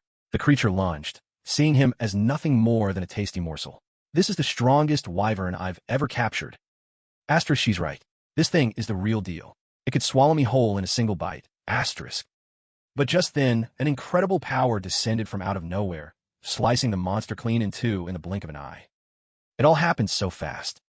Ronald and the woman could only stare, their faces frozen in disbelief. A figure appeared amidst the rain of blood and gore. Time seemed to stand still. Jeepa floated in midair, weapon in hand, his presence overwhelming. His eyes burned with an unfriendly, furious light. Ronald was still reeling from shock. The woman, however, managed to stammer through her disbelief. Impossible. What? Though too weak to even sit up, she screamed with pure rage. Why is it you? Jeepa, Jeepa. Hearing that name, a sense of dread washed over Ronald. He never imagined he'd meet the man himself in the flesh. The Sword Saint, Jeepa? It looked as though a battle was imminent, and the advantage clearly belonged to the Sword Saint. But Jeepa didn't move. He simply hung in the air, motionless. His razor-sharp claws were poised to strike. Then, gathering his power, he unleashed a devastating attack. The claws shot forward with incredible speed. Not at the woman, but straight at Ronald. Caught completely by surprise, and still reeling from the last few moments, Ronald froze, unsure of how to react. Before he could even react, Jeepa's attack tore the beast he was riding to shreds. The wyvern being sliced in two was bad enough, but this, his own beast, was ripped into 5 pieces. Ronald's entire body tensed. That's insane. All that power from a single swing? He couldn't believe his beast was eviscerated so easily. Is he really that strong? Fear washed over Ronald's face. He grit his teeth, his composure shattered. How is this possible? Jeepa crashed to the ground like a meteor, kicking up a blinding cloud of dust. He seized Ronald by the throat and lifted him off his feet, his foot landing squarely on the woman lying on the ground. Pain shot through Ronald as he trembled, the color draining from his face. He clawed at the hand, crushing his throat. Jeepa stared him down with cat-like eyes, his voice booming with authority. Answer me, clearly. Whatever you have to say it now. The veins on Ronald's neck were bulging. Who sent you? You don't seem like one of those blind fanatics, Jeepa continued, realizing Ronald wasn't who he was looking for. Barely able to breathe, Ronald snarled, You damn cat. Are you siding with those filthy rats? Ronald's defiance gave even Jeepa pause. Are you looking to die? Power surged into his sword as Ronald roared. Shut up. In a flash, his blade grazed Jeepa's cheek. Let go. Jeepa's eyes widened at Ronald's reckless move. He backed away, unleashing an attack that forced Ronald to leap into the air to dodge. Free from the crushing grip, Ronald clutched his throat. Damn it. Jeepa seemed surprised. Is the gap between us really that wide? I held back, thinking you'd be able to block that. I never expected you to take a direct hit like that. Knowing full well how monstrous Jeepa's power was, Ronald grit his teeth. So his victory over Instructor Naviros wasn't a fluke. Fighting this guy head-on is suicide. There's no way I can win, Ronald admitted to himself. But he couldn't just stand there and die. I have to wait for an opening. Seeing Ronald still facing him, sword in hand, Jeepa got straight to the point. Are you a warrior? The question was so simple it caught Ronald off guard. Jeepa waited silently for an answer. Ronald's reflection stared back from the polished blade. What nonsense are you spouting? Let's have a proper greeting. Jeepa advanced slowly, dust swirling with each step. He stood before him, eyes glowing in the gloom. Draw your sword. His words left Ronald stunned. Jeepa gripped his weapon, aiming it straight ahead. He moved slowly, as if giving Ronald a chance to parry. Vertical slash. Once the attack was launched, it couldn't be stopped. Jeepa wanted to see how Ronald would respond. But with the attack right in his face, Ronald neither dodged nor defended. A massive explosion érupted. The force of Jeepa's blow shattered the earth, sending debris flying everywhere. A brilliant flash of light tore through the air, followed by shaking ground and a thick cloud of smoke. As the dust began to settle, Tin stood there, his gaze fixed on Ronald below. The young man was straining to block the massive blade. The force behind it is weak, Tin noted inwardly, but his defensive form is perfect. He narrowed his eyes. But that last attack, your movements look familiar. Ronald met his gaze with a sharp glare. Tin pressed on. Are you a student of Naviros? Ronald glared. I am Ronald, a student of the Philion Academy. What about it? You want to be a student too? With a sharp clang of steel, Ronald threw all his strength into parrying the blade and leaped back, declaring confidently, Too bad. You don't qualify. Anyone who dares raise a sword against a student will be eliminated by my hand. He smirked, his tone a clear challenge. Did you get that? Tin's brow furrowed, his expression darkening. What an arrogant brat. Like master, like pupil. He seemed unfazed, replying calmly. My apologies if my greeting was a bit much. A good duel is worth 1,000 words. As a warrior, surely you understand what I mean. Ronald's face darkened, veins popping on his forehead. Oh, is that so? He roared, lunging toward Tin. If that's the case, then here's a greeting from me. Just then, a rustle came from the branches high above. Two figures suddenly leaped down. A chilling gaze from behind startled Ronald. Who were they? Before he could even react, a hand grabbed his neck, lifting him clean off the ground. His attack was stopped cold. A beastman warrior, Ronald thought, completely immobilized. The one holding him was a massive bear beastman with earth-red fur. This was BD, captain of the Heba Force's 2nd Squad. Beside him stood BR, a gray-furred hyena beastman and captain of the 3rd Squad. BR glanced over. Who's this kid? Is he one of the cultists too? BD looked back at his captain. What are you even asking? It's obvious he is. He drew his sword. He squeezed Ronald's neck harder. Just leave this to us. With that, BD hurled Ronald through the air. Hiya! With nimble agility, Ronald flipped in midair and landed firmly on his feet. He looked up, his eyes burning with killing intent. In a flash, BD was on him, sharp claws raised. What now, you cultist scum? The claws slashed down, but only gouged a deep trench in the ground. Ronald had vanished. BD spun around in shock. He read my attack? Ronald was already behind him, his blade pressed against BD's throat. Not half bad. BD didn't flinch. Another of his blades was already pointed at Ronald's neck. Interesting. As they were locked in a standoff, a figure stepped between them, effortlessly blocking both their weapons with 2 swords. When did she? Ronald stared, stunned. The newcomer's voice was heavy with authority. How dare you fight in my presence? Beatty broke into a cold sweat. How disrespectful of me. The woman was Nemia, vice captain of the Lion Beastman squad. She turned and growled. Are you looking to be disciplined? Then walked over. That's enough, Beatty. This kid isn't an enemy. I was just accepting his greeting. Beatty was stunned.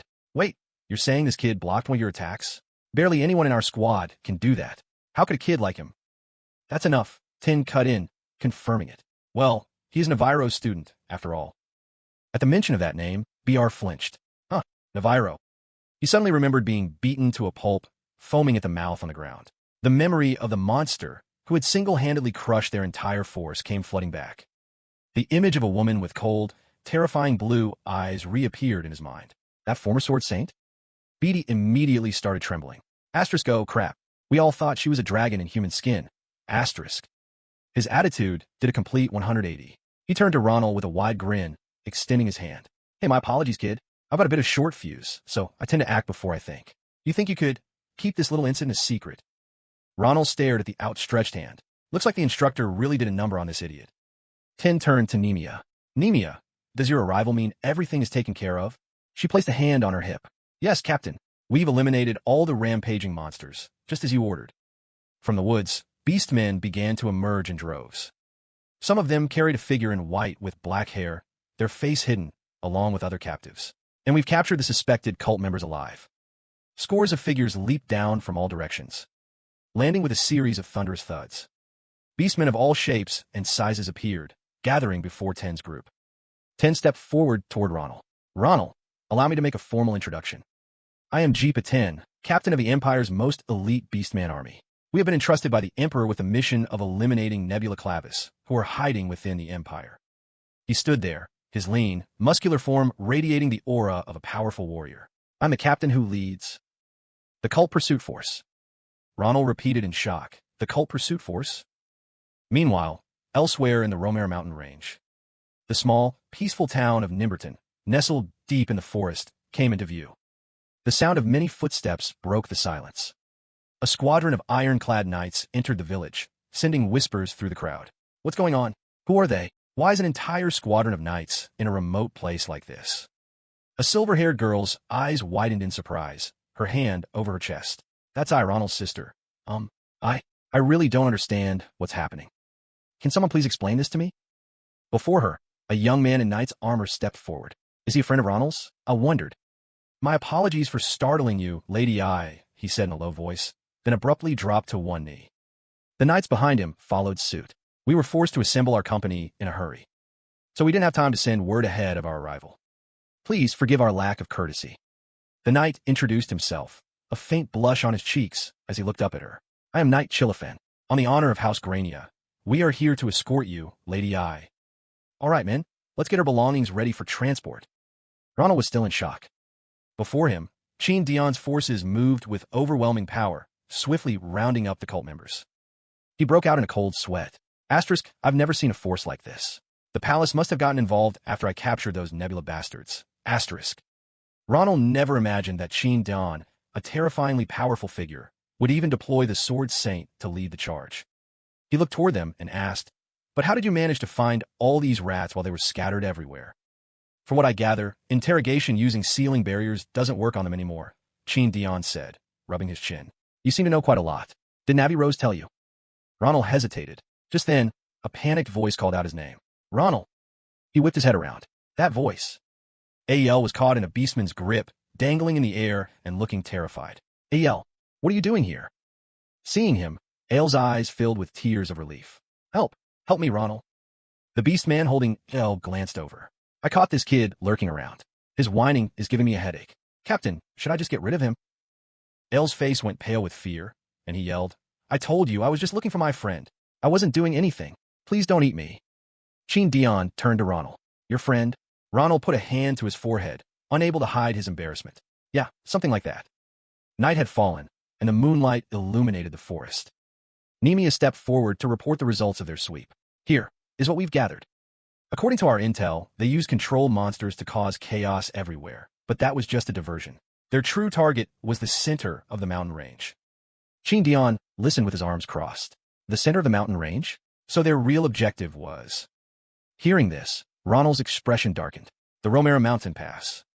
The Romera Mountain Pass was one of the Empire's vital supply routes, responsible for a third of all its cargo.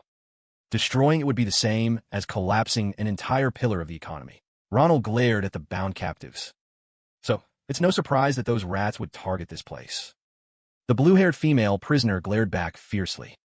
The fearsome sword saint stood right in front of her with his sharp blade, her trembling reflection shimmering on its polished surface.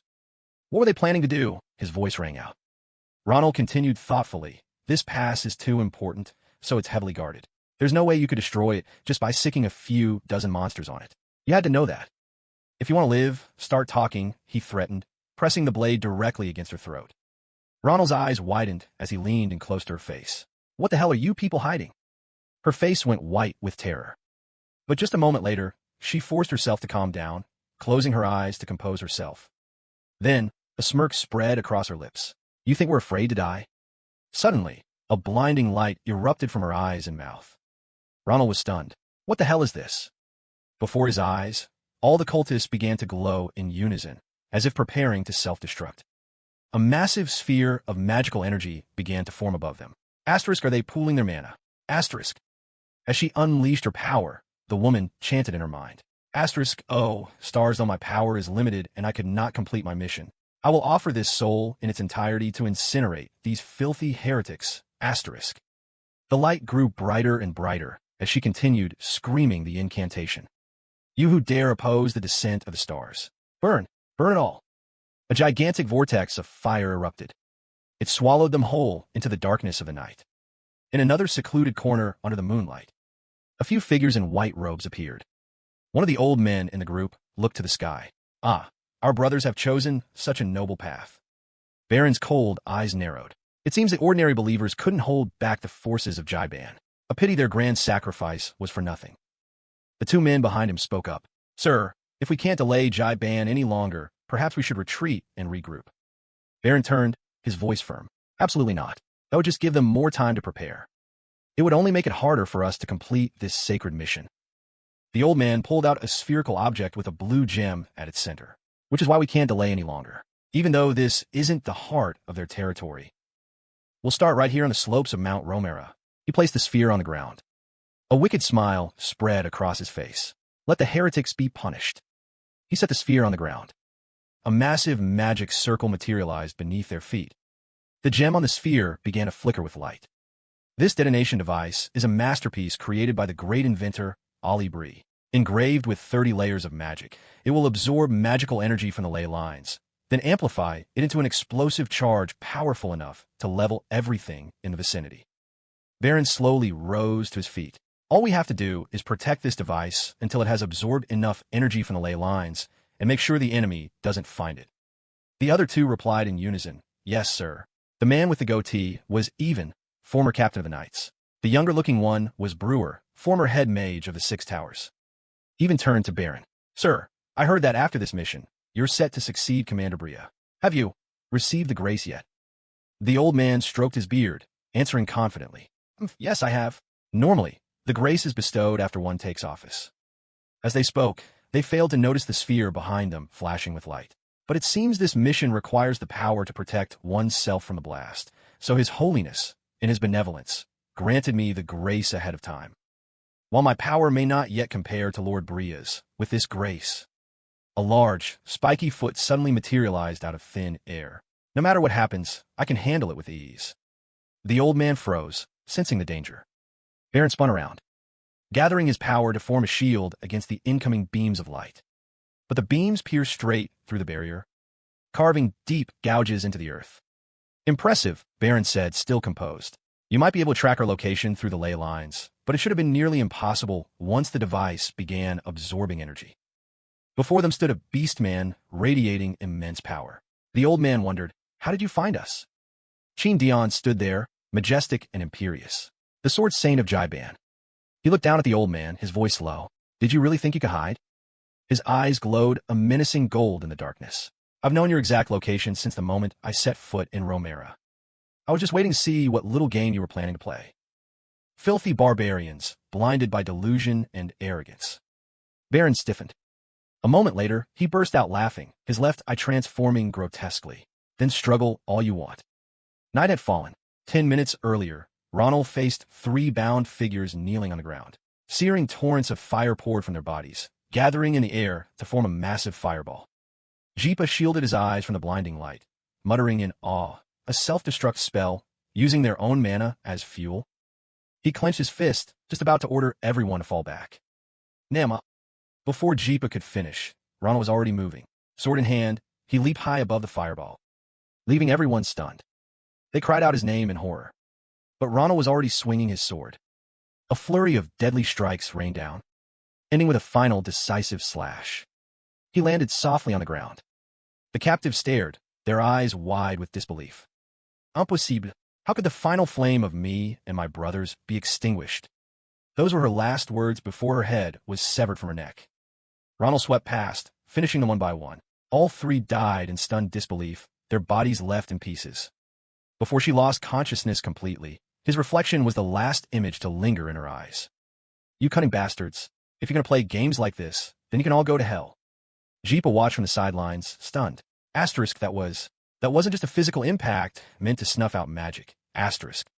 He watched as Ronald sheathed his sword, realizing the kid had actually severed the flow of mana itself. Before Jeepa could process it, Ronald spoke. Sword Saint, you must have realized it when you fought them yourself, didn't you? These cultists could have retreated to plan for the future, but they didn't anticipate this. They definitely have another plan, considering they've already caused this much trouble. He stepped closer to Jeepa, continuing his analysis. There have to be higher-ranking members of the cult, or at the very least, other enemies on their level. Despite Jeepa's imposing size and overwhelming presence, Ronald was unfazed.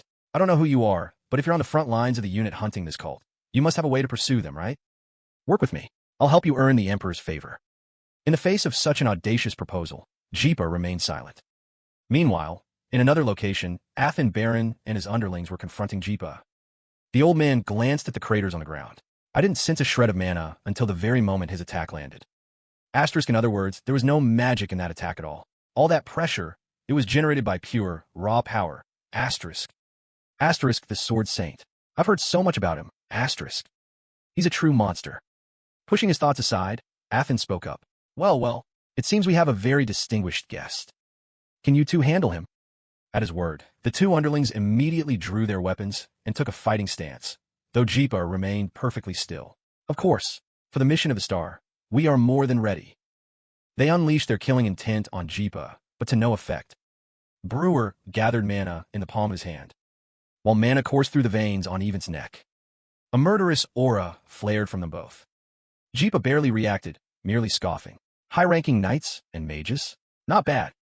If only I could have brought the whole squad. These guys would make for perfect training partners.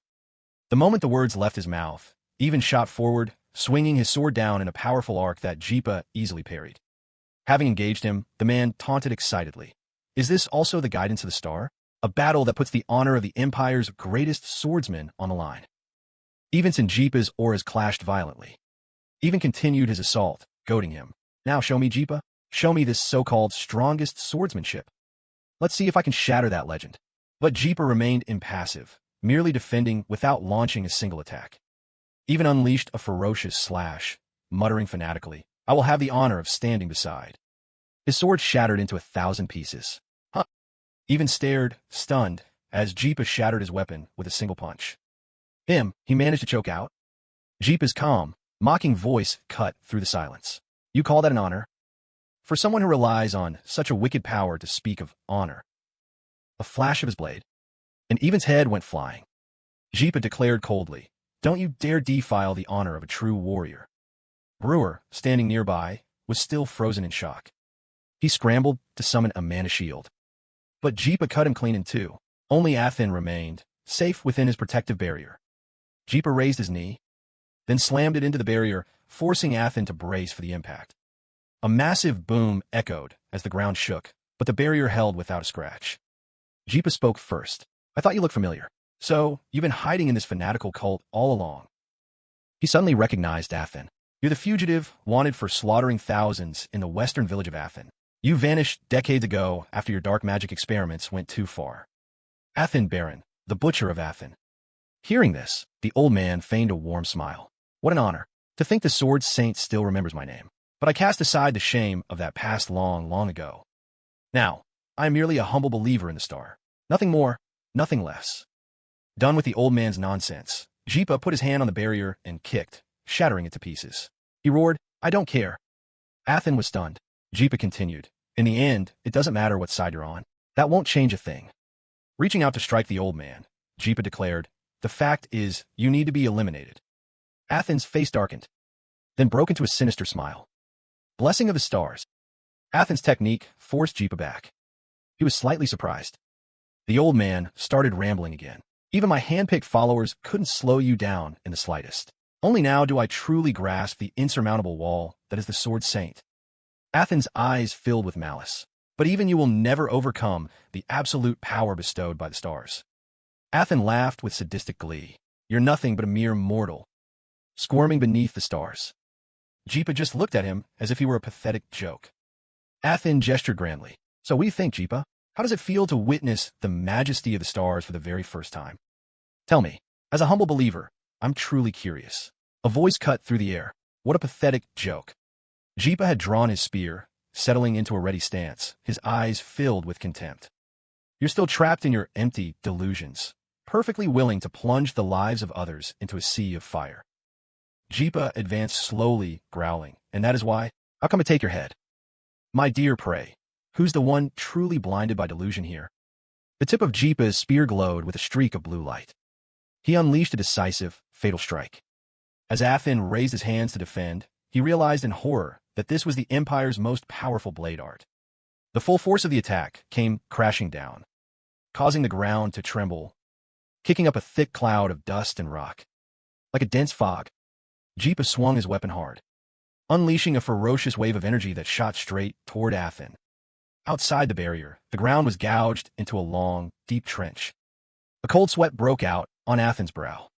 Asterisk, I can't believe it. The sheer force from a Sword Saint's attack. It was this terrifying? It's on par with them, asterisk. Even so, he held firm to his faith. He scoffed inwardly. Even the attack of the greatest Sword Saint is nothing but child's play before the star's aegis. With that thought, Athen swung his arm in triumph. An iron sphere shot into the center of the pulsating magic circle. The old man taunted, now what will you do? The iron sphere instantly began absorbing bolts of lightning from the circle, growing larger by the second. Athen let out a low chuckle, explaining that the magic bomb was continuously absorbing power. He looked down on Jipa, offering a piece of mock advice. Why don't you retreat and rethink your strategy? If it's just you, you might be able to escape the explosion. Jipa's gaze remained incredibly steady. Fools like Athen, lost in their own delusions, will be buried here along with these mountains. He analyzed the technique, the ability to completely nullify an attack. This could be a real problem.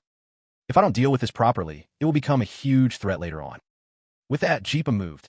Let's just see how long that star's aegis of yours can hold out. The moment the words left his lips, he shifted into an attack stance, unleashing a suffocating wave of killing intent. Even from within his barrier, Athen felt a pressure even greater than the last attack. Asterisk, that look in his eyes, that ferocious stance. It must be demonic energy. Asterisk. Athen was lavish with his praise. A truly perfect beast. How magnificent, Jipa. I must admit, I'm impressed. The ground trembled as an unseen energy lifted rocks and pebbles into the air. Athen grew excited. Come on, attack me with all the power you possess, you who are the strongest on this earth. Jipa gathered his power, the spear in his hand poised to strike. Just then, a piercing scream cut through the air, stopping the attack in its tracks. Are you insane? The one who just arrived was Ronald. He stood right behind Jai, shouting at the top of his lungs to get through to him. Don't go overboard. At this rate, before the bomb even gets a chance to detonate, you'll have leveled the entire mountain range. Seeing Jai halted, Athen couldn't hide his surprise. Ronald pressed on. Have you forgotten our objective? At that, Jai stopped completely. He turned his head and asked nonchalantly, so, you finally made it. Took you longer than I expected. Panting for breath, Ronald shot back at his taunt. That's a new one. Don't you think you were being recklessly fast? Anyway, you've tested his Starlight's protection, or whatever. Now get out of the way. No matter how strong you are, you can't touch him while he's like this. Ronald said firmly, the situation's critical. Just stop being so stubborn, will you? Jai didn't argue. In fact, he seemed to agree. A wise decision. Ronald is better suited for this right now. Athen watched from the side, both astonished and curious about the newcomer's identity. Who is this kid, to dare speak to the sword saint like that? Ronald walked up to the old man and spoke with false politeness. Hey, old-timer. Thanks. Ronald's hand closed around the hilt of his sword as he continued to provoke him. Thanks to that big mouth of yours, I got a pretty good handle on the situation now. All I have to do is take care of you and then deal with that magic bomb. He raised his sword, shielding Jai, and declared, this whole charade is over. Ronald couldn't resist a final taunt. By the way, Gramps, are you really the sword saint? I mean, that shoddy-looking grace of yours suggests you are, but you seem even weaker than Bria, that crazy bitch I killed. You're not even a shadow of what she was. At the mention of that name, a tremor ran through Athen. He growled, his words sharp and deliberate. What? How do you know her name? Lady Bria was killed by a little punk like you? Not Sarani. The cloak on his back began to writhe violently. How dare you use that filthy tongue of yours to dishonor Lady Bria? As the words left his lips, a mass of black tentacles erupted from his back, shredding his cloak to pieces. Wreathed in those ghastly tentacles, Athen looked like a demon from the abyss. He roared, his voice a monstrous threat aimed at Ronald. You want to be torn limb from limb, don't you? Athen thought back with deep reverence. Lady Bria was one of our finest believers, a noble soul who forged her path with her own true strength, He shrieked in outrage as the tentacles lunged toward Ronald. A commoner like you, with that paltry amount of mana, how could you possibly harm someone so noble? Stop lying, you heretic. The only way an unbeliever like you could know her name is if you witnessed her death. Athen commanded, launching a relentless barrage of tentacles. Tell me the truth. The tentacles opened their spiny maws, lunging as one to devour Ronald. Faced with the onslaught, Ronald just scoffed. The truth? If you're that desperate to know, I'll show you. The words had barely left his mouth before Ronald became a streak of red light, rocketing straight toward Athen. His speed was so immense that the grotesque tentacles couldn't even begin to stop him. Even with Ronald right in his face, Athen's arrogance didn't waver. Not bad. I might even consider taking you on as my subordinate. But there's no way she could have lost to a punk like you. Even if you caught her by surprise, you could never even touch this grace. Before he could finish, his body was torn to shreds by a flurry of razor-sharp sword strikes. Athen didn't even have time to react, managing only a strangled gah before he collapsed. Ronald replied coldly to the old man's last words. Yeah, that crazy bitch said the same thing. With its master gone, cracks began to form on the iron sphere, and the energy stored within started to leak out. A moment later, it crashed to the ground. The magic formation surrounding it dissipated. Ronald propped his sword on his shoulder, glancing down at the corpse at his feet. What a pathetic way to die. He raised a hand to wipe his face, then crouched down to address the lifeless corpse. So, was your curiosity satisfied? Athen's blood pooled on the ground, his eyes wide in a final, unblinking stare. In his last moments of consciousness, disbelief consumed him. Asterisk impossible, asterisk. How could the blade of a mere brat pierce the star's blessing? This power, it defies the very laws of nature. It even bears a resemblance to the patriarchs. Just who is he? Ronald gave him no more time to ponder. A single, clean stroke of his sword split Athen's head in two. He gave his blade a light flick, shaking off the blood before sheathing it. Jai slowly walked over. You killed him, Ronald answered calmly. I figured it was easier this way. For him, it was simply the most direct solution.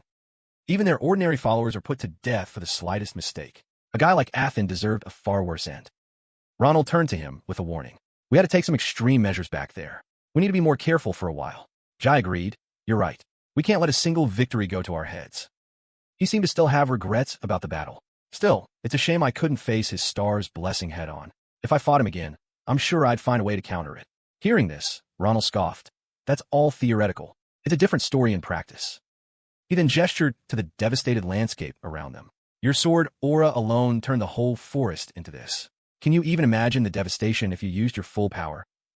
Jai sheathed his weapon and promised. Thanks to you, things ended a lot more cleanly. I guess I'll just have to wait for next time. He looked at Ronald, his tone suddenly changing. Ronald, if there's anything you need, just tell me. Ronald was taken aback. Anything I need? Why the sudden offer? Seeing his expression, Jai explained. His Majesty told me to reward those who helped him punish that wicked cult. Just tell me what you want. I'll give you anything within my power or from the royal treasury. Ronald's face lit up. For real? That's perfect. I was just thinking I could use your help. Under the cover of night, a troop of fully equipped cavalry marches toward the capital city. Chili Fan leads the way, occasionally glancing back at the luxurious carriage behind him. Inside is Iroh, the one he cherishes above all else. The journey is peaceful. Two soldiers begin to whisper to each other. It's quieter than I expected. The young master ordered us to be thoroughly prepared. I thought we were going to fight a monster army or something. Yeah, me too. Lucky for us, we're moving along safely. The soldier suddenly remembers something. Hey, do you have any idea who the young lady in the carriage is? How noble does she have to be to need an escort from the Grania Knights? His comrade is just as clueless. I have no idea, but she must be incredibly important to the young master. And indeed she is. Just riding his horse alongside Iroh's carriage is enough to make Chili Fan's face flush red, his whole body tense. He clears his throat. Then he calls out, "Are you feeling uncomfortable at all during the journey? If you are, please just let me know. I'll have you switched to another carriage immediately." From the window, Iroh politely declines. "That won't be necessary, Chili Fan. This is even more comfortable than my own home." She suddenly realizes something. "You've been riding all day. Aren't you tired?" She leans out and warmly invites him. "If you'd like, you can ride in the carriage with me." Chili Fan is overjoyed, a wide grin spreading across his face. "I'd love to." But a second later, he reluctantly refuses. "No, I can't. I'm on a very important mission." Chili Fan doesn't forget to add kindly. "In any case, I'm glad you're comfortable.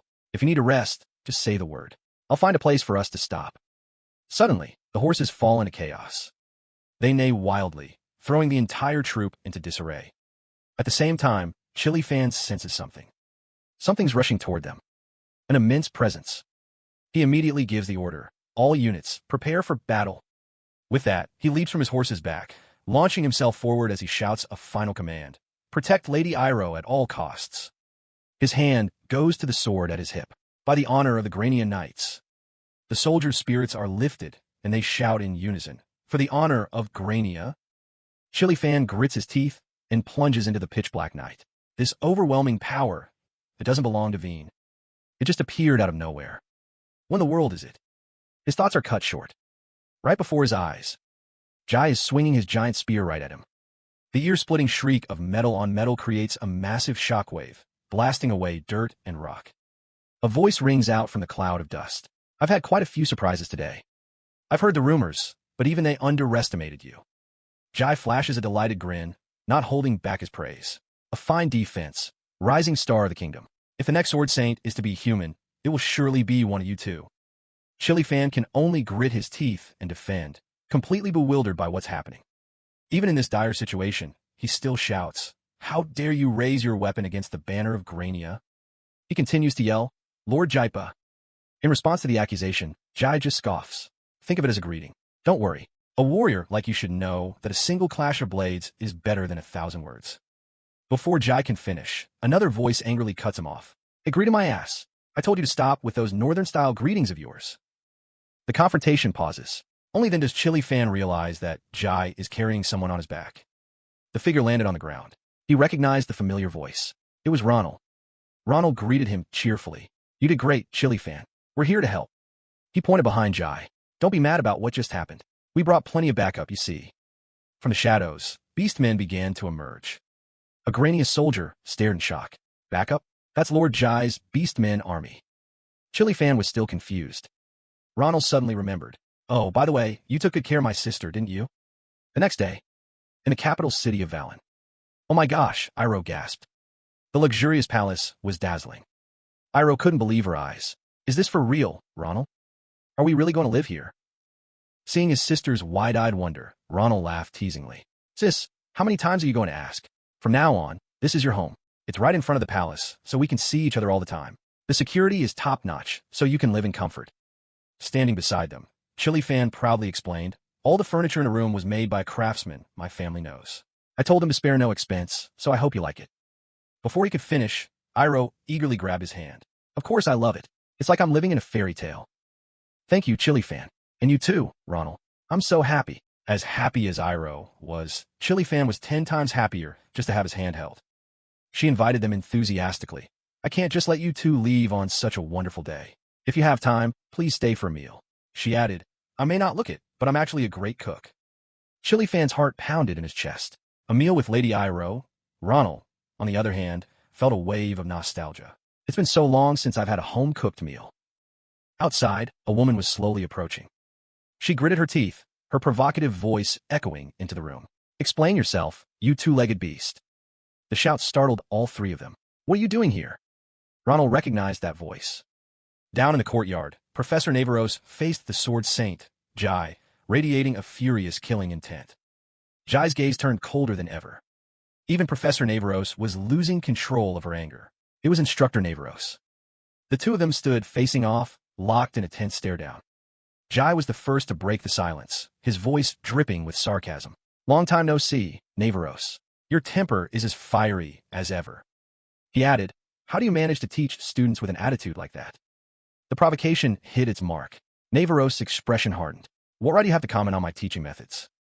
She snarled, ordering him away. This is no place for you. Get out of here, you two-legged vermin. Hearing that, Jai's face darkened. After a moment, he spoke. Your tongue is as sharp as ever. He retaliated by prodding an old wound. I'm just curious, do your skills still back up that mouth of yours? A flash of fury lit up Navarros' eyes. Jai continued to twist the knife, his tone aggressive. Have you spent time reflecting on your failure that day? The day I took your title from you. He spat out the last two words. Sword Saint. Those words struck Navarros like a physical blow. Her patience gone, she placed her hand on the hilt of her sword. Killing intent poured from her in waves as she drew her blade, an unspoken declaration of war. If you're so curious, then I'll show you. An immense pressure suddenly exploded from the two of them, weighing down on the beastmen nearby.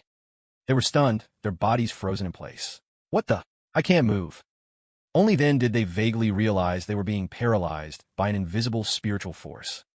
Navarros' eyes glowed with a blue light. Behind her, the phantom of a giant serpent took form. Its pupils constricted, staring down Jai as if he were prey. Looking at his own slightly trembling hands, Jai realized he had underestimated her. Asterisk, she can paralyze me without even using her full strength? Has she gotten stronger? Asterisk. He tightened his grip on his spear. A torrent of energy flowed into his weapon. A destructive aura radiated from Jai's entire body. You're just as entertaining as ever. Very well, I'll indulge you. A ferocious tiger materialized behind him. It was every bit as intimidating as Navarros' serpent. Using the ground as a springboard, Jai launched himself forward. Just as the battle was about to erupt, a loud shout rained down from the second floor, shattering the tense atmosphere. Are you all insane? Several figures appeared on the balcony, looking down at the crowd below. What kind of a circus are you putting on in front of someone else's house? It was Ronald, with Chili Fan and Io beside him, trying to hold him back. Ronald, calm down. Ronald was furious, roaring, do you have any idea whose house this is? If anything happens to my people, I'll kill every last one of you. A short while later, Ronald, Navarros, and Jai stood facing each other in the courtyard. Tapping his foot impatiently, Ronald complained, seriously. He scolded them. You're both sword saints, yet you act like children. Do you have any idea what you almost caused just now? Aren't you ashamed of yourselves? Jai was the first to speak. I admit I got a little carried away. He continued, I let my anger get the better of me, all because of that she-snake's provocation. I apologize for my disrespect. Stung by the insult, Navarros shot him a glare. This bastard. Jai seemed ready to withdraw. Anyway, it looks like the move is complete. In that case, my team will take our leave. He looked at Ronald, stating his expectation. The next time we meet, I expect you to be an even stronger warrior. He turned his head. Farewell. With that, all the beastmen, including Jai, vanished in the blink of an eye. Ronald finally let out a sigh of relief. Finally, it's over. Sword Saints are really something else, so damn loud. He suddenly remembered something and turned to Navarros. Oh, by the way, Professor, where were you so early this morning? However, he didn't get an answer. Instead, Navarros stared back at him with a murderous glint in her eyes. Ronald, you're going to explain this to me. Ronald was still lost. Huh? Navarros roared. You're going to tell me everything. Startled, Ronald cursed in his head, damn it. Inside the building, Ronald and Navarros sat facing each other in the living room, by the flickering candlelight. After he explained everything, it all clicked for her. I see. So that's what happened. Navarros confirmed. So, as a reward for your contributions in Romera, that man helped you? Ronald scratched his head, flustered. Yeah, something like that. This made Navarros suspicious. Him, being so kind to a human, it seems he's taken quite a liking to you. She grew pensive, then offered a piece of advice. But, it's best if you stay away from him. That man is dangerous. Ronald didn't understand. Dangerous? What do you mean? Navios began to tell a story from 10 years ago, from the time of the massive Beastman invasion that ravaged the north. The one who led those Beastmen was Jai. The revelation stunned Ronald. Navios continued through gritted teeth. Even though the Beastmen have now joined the Imperial Army after the peace treaty, and he's become the sword of the Empire, I can never trust him. Back then, instead of fighting the Empire to the bitter end, Jai came forward to negotiate himself. He offered to become a force for the Empire, along with his Beastman warriors, in exchange for the Empire leaving the northern territories untouched. The Emperor, recognizing his power, agreed to the proposal, on the condition of a blood pact. Most of the Empire's citizens celebrated gaining the continent's strongest sword. But in my eyes, he's just biding his time, hiding his claws to protect his own kind. One day, when that blood pact is broken, he'll become an even greater threat than the cult. That's who Jai is. Ronald was horrified. He replayed everything in his mind. Now that I think about it, Jai never showed up in the war against Ost either. Of course, it's possible the cult eliminated him like they did the other powerful figures. But I can't rule out the other possibility. They both fell into a heavy silence. After a moment, Navios changed the subject to break the tension. I've rambled on for too long. Let's get to the main point. She looked at him sharply. Was what you said earlier true? That you can now freely use your sword aura? Ronald confirmed with ease. Yes, that's right. Though it's still nothing compared to your monstrous aura, Professor. Using her signature sharp tongue, Navios offered her praise. Looks like that useless bum Jaredin actually managed to do something right. She shot to her feet. Good, then let's begin the lesson. Before them stood a row of straw soldiers. Navios commanded, show me then. Show me your progress. Ronald immediately took a fighting stance. Meanwhile, Chili Fan was blissfully enjoying a meal he had cooked himself. The taste of heaven. I'm so glad. Io smiled, happy to see him eating well. Facing a difficult lesson, Navi Rose spoke with a serious expression. There's a simple way to see if you've improved. She crossed her arms. Just show me your sword aura. She emphasized, but I don't mean a physical attack. I want to see the sword aura you create from pure mana. Hearing this, Ronald immediately gripped his sword. He replied, I understand, Professor. He channeled mana into the blade, and a deep red energy immediately enveloped the sword. Ronald took a stance 1 foot forward. Then he swung the sword in one clean motion. A powerful wave of energy shot forward, but it suddenly dissipated into thin air before reaching its target. The straw scarecrows stood perfectly still, completely unharmed. Ronald was stunned. What the? Why did it just appear and then vanish like that? He stared at his sword in disbelief. No way. It was working just fine a few days ago. He prepared to try again. I'll try again, Professor. There's no need. It's just as I thought. Navi Rose frowned, analyzing the situation. You've made great strides, but simply pouring mana into your sword isn't enough to be called a true sword aura. You're just adding a bit of mana to a clumsy attack technique. She continued. Of course, even that has helped you a great deal. I realized as much when I heard you taken down Aveen in a single strike as a first-year student. Ronald looked up, still confused. I still don't quite get it. What's the difference? I thought it was just about combining mana with strength to make it more powerful. Navi Rose closed her eyes, seemingly exasperated by his naive thinking. That would be correct if you only see a sword aura as a dense projectile used to damage an enemy. A light breeze blew through her white hair. But viewing mana as just a tool to amplify power is a very narrow perspective. The true power of wielding mana is that it is a path to reaching an entirely different realm. Her voice grew sharp. That's why I wanted to see your idea of a sword aura. Understanding your current perception of mana is essential to finding where you need to improve. You probably don't fully understand what I'm saying right now. But you won't always be so lucky. Navi Rose's gaze suddenly sharpened. One day, this very difference will decide your fate. Faced with her serious demeanor, Ronald felt a flicker of unease. Images of Jipitin, Bree, and even Zeroed In flashed through his mind. Navi Rose saw him lost in thought. She gently placed a hand on his shoulder, encouraging him. This is just the beginning. You'll overcome your limitations, one step at a time. And that's why I'm here to help you. She glided past him, taking the sword from his hand. It's time to reinforce the absolute basics. Once you do that, the rest will follow naturally. Navi Rose's eyes narrowed with authority as she held the sword out before her. Ronald stared blankly at her radiant figure. Professor, why are you holding my La Mancha? Navi Rose tightened her grip on the sword, and a brilliant light erupted from her hand.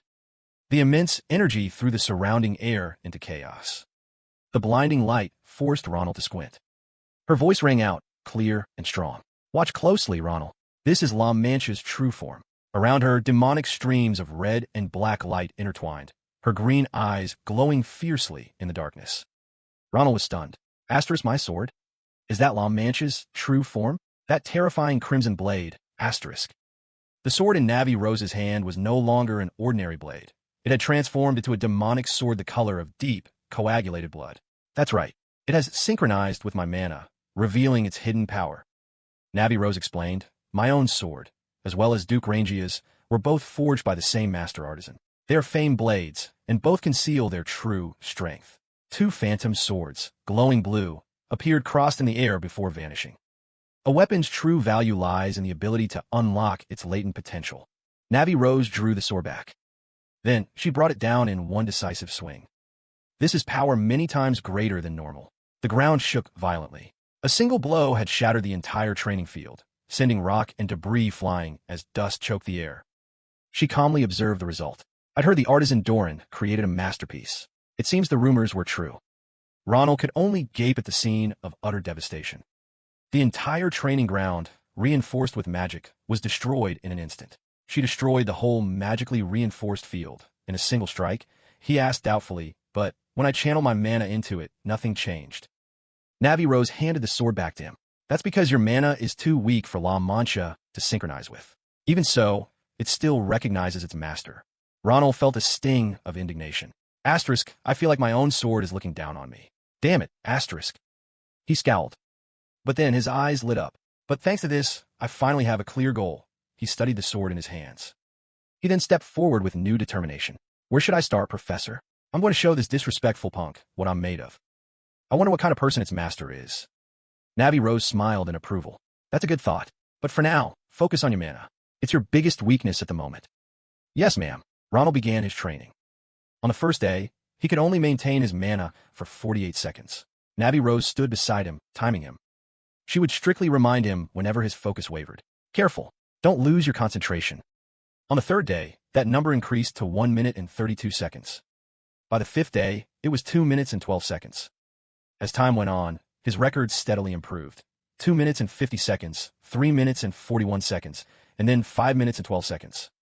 Finally, on the night of the 14th day, under the mystical moonlight, Navi Rose looked down at the stopwatch in her hand. 13 minutes, she murmured. He blew past the goal a long time ago.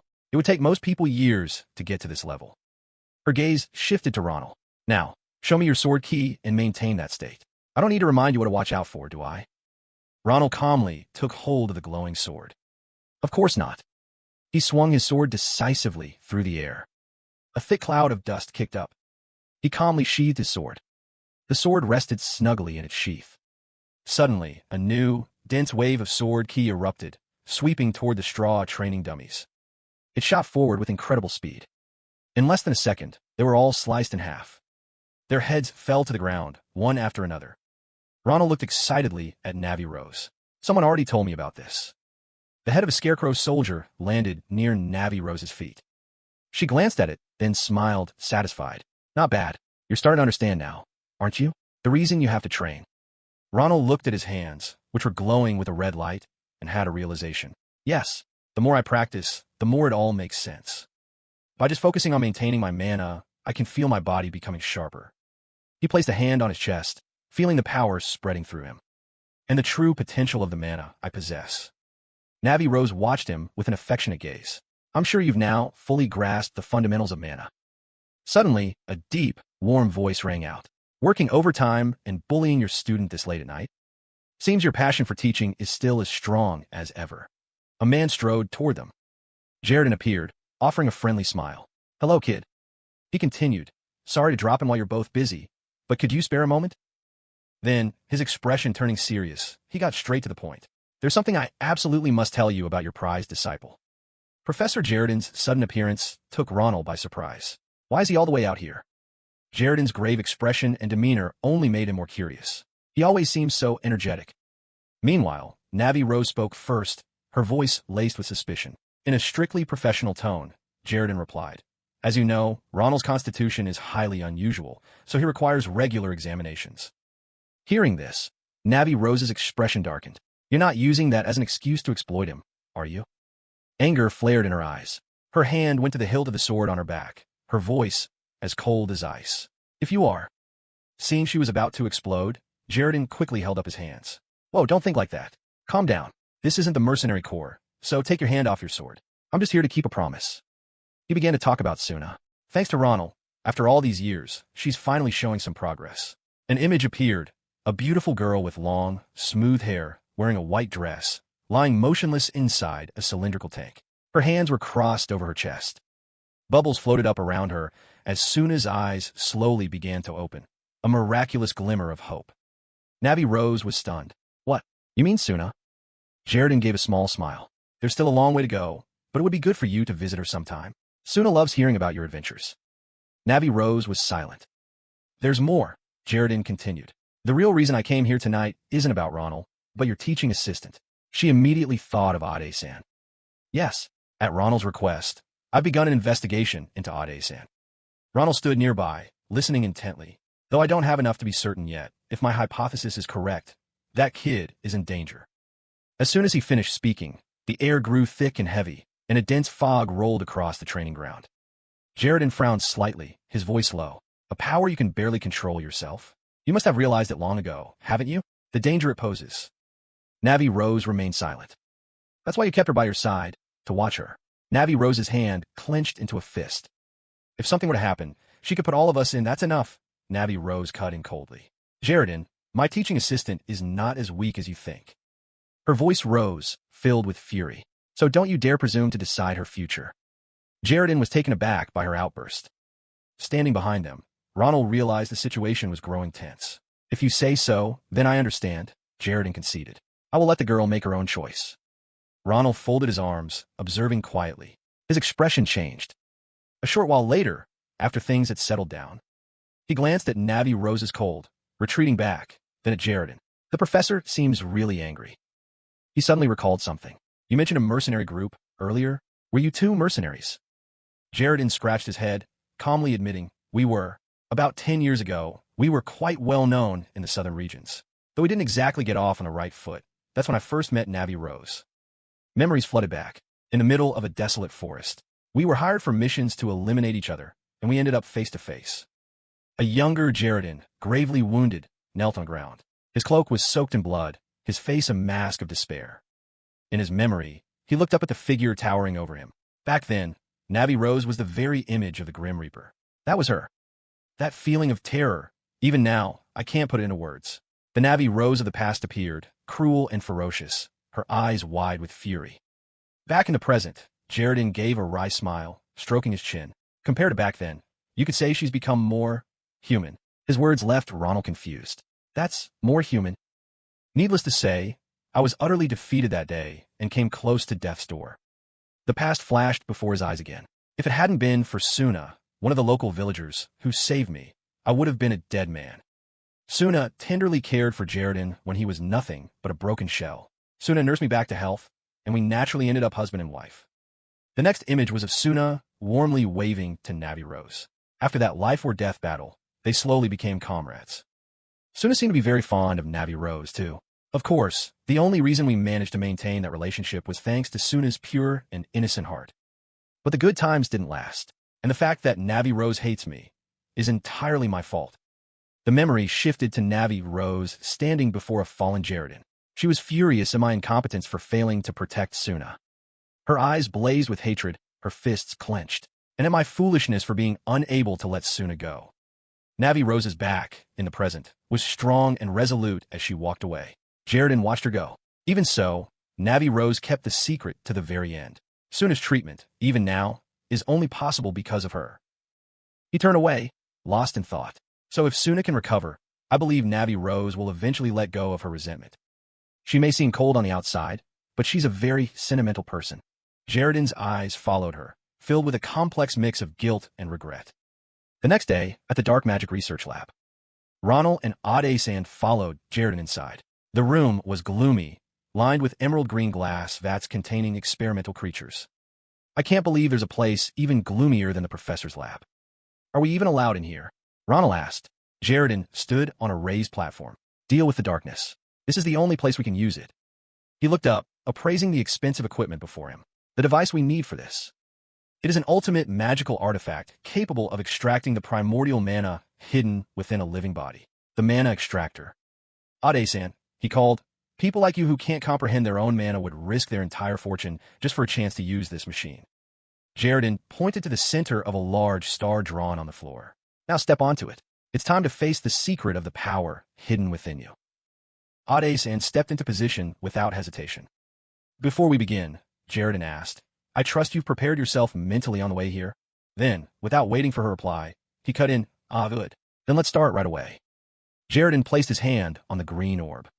Instantly, a stream of eerie black energy began to seep from Addison's shoulder. It quickly enveloped her entire body. Panicked, she cried out, Professor, what is this? There's something black coming out of my body. The dark energy spread, touching the glass vats.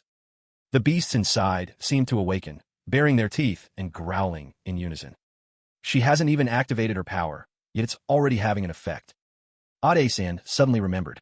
The power that helped the great general of my past life rule the battlefield like an Iron Queen. She stared blankly at her hands. The strongest and most terrifying power in the Empire's history. What is this? Why does my mana have a color? That strange energy, Jaredin said grimly. There's no doubt about it. He declared loudly, the mana of darkness. Ade-san was stunned. The mana of darkness? I heard Ronald mention it before, but what is it? I've never heard of mana like this. That's to be expected, Jaredin agreed. The mana of darkness is considered top secret. It's so well guarded you'd be hard-pressed to find anyone who knows about it, even here. He glanced at Ronald. I have no idea how he found out about it. Ronald quickly changed the subject. Let's just skip the minor details. The dark aura crept toward Jaredin's feet. It's not exactly top secret, but there's still very little information about it. His face darkened as he spoke. Dark mana usually lies dormant within the body, sometimes for a few years, sometimes for centuries. And even when that power finally awakens, most can't withstand the surge and end up dead. Ade-san was speechless. That was just a small leak, he said, but you felt it, didn't you?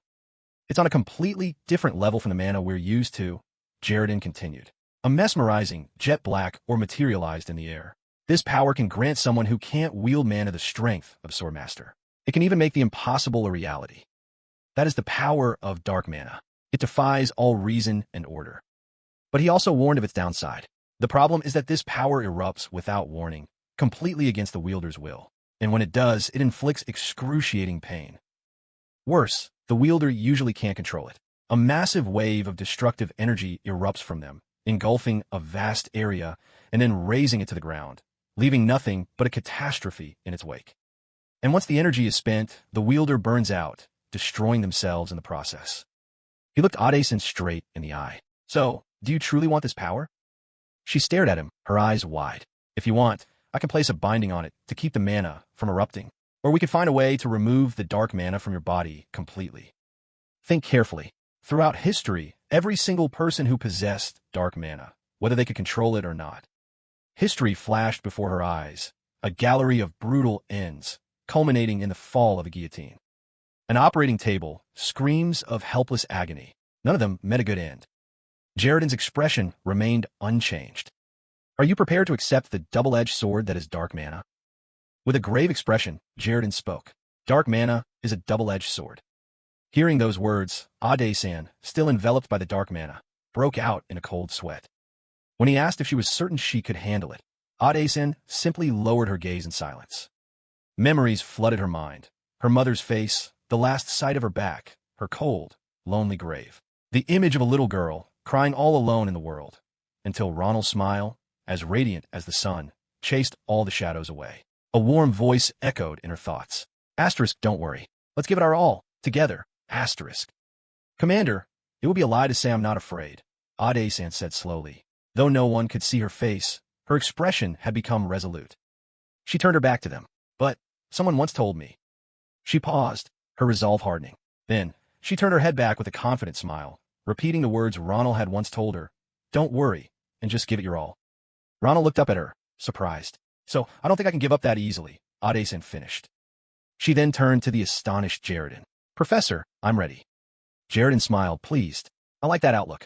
All right then. Now, that's the spirit. He placed his hand on a magical orb, and mana began to flow slowly from his body into it.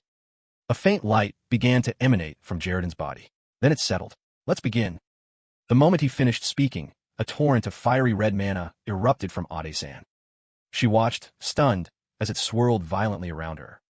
The mana converged, forming a brilliant orb. Professor, this feeling, it's so familiar. I'm extracting all the mana you've accumulated over the years, Jaredin answered calmly. He narrowed his eyes, studying the orb. Before I explain, let me take a guess at what you've been through. From what he was seeing, he could already picture the struggles she must have faced. That feeling of loneliness and inferiority from always being left behind. It's just a guess, he said, but I'm sure you came to believe you were hopeless at wielding mana, because no matter how hard you tried, you could never keep up with your peers. Addison's eyes widened in shock. How? How did you know? How could I not? He gave a slight smile, glancing up at her abundant mana. I told you before, dark mana is a power that defies the natural order of the world. Something like that was never going to just sit quietly inside you. He pointed to the black mana clashing violently with the red. Your dark mana has been fighting against the regular mana you've been trying to accumulate. That conflict is why you could never properly develop your skills. But the fact is you still managed to gather this much. To see a mana orb of this size, it's truly astonishing. Despite his praise, he warned her, your efforts are certainly admirable, but you need to be prepared to say goodbye to it all. Huh? What do you mean? Ade-san asked, confused. The red and black spheres of mana swelled, threatening to consume one another. The solution is simple, Jaredin explained. If the problem is that these two energies are in conflict, we just have to pick one and discard the other. The red vanishes. As long as the dark mana remains in your body, that's all that matters. With that, he turned to Ronald and remarked, you two students are quite the interesting pair. One of you can't accumulate mana at all, and the other can't wield what she has. Ronald narrowed his eyes. Why does this feel so familiar? He looked at the professor and asked wearily, don't tell me you're about to say it'll take 5 years to get used to this too. Exactly, Jaredin said with a teasing smile, as expected of our rising star. He then turned back to the magical orb. It's difficult to separate mana once it has settled in the body. This device may have extracted it for now, but the moment we stop, it will all go right back to where it was. Ronald asked calmly, Professor, if we just discard one type of mana from her body, won't there be side effects? Like physical injury? No, not at all. Jaredin glanced at him. Her body will eventually revert to a state where only one type of mana exists anyway. But still, why do you ask? The moment he had the answer he needed, Ronald didn't wait for Jaredin to finish. He drew his sword and, with one swift motion, shattered Addison's red orb of mana. Her eyes flew open in astonishment. Even Jaredin couldn't help but let out a grunt of surprise. Huh? He couldn't believe his eyes. Addison's mana was gone. Ronald slowly sheathed his sword and said with a sigh of relief, well, that makes things simple. He smiled confidently. Instead of waiting 5 years, he watched the torrent of vicious dark magic pour into Addison's body, his eyes filled with anticipation. I'm going to need you for a lot of things. Ade-san stood motionless, her hair whipping about as thick, black magic coiled around her. It gathered in ever greater amounts, creating a spectacular sight. He looked at her, a silent thought on his lips. My commander. A hazy image slowly materialized from the darkness. As her vision cleared, she could see Ronald and Jaredin watching her with bated breath. Oh, you're awake. He smiled cheerfully, looking down at the woman resting on his lap. Thank goodness, Ade-san.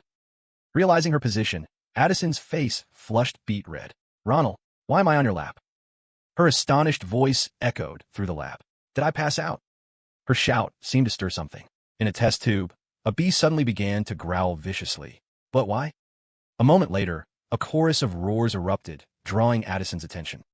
She looked around, confused. Why are the test subjects, who should be asleep, suddenly going wild? Ah, that would be you, Ronald replied nonchalantly. Jaredin, however, explained in a serious tone, listen closely. Now that your innate magic is gone, the dark magic is taking over. This is the result. Seeing her bewildered expression, he continued in a softer tone. Congratulations. Procedural issues aside, we've succeeded. Ade-san finally noticed a dense, black orb in the center of her chest. A strange sensation so close to her heart. Jaredin knew what she was about to ask. It's a pure, dark magic core. That's the new source of power you'll need to learn to wield. It's incredible, Ade-san stammered as she focused on the feeling. It's colder and heavier than normal magic. It probably feels intense right now, Jaredin said. It's a side effect of removing your innate magic. He looked at her encouragingly. Just take it slow, and you'll have it under your control soon enough. Though, it seems you're having no trouble at all. He glanced at the growling beasts in their tubes, offering a piece of wisdom. In time, you'll discover the full extent of your abilities now that your dark magic has awakened. But for now, you should calm him down. Just then, Ronald stepped forward, kneeling beside Ade-san. Wait, Professor. Why don't you let Ade-san give a try? With that, he turned to her. Ade-san, can you tell the specimens to be quiet? She was confused. It should be possible in your current state, he added. Though she didn't fully understand, Ade-san parted her lips and did as he said. Quiet. Instantly, the entire laboratory fell silent. Sheridan stared at the rats in their tubes, now fast asleep. He blurted out in amazement. My word, just as Ronald said. Even the hulking bears were affected. Is this mind control? He scratched his head, slightly unsettled. Brainwashing on this scale normally requires immense magic and specialized tools. Yet you did it with a single word. This power, it's far more dangerous than I imagined. His words jolted both Ade-san and Ronald back to reality. Ronald's eyes narrowed, a sharp glint in them. He realized it instantly. The power his commander had just obtained was mind control. The ability to force any living being to obey one's will. An image flashed through his mind. Countless people with dull, lifeless eyes, like marionettes on a string. Asterisk, if it's just to instill discipline, it's a useful tool. But if it's used on an entire military unit, asterisk. He remembered his past life, when those soldiers had thrown themselves at Ost, heedless of their own lives. They had become nothing more than puppets, eager to sacrifice themselves. The commander never hesitated to use that power. Her soldiers became moths drawn to a flame, all reason gone. That day, on a distant cliff, their entire company watched in silence as the moths charged. Ade-san stood with a grim expression, cold and silent. Ronald's face was grim as well, his eyes fixed on her back. After a long moment, she turned away decisively, unable to watch the horrific scene any longer. Is this really the only way, Commander? Ronald asked, his voice full of doubt. Her eyes were as cold and dead as ash, completely numb. It is. She didn't look at his despairing face as she continued. This is the only way to win. So give it your all until the fighting is over. Ade-san paused for a moment before concluding with grim resolve. This is why we fight. To survive. Back in the present, Ronald's gaze fell upon Ade-san. In the past, she was forced to become hard as steel. He clenched his fists. If a situation like that happens again, what can I do? And this time, what choice will my commander make? The silence of the lab was left behind as the two stepped out into the open. Beneath a clear blue sky, Ronald and Ade-san walked across the academy grounds, one trailing the other. Hey, Ade-san, you really hit the jackpot today, huh? Ronald stretched, linking his hands behind his head with a grin. Not only did you awaken a new power, but you're getting personal training from the professor himself. Ade-san just walked silently behind him, her head lowered. He suddenly spun around to face her. So, how does it feel, being on the fast track to becoming a general? I can't. Her troubled expression gave Ronald pause. Ade-san looked up, her face a mask of confusion as she stared at the tendrils of dark magic swirling from her palm. Ronald, if this power keeps growing, it's going to affect everyone around me. She stared at the thick streams of dark magic. Is it really okay for me to wield a power this dangerous? Memories of her awakening flooded her mind. First, the joy of gaining a new power, the feeling of getting closer to her dream. But the images of the beasts in the test tubes and the true nature of this ability were always lurking in the background. Fear began to consume her. The fear that one day, she would use the greater good as an excuse to turn innocent people into puppets, to sacrifice them as if it were a matter of course. She was afraid of becoming. Ade-san looked at Ronald's surprised expression and blurted out, a monster who would do anything to win. Ronald froze. He realized she truly understood both sides of this power. In her past life as a general, her strategies had always been perfect. Her brilliant judgment saved countless lives, becoming a guiding light for them all. But no one knew that behind that glory lay the sacrifices of soldiers controlled by her power, lives that sank silently to the bottom of the sea. It was an undeniable truth, and he had no right to judge her path as wrong. Ronald, Ade-san called out suddenly. She hesitated for a moment, then looked him straight in the eye, her voice a desperate plea. If it ever happens, can you stop me? Ronald was stunned, listening in silence. I have a feeling that if you're by my side, I'll have the strength to overcome it, she continued. And then, suddenly, a smile as bright as the morning sun bloomed on her lips. A gentle breeze swept by, carrying away the heavy atmosphere. Ronald was silent for a moment. Then he turned his face away slightly. Those words. He looked up and turned to walk away, as if a great weight had been lifted. Just make sure you don't regret saying that when you're on top.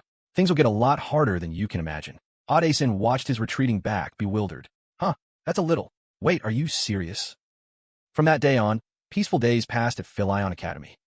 Odesan began training her shadow magic under the guidance of Professor Jaredin. From struggling to bind a single sparrow, she could now control 5 at once and was about to start testing on larger animals. Brahm was training as hard as ever. Dripping with sweat, he lifted a heavy barbell and let out an exhilarated laugh.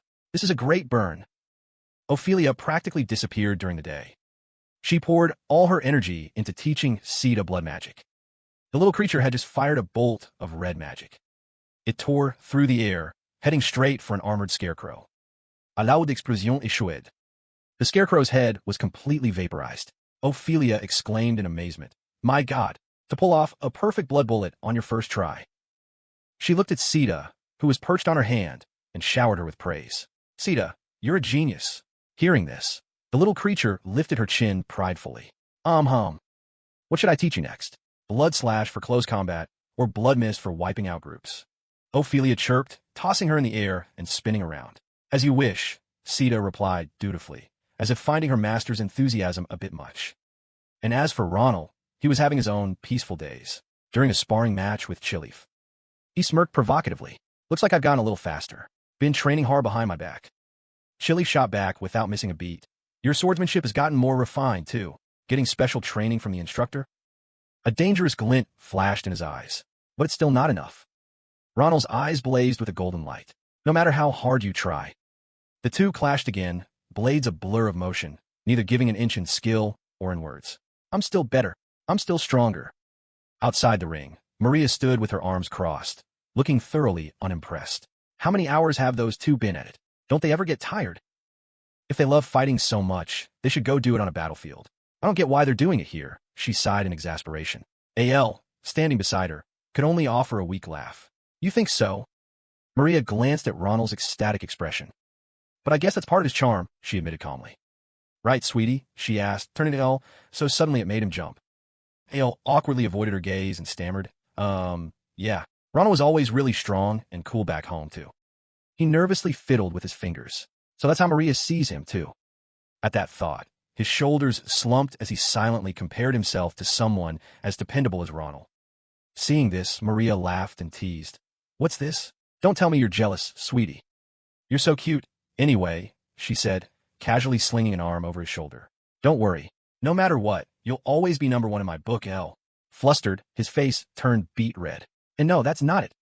Maria paid no mind to his denial, pulling him around. Come on, let's get back to our coordination training. Next time we fight Ronald, we're going to teach him a lesson he'll never forget. She looked down at Elle and asked, Good idea, sweetie.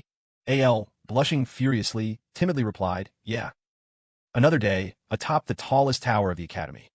Ronald took a sip of tea, a familiar aroma filling the air. The professor summoned me, so suddenly, I had a feeling something was up, and it looks like I was right. Just the scent of this tea awakens all my senses. It's almost like the one I had at the Sarani temple. He looked up at the man across from him and asked cautiously, You said you wouldn't waste a single leaf until you succeeded in cultivating it, and yet here you are, brewing it for me. So you finally did it, Professor Varin? The man sitting across from him was none other than Professor Varin Fanasia, the advisor for the Special Adventure Club. He laughed heartily. It's all thanks to you. He gently swirled the teacup in his hand.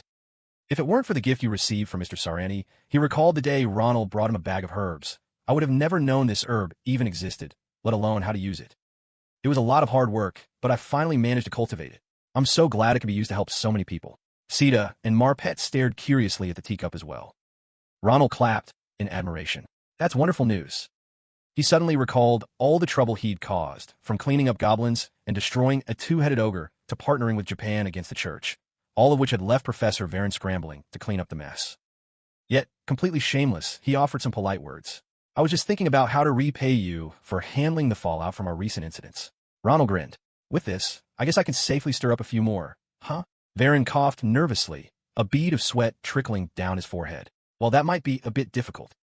He glanced at the 2 small creatures playing on the table, then changed the subject. Anyway, I called you here today for another reason. I finally received a response. He handed Ronald a scroll. All the clues you have from your past experiences and your connection to Sarani to that ring, they all point to the one place you've always wanted to go to find the truth about your curse. The Dawn Tower.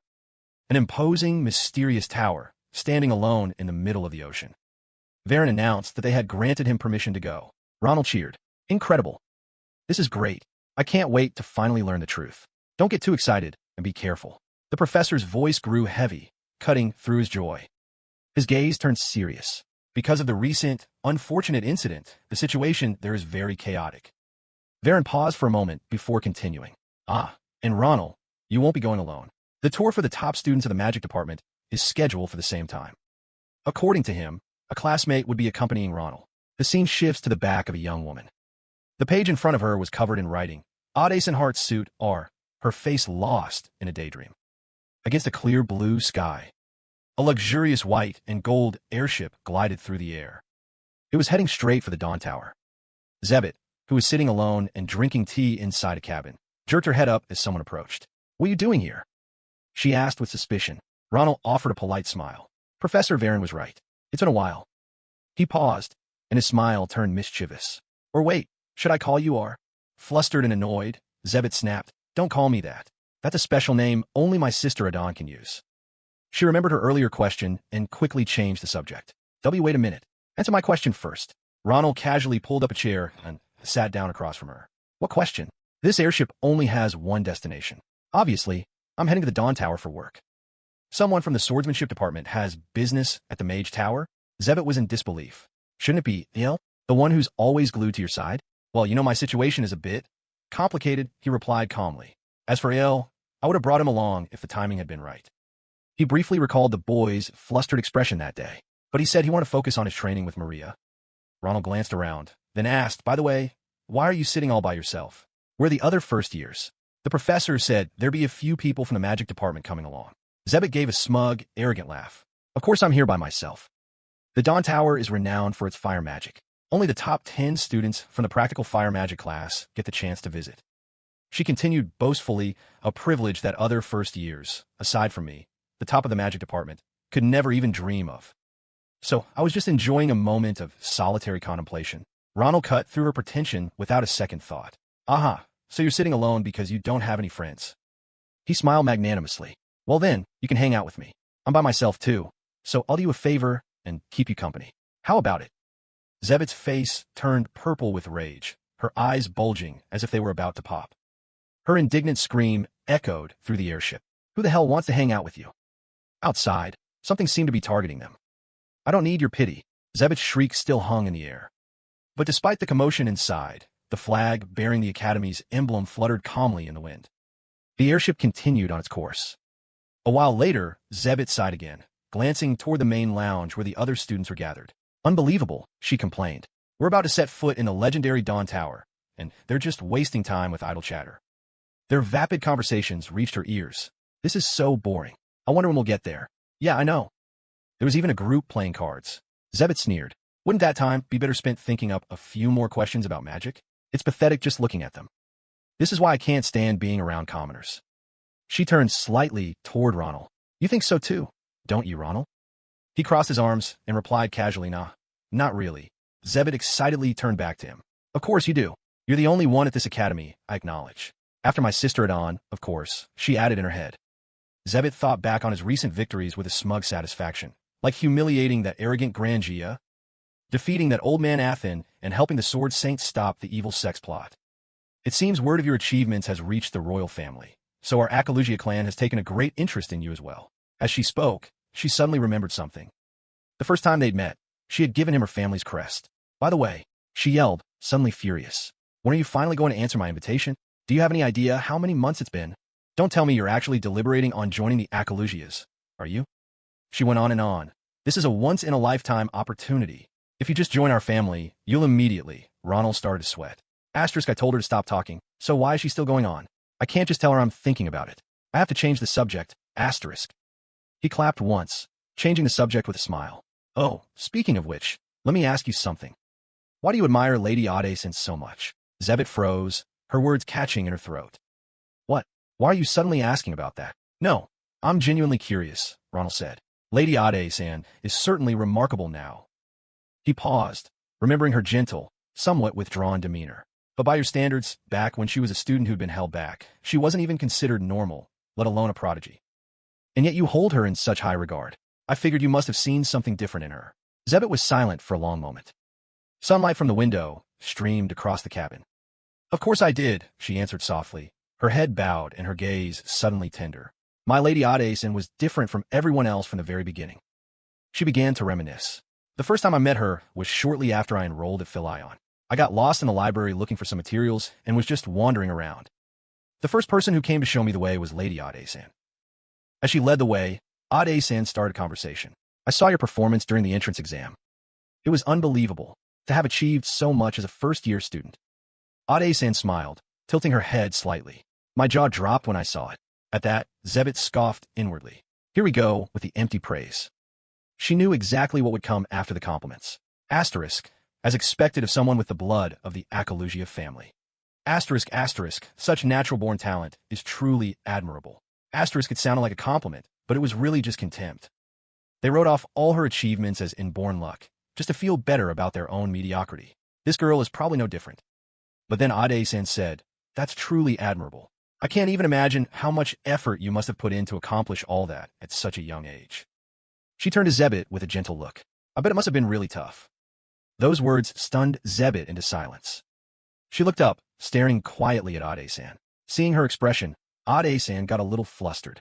Ah, of course, someone like me can't possibly understand how you feel.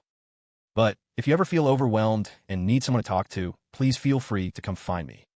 I might not be much help, but as your senior, I can at least lend an ear. The more she spoke, the more Zebit's face flushed. She didn't say a word, just watched Odaeson with glistening eyes, hanging on to every syllable.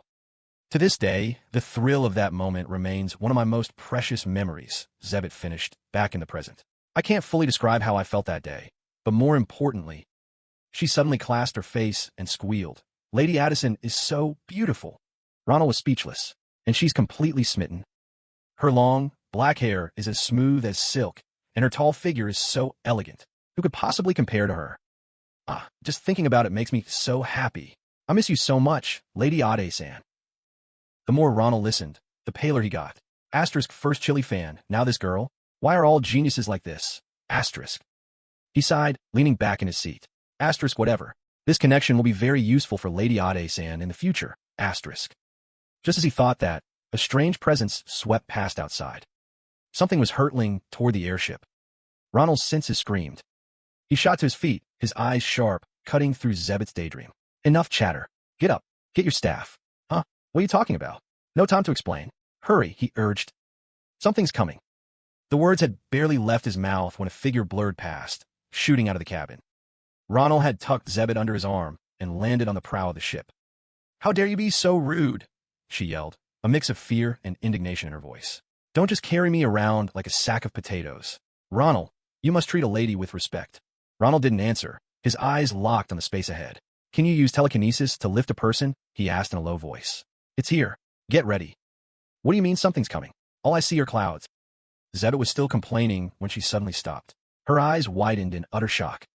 A colossal fireball had appeared out of nowhere, completely filling the sky before them. Is that? She stammered, then screamed as reality set in. A giant fireball. The ball of fire, several times larger than the airship, was closing in fast, now only a few meters away. Zebit's jaw dropped, and she collapsed to her knees. Is that aerial interception magic? The kind they use in war. Where did it come from? Ronald remained perfectly calm, his hand resting on the hilt of his sword. You know what you have to do without me telling you, right? He drew his sword. I'm counting on you. Without a shred of hesitation, he launched himself forward. Zebit's horrified cry echoed behind him. Ronald!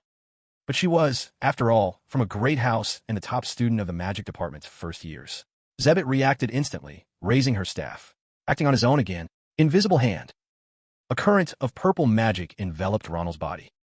Beneath his feet, a dense vortex of mana swirled. He pushed off the ship, launching himself directly at the fireball. Compared to the colossal mass of fire, Ronald was a futile speck attempting to challenge a storm. But he remained resolute as he swung his sword, crimson mana erupting around him, his eyes filled with killing intent. His mana-forged blade looked as if it had been drawn from the very depths of hell.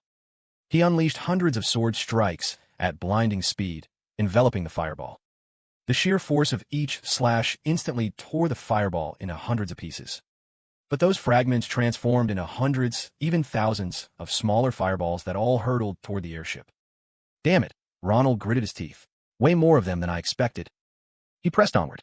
At this rate, the ship. Just then, the falling fireballs were suddenly stopped by an invisible force.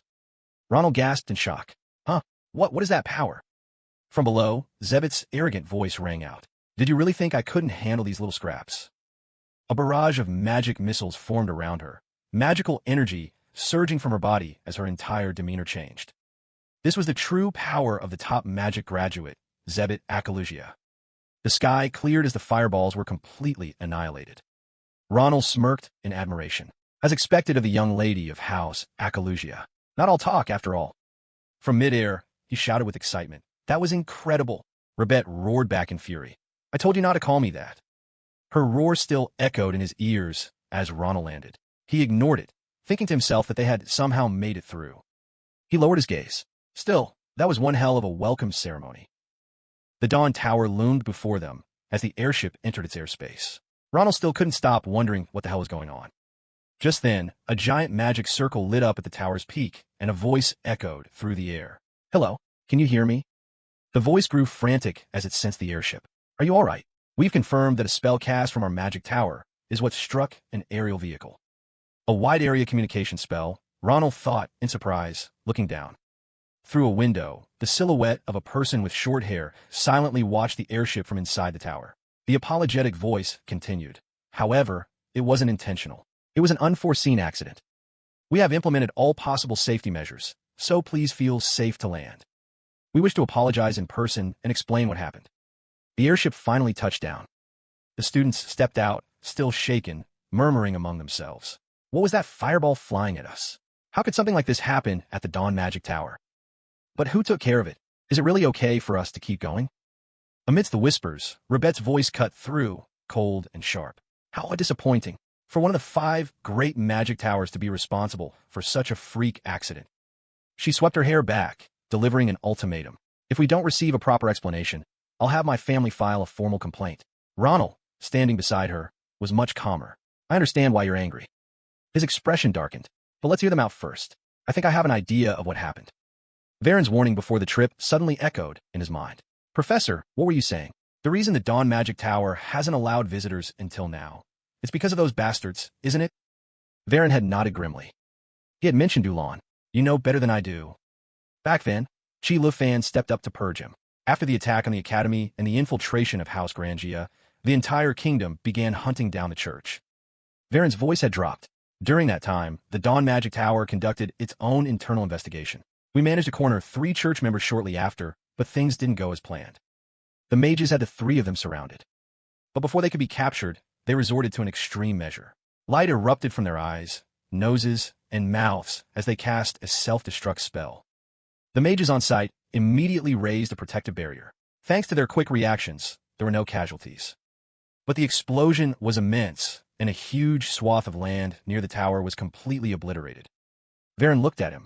Things have stabilized since then, but you still need to be careful, Ronald. He had frowned, his warning serious. We don't know why they infiltrated this place, but since their plan failed, the threat remains. His professor's final words echoed in his mind as Ronald stood before the great doors of the Dawn Tower. His hand tightened on the hilt of his sword. This is just speculation, but this was most likely the work of the church. The fireball was too sudden, too much of a coincidence to be believed. His fingers curled into a fist. If I find anything suspicious, I have to... Just then, the massive doors burst open, cutting off his train of thought. A gust of wind rushed out, followed by a crude shout. Ah, damn it all! A man came running out, completely flustered. I'm so sorry to have kept you waiting. He immediately bowed low, loudly apologizing for the trouble they'd endured. The master of the Dawn Magic Tower is currently away, so I, Aegon Philadelphia, will be representing him. His face was ashen, and he gritted his teeth in deep regret. Please accept my sincerest apologies. I am the Vice Tower Master, Aegon Philadelphia. Ronald was stunned. I stared wide-eyed at the man before me. He's here? I remembered from my past life, the most famous fire mage in the kingdom. The one and only Firebird, Aegon Philadelphia. So he's from the Dawn Tower. Aegon continued his solemn apology. I've explained the entire situation, but shamefully, we still haven't found anything. One thing is certain. We've secured a mana signature that we believe belongs to the culprit from the room with the launch mechanism. Using the blue magic orb inside the tower, We are currently screening every member of the Magic Tower. The culprit will be apprehended soon. He bowed deeply again. We will, of course, compensate you for any damages incurred during repairs. And naturally, we will strengthen our internal security to ensure there are no further issues with our planned field trip.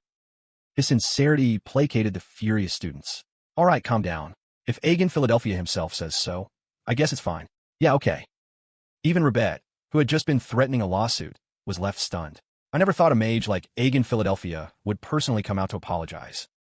She cleared her throat and said awkwardly, he seems so sincere. I guess we could trust him and let it go this once. Ronald remained silent. He watched Agan in silence. Well now, is Agan Philadelphia really trustworthy? During the war with AUS, he was on the front lines, buying time for everyone as one of the vanguard. When lives hung in the balance, he burned his own body to save his comrades. He never hesitated, right up until his own life turned to ash. His hand slowly relaxed its grip on his sword's hilt. Asterisk, that's right. There's no way he's on their side. I'll have to look elsewhere. Asterisk. Suddenly, Agan's voice was directed at them. You two were the ones who stopped that fireball earlier. He placed a hand over his chest and bowed his head in thanks. Our Magic Tower owes you both a great debt. We had no idea you were still students. Noticing their surprised expressions, he continued. On behalf of the Tower Master, I wish to extend my deepest gratitude. Hearing his name, Ronald pointed to himself in disbelief. Asterisk, he knows me? I get why he'd know Rebet, since she's from the Akalugia family, but why me? Asterisk. Agan gave a slight smile. No need to be so surprised. I've heard of you from Filion. With that, he turned and headed inside. Please follow me. I wish to show you a small token of our appreciation. And discuss a few things. They followed him into a vast hall. Let me give you a brief tour. From the moment they stepped inside, both of them were gawking in amazement. This is the heart of the Dawn Magic Tower, where we conduct our magical research. He proudly presented the main hall of the research wing. Mages rushed back and forth, all busy with their tasks. Don't we have the mana comparison results for the C-Sector guys yet? They said it'll be ready in 30 minutes. Agan gave a wry smile. It's usually more impressive, but things are a bit chaotic right now. It's not normally like this. The sound of hurried footsteps echoed with urgent shouts. Everyone, pick up the pace. We still need to inspect the other magical artifacts. Rebet suddenly exclaimed. After seeing them, I finally understand why the Dawn Magic Tower is one of the top 5 magic towers. The mages here are all enveloped in powerful streams of mana. To think they're all 4th circle mages or higher, ready for combat at a moment's notice. Ronald noticed it too. Asterisk, wow. These are definitely not your average mages. Asterisk. But he also felt unwelcome glares from above. Other mages were whispering in the shadows. How could this have happened? Isn't it because the Tower Master is away again?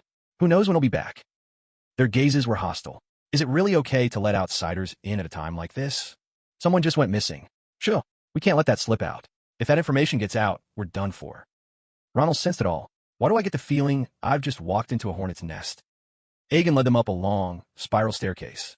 The feeling made Ronald wonder, can I even break my curse in a place like this? Around a bend in the staircase, the figure with short hair appeared again, whispering to a rabbit in her arms. Yes, I understand, Master. The girl's emotionless lips barely moved. As you command, I will light a little fire for you. Her eyes flared with a dangerous light as she looked toward the two of them. With the death of an Akalugia, the sky outside the Dawn Tower was beautiful. Sunlight streamed through the glass panes. Inside the Vice Tower Master's office, Ronald and Rebet sat across from Agan, discussing the fireball incident. The atmosphere, along with Agan's explanation, strongly suggested that it had been a clear-cut accident. Rebet glanced nervously at Ronald, but he was unfazed. He looked directly at Agan, his tone almost an interrogation. There's still something I don't understand. Why couldn't any of you deal with that fireball? He observed the man's somewhat resigned expression and continued. As the Vice Tower Master, you could have handled it long before it ever got close to the airship. Agan was silent for a moment before conceding, you're right. He placed both hands on the desk, his expression grave. Even if it wasn't me, any of the Dawn Tower's mages could have handled it the moment it was detected, if it could have been detected. Hearing that last sentence, Ronald sat bolt upright in shock. You mean to say, he asked, a deep sense of doubt in his voice as Agon solemnly looked up. Meeting their stunned gazes, he dropped a bombshell. Not a single person in our mage tower detected that fireball until the moment it struck the airship. Zebet trembled. That's impossible. How could no one see a fireball that powerful? She turned to Ronald, her expression grave. Ronald, if this is true, we could be facing a much more serious problem than we thought. Ronald looked confused. What do you mean? Zebit stroked her chin, deep in thought, as she analyzed a terrifying possibility. To bypass everyone's detection, including Agon's, can only be explained by wide-area perception concealment magic. And for a seven-circle mage like Agon Philadelphia to not even notice it, it could only be the work of the Luhan Empire's one and only nine-circle Grand Magus. Luhan, Ronald froze. The name instantly brought a figure to his mind. That's the old man who sealed one of the three giants in my past life. He rested his hands on his knees, thinking, asterisk, he was an ally to the very end. It couldn't have been him. But if the enemy has power on par with his asterisk, the more they considered it, the heavier the air around them grew. Seeing this, Agon quickly tried to reassure them. Let's all calm down. He forced a smile to lighten the mood. We don't have enough evidence yet, and it's possible they use some other method besides magic. As he spoke, his eyes narrowed, and a murderous aura began to radiate from him. Besides, if I discover any threat to this mage tower, a pair of blazing wings erupted from Agon's back. They took the form of a majestic phoenix. His voice deepened, filled with power. I will personally burn them to ashes. Outside, dozens of other fiery phoenixes simultaneously soared through the sky. A moment later, Agon reigned in his power, offering a gentle smile. So please, rest assured, if the Vice Tower Master says so, Ronald replied calmly. Before he could finish, Agon clapped his hands abruptly. And one more thing, I'd like to give you both a gift. Ronald and Zebit looked at him in surprise. HM? A gift? Ronald asked. I've prepared something based on what I've heard about you, too. With that, Agon waved his hand, conjuring an elegant flame. First, for Miss Zebit. As a reward for being the top of your class, Agon Philadelphia will personally instruct you in fire magic. Seeing Zebit's face light up with joy, he continued happily. I will teach you magic rarely seen even in Phil. I hope it will be of use to you. He then offered a green scroll to Ronald. As for you, Ronald, I heard you often venture into dangerous places for your club activities, so I prepared a more practical gift. Agon explained. This is a scroll containing high-level fire magic. It should help you in a crisis. Ronald's face brightened. Oh, thank you, Vice Tower Master. I was just hoping for something like this. After handing him the scroll, he looked at Ronald, bringing up his true purpose for being there. And I hear your reason for coming here, Ronald, is to find a book and a way to break a curse. Our Mage Tower's library is the largest in the Empire, so finding a specific book won't be easy. To make things more convenient for you, I've asked our librarian to assist you. Night began to fall, and moonlight streamed through the skylight glass. Ronald walked alone through the tower. He fiddled with Saranti's ring on his finger. Asterisk a librarian. Huh? I wonder what they're like. Saranti specifically told me to find this person, so they must be close. Asterisk. He pictured someone stern and rigid, then wondered, well, if they're an acquaintance of Saranti, they might be an elf. Standing in the middle of the empty hall, he said to himself, it seems they're supposed to be here. But where? Just then, a soft voice came from behind him. Excuse me. The person spoke again. The Vice Tower Master mentioned a student named Ronald, correct? Ronald turned around. Before him was a blonde girl, floating in midair. She gave a slight bow. I will be your guide today. Then, she lifted her head and introduced herself with a friendly smile. I am Elle, the librarian of the Dawn Library. It's a pleasure to meet you, he replied politely. After speaking, Ronald fell silent, observing Elle. A wry smile formed on his face as he thought, you really never can predict these things. After a moment, he finally asked, pardon me, but are there any other librarians here? Perhaps an elf? Or maybe a mage on their deathbed? Elle looked puzzled, but answered, no, I've been the sole librarian of the Dawn Library for a very long time. Why do you ask? In place of an answer, Ronald held out his fist. He revealed Saranti's ring, which was glowing with blue mana. Do you recognize this ring, then? My friend, its owner, said the librarian here would know it instantly. Elle froze the moment she saw the ring. She rushed closer, her voice cracking with emotion. Oh my God, this is Saranti's ring. It's been so long since I've seen this. Her reaction told Ronald everything he needed to know. No need to ask any more questions. But suddenly, Elle's head snapped up, her brows furrowing as she interrogated him. But, how do you have it? Well, it's a bit of a long story. Ronald scratched his cheek, avoiding her gaze. Al suspicion dapanat. This ring is incredibly precious to Saranti. Her brow tightened, and a dangerous glint appeared in her eyes. Her voice dropped to a low growl. It is not something he would give away lightly. Instantly, a powerful aura erupted from Elle, aimed directly at Ronald, catching him completely off guard. She glared at him, her killing intent flaring. You'd better start talking. What is this pressure? Ronald was forced into a defensive stance, his hand on his sword. Behind Elle, the shadow of a colossal wolf materialized. Its eyes blazed with fury. The wolf bared its sharp fangs, growling with what was clearly Elle's own voice. You heard him and then stole his ring. The wolf let out an earth-shattering roar thick with malice as Elle looked down on him, screaming, "Then you will pay the price." Ronald narrowed his eyes, assessing the situation. He didn't know what the relationship was between this librarian and Sarani, but one thing was certain. He slowly relaxed his grip on his sword. Seeing Elle's furious expression, he knew she cared deeply for Sarani. Having made his decision, Ronald let go of his weapon and raised his hands in surrender. My apologies for the misunderstanding. He held up his empty hands, looking up at her with a conciliatory tone. If I were you, and some stranger suddenly showed up with something that belonged to an acquaintance, I'd draw my sword too. I'll explain everything clearly. Will you hear me out? After a lengthy conversation, Elle had finally calmed down. She pieced together Ronald's story. While participating in a club activity, he had happened to meet Sarani, and they grew close, eventually teaming up to defeat an assassin from a church. The one who's been causing trouble for our magic tower recently? That's right. Looking at the ring on Ronald's hand, Elle nodded. Then it makes sense that he would give you this ring, if you had taken it by force. You wouldn't have known about the relationship between him and me. Ronald smiled in relief. That's exactly what I was trying to say. How else could I have possibly gotten my hands on such a precious ring? You know as well as I do that, despite his appearance, he's actually a very fierce elf. Elle suddenly recalled an image of Sarani and couldn't help but agree.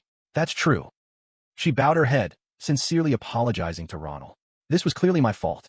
I sincerely apologize, Ronald. I jumped to conclusions and disrespected a friend of Sarani's. Ronald quickly waved his hands. It's all right. Let's just drop it. It was my fault, too, for not explaining sooner.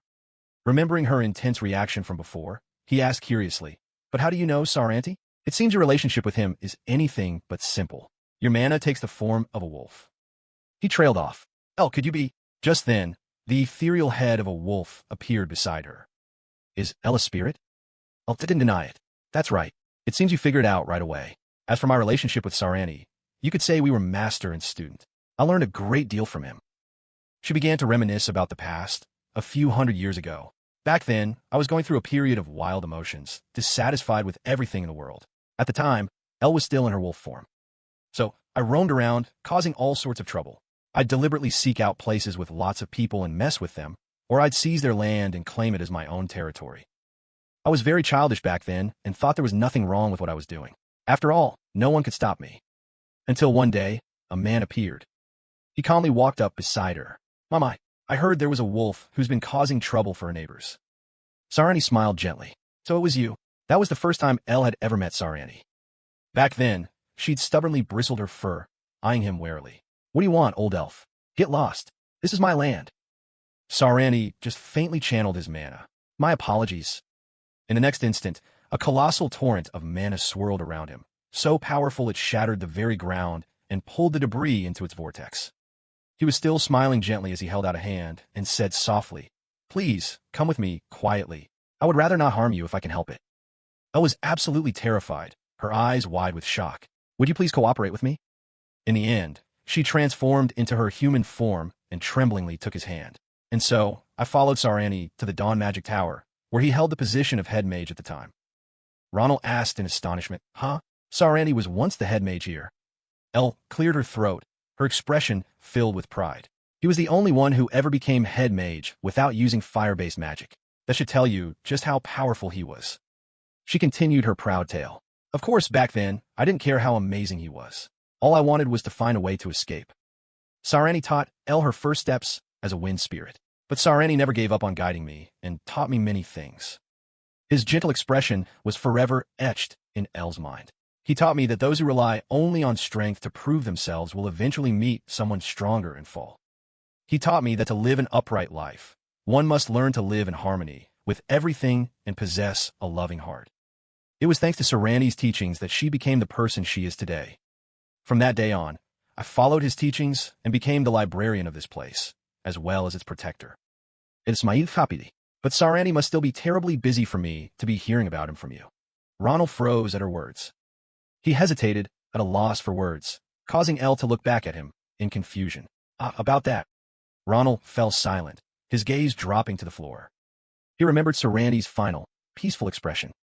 If it were him, He wouldn't want the people he cared about to be sad. Hiding the truth, he forced a cheerful tone. Yeah, that's right. You know how he is, don't you, El? Saranti is completely devoted to the god scene.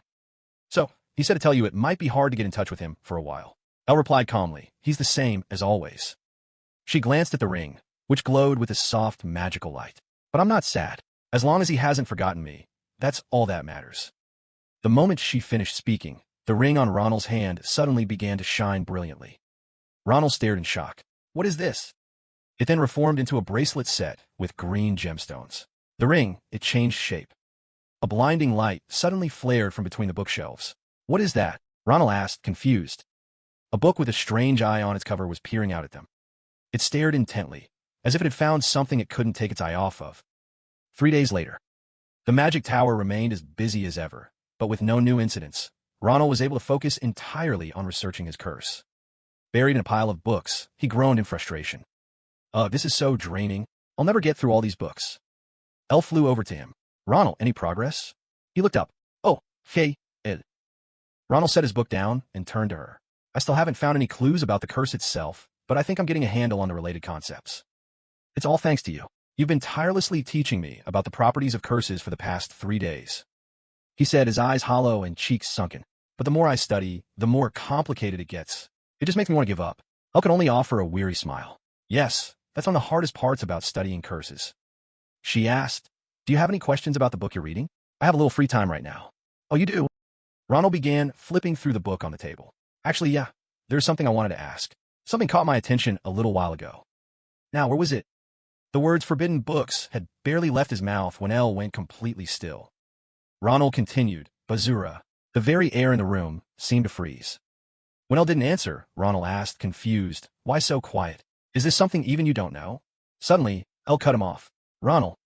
She lunged forward, grabbing his shoulders. Her face was dark, her voice chillingly low as she demanded, how do you know that name? Did you secretly enter the forbidden books section? Ronald was completely bewildered. Forbidden books section? What are you talking about? I didn't even know a place like that existed. It was just mentioned multiple times in the books you gave me, so I asked. Elle snapped out of it, her eyes darting to the stack of books as she mumbled, the books I brought you? That's impossible. She channeled her magic, scanning each book before declaring with certainty, there's no way. As if to prove her point, Elle opened every single one. None of the books I gave you would ever mention that name. Not one. Ronald shot to his feet, stunned. Huh, wait, what are you saying? I saw it mentioned right on this page. But when he opened the page, it was completely blank. It's gone. Elle crossed her arms, her face cold. Ronald, there's no way Saranti sent you here just because I'm the librarian. A sharp glint appeared in her eyes. The Dawn Magic Tower has more books about curses than any other place. An unparalleled amount of knowledge on the subject is stored here. But even here, in this immense library, you must never speak the name Bazura so carelessly. Her mind flashed to an image of a book sealed with heavy chains, an I am blazoned on its cover. Bazura is the most malevolent of the forbidden books, said to have been written by a demon. Those who touch it are granted infinite power, along with an instinct for destruction. The image of a man with white hair and a beard appeared in her mind. During an age of peace, it drove an entire kingdom to the brink of annihilation. That book is known as Bazura the Destroyer. Aegon shot a cold glance at the man before him, then turned and walked away, his steps firm. This is a necessary sacrifice for the sake of tomorrow's dawn. He paid the chained man no mind, turning his back to leave. I trust you will understand. The man kept his head bowed, his expression hidden from view. As Aegon's final words echoed, his own expression darkened. Master Lacton, Lord of the Magic Tower. Elle's magic sent books floating through the air. With a slight flick of her finger, she calmly explained, the forbidden section of the Dawn Library. It's where we seal Bazura, along with many other dangerous tomes. Lord Saranti entrusted a spirit like me with the post of librarian because this place needed a guardian who would not be tempted by the power of the forbidden books, unlike humans. The books settled into neat stacks on the table. As Ronald spoke the name Bazura, one of the most foul forbidden books, Elle's brow furrowed. First, the nebulous suicide incident, and then the disappearances right after. All of these strange occurrences. What if? Ronald suddenly cut in, a realization dawning on him. Wait a minute, Elle. Are you saying the recent disappearances happened right after that terrorist incident? He stared intently at her grim expression. Elle lowered her head. Yes, it was such a major incident. I remember it perfectly. Memories flooded her mind, images of the mages who had gone missing. I remember their faces so vividly because every one of them had helped me with my work in the library. So, as soon as the disappearances happened, I searched every corner of the magic tower, but I couldn't find a single trace of them anywhere. Ronald froze, a cold sweat breaking out. It was as if they had all vanished into thin air. How could they just vanish without a trace from inside this very tower? It's like they were lying in wait, striking right after that incident with the church. Maybe that whole self-destruction thing was just a ploy to distract everyone. Night fell. In the middle of the training grounds, magical smoke swirled. It parted to reveal brilliant golden magic circles etched into the ground. Zebit stood in the center of one, staff in hand. A look of excitement spread across her face as she admired her work. The culprit may have brazenly used mind control magic beyond its limits, but Lord Agon Philadelphia's flame magic is on a completely different level. She glanced down at the shrinking magic circle forming in her hand. Just by applying that theory, my mana consumption has dropped significantly. I can't believe it can be used to create such a beautiful magic formula. The circle dissipated. I'd love to invite Lord Akalugia to join in, but there's no way that would happen, right? He's already bet everything he has on his magic. Suddenly, she stretched and sighed. Well, with things the way they are, I guess all I can do is learn as much as possible for the rest of the semester. In the empty arena, Zebit's words seemed to hang in the air, addressed to no one. Her gaze hardened. She'd already spotted the lurker. Instantly, a surge of magic tightened around the cloaked figure's neck. Lifting him into the air, Zebit aimed her staff from a distance. She coldly dragged the intruder before her. "Who are you?" she growled. "Did you really think you could spy on me with some simple invisibility spell? It doesn't matter what clan of assassins sent you. You can't escape my sight." Her hand, gripping the stranger's collar, suddenly froze. "Wait, you're—" An image from the Magic Tower's missing persons board flashed through Zebit's mind. His bright, smiling face. Now, he was as gaunt as someone who'd been sick for years. He was one of the missing. Just as she was about to demand, "What are you doing here?"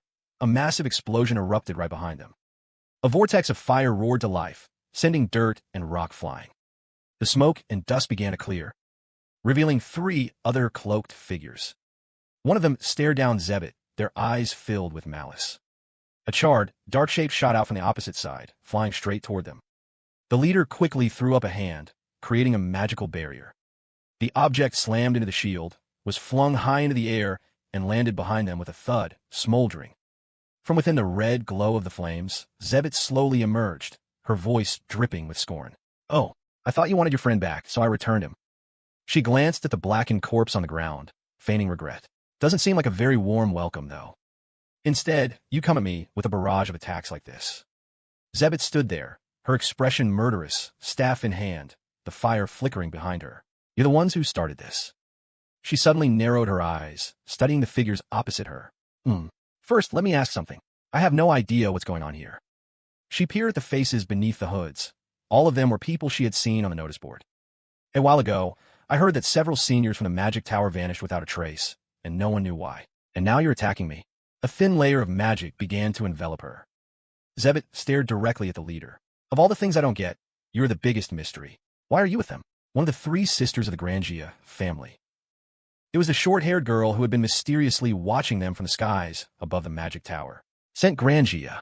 Her eyes were now vacant, like a puppet's. Scent remained silent. "From the looks of it, you're not going to answer me, are you?" Zebit continued. "Fine. That's even better." She began to channel fire into her staff. "I've been wanting to test out the formula I learned from Lord Agon Philadelphia in a real fight, anyway." Instantly, dozens of magic circles flared to life behind her, just as brilliant as when she'd been practicing. "There are just so many applications I want to try out, you know? So, everyone, please try to remember." Zebit's face, illuminated by the fire, was a mask of sheer anticipation and excitement. "Don't get yourselves burned to a crisp too quickly." The moment she finished speaking, a massive tornado of fire roared toward them, tearing up the ground in its path. Faced with such terrifying power, the 3 cloaked figures didn't flinch. 2 of them immediately dropped to one knee, placed a hand on the ground, and combined their power to create a magical shield. The ground in front of them completely shattered. The fire tornado slammed into the shield with a deafening roar. The 2 maintaining the shield looked up, stunned. So Akalugia's rumored power is no exaggeration. But she can't maintain a spell that surpasses 4 circles for long. He frowned, glancing back at the person behind them. "Grangia, are you ready? Ignite." At his shout, Scent raised her hand, conjuring a blazing spear of fire. Her eyes were cold and empty. "Fire spear!" she roared, launching it forward with all her might. Its power tore through the ground below, piercing the rings of fire left from the last impact. Then it shot toward Zebit at a terrifying speed. Shrouded in darkness, Zebit just smirked. "Oomph. And what's this supposed to be?" The spear flew right at her. But she casually raised a hand to block it, the smile never leaving her face. Barely enough to start a fire. For such a flashy flying spell, is this really the best you can do? What a disappointment. Scent froze, stunned into silence. Zebit effortlessly dissipated the attack, then used her staff to create an identical spear of purple flame. "Here, let me return the favor." At her command, countless identical spears materialized in midair. Their numbers kept growing. "This is the price you pay." Zebit stood before a massive purple magic circle, waving her hand as the innumerable spears shot forward, for making an enemy of Akalugia. Zebit waved her hand. The volley of purple spears shot forward at incredible speed. They hurtled toward the three of them. The two mages immediately slammed their hands on the ground, erecting a blazing fire shield. But Zebit's spears were unstoppable, piercing the defense with ease. One after another, they tore through the shield, riddling it with holes until it was on the verge of shattering. One of them coughed up blood and whispered to his partner, "If we just stay on the defensive, we're not getting anywhere." He turned to the man beside him, his voice strained. "We have to get in close and end this. I'll go. You stay here and protect Grangia." Then he added grimly, "Don't forget, our master's plan hinges on Grangia's survival. Akalugia must fall by Grangia's hand." Before he could finish, a purple spear tore through the fire shield. It impaled his comrade. The man froze in shock, turning his head. "What the hell?" The speared mage let out a choked cry of pain before being engulfed in purple flames, his eyes rolling back as he lost consciousness. The purple spears kept coming. He stared at his partner's horrific state, unable to believe it. A fire wall, created with the full power of a fourth circle spell, destroyed this easily? As the purple flames began to consume the shield, he erupted in a brilliant red aura. Leaving his burning comrade behind, he charged forward, pouring everything he had into one final attack. In his eyes, Zebit seemed to have an opening. She looked slightly bewildered, her guard completely down. He roared, "Akalugia." Zebit reflexively turned toward the voice. His entire body had become a speeding fireball. "Did you never consider your opponent might dodge your attack?" he screamed madly. "Such arrogance in a life-or-death situation. You may be a genius, but you're still just an inexperienced child." A sword of fire materialized in his hand. As he raised the sword to strike, he declared, "And you'll pay a heavy price for your immaturity." But in that instant, Zebit fell silent. She just gave a cold flick of her hand. Instantly, dozens of purple spears pierced his body. His eyes bulged bloodshot as he bit down hard to keep from screaming. Zebit's voice echoed in his ear, dripping with mockery. "What a beautiful sight. Flying all this way, attacking so bravely. All for an opening I left for you on purpose." He clutched his chest, collapsing to his knees before her. Zebit gave a small smile, looking down on him as if he were an ant, like a moth drawn to a flame. "HM?" His eyes filled with a mixture of terror and disbelief. "Ow," he asked, his voice trembling. "You couldn't have had time to cast the spell again." Zebit, ever so generous, explained, "Why would I bother casting it again?" She twirled her finger, and the spears that had been assaulting the distant shield instantly changed course, all pointing at him. "When all I had to do was change the trajectory of the spell I already cast." As she spoke, another spear shot forward. Then two, then three more. Soon, his entire body was pierced by countless spears. Zebit stood there, deciding his fate from afar. With my remote control abilities, his final, agonized scream tore through the air. He collapsed, muttering in his last moments, "To think, you could control a spell with two different elements at once? It's impossible." Zebit tossed her hair back arrogantly. "But to be more precise," she replied, "I can control up to 3 elements, you know." She didn't even glance back at the figure being consumed by the purple flames behind her. "Of course, you won't get to witness that. It'd be a bit of an overkill just to take you down." The flames roared into a fiery vortex, illuminating Zebit's cold advance on Grangia, the only one left on the stage. When a moth flies into the flame, its fate is sealed. A dangerous excitement glinted in Zebit's eyes. "Well now, shall we continue our little chat, since those annoying pests are finally out of the way?" She called out to the person opposite her, whose cold expression and emotionless eyes hadn't wavered for a second. "Es Grangia." Zebit glanced at the smoldering, charred body on the stage. They might look done for, but they won't die that easily. A fire mage's resistance to flames is nothing to scoff at. Of course, they'll be in excruciating pain. She took another step forward, her voice dropping to a low warning. So you better start talking. I'm feeling merciful right now, but that won't last. You may be young, but surely you're not that stupid. Akalugia and Grangia, two great, powerful families head-to-head. Zebit stared coldly at the person before her. It will be a bloodbath across the entire empire. And no matter who ultimately wins, all that will be left is mutual destruction. Grangia remained silent. Zebit analyzed the situation seriously. This cowardly little scheme, it couldn't have been your idea. You're just a kid. Is this your master's plan? But then she shook her head, dismissing her own theory. The losses would far outweigh any potential gain from this conflict. And this scheme is far too sloppy for an assassination. Zebit stared deep into Grangia's vacant eyes, images of Joseph and Chili Fan flashing through her mind. As much as I hate to admit it, you Grangias, you're not the type to resort to these kinds of pathetic schemes. If this was all you had, you wouldn't dare dream of being Akalugia's one true rival. A cold wind swept across the empty arena.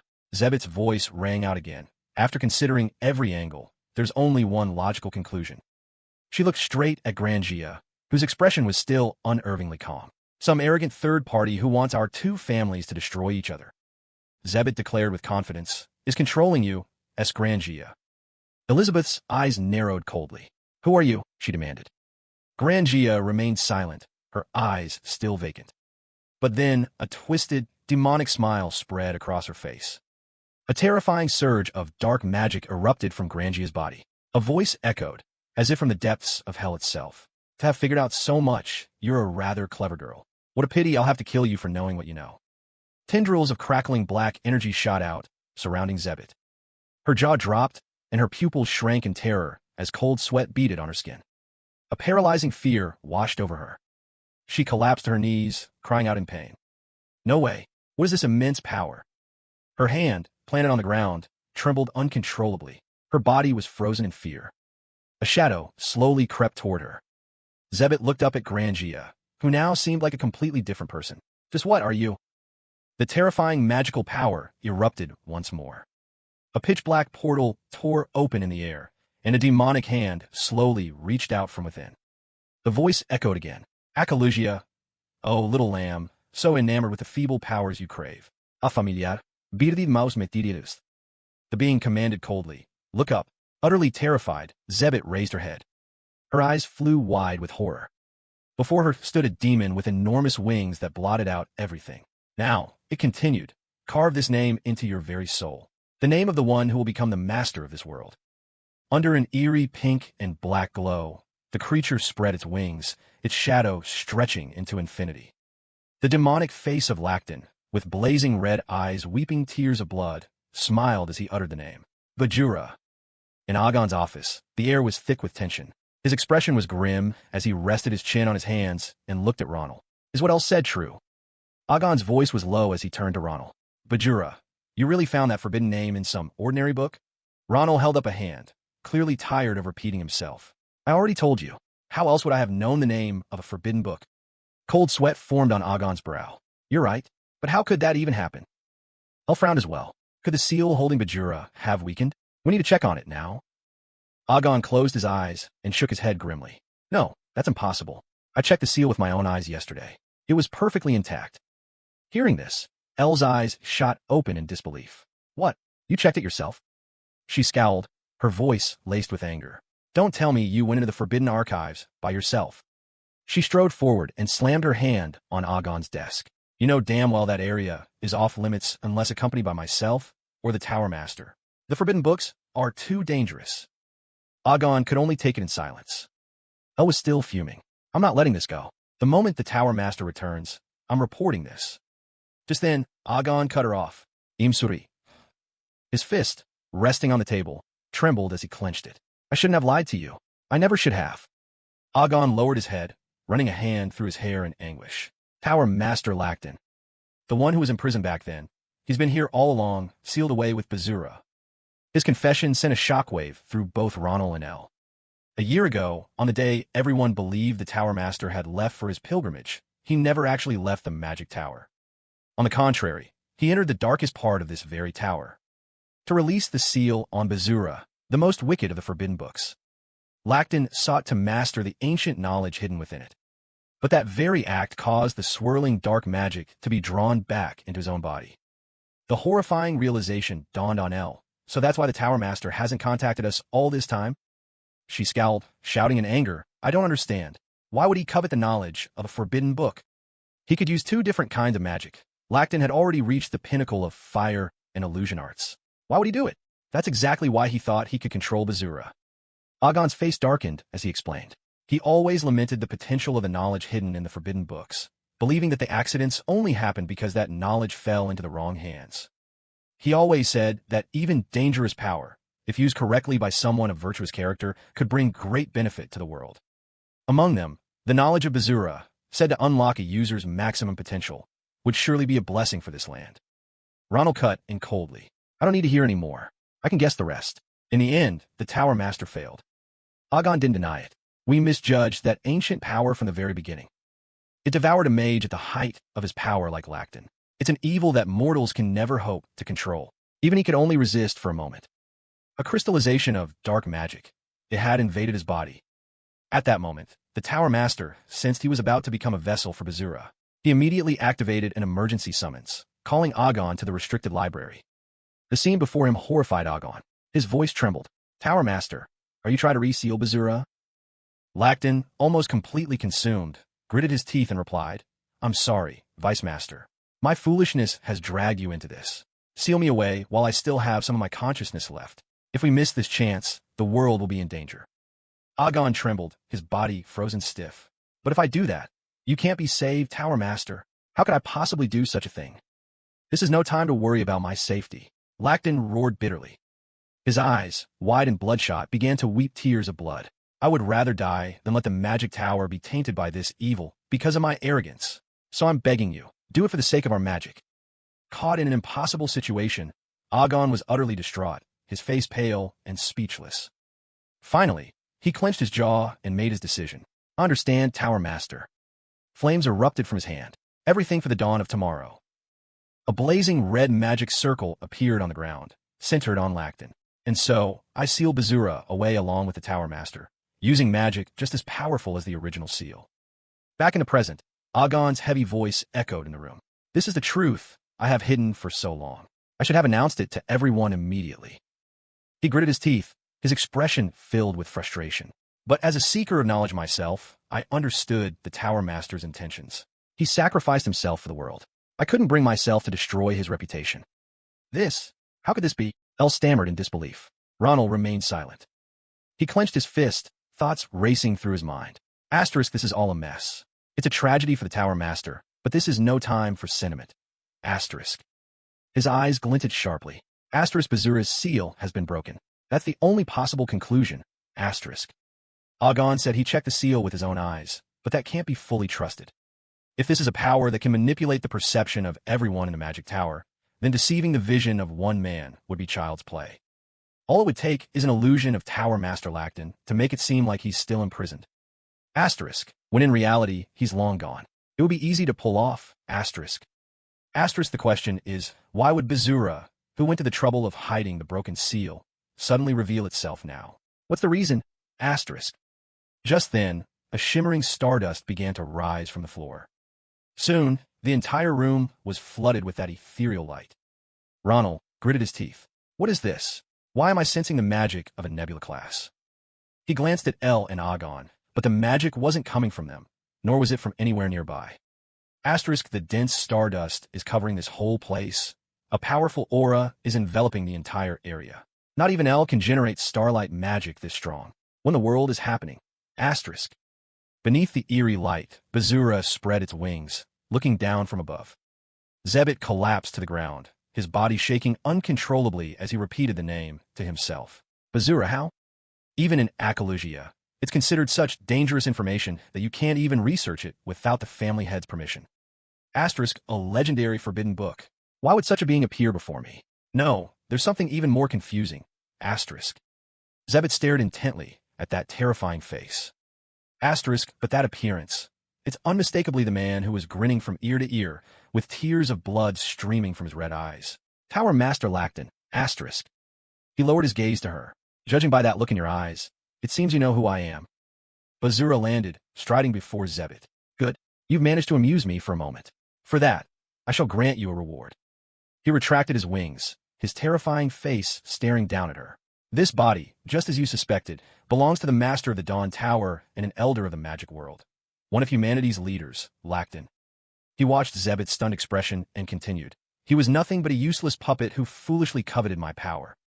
Then he seized her chin, forcing her face close to his voice gloating, only to have everything stolen by me. He glanced at her clenched fist, a look of satisfaction on his face. Yes, Akalugia was just like you are now. Though pinned by his massive, sharp-to-lone hand, Zebit forced herself to speak, her voice trembling. I didn't expect a forbidden grimoire sealed away for ages to be so polite, but you really don't know how to talk to a woman. She narrowed her eyes, trying to calm herself. Asterisk, easy now. If this thing really is the Bazura I know of, then no one in this magic tower can defeat it. But that's exactly why. Something's not right. Asterisk. Zebit recalled the charred body on the ground. An entity this powerful resorted to a cheap assassination plot, when it could have just annihilated us directly. The fact that he didn't means...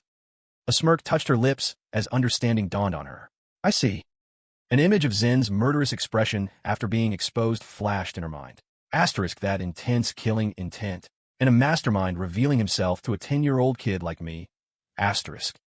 She looked up at Bazura, continuing her analysis. Even the attack on the airship, such a needlessly complicated and strenuous move. All of that, if you truly recovered your power, you wouldn't have needed to do any of it. There's only one possible conclusion. Zebit stared directly at Bazura's indifferent, theatrical expression.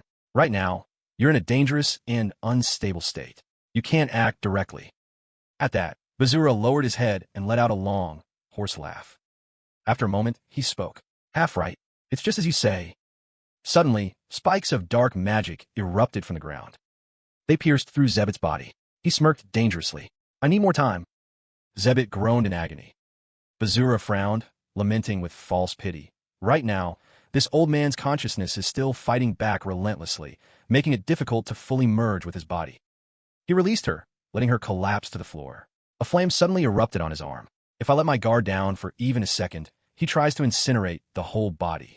It's annoying, but I can't afford to ignore it. The flame on his arm slowly died down. But this little annoyance is about to end. Bazura once again lifted Zebit's chin with a single finger. A dazzling new vessel, far superior to Lacton, has presented itself to me. Zebit's voice trembled as she asked, Vessel, you mean? The name that escaped his lips made her eyes fly open in horror. Ronald. Bazura recalled the boy's image. He then spoke with deep satisfaction. That child will be my new beginning, and my perfection. The space fell silent. Bazura slowly withdrew his finger, but Zebit showed no fear. Her voice was low. The beginning and the end of this entire affair. It was all you're doing. Could you be? Bazura's face darkened. That man, Lacton, his willpower is irritatingly strong. Suppressing his consciousness is a hassle, but with a little more time, I can deal with it. He looked down at his grotesque hand, displeased to have expended so much effort for such a pathetic, old body. Though it was unavoidable, he still found it hard to accept. He stood, looking down from on high. But while I was waiting and working to erase his consciousness, I started a little war to pass the time, a signal to the entire empire, right on that very airship. He looked to the sky, a satisfied and excited smile spreading across his face. And there, I discovered my destiny. He recalled Ronald's murderous expression as he sliced through the massive fireball. A potential so overwhelming, so fresh and brilliant, far surpassing the decay of this old flesh. Greed and desire were plain on his face. At first, I couldn't believe my eyes. In all my centuries, I have never seen such a priceless treasure. An image of Ronald in the library, seen through a gap in the bookshelves, appeared in his mind. However, after a few days of careful observation, the conclusion was clear. Ronald, that radiant child. He yearned to hold the boy in the palm of his hand. I have decided to grant him the honor of becoming my vessel. Zebit propped herself up, blood dripping steadily to the floor. Bazura continued. And so, this war between two families no longer matters. It's all meaningless now. Zebit's excellent performance had caught his eye. However, the whole process turned out to be quite meaningful. Because thanks to it, I found you. He looked down at the girl, impaled like a pincushion, and praised her, Zebit Akalugia, a vessel with such magnificent potential. Bazura smiled, clenching his fist. Then, with a snap of his fingers, he mused, "Oomph. Yes, you're a rare talent. It would be a waste to kill you merely for sport." A hand of dark magic slowly materialized. "Instead, out of my great magnanimity, I will specially grant you an opportunity." As he finished speaking, dozens of shadowy arms shot out. They coiled around her, binding her completely. "You will swear your loyalty to me and become my servant." In the depths of her eyes, an image of San appeared. "Or, will you let San die with a dagger to his throat at the hands of that Grangio woman? Will you become the spark that sets the empire ablaze, or will you choose another path?" Bazura's expression was one of pure, delighted cruelty as he forced her to choose. Dichide. Ibet's horrified face was reflected on the gleaming dagger. Her bound body trembled.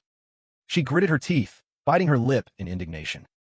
Finally, she relaxed, a proud smirk on her lips. "For someone who's lived so long, your insight is pathetic. Did you really think I'd waver over such a trivial choice?" All fear vanished from her face, her eyes filled with resolve.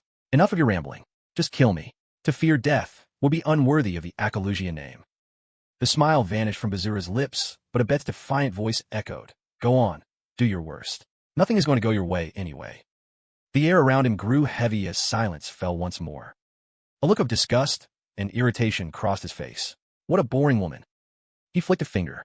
"My interest has run out." He coldly ordered Sun to raise the dagger. "Now die." Just as the blade plunged, a spreading crack reflected on its surface. A loud crash echoed as the space around them began to shatter like glass. A figure burst in from the outside. Ronald charged through the rift, sword in hand. His face was a mask of pure, killing intent. He grabbed Sin's dagger-wielding wrist with one hand and raised his sword with the other. Seeing Ibet's dazed expression, he called out, "Ibet." Then his gaze flicked to Sin's lifeless face and the familiar-looking kid. As his feet hit the arena floor, he said, "You both owe me one, got it?" "How is this possible?" Bazura exclaimed in shock. A dangerous glint shone in Ronald's eyes. He swung his sword decisively, landing dozens of slashes on Bazura in an instant. He grabbed Sun and dashed away at the same time. Bazura's head rolled across the ground, blood splattering before evaporating into magical energy. "You saw through Lacton's illusion, one that I personally reinforced, and you shattered it so easily." Bazura's eyes widened. "Even if this is just a phantom, how could you destroy it with such little effort?" He watched Ronald's retreating back. His eyes curved into a delighted smile. "Asterisk, of course. Excellent. You truly are a worthy vessel for me. Asterisk." The illusion began to fade. Agen and Eo looked around in confusion. The entire training area was sealed off by perception-concealing magic, so what Lord Ronald said was true. He reached out, sensing the residual magical energy. Eo sensed it too and confirmed, "Yes, it's identical to Tower Master Lacton's. It seems Bazura's seal has finally been broken." Vice Tower Master Agen 5 frowned with worry. "Impossible. We must immediately summon all the mages of the Magic Tower to deal with this situation." Elsewhere, Ronald stood with his arms crossed, watching the unconscious Ibet and Sun on the ground. Ibet touched her forehead, gasping for breath before letting out a laugh. "I must look so pathetic right now, it's actually funny." She remembered the feeling of Bazura's magic thorns piercing her. The sharp pain that shot through her body was still there, but it was all just an illusion. She held up a hand. "All to deceive my senses." She glanced over at Ronald and warned, "This is a pretty pathetic and ridiculous sight, isn't it? Senior Ade-san would not be amused if he heard about this." Just smirked. "Yeah, still putting up a tough front? You're really something else." He looked at Sun and asked, "By the way, is it true? Is she Chilavan's sister?" Ibet replied, "Yes." She looked at the unconscious Sun and continued, "The third daughter of House Grangia, Saint Grangia. I heard she had outstanding magical talent and was sent to the Magic Tower at a young age." She turned back to Ronald. "But I never expected to meet her in such a messy situation. Still, I don't blame her. It's clear she was just being used by Bazura." Ronald gave her a thumbs up. "As expected of House Akalugia, you live up to your reputation. That was amazing, Ibet." Ibet immediately complained, "Stop calling me that. Only Senior Ade-san gets to use that name." Ronald smirked. "She looks exhausted, but thankfully, she's not injured." He glanced at the blackened bodies scattered across the floor. "And those piles of ash over there must be the missing people. After that terrorist attack by the order that Eo mentioned, this mess is at least manageable." He saw motes of stardust rising from the bodies. Asterisk, even though Bazura's seal is broken, the order's unique magical signature remains. I guess the missing people were actually their spies. Asterisk. Asterisk, no wonder I found it suspicious when I heard that the new librarians helping Eo had gone missing. So the Order's target from the very beginning was the Forbidden Archives? Asterisk. Ronald recalled hearing about how the captured culprits had self-destructed. Asterisk, if that's true, then the attack that day wasn't a simple infiltration. It was a diversion tactic meant to mislead everyone, including EO and Agenfi. Asterisk. A sudden gust of wind swept through the arena. Yvette suddenly shivered and said, "Ronald, get away from here now." She looked at him with a serious warning in her eyes. "Bazura's target is you." Ronald turned his head in surprise. What? What do you mean? I don't have time to explain, Ronald. You know it too, don't you? Yvette recalled the illusion of Bazura she had just sliced through. The thing she just cut, it was only a projection, not his real body. Her expression darkened, her eyes flashing with anger. How humiliating. To think a mere illusion was enough to overwhelm me. Bazura is clearly no ordinary being. Yvette looked at his surprised face and continued. If that thing manages to take over your body and achieve its true, perfect form, this world is doomed. So get out of here now. Go before it's too late. At that same moment, Bazura closed the book in his hands. A smirk played on his lips. A voice that seemed to rise from the very depths of hell echoed through the air, making Ronald's face go pale. I'm afraid that won't be possible. The illusion began to spread again, enveloping everything. He quickly looked down and yelled, "What is this?" "Yvette," he yelled, but time and space seemed to stand still.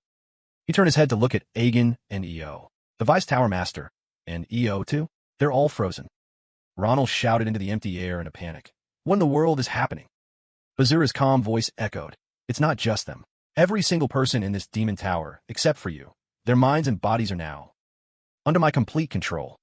Ronald stood helplessly as the illusion twisted the space around him. Bazura continued. And so, the long, tedious wait is finally over. He gazed at Ronald's furious expression with immense satisfaction. Ronald, you are the child who will have the honor of becoming one with me. Black demonic energy surged, swallowing the Tower of Dawn.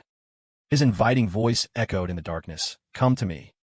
A sinister shadow engulfed the entire tower, dense and threatening, punctuated by flashes of purple lightning. Watching the scene unfold, Ronald gritted his teeth. That bastard. He roared in fury. What have you done? Ronald dropped to a knee, sword at the ready, his sharp gaze scanning the area. Stop playing these little games and show yourself. Only silence answered him. Just as he was about to shout again, a familiar figure suddenly appeared, sitting arrogantly on a throne as if this were his own personal stage. It was Bazura. He sneered, still so defiant, even after witnessing my true power. He stretched a wrinkled, ancient hand forward. But this place is far too mundane for our historic reunion. So let us adjourn to a more worthy stage. As soon as he finished speaking, another figure slowly approached Ronald. He watched with suspicion. That face. It was the last of the missing people. She spoke, breaking the heavy silence. I will lead you to my master. Please follow me, Ronald. He remained silent, his brow furrowed slightly. Then he scoffed, to his lair. But a moment later, the smirk on Ronald's face froze. An image of Ade-san and the conversation between Agon, Philadelphia, and Elf flashed through his mind. I guess I don't have a choice. He made his decision and sheathed his sword. Fina, if you won't come out, I'll just have to come to you. Ronald looked the girl straight in the eye and commanded, lead the way to Bazura. Before long, they arrived at a dark and sinister place. Streams of mysterious black energy swirled continuously toward a massive stone gate. Ronald narrowed his eyes. So this is it, the place where that damn scroll is hidden. The massive stone gate stood firm. It slowly creaked open, moved by an unseen force. They both gazed into the deep darkness within before stepping inside. They slowly drew closer. A piercing scream rang out. Ronald frowned. Lacton appeared, battered and broken, begging desperately for his life. Spare me, Lord Bazura. He stammered, his face a mask of guilt. I was too arrogant. For a mere human like me to dare covet your power, please have mercy. Hearing those words, Ronald clenched his jaw. Same old pathetic act. A fire of pure hatred ignited within him. He drew his sword, delivering a fatal slash accompanied by a brilliant flash of light. Instantly, Lacton's body was torn in two. Floating in midair, Ronald glared and shouted, Enough with the games. Show yourself. It dissolved into scraps of paper, fluttering away in the dark energy. Bazura finally revealed himself. With a sly grin, he replied in a taunting voice, Oh, but that was just my little welcome party. It seems you weren't amused. Very well, I'll play along. As he spoke, a massive pillar of dark purple light erupted from the ground, its immense pressure forcing Ronald to stumble back. He fought back with everything he had. He unleashed a powerful blow. Meanwhile, Bazura was utterly unfazed. Chin in hand, he smirked with delight as if enjoying a show. "Welcome, Ronald." His strange, purple pupils glinted with a sinister light. "My glorious new vessel." Ronald answered his contempt with a look of pure hatred. A sharp, killing intent filled the room. Seeing no reaction from him, Bazura continued his monologue. "Meeting in person like this, it feels different. Now, to make our chat a bit more private, let's get rid of the pests first." A moment later, he casually snapped his fingers. "Kill yourself." The words had barely left his lips when the guide took her own life, much to Ronald's shock. Blood trickled from the corners of her eyes. With the last of her strength, she whispered, "Glory to you, my lord." With that, she collapsed, fresh blood spilling across the floor. Ronald growled. "What the hell was that? Weren't they your own people?" Bazura just laughed. "My people." He pointed to himself with a vicious smile. "Them? Just like my old master. They're nothing but foolish insects who dared to covet my power." He furrowed his stark white brows. "I remember their arrogant words, as if it were yesterday, the day they first set foot in this place." The memory came flooding back. He was standing before tall, arrogant figures. They held out their hands, declaring, "Lend your strength to our cause, and you shall be saved. It is your only path to survival." Mere insects, daring to give me orders? He sat on his throne, legs crossed, one arm extended in a gesture of regal pride. His voice dripped with arrogance. "I could have crushed them at any moment. Instead, I granted them mercy, the honor of serving me." The image of the dead guide flashed in his mind. Bazura turned his gaze back to Ronald. "Any more questions?" Ronald said nothing, his hand merely tightening on the hilt of his sword. "From the way you act and talk, you're clearly not working with that cult. So why do you have such a powerful nebula aura?" He stood frozen, lost in a whirlwind of questions. After a few seconds, Ronald let out a slow breath. "Either way, there's only one thing to be done." He regained his composure and answered, "Yeah, I've heard enough of your self-important rambling." Ronald leveled his sword at Bazura, his gaze cold. "Let me give you what you really need." Seeing this, Bazura wasn't frightened in the slightest. In fact, he looked delighted. "Ha ha ha, now that's some fighting spirit. Yes, if you're to become my vessel, you'll need that kind of courage." But Ronald's courage seemed to genuinely puzzle him. "Still, aren't you afraid? The difference in our power is absolute. I could snuff out your life with a snap of my fingers." Ronald didn't answer. He just shot forward like a bolt of lightning. Gripping his sword with both hands, he brought it crashing down on Bazura's head. His eyes blazed with hatred. "If you were going to do that, you would have done it already." Just as the razor-sharp blade was about to cleave into Bazura's face, he broke into a devilish grin. "Interesting." Ronald brought the sword down without hesitation. His eyes flew open in shock. But his killing blow hadn't left so much as a scratch. That arrogance needs to be put in its place. Annoyed, Bazura raised a hand, unleashing his power. Ronald's eyes widened in disbelief. A massive, pitch-black creature with a long, serpentine body emerged from the shadows, its terrifying maw gaping wide as it lunged for him. Struggle all you want, and then come to know true despair. The beast lunged ferociously, closing the distance in an instant. Panic began to set in, Ronald's face a mask of helplessness. Then at the last possible second, something inside his coat flared with a brilliant light. It was a magnificent golden ring. An emerald green gem at its center radiated a pure light, refracting through its facets and sparkling like a cluster of stars. The band itself was exquisitely crafted, embracing the stone in an elegant setting. Ronald stared in awe as powerful streams of energy poured from the ring, swirling through the air. Ronald frowned, realizing that at some point, a strange energy had enveloped his glowing red sword. Just then, the monster lunged, ravenous. But he didn't flinch, standing firm to meet the attack. Its razor-sharp teeth snapped shut, swallowing Ronald whole. But a moment later, one of the monster's eyes burst, revealing a deep, empty socket webbed with massive cracks. From within, a familiar, glowing blade pried the monstrous beast's jaws apart. Ronald emerged from its mouth, his sword held firmly in his hand. He glared in fury, roaring, "How dare you open that stinking maw near me? You're asking to die." The words had barely left his lips when a colossal slash of green light cleaved down through the monster's head. Its massive body was sliced cleanly into sections, arcs of light still crackling from the cut. Suspended in midair, Ronald had ended the beast in a single moment. Witnessing it all from a distance, Bazura's face darkened. He raised a single finger, unleashing an eerie, demonic energy. Ronald sensed it instantly, his eyes snapping toward the monster. Under the influence of Bazura's terrifying power, its severed body rapidly reformed. With the same ferocity, it lunged at Ronald once more, its razor-sharp jaws agape. Ronald, as if expecting this, was already poised to strike. The beast lunged forward, its putrid mouth mere inches from his face. Suddenly, a blinding light erupted. Ronald's decisive blow unleashed a tremendous shockwave, blasting away the surrounding rock and debris. As the light subsided, Ronald was revealed, hovering in the air. Before him, the monster had been effortlessly sliced in two. Bazura observed the spectacle with an amused chuckle. Not bad at all. He eyed Ronald's defiant stance amused.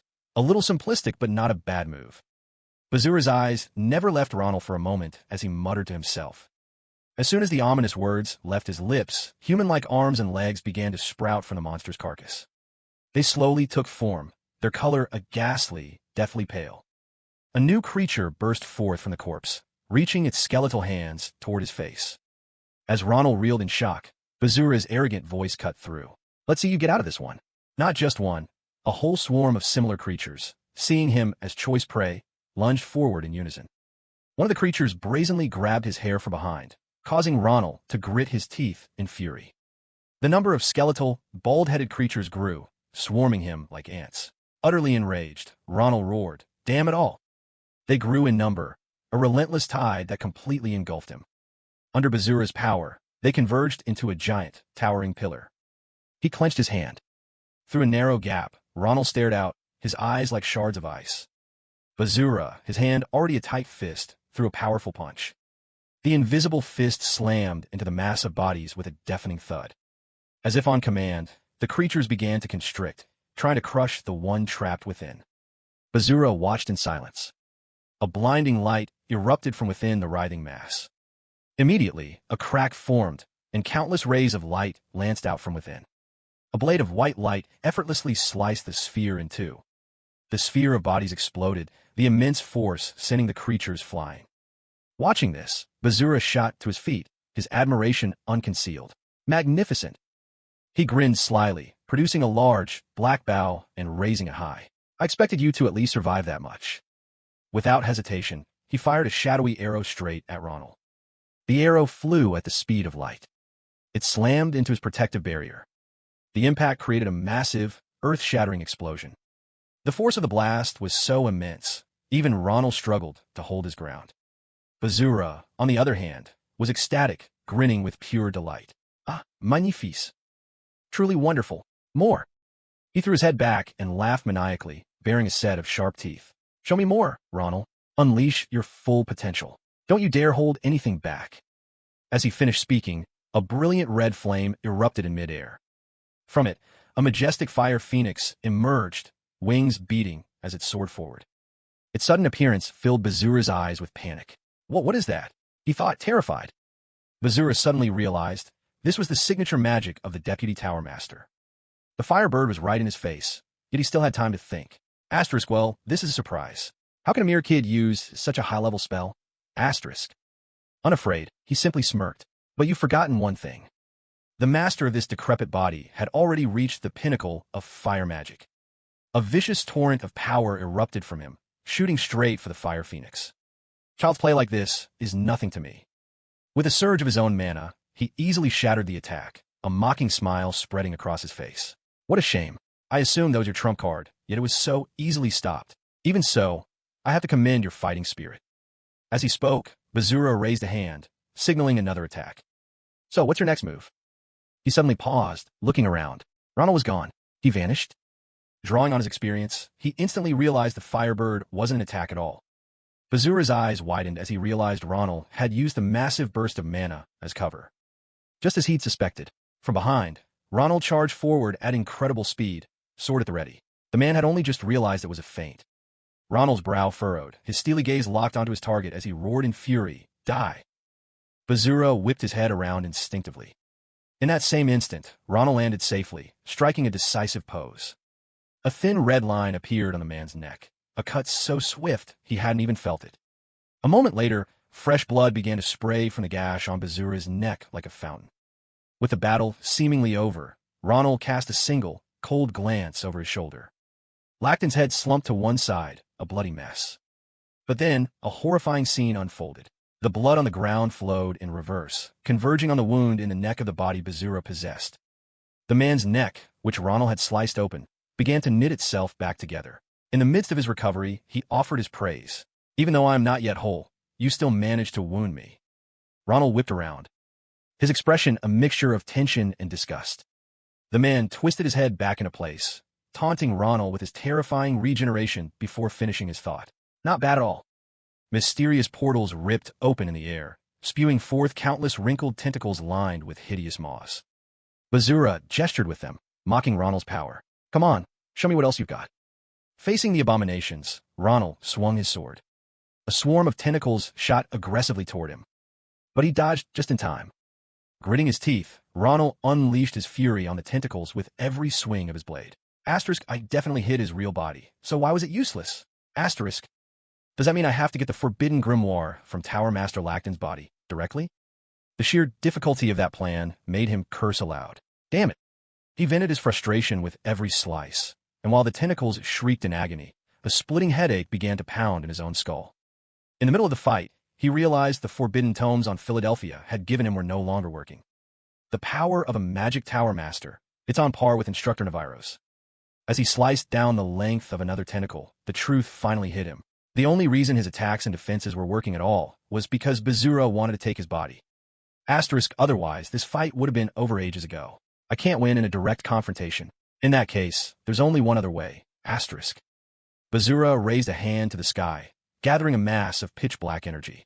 It quickly solidified into a colossal, menacing arrow. He flicked his hand. The arrow tore through the air, trailing a wake of destructive energy. Ronald stood his ground against the ferocious shockwave. Both hands clenched around the hilt of his sword. The dark arrow was about to hit, but he just stood there, making no move to dodge or counter. Strangely, the arrow only grazed his neck before dissolving into nothingness. Watching the black energy dissipate, Ronald knew there was only one path left to take.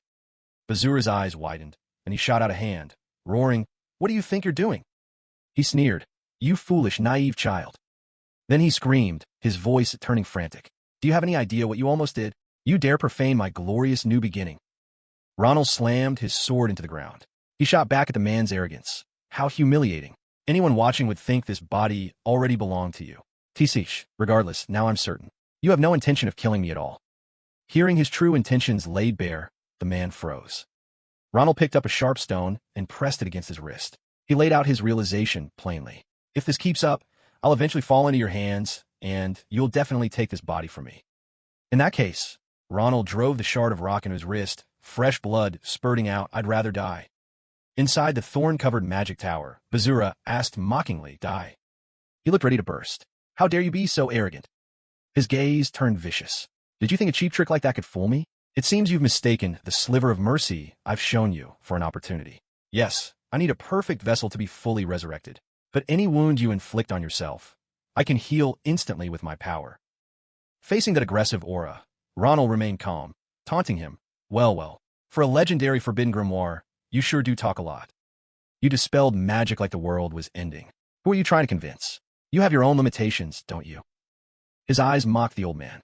"For example, you can't use a corpse as your vessel." Seeing his secret exposed, veins bulged on Bazura's forehead. But Bazura suddenly threw his head back and laughed. "It seems you've forgotten. Every human in this tower is currently trapped by my magic." His sinewy hands clenched into fists, "Which means I can kill them all at once, whenever I please. You'd best drop those threats of yours, unless you want your comrades to become corpses." Hearing this, Ronald fell silent, his hand still gripping the sharp stone. Then suddenly, he burst out laughing. His action baffled the old man. Ronald sneered. "Old man, just how stupid do you think everyone is? You think I've never dealt with your kind before? I could tell just by looking at that hateful face and listening to you talk. Whether I give you this body willingly or not, you are never going to let the others live anyway." Bazura demanded angrily, "What did you say?" Ronald challenged him. "Go on, try it. That will just prove my point, and I'll be free to act as I please, without a shred of hesitation." Ronald said, dragging the stone across the cut on his wrist, "Even if it means dying." His voice turning sly. "I'm still going to have a little fun with you my way. Let's see if I'm just all talk. I'm about to give you a memory you'll never forget." Bazura frowned. "Unbelievable. He had thought this was just some lucky kid born with exceptional talent. How could a mere child have a gaze like that? Ronald's voice cut through his thoughts. So what's it going to be? Still have your doubts? He raised a shard of stone. In that case, let me make it crystal clear for you. With that, Ronald gritted his teeth and plunged the stone straight into his throat. Blood gushed everywhere. The veins on Bazura's forehead pulsed violently. He lunged forward, stopping Ronald's hand just before things went too far. You're on the verge of death. What could you possibly hope to achieve now? He growled. Tell me, Ronald. Seeing his silence, Bazura was driven nearly mad. Speak.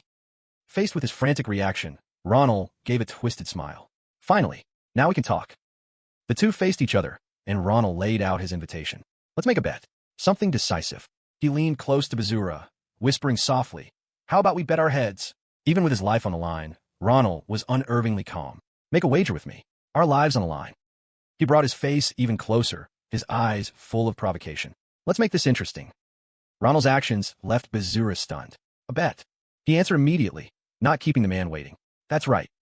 Ronald stared at the book before him, scratching his head and chewing on his pen as he mumbled about his recent, intense research.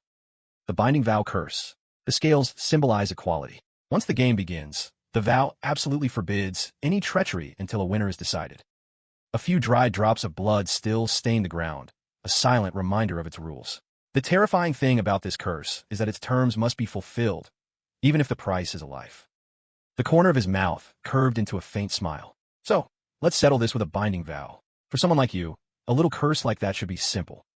Bazura stood there, a pathetic sight with his dark, empty sockets, fresh blood still seeping from his wound. He sized Ronald up. Subduing this brat won't be difficult. But I can't be sure I'll get an intact body out of it. He had witnessed Ronald being pierced by a sharp stake. The fatal wound had healed in an instant, and the boy hadn't shown a trace of pain. He'd even held the very stake he'd just pulled from his own body. That strange aura I've been sensing this whole time, it seems to be coming from a ring. It's feeding him some kind of monstrous power. It's not enough to be a real threat, but I can't afford a single slip-up right now. This boy is the priceless treasure I have spent 1,000 years searching for.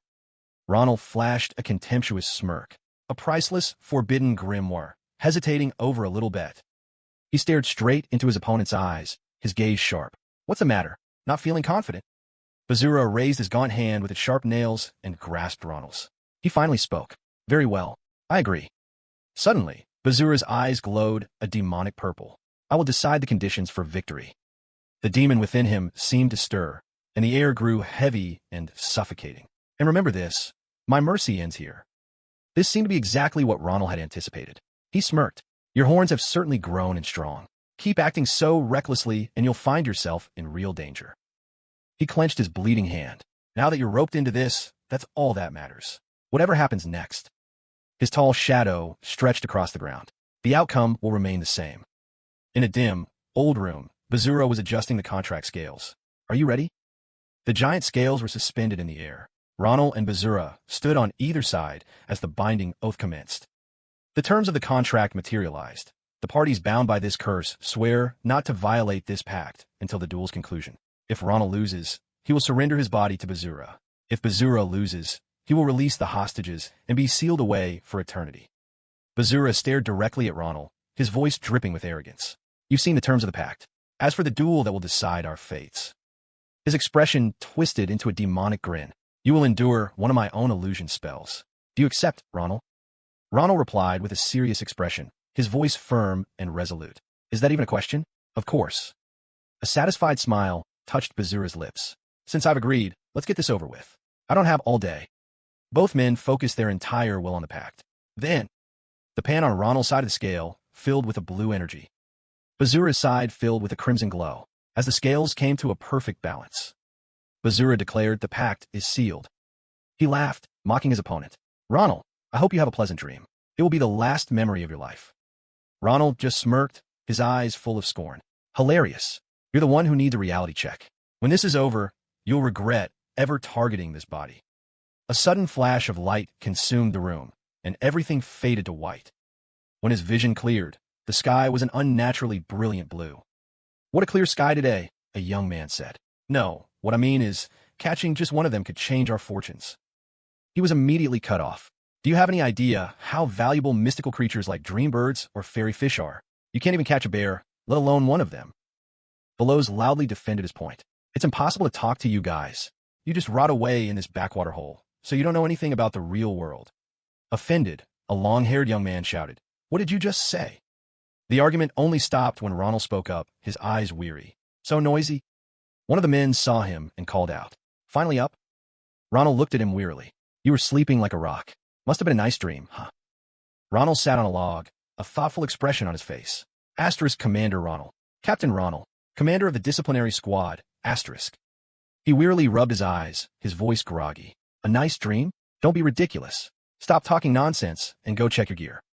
A moment later, he muttered to himself, "Such stupid thoughts."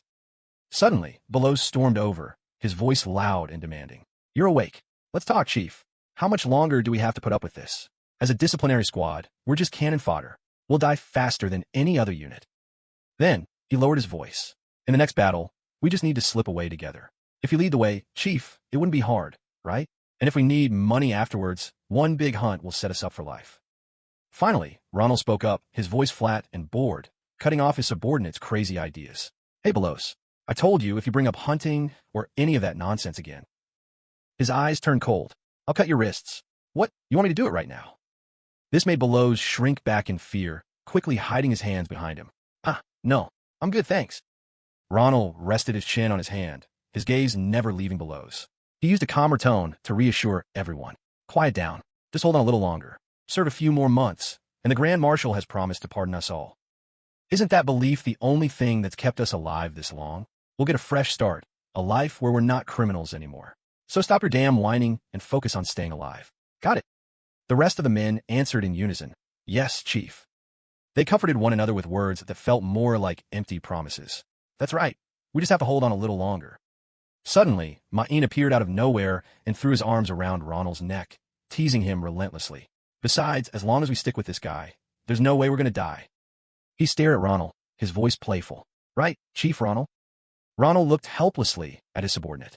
"Ma'in, worry about your own neck, and get off my back." He threw his hands up in the air, his voice rising. "I don't know about you guys, but my life is my priority. If you get in my way, I'll leave you behind in a heartbeat. You're on your own." However, his bravado quickly faded into his private thoughts. "I can't tell them for fear they'd let their guard down. But the general promised that if we succeed in this campaign, he'll pardon everyone."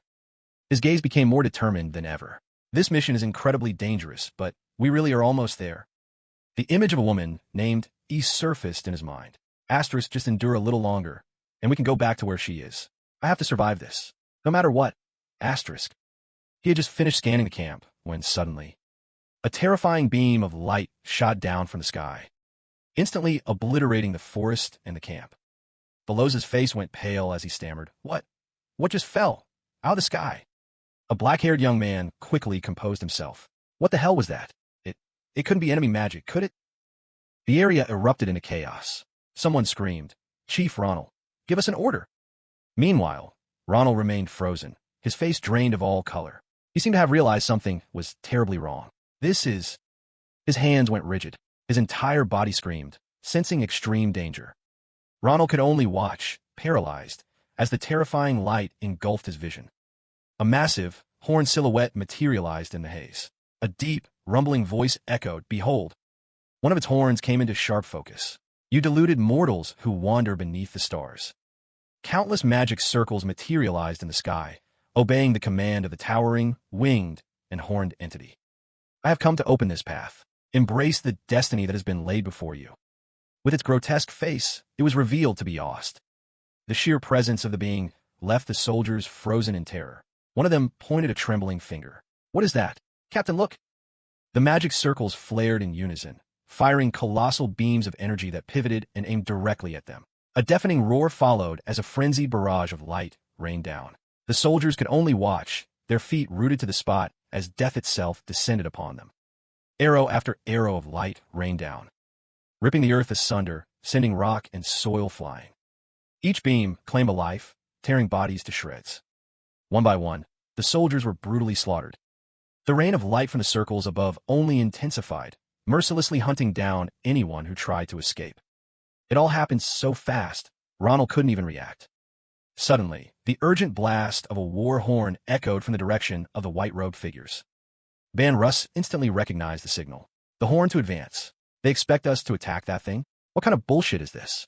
Are they all insane? As he screamed in disbelief, the beams of light descended. Ronald refused to stand by. He lunged forward, blocking a fatal blow meant for Van Russ and creating an opening. Seeing this, the other soldiers remained stunned and confused. Ronald roared, "Hey, you idiots! Snap out of it! This is no time to just stand there whining. If you don't want to die a miserable death, then fight or run. Just move now." He barely finished speaking before countless arrows of light targeted them. A series of explosions erupted, tearing their formation to shreds. Ronald stood frozen as a rain of his comrades' blood and flesh splattered across his face. He was numb, his eyes fixed on the mangled remains before him, completely unaware of the new wave of light hurtling in his direction. Just then, a figure burst from the dust, tackling Ronald and pulling him clear of the blast. The two of them collapsed to the ground, exhausted. Mon forced himself up and shook Ronald hard by the shoulders. "Ronald, snap out of it. We have to get out of here. We can't fight that thing. We have to wait for reinforcements." Just as the words left his mouth, an arrow of light pierced through Ma N's abdomen, and he collapsed on the spot. Across the field, Van Russ met the same fate. Ronald could only watch in horror as his men were mercilessly impaled by the beams of light. Ronald's mind shattered. He let out a desperate scream. "No!" The arrows of light continued to rain down without end. The scene shifts. In another space entirely, Ronald finds himself facing Bazura, bathed in a purple aura. The man extends a long, slender hand toward him. This illusion will invade your memories and recreate your most painful, most terrifying moment. You will be trapped in an infinite loop. Your mind will be annihilated, shattering into a million pieces. You'll be forced to endure it until all you can do is beg for death. And you will have to suffer that eternity, Ronald, if you ever hope to win. While Ronald is lost in the illusion, Bazura flashes a depraved smile. A mere mortal could never overcome eternity. I don't know what you were thinking when you made that offer, but the moment you let me choose the terms of our wager, the outcome was already decided. Which is why I'm so curious. Just what kind of swamp are you struggling in right now? The scene returns to the battlefield. Ronald and Ma and stand over the body of fallen comrade. This time, there is no scream, only silent despair. He's dead. The survivors scramble onto their horses, trying to escape the grim reaper that is lost in the sky. He looks back in horror. Another comrade is vaporized. He's dead, too. The rain poured down as Ronald stood frozen, staring at the bodies strewn before him. Among them, the familiar face of Van Russ. They were all dead. Ronald gasped for air. Surrounded by a sea of corpses. So many lives sacrificed to protect me. I couldn't even count them all. The ground beneath his feet had turned into a foul pool of blood, and he was slowly sinking into it. Is it over? No. Does an end even exist? For a hell like this? I don't know. I just know that right now, even for a moment, I want to rest. Ronald saw his own exhausted face reflected in the pool of blood. Back in reality, Ronald suddenly whispered, "Stop, just stop." He bowed his head, falling to his knees before Bazura. "I'll give you my body and everything, so please." Bazura was silent for a moment. Then a monstrous smile spread across his lips. His eyes widened, filled with ecstasy. Finally, the forbidden book shattered as Bazura tore himself free from Lacton's body. He stretched, licking his lips. "At last, you belong to me, Ronald." Purple-black tentacles extended from his body, slowly reaching for Ronald. They touched his face, then began to seep deep into his very flesh. A grotesque eye emerged from the mass, locking onto Ronald. From it, streams of dark magic poured out relentlessly. "You are mine, Ronald." Tendrils of darkness shot forward, enveloping Ronald in a massive vortex of magic. Everything around them was thrown into chaos. But the parasite inside him merely smirked with pure satisfaction. Bazura used Ronald's blood-stained hand to slick back his hair. A black fluid oozed from the corners of his eyes, proof of the vile possession taking place.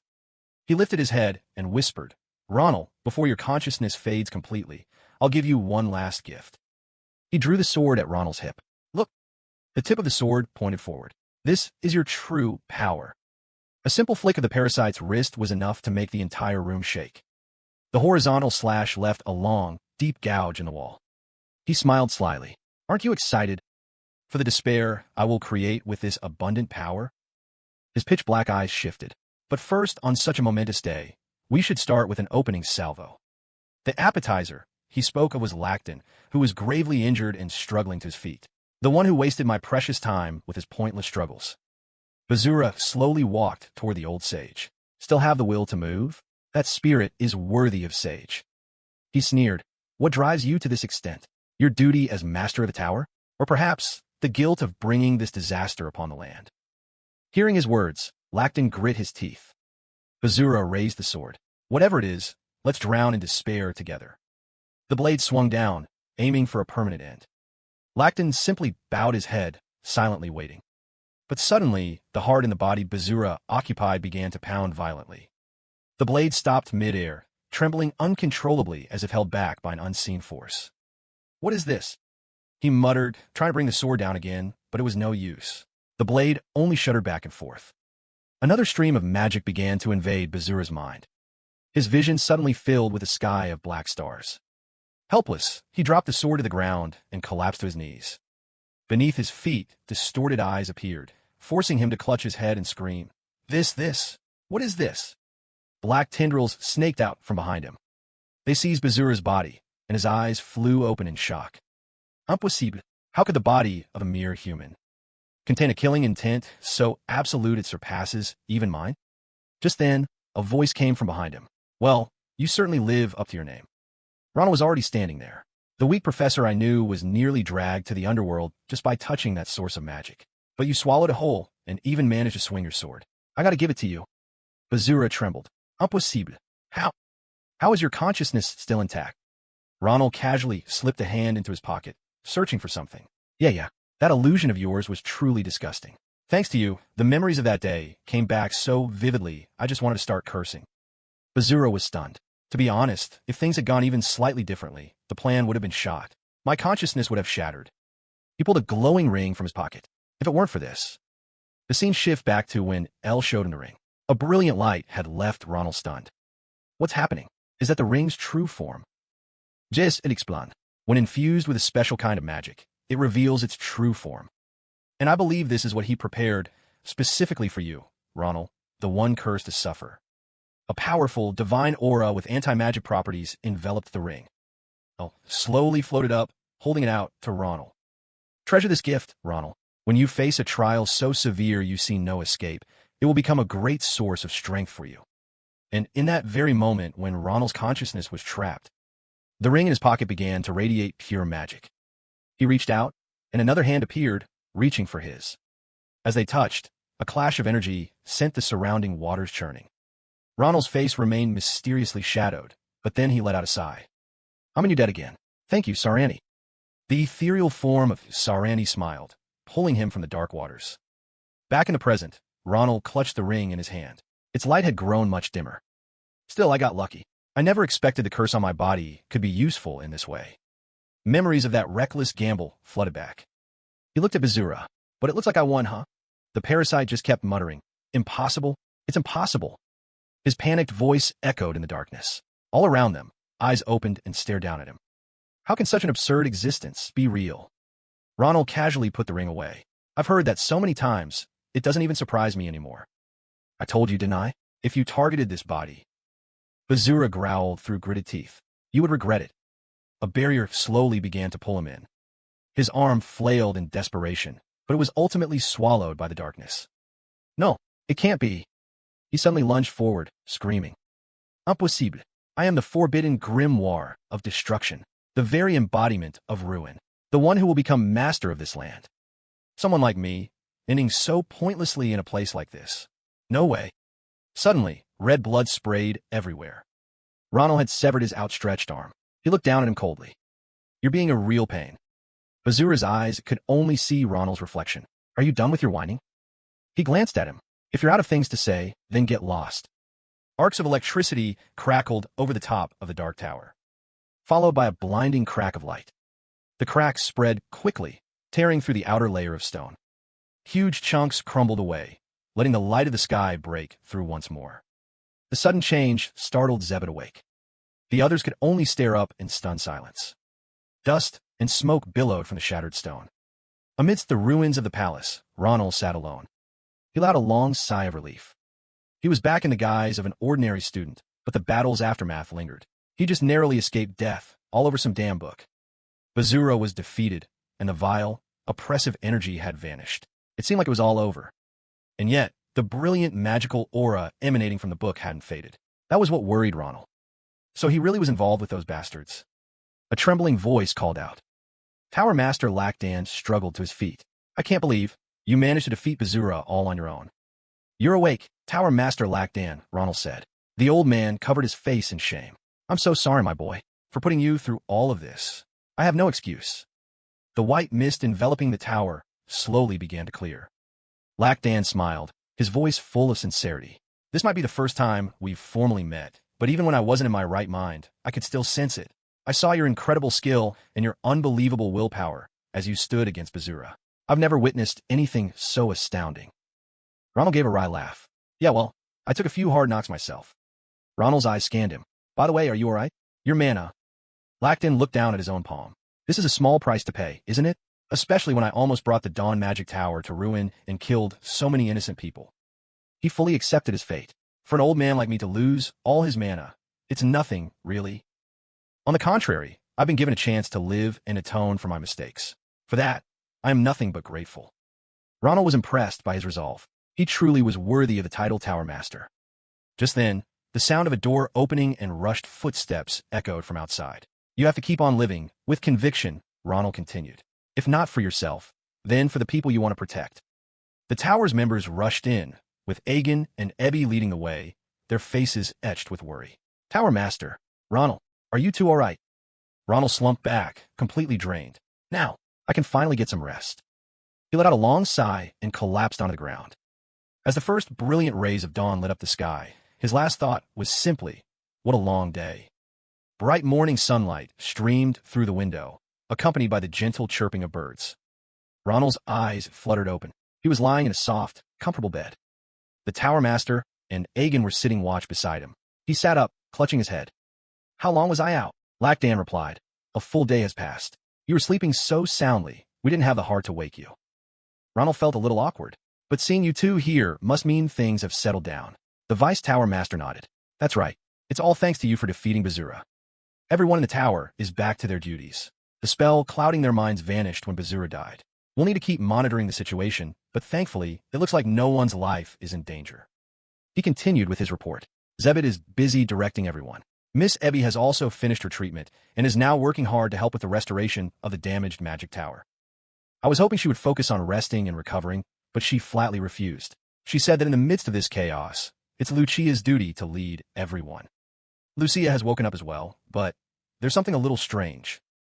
Ever since she opened her eyes, she's been staring at Ebby with these starstruck eyes, like she's looking at a goddess. And now she follows her everywhere. So much for the fierce rivalry between their families, Ronald thought. Looks like that's been settled. He spoke up. Well, regardless, I'm relieved. I guess that means I can head back now. He added, almost as a warning, oh, and just so we're clear, please don't even think about throwing some stuffy banquet. I hate all that loud, flashy stuff. At his words, Aegon and Lacdan surreptitiously hid a scroll that looked suspiciously like a farewell banquet plan. Lacdan quickly interjected, Ah, yes, I knew you'd say that. We won't have a party, so don't you worry. But we can't just let our benefactor leave empty-handed. A wooden box was brought forward. It may not be much, but we wanted to show our gratitude. The lid of the box was slowly opened. Inside were two gleaming insignias. These are high-level emblems of the Dawn Magic Tower, marking you as our most honored guest. Aegon explained, with these, you'll have access to the Dawn Magic Tower's resources whenever you wish, as well as entry to special areas. For example, the exclusive Hemian Trading Post, a place normally open only to mages, and many others. You'll enjoy all the privileges reserved for high-ranking mages. He presented the box to Ronald. Furthermore, just like the scroll I gave you before, I've inscribed them with a few useful spells. I hope they can help you in a pinch. Together, they declared, this is the symbol of our vow. The Dawn Magic Tower will forever be your ally, Ronald. With that, they bowed their heads in unison. Once again, we thank you, Ronald, for saving the Dawn Magic Tower. Ronald quickly waved his hands. Hey, come on, don't do that. You don't have to bow. It just makes things awkward. It was nothing, really. I'll be on my way now. Just as he turned to leave, Aegon stopped him, summoning a magic circle. Blue flames flickered across the ceiling, opening a portal. And lastly, there's one more urgent matter to discuss. He produced Bazura's forbidden grimoire. The matter of what to do with this. Sunset descended, painting the sky above the tower in brilliant hues. On the shore, Era stood alone, gazing pensively into the distance as Ronald walked up to her. There you are. Seeing him, the girl turned with a cheerful expression. Oh, Ronald, you're awake. Are you okay? You're leaving so soon? You should be resting more. Ronald replied, I feel fine. That bastard treasured this body so much that I barely have a scratch on me. He turned away, hesitating. Anyway, I need to get back to Philion soon, but before I go, there's something I need to tell you. Era listened in silence as he struggled to get the words out. It's about Sarani. The sound of waves gently lapped against the sandy shore. Suddenly, Era called his name. Ronald. She just furrowed her brow slightly, a hint of sadness on her face. You don't have to tell me. Era looked down quietly as the memory came flooding back. The moment she poured her power into the ring, a faint hand had touched her head, gentle and warm. I'm sorry. Sarandi stood before her, calm and composed, a bright smile still on his lips. Please forgive this foolish old elf for saying goodbye this way. Thank you for always being a wonderful memory in my otherwise unremarkable life. The figure before her slowly dissolved into motes of light.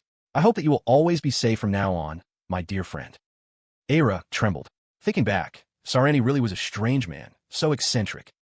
Tears welled up in the corners of her eyes, but she no longer felt sad. He was also incredibly gentle and warm. The sunset bathed them in its glow, the picturesque scenery seeming to soothe away their sorrows. The next day, a large, brightly decorated ship raised its sails, ready to ride the currents. The chapter of the Dawn Magic Tower had officially come to a close. Golden morning sunlight spilled across the castle, falling upon the training grounds, which were cluttered with equipment. In the middle of the grounds, Ronald stood silently, one hand gripping his sword. A brilliant red light from the weapon enveloped his body, but he just lowered his head, eyes closed, listening to the flow of power within him. He swung the sword a few times. Same as always. The feeling of the circulating mana, the color of the sword, aura, it's all familiar. There's just one problem. His hand tightened on the hilt, his eyes fixed on the mysterious, sparkling lights. What the hell is this crap? He frowned slightly. I don't even have to look closely to see it. Its mana is the exact same type the cult uses. Ronald clutched his head, messing up his hair as he looked up at the sky in frustration. He gritted his teeth. Bazura, that goddamn, worthless scroll. He could feel the strange purple orb that now existed in his chest. What in the world did it do to my body? The memory of his conversation at the Dawn Magic Tower suddenly returned. In a private room, he faced Vice Tower Master Fila and Tower Master Randon. Ronald couldn't hide his skepticism. Are you two serious? He stared at the forbidden grimoire on the table. You're really entrusting this grimoire, the Bazura, to me? Actually, I was planning on looking into this book myself. But is it really okay to just give it to me like this? What if something happens? Vice Tower Master Fila reassured him, don't worry about that. We've confirmed that the evil entity in the book has been completely purged. Now, it's merely an ancient tome containing knowledge from a primordial age. Of course, if word of this got out, the Magic Tower could be in some trouble. He smiled. But as things stand, we feel it is necessary to entrust it to you, Ronald. The reason is related to what is now inside you. Because remnants of Bazura are still inside your body. Ronald was stunned. What? Hold on, what do you mean? Tower Master Randon explained, we surmise that Bazura has been absorbed into your body. Because it was unable to seize control of your body, it was completely devoured instead. Otherwise, the malicious should have remained within the book. The old mage gazed at the purple orb within Ronald. Don't be so pessimistic. This could be the very answer to controlling Bazura that we've been searching for all this time. Back in the present, Ronald rested his sword on his shoulder, rubbing the back of his head. The very answer? What the hell are they talking about? Well, I guess that's right. My future seems pretty clear now.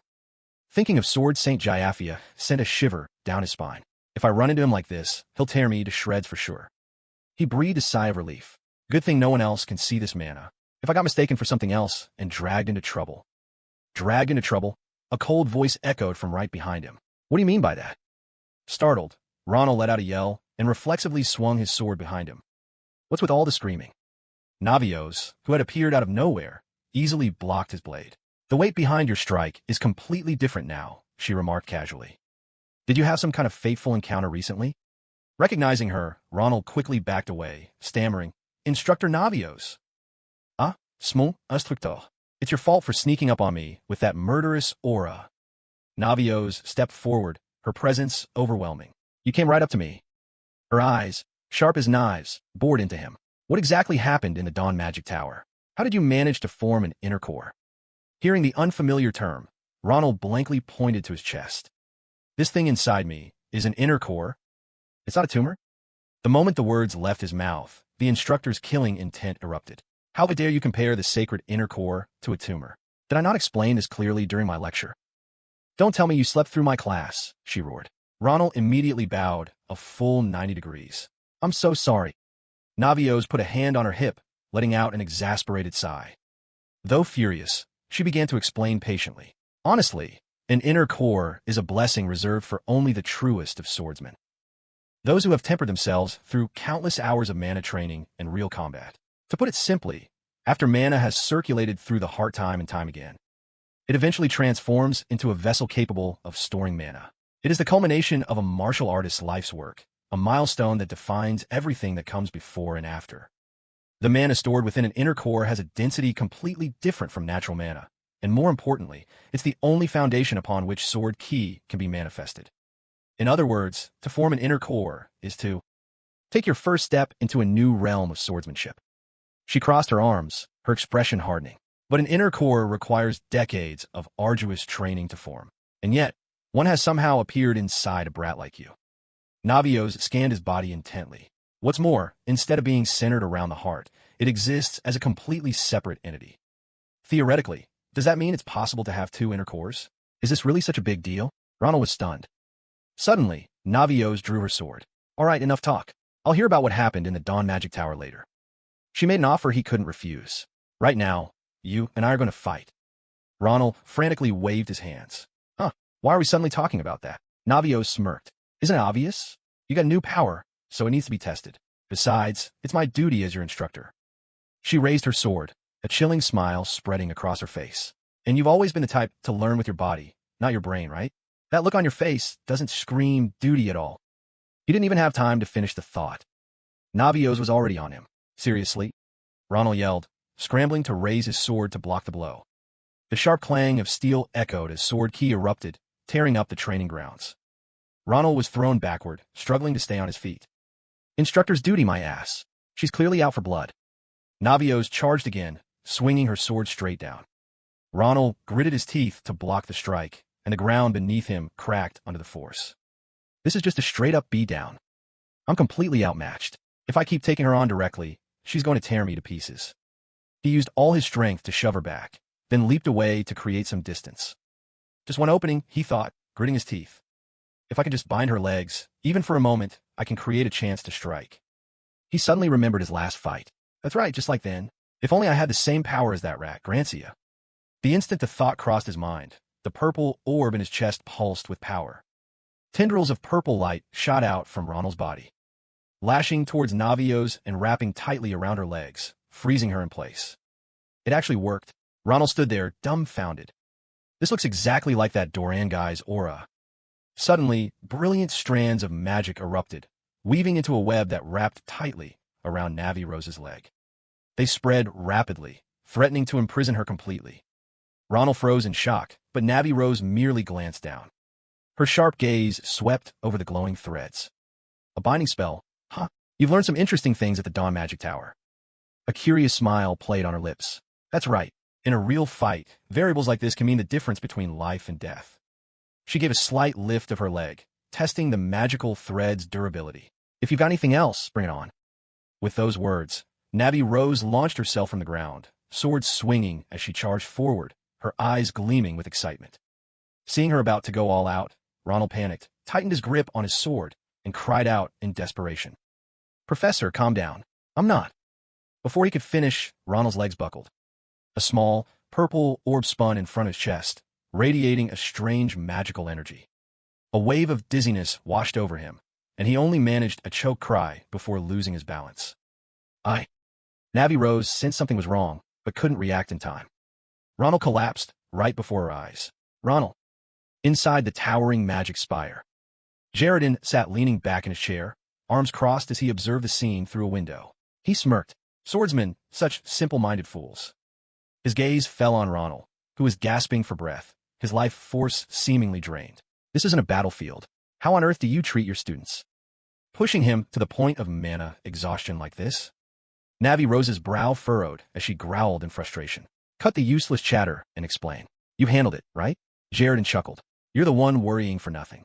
Have you forgotten? When it comes to this field, I'm the professional here, not you.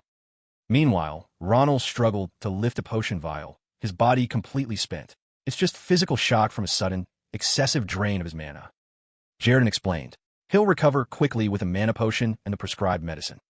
He narrowed his eyes, glancing indifferently at Navi Rose, who was radiating killing intent. So stop standing around. Go to the infirmary and get his medicine. All that intense bloodlust is just going to hinder the patient's recovery. Navi Rose clicked her tongue, her eyes flashing with annoyance. I never taught him to be this fragile. With that, she turned back and asked curtly, what medicine do you need? A moment later, the door to the room slammed shut. Ronald let out a soft sigh, rubbing his forehead. Thank you for your help, Professor. My head started spinning. All my strength just vanished. Do you have any idea how scared I was? Jaredin propped his chin on his hand, murmuring to himself before sighing. You know, Ronald, every time you're around, I end up seeing things most people wouldn't in a lifetime. You could at least spare a thought for me. Jaredin's curious eyes studied the faint purple aura emanating from Ronald's body. A crystallization of mana I've never seen before. Could that be the power of Vera? Ronald was stunned for a moment. How did you know about that, Professor? Anila and I correspond frequently. He replied casually, then enunciated each word. A friend of yours gave me very specific instructions. Told me to keep an eye on Vera's power to ensure it doesn't cause any harm. Jaredin touched a finger to his chin, his expression calm, but his words firm. If you're asking whether it's dangerous, don't worry. He observed the magic sphere, his sharp eyes tracing the swirling energies within. The Forbidden Tome's magic is surprisingly stable. If I hadn't been told about Vera, I'd have simply assumed your core was in a rather unique position. Jaredin tilted his head. I'll need to run a few more tests, but if there really are no issues, you could use this as a nucleus to manifest an aura. Ronald froze, his breath catching in his throat. He shot up instinctively, eyes wide. Aloha! Aloha! It is a unique world that a person can experience. The key to that world is forged from the most intense emotions of one's life. A yearning for an unreachable goal, flashes of inspiration like lightning, and regrets that are rooted deep in the soul. When those powerful emotions crystallize and combine with the mana accumulated in the nucleus, a great new power is born. That is an aura. Ronald stared at his own hands, his mind racing. I can use an aura? This is a huge, unexpected gain. The memory of the recent battle suddenly flooded back, making him frown. But what happened earlier? I clearly saw Doran's aura. Copying something as unique as an aura should be impossible. Can Vera's core really do that? As he puzzled over it, Jaredin spoke again. Also, you should consult with Professor Secret. It seems fate really does have its eyes on you. Ronald blinked in surprise. Huh, there's more? I'm talking about the state of your curse, Jaredin said, referring to the chains that bound Ronald. Of the 8 curses you had left, 2 of them have disappeared. They're gone? But I didn't do anything. I understand you're confused, Jaredin replied calmly. A theory sparked in his mind. This must be what happens when Vera and the 2 curses merge. They spun together, merging in a way that shouldn't be possible. But that's completely ridiculous. I've never heard of curses being able to merge. For that to happen, Jaredin mused. Nebula and Gear must share the same origin. Ronald closed his eyes and chuckled. My body is full of mysteries, isn't it? Jaredin raised an eyebrow. What? You'll understand one day, Master. Under the brilliant sunlight, Ronald walked through the city streets, a medicine vial between his teeth and the forbidden book in his hand. I knew this thing was trouble from the start. He muttered, his gaze fixed on Vajura with disgust. Still clinging to me so disgustingly, even after you're dead. You damn forbidden book. What the hell have you done to my body? Without a second thought, he tossed it high into the air and turned to walk away. It's a little annoying, but getting rid of 2 damn curses is a pretty good deal in the end. If I want to take down even one more member of the Order, now's not the time to be picky or hesitate. Ronald caught Vajura as it fell, sighing. Guess I'll just have to figure it out as I go. Suddenly, a blood-curdling scream echoed from behind him. Ronald glanced back to see a figure sprinting for their life in the distance, kicking up a massive cloud of dust. As the figure drew closer, he recognized Assel, his face streaked with tears. Ronald raised a hand to wave, still oblivious to the gravity of the situation. Assel, long time no see. Did you come all this way just to welcome me back? Good kid. How'd you even know I was here? You've been doing okay. Before he could finish, a massive explosion erupted right behind Assel, shaking the ground. Ronald, the boy screamed, glancing back in terror as he ran. Help me. Ronald froze. The dust cloud slowly settled, revealing a brilliant flash of pink. A gigantic monster with pink fur and gleaming fangs was snarling, hot on Assel's heels. "What the hell did you bring with you?" Ronald yelled in horror. A sudden tremor from beneath his feet left Ronald bewildered. "I was only gone from the academy for a moment. What on earth happened?" In the distance, Assel was desperately fleeing from a lion-like monster. His desperate cries echoed as it was about to pounce on him. Just then, Ronald recognized the creature. A manticore. Memories of the high-level threat flooded back to him. The manticore, native to the treacherous northwestern lands, with a body as hard as steel and a bloodthirsty nature. Its scorpion tail contains a deadly paralyzing toxin, making it an even higher-level threat than a wyvern. As Assel kept running for his life, a sudden thought made Ronald smirk. This is the perfect chance to test whether Vajura's power really lets me use someone else's aura. He took a deep breath, focusing on the energy welling up inside him. It wasn't coming from his heart, but pouring out from a deep, dark abyss, the core of Vajura. During his duel with Instructor Navi Rose, he'd lost control, startling her before she collapsed from exhaustion. But now, Ronald could clearly feel the immense power within himself. This time will be different. He lifted his foot and stepped forward. The moment his foot touched the ground, the energy began to unleash. Assel and the Manticore were charging straight for him. Invisible chains of magic shot out, wrapping tightly around the monster's legs. Assel gasped in amazement as they flew past him. What is this? The raw power had formed into bonds that restrained the Manticore. Ronald beamed. It actually worked. Assel stared, wide-eyed with admiration. The Manticore's legs were completely bound, rendering it immobile. The monster roared wildly, struggling to attack them both. The energy chains began to show signs of cracking. A little weak, huh? Ronald noted, watching as the power of his magic flickered, far weaker than the original. Seizing the opportunity, the Manticore shattered its chains and lunged. Its giant paw came crashing down. Ronald frantically drew his sword. So, it still comes to this. Just then, a massive pillar of light struck down from the sky, engulfing the Manticore. The immense power cracked the ground all around, sending debris flying everywhere. The Manticore let out an agonized shriek. Ronald and Elle could only stare, stunned. When the pillar of light faded, a figure was standing on the monster's head. A familiar voice rang out. "Are you two all right?" It was Varen Fanasia, also known as Professor Baron, casually standing on the Manticore's head. A short while later, the battle area was a wreck. With the Manticore caged and ready for transport, everyone quickly returned to their work. Varen Fanasia gently stroked the monster's mane, comforting it. "I apologize for the pain, Manticore, but if things had gotten any worse, the Empire would not have been so merciful. I hope you understand that this was the best option." Ronald sensed the aura radiating from the professor. Asterisk, is this Professor Baron's aura? It seems to be a physical enhancement type. Asterisk. But to take down that terrifying Manticore in a single blow, Ronald silently re-evaluated his teacher. Asterisk, he seems so gentle. I never would have guessed he was this powerful. Asterisk.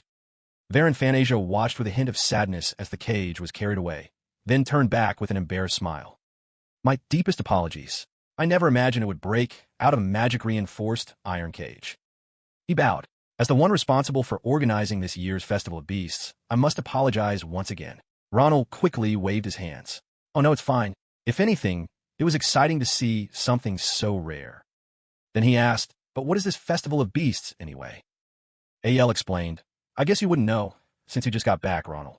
All of Philion has been busy preparing for it lately. The Festival of Beasts is just what it sounds like. A Philion festival showcasing rare monsters and mythical beasts from across the Empire. It's an event the entire Empire looks forward to, since you get to see creatures you might only encounter once in a lifetime." Ronald nodded. "All right, I remember seeing it on the schedule. It sounded so unique, I thought it would be interesting to check out." He then asked, "But after an incident like this, will it be cancelled?" Varen Fanasia replied, "I doubt it. The capital has very high expectations, so an incident of this scale isn't enough to stop it. Besides, they will be making their official appearance at this event."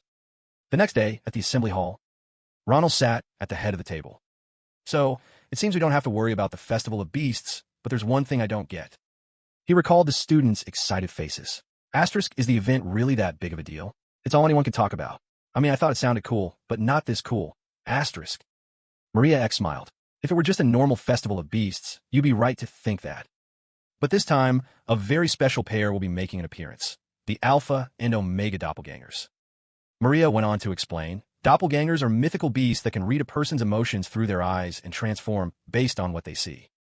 The Alpha usually transforms into the person the viewer loves most, while the Omega transforms into the person the viewer despises. People are willing to pay enormous sums of money just to witness that magical sight, but since doppelgangers are so exceedingly rare, the chance to see them in person is next to impossible. Ronald listened intently. Asterisk, and now they're displaying a pair of them for free? No wonder everyone's so hyped. Asterisk. So, Maria asked, are you more interested now, Ronald? He grew thoughtful. A creature that transforms based on emotions. Huh? In my case, the Alpha would be my sister, Io. And the Omega would probably be... The more he thought about it, the more anger welled up inside him. Asterisk, at this rate, the Academy is going to be crawling with all sorts of weirdos. Professor Barron is really going to have his hands full. Asterisk. In a dark alley, a group of figures in black cloaks had gathered. Festivals like this are when the uninvited guests show up in droves. One of them received a scroll containing orders from their superior. He gave a stern command to his subordinates. Commit this to memory and carry it out to the letter. Another subordinate immediately stepped forward with a confident smile. Yes, sir. I will complete the mission without fail. For the honor of Caraboro. Sunlight streamed across the academy grounds. Ronald started the meeting. All right, that's enough about the Beast Care Club. Let's get to the main event. I called you two here today because I have a gift for each of you. The sudden change of subject caught Ao by surprise. Ronald opened a book and held it out to him. First, this is for you. Ao took it, looking puzzled. This is the East Tower Grimoire, Ronald explained, a rare and precious item, not easy to come by. But it's quite difficult to read. For what the old mages there told me, it seems every chapter is encrypted. Yeah, something like that. It takes a full day just to decipher the first page, so take your time. Ao's face flushed with surprise. My God, he exclaimed. No way a book like this actually exists. What is it? You can read it, Ronald asked, stunned. Oh, Ao replied, his face beaming. Every page is as complex as a miniature magic circle, but I can read a little. With enough time, I think I could decipher the whole thing. Of course, it'll take some time to fully understand. Every word is so advanced. It's no exaggeration to call this a revolutionary work of high-level knowledge. This is incredible, Ronald. Where did you find such an amazing spellbook? That, Ronald stammered, the memory of how he'd acquired it flashing in his mind. He decided to deflect. It's better if you don't know. Then he turned to Maria. As for you, Maria, I need you to find time to visit Master Vareni. Looks like we're about to land a big fish, Ao said cheerfully, flipping through the book. A big fish, Maria wondered. He's just successfully cultivated the herbs of Seranti, Ronald continued.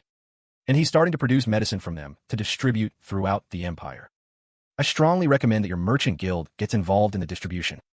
You're no stranger to the potential of those herbs. With your skills, you'll be rolling in money in no time. Maria fell silent, overwhelmed by intense emotions.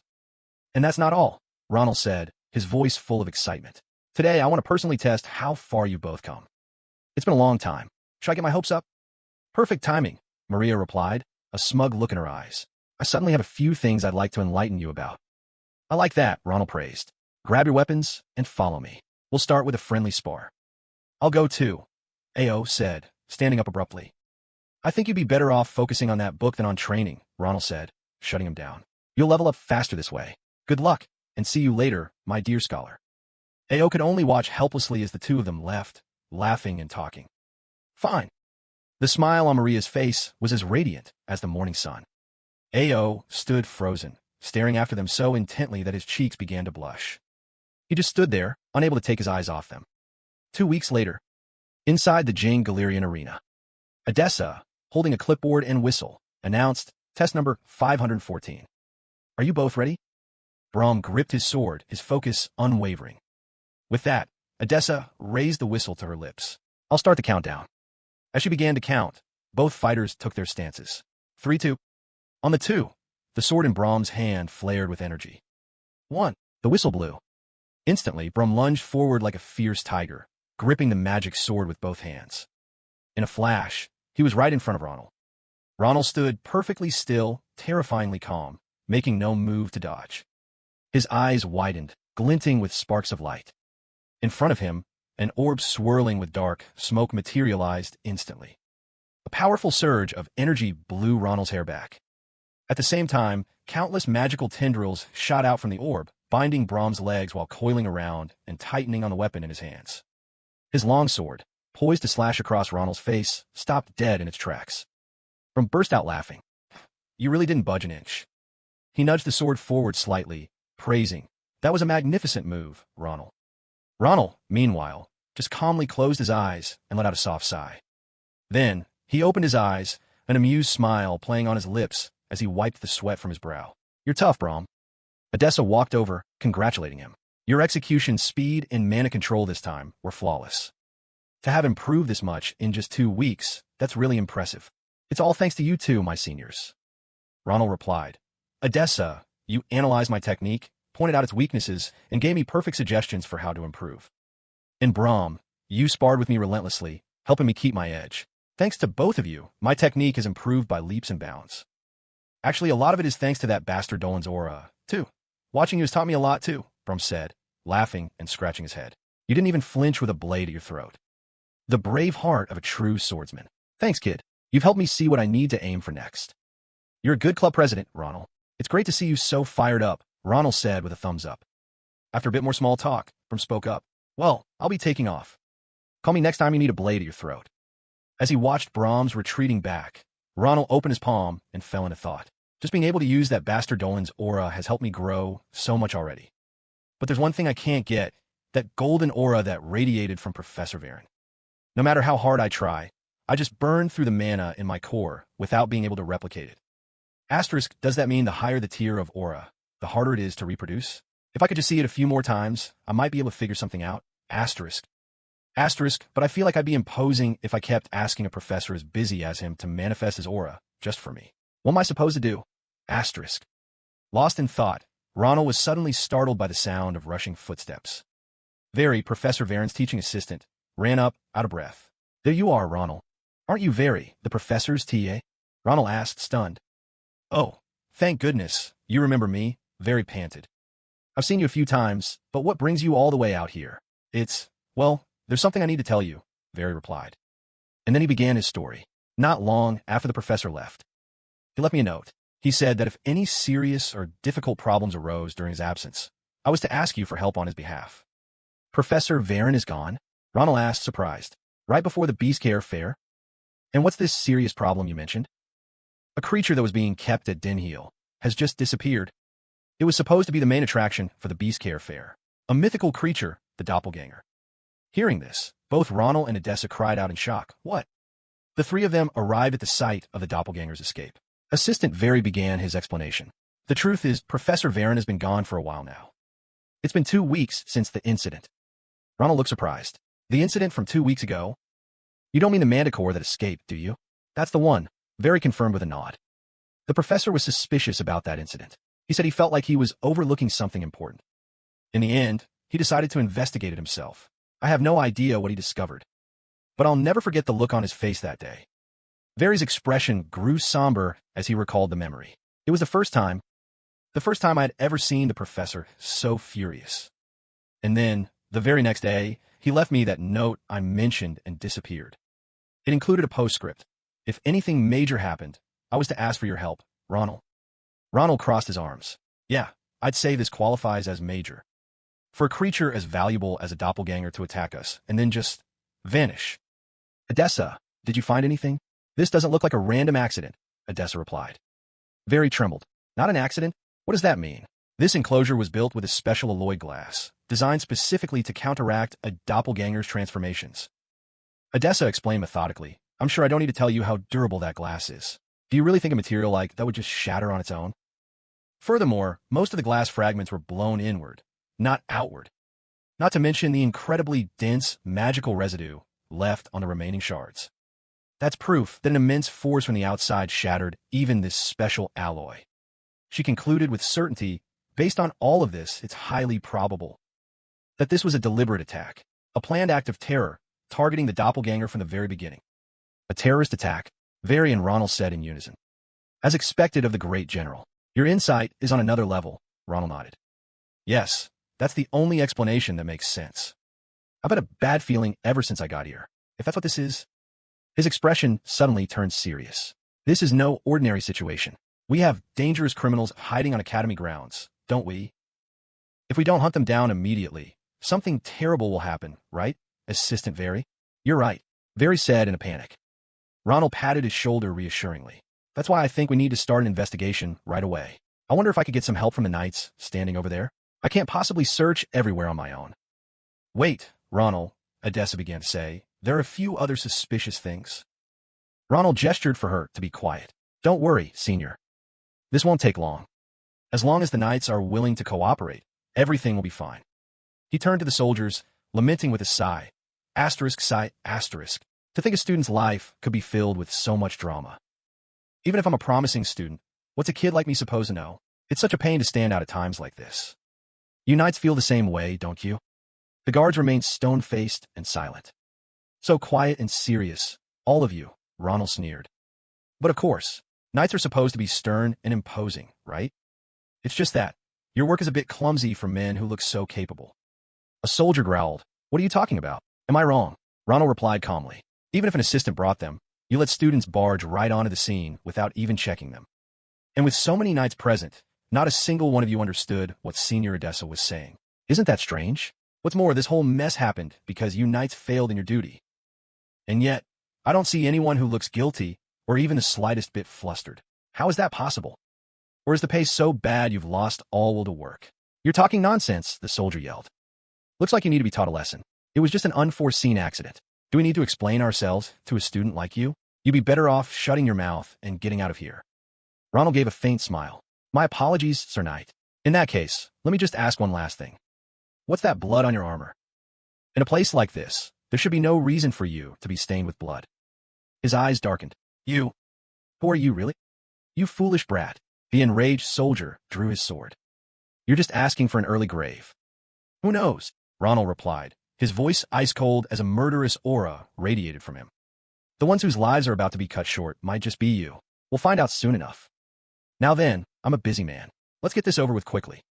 Just as the impostors swung their swords to attack, a horrifying scene unfolded. One of them was suddenly stabbed in the back by his own comrade. Fresh blood splattered everywhere, and the remaining men turned pale with shock. Ronald, stunned, immediately retracted his killing intent.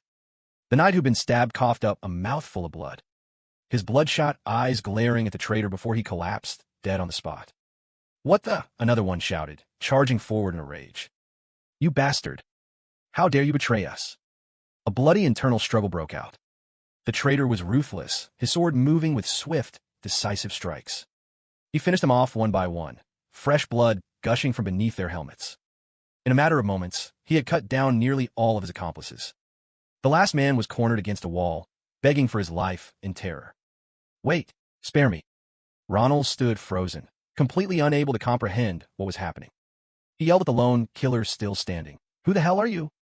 The knight slowly turned, his face hidden in the shadow of his helmet. He took a soft step forward, then suddenly dropped to his knees before Ronald, pressing his head to the ground.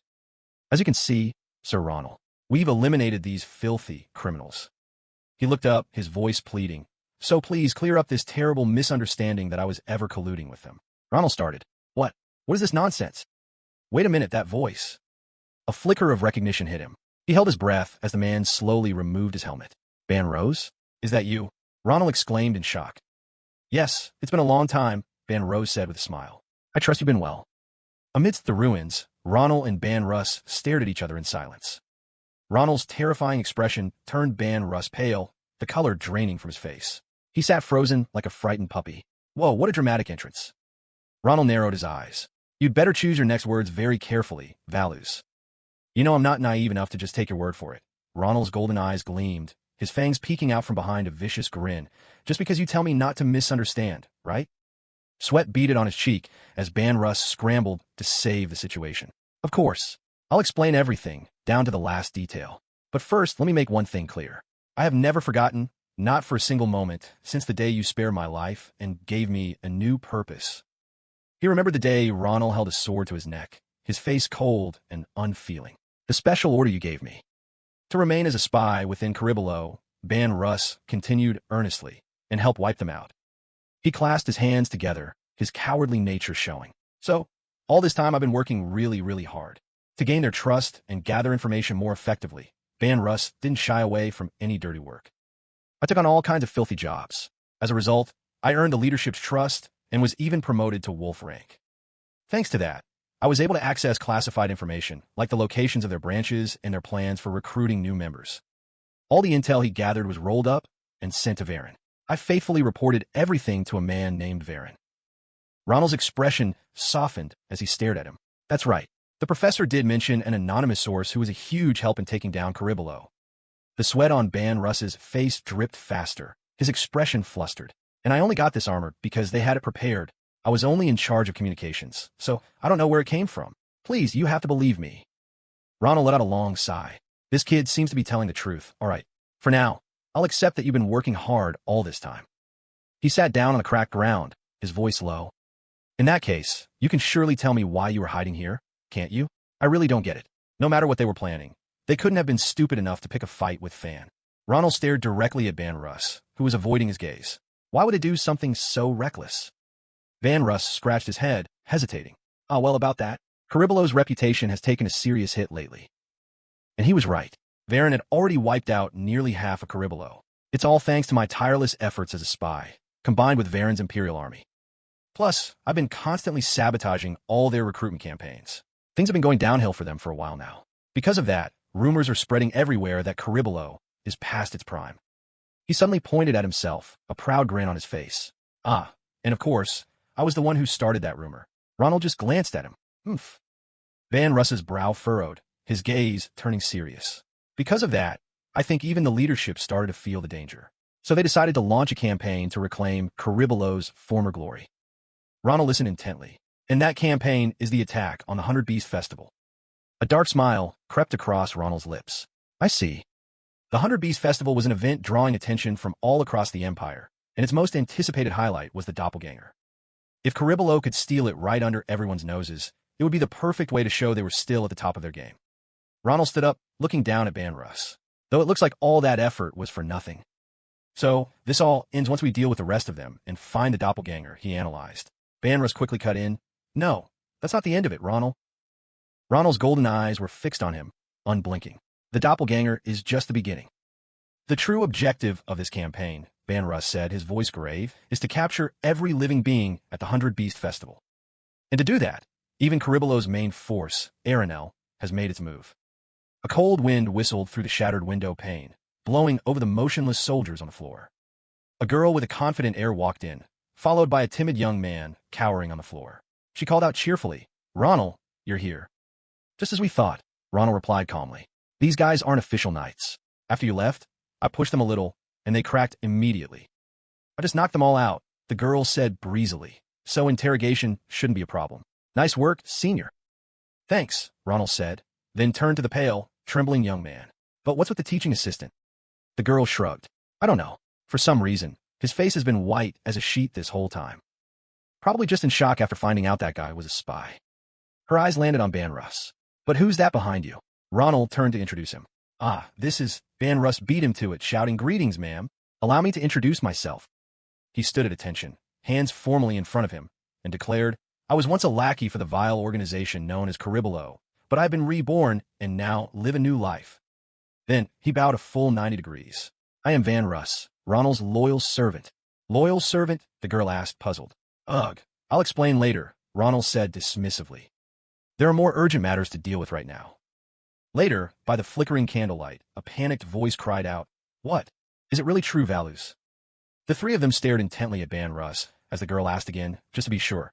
Are you saying that Caribolo agents disguised as knights have not only infiltrated this place, but every other sector as well? The air grew heavy as he answered, Yes, it's true. While the other three were still talking, Ronald's gaze drifted out the shattered window. The real objective of this operation is to capture every creature at the 100 Beast Festival. Letting the doppelganger escape was just a diversion.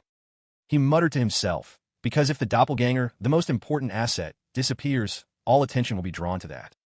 Creating a security breach. They can use that opportunity to seize everything. This operation will commence when the full moon is high in the sky. Ronald fell silent, his eyes scanning the area. The agents in the other sectors are probably getting ready by now. He glanced down at the soldiers sprawled across the floor. knowing their plan ahead of time. Taking care of them was no trouble at all. But for now, it's better to let them think their plan is still proceeding smoothly. Ronald stood up straight, looking at the opposite wall. The small fry are no concern, but Aranel, he's a threat on a whole different level. Werewolves, even among the beast folk, are a race renowned for their superior physique and combat abilities. Among them, there was one warrior tribe that stood out for its astonishing ferocity and strength, the Unoram tribe. But many years ago, they were wiped out in a single night. The one responsible was one of Caribolo's 3 colossal beasts, a top-ranking executive known as the Sharpest Fawn. Aranel. Ronald was still deep in thought. The massacre he carried out that day transformed Caribolo from a simple poaching group into a dangerous criminal organization. For such a major figure to show up in person proves that this incident is of the utmost importance. He crossed his arms, his expression both wary and serious. It also means they're prepared to do whatever it takes. In that case, what I have to do is... He turned to the young man.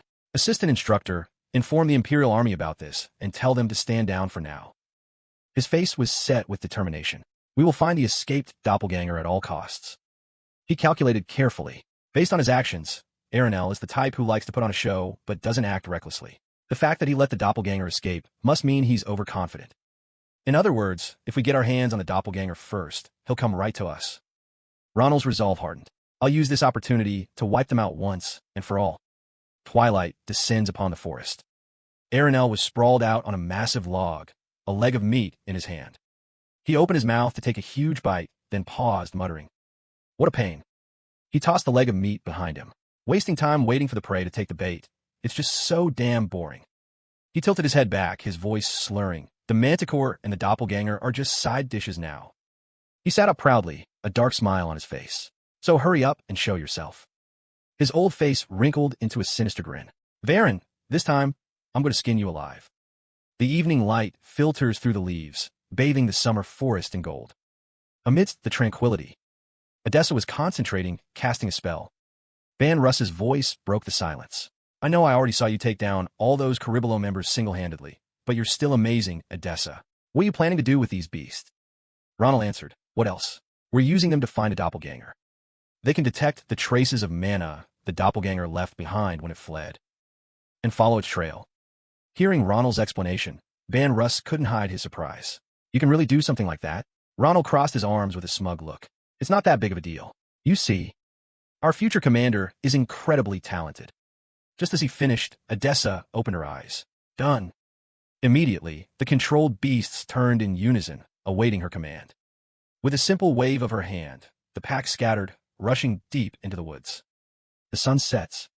Somewhere in the forest, the doppelganger, its eyes sharp and cold, continues its escape. Omega transforms into a fox. Right behind it, a bird controlled by Odessa gives relentless chase.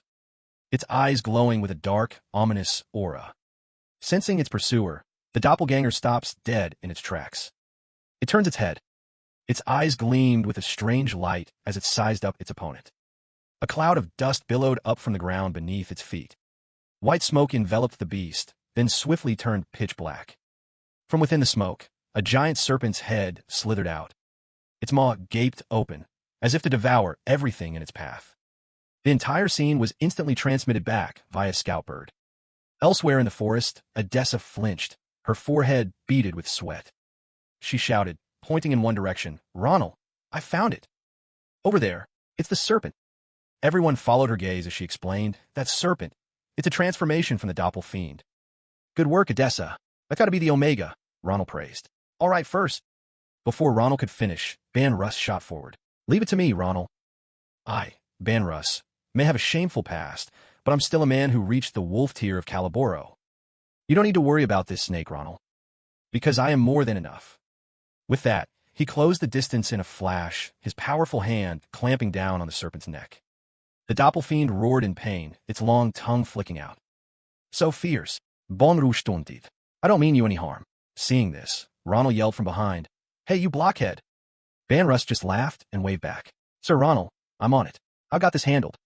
Why did you look it in the eye? Ronald cut in, his voice sharp.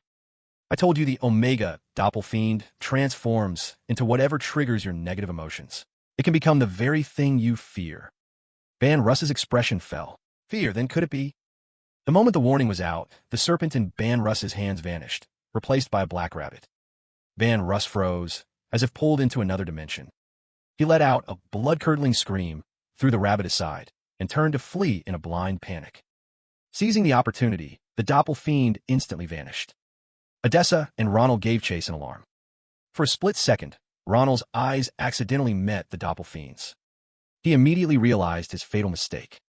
In the monster's eyes, he saw a fleeting reflection of himself. Damn it! Ronald cursed under his breath, his mind racing as he stood frozen, watching it disappear. I am screwed. I made eye contact. If it turns into US, how the hell am I supposed to clean up that mess? Asterisk. I have to catch it before things get out of control. Ronald, Odessa called out anxiously from behind. Odessa, take Van Russ and find the Alpha. I have to catch the Omega, no matter what. A fierce wind swept through the forest. Ronald thought to himself as he ran. Asterisk, where did it go? At that speed, it must have finished transforming somewhere around here. Asterisk. Asterisk, but I don't see anything that looks like Aus. If it turned into something that big, it shouldn't be able to hide. Asterisk. He stopped short. On the ground were human footprints. The lingering traces of mana confirmed it was the doppelfiend. What could it have turned into? Ronald grew wary. The closer he got, the thicker the killing intent became. Visions of his foolish past actions flooded his mind. Don't tell me it. Ronald gripped the hilt of his sword, stepping forward cautiously. He placed a hand on a tree branch to get a better view, gritting his teeth. Asterisk, I don't care who it's become. Once I find it, I'll... Asterisk. The thought died in his mind as he froze. A few steps further, he stopped dead. The figure standing before him filled Ronald with a deep sense of unease. Blood dripped from the tip of its blade to the ground. It was a version of his past self. A figure stood by a pool of water, its voice echoing with anguish and turmoil. In the end, I couldn't protect anyone. Ronald froze, stunned, listening to his own desperate voice. I couldn't protect anyone. The figure's face was a blank mask, utterly devoid of warmth. The battle between Ronald and Aeon twisted into a confrontation with his very self. Ronald recoiled. This dark feeling, is it really coming from me? He narrowed his eyes, trying to get a read on the situation. Why is this thing wearing my face so desperate to kill me? It opened its mouth, its voice chillingly familiar. I couldn't protect anyone. The words struck him like a physical blow, and Ronald charged. Why those words? Aeon's eyes suddenly turned razor-sharp and malevolent. Ronald froze, the color draining from his face in sheer shock. Instantly, their swords clashed in a shower of sparks, igniting a fierce battle. Dust and smoke filled the air. The force of their clashing blades sent powerful gusts of wind tearing through the area. Ronald gritted his teeth, his mind racing. Asterisk, I heard a doppelganger inherits some of its target's memories and traits, but this is way more than some. Asterisk. Asterisk, that face. That was me back then. Asterisk. Forced back, Ronald realized just how dangerous this was. If this is me from the duel with Osset, my current body won't be able to handle it. I have to keep my distance. But the moment the thought formed, his opponent had already read his mind. Ronald's eyes widened. Asterisk, he let go of his sword. Mid-swing. Asterisk. Before Ronald could react, the man lunged forward, grabbing a fistful of his hair. Aeon's sword rose high, poised to strike him down. All Ronald could see were his own eyes staring back, as sharp as a tiger's, yet utterly cold and emotionless. Clang! The two blades met. Though his hands were still trembling, Ronald tightened his grip on his weapon. This fighting style, it's exactly like mine. He gritted his teeth as a hot surge of anger washed over him. And thanks to you, memories I'd long forgotten are all coming back to me. You son of a bitch, take this as my thanks. Ronald poured his strength into the attack, ramming the pommel of his sword into his opponent's gut. Aeon's eyes narrowed, veins popping on his face. They both instantly leaped back, creating distance. As his rage cooled, Ronald realized his disadvantage. He hadn't let his guard down for an instant, yet a fresh cut now stung his neck. Any closer, and I would have lost my head. Ronald's eyes hardened. Asterisk, this feeling. This is it. Asterisk. The man I was back then, reckless, willing to do anything to survive, to tear my enemies apart. A feral animal. Ronald brandished his sword, telling himself he couldn't let his guard down for even a second. If I relax for a single breath, I'll be the one on the ground. Before him, Aeon moved with terrifying speed, kicking up a storm of white dust. A glint of fire appeared in Ronald's eyes. He shot forward like a master hunter. The fight grew even more intense. White dust obscured half of Ronald's face. Aeon's blade flickered in and out of view within the haze. suddenly thrusting straight toward him. Luckily, Ronald was quick enough to duck and dodge the attack. In that instant, a flicker of hesitation crossed Aeon's eyes. Ronald realized it instantly. Why so scared? Your thoughts are no surprise. After all, I am you. They clashed head-on again, their weapons meeting with a massive shockwave. Ronald gritted his teeth. This slash is too weak. He dodged it by a hair's breadth. He stared straight into the cold, beast-like eyes of the man before him. Suddenly, Aeon slammed his head straight into Ronald's forehead. He cried out in pain, stumbling back with a dazed look on his face. Damn it. That bastard. He'll really do whatever it takes. Before he could recover, a devastating kick sent him staggering. He stumbled backward, trying to stay on his feet. A massive surge of power continued to assault his body as a thought raced through his mind. Wait, if that were me, there's no way I'd end it with just a kick. Ronald knew the next attack was coming. Just as he predicted, Aeon charged forward through the explosions behind him, his face taut with the determination to finish his opponent. The area was shrouded in chaotic white smoke, obscuring all vision. A low chuckle echoed, followed by the sharp thunk of a blade embedding itself in the wall right next to Ronald. He panted, his back pressed against the wall. If I die like this, I wonder what they'll list as the cause of death. How absurd, the other man complained. Do I really have to make someone else look me in the eye now? If you can just transform into something else, then you're not the prey I was looking for, are you? I felt such an immense power and thought Baron had finally arrived, so I came rushing over. Ronald suddenly understood what was happening. The figure before him was slowly returning to his true form as the smoke cleared. Just another brat messing around in my hunting grounds, the man growled. What are you doing here, kid? A sudden chill washed over him. The thick stench of blood mingled with the brutal killing intent of a predator. Just as Ban Rose described, this man is Aeondel. Ronald froze. He hadn't sensed his approach at all. He had planned on hunting him down, but not like this. Seeing Ronald's stunned expression, the man asked curiously, You scared? Before he could finish, a distinct scent from Ronald hit his nose. Aeondel paused, taking a deep breath. Why don't you answer me? He recognized it, the very scent he'd been searching for. Wait, is this? Aeondel covered his face, his voice full of regret. I really didn't want to do this. Today was supposed to be a perfect day, but I can't let you go now.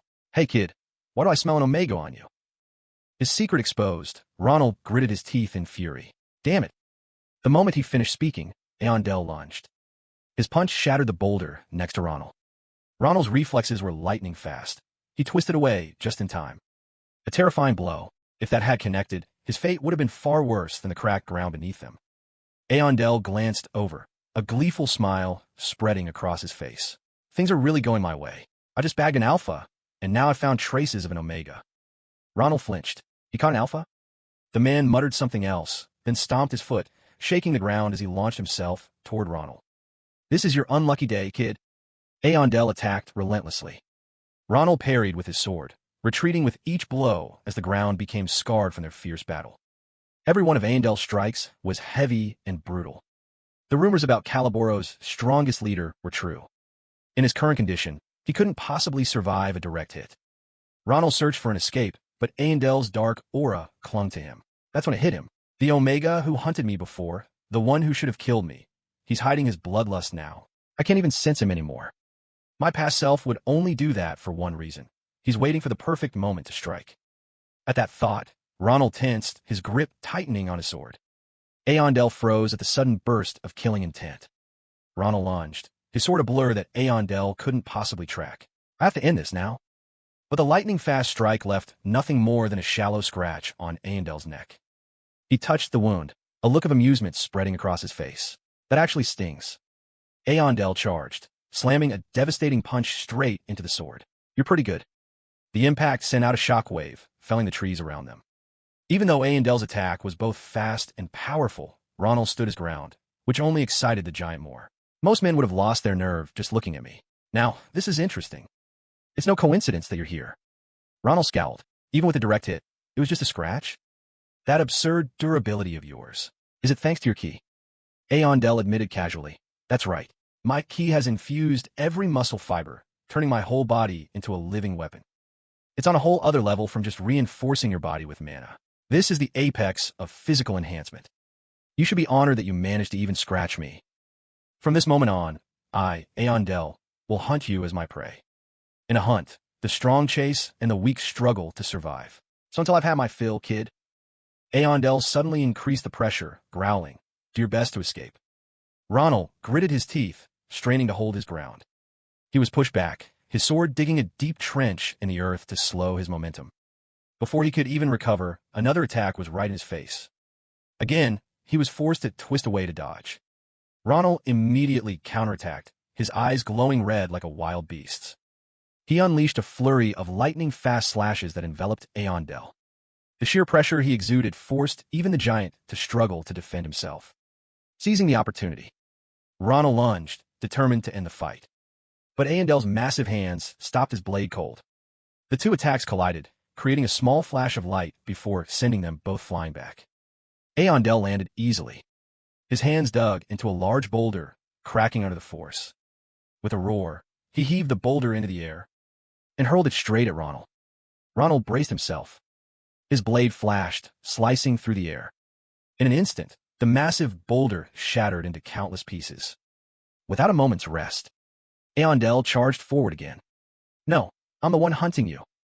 Two streams of power, each a different color, clashed violently. But Ronald was faster, more precise. His blade sent Aondel flying like a leaf. "Take this." The giant was thrown back, gritting his teeth and gasping for breath. The dust settled, revealing Aondel muttering something to himself. Suddenly, he roared, his body swelling as his muscles bulged. Incredible! The force of his leap shook the ground, kicking up a cloud of dust. Ronald stared in shock. Asterisk, this bastard can get even bigger. Asterisk. Aondel laughed heartily. "It's been so long since I've hunted in this state. Every one of my senses is pushed to the absolute limit. This is amazing. You really are incredible, kid. You are worthy." He gathered a massive ball of energy in his hand. "Let me fight you with everything I've got." Aondel roared, swinging his arm to unleash the attack. "Take this." In that very instant, a blade flashed. The arm holding the ball of energy was severed, and blood sprayed from the wound. He stared, stunned, not believing his eyes. "What?" Ronald stood there, a few drops of blood still clinging to his blade. His expression was completely unfazed. With a terrified scream, Arondel's arm went flying. Blood gushed from the wound.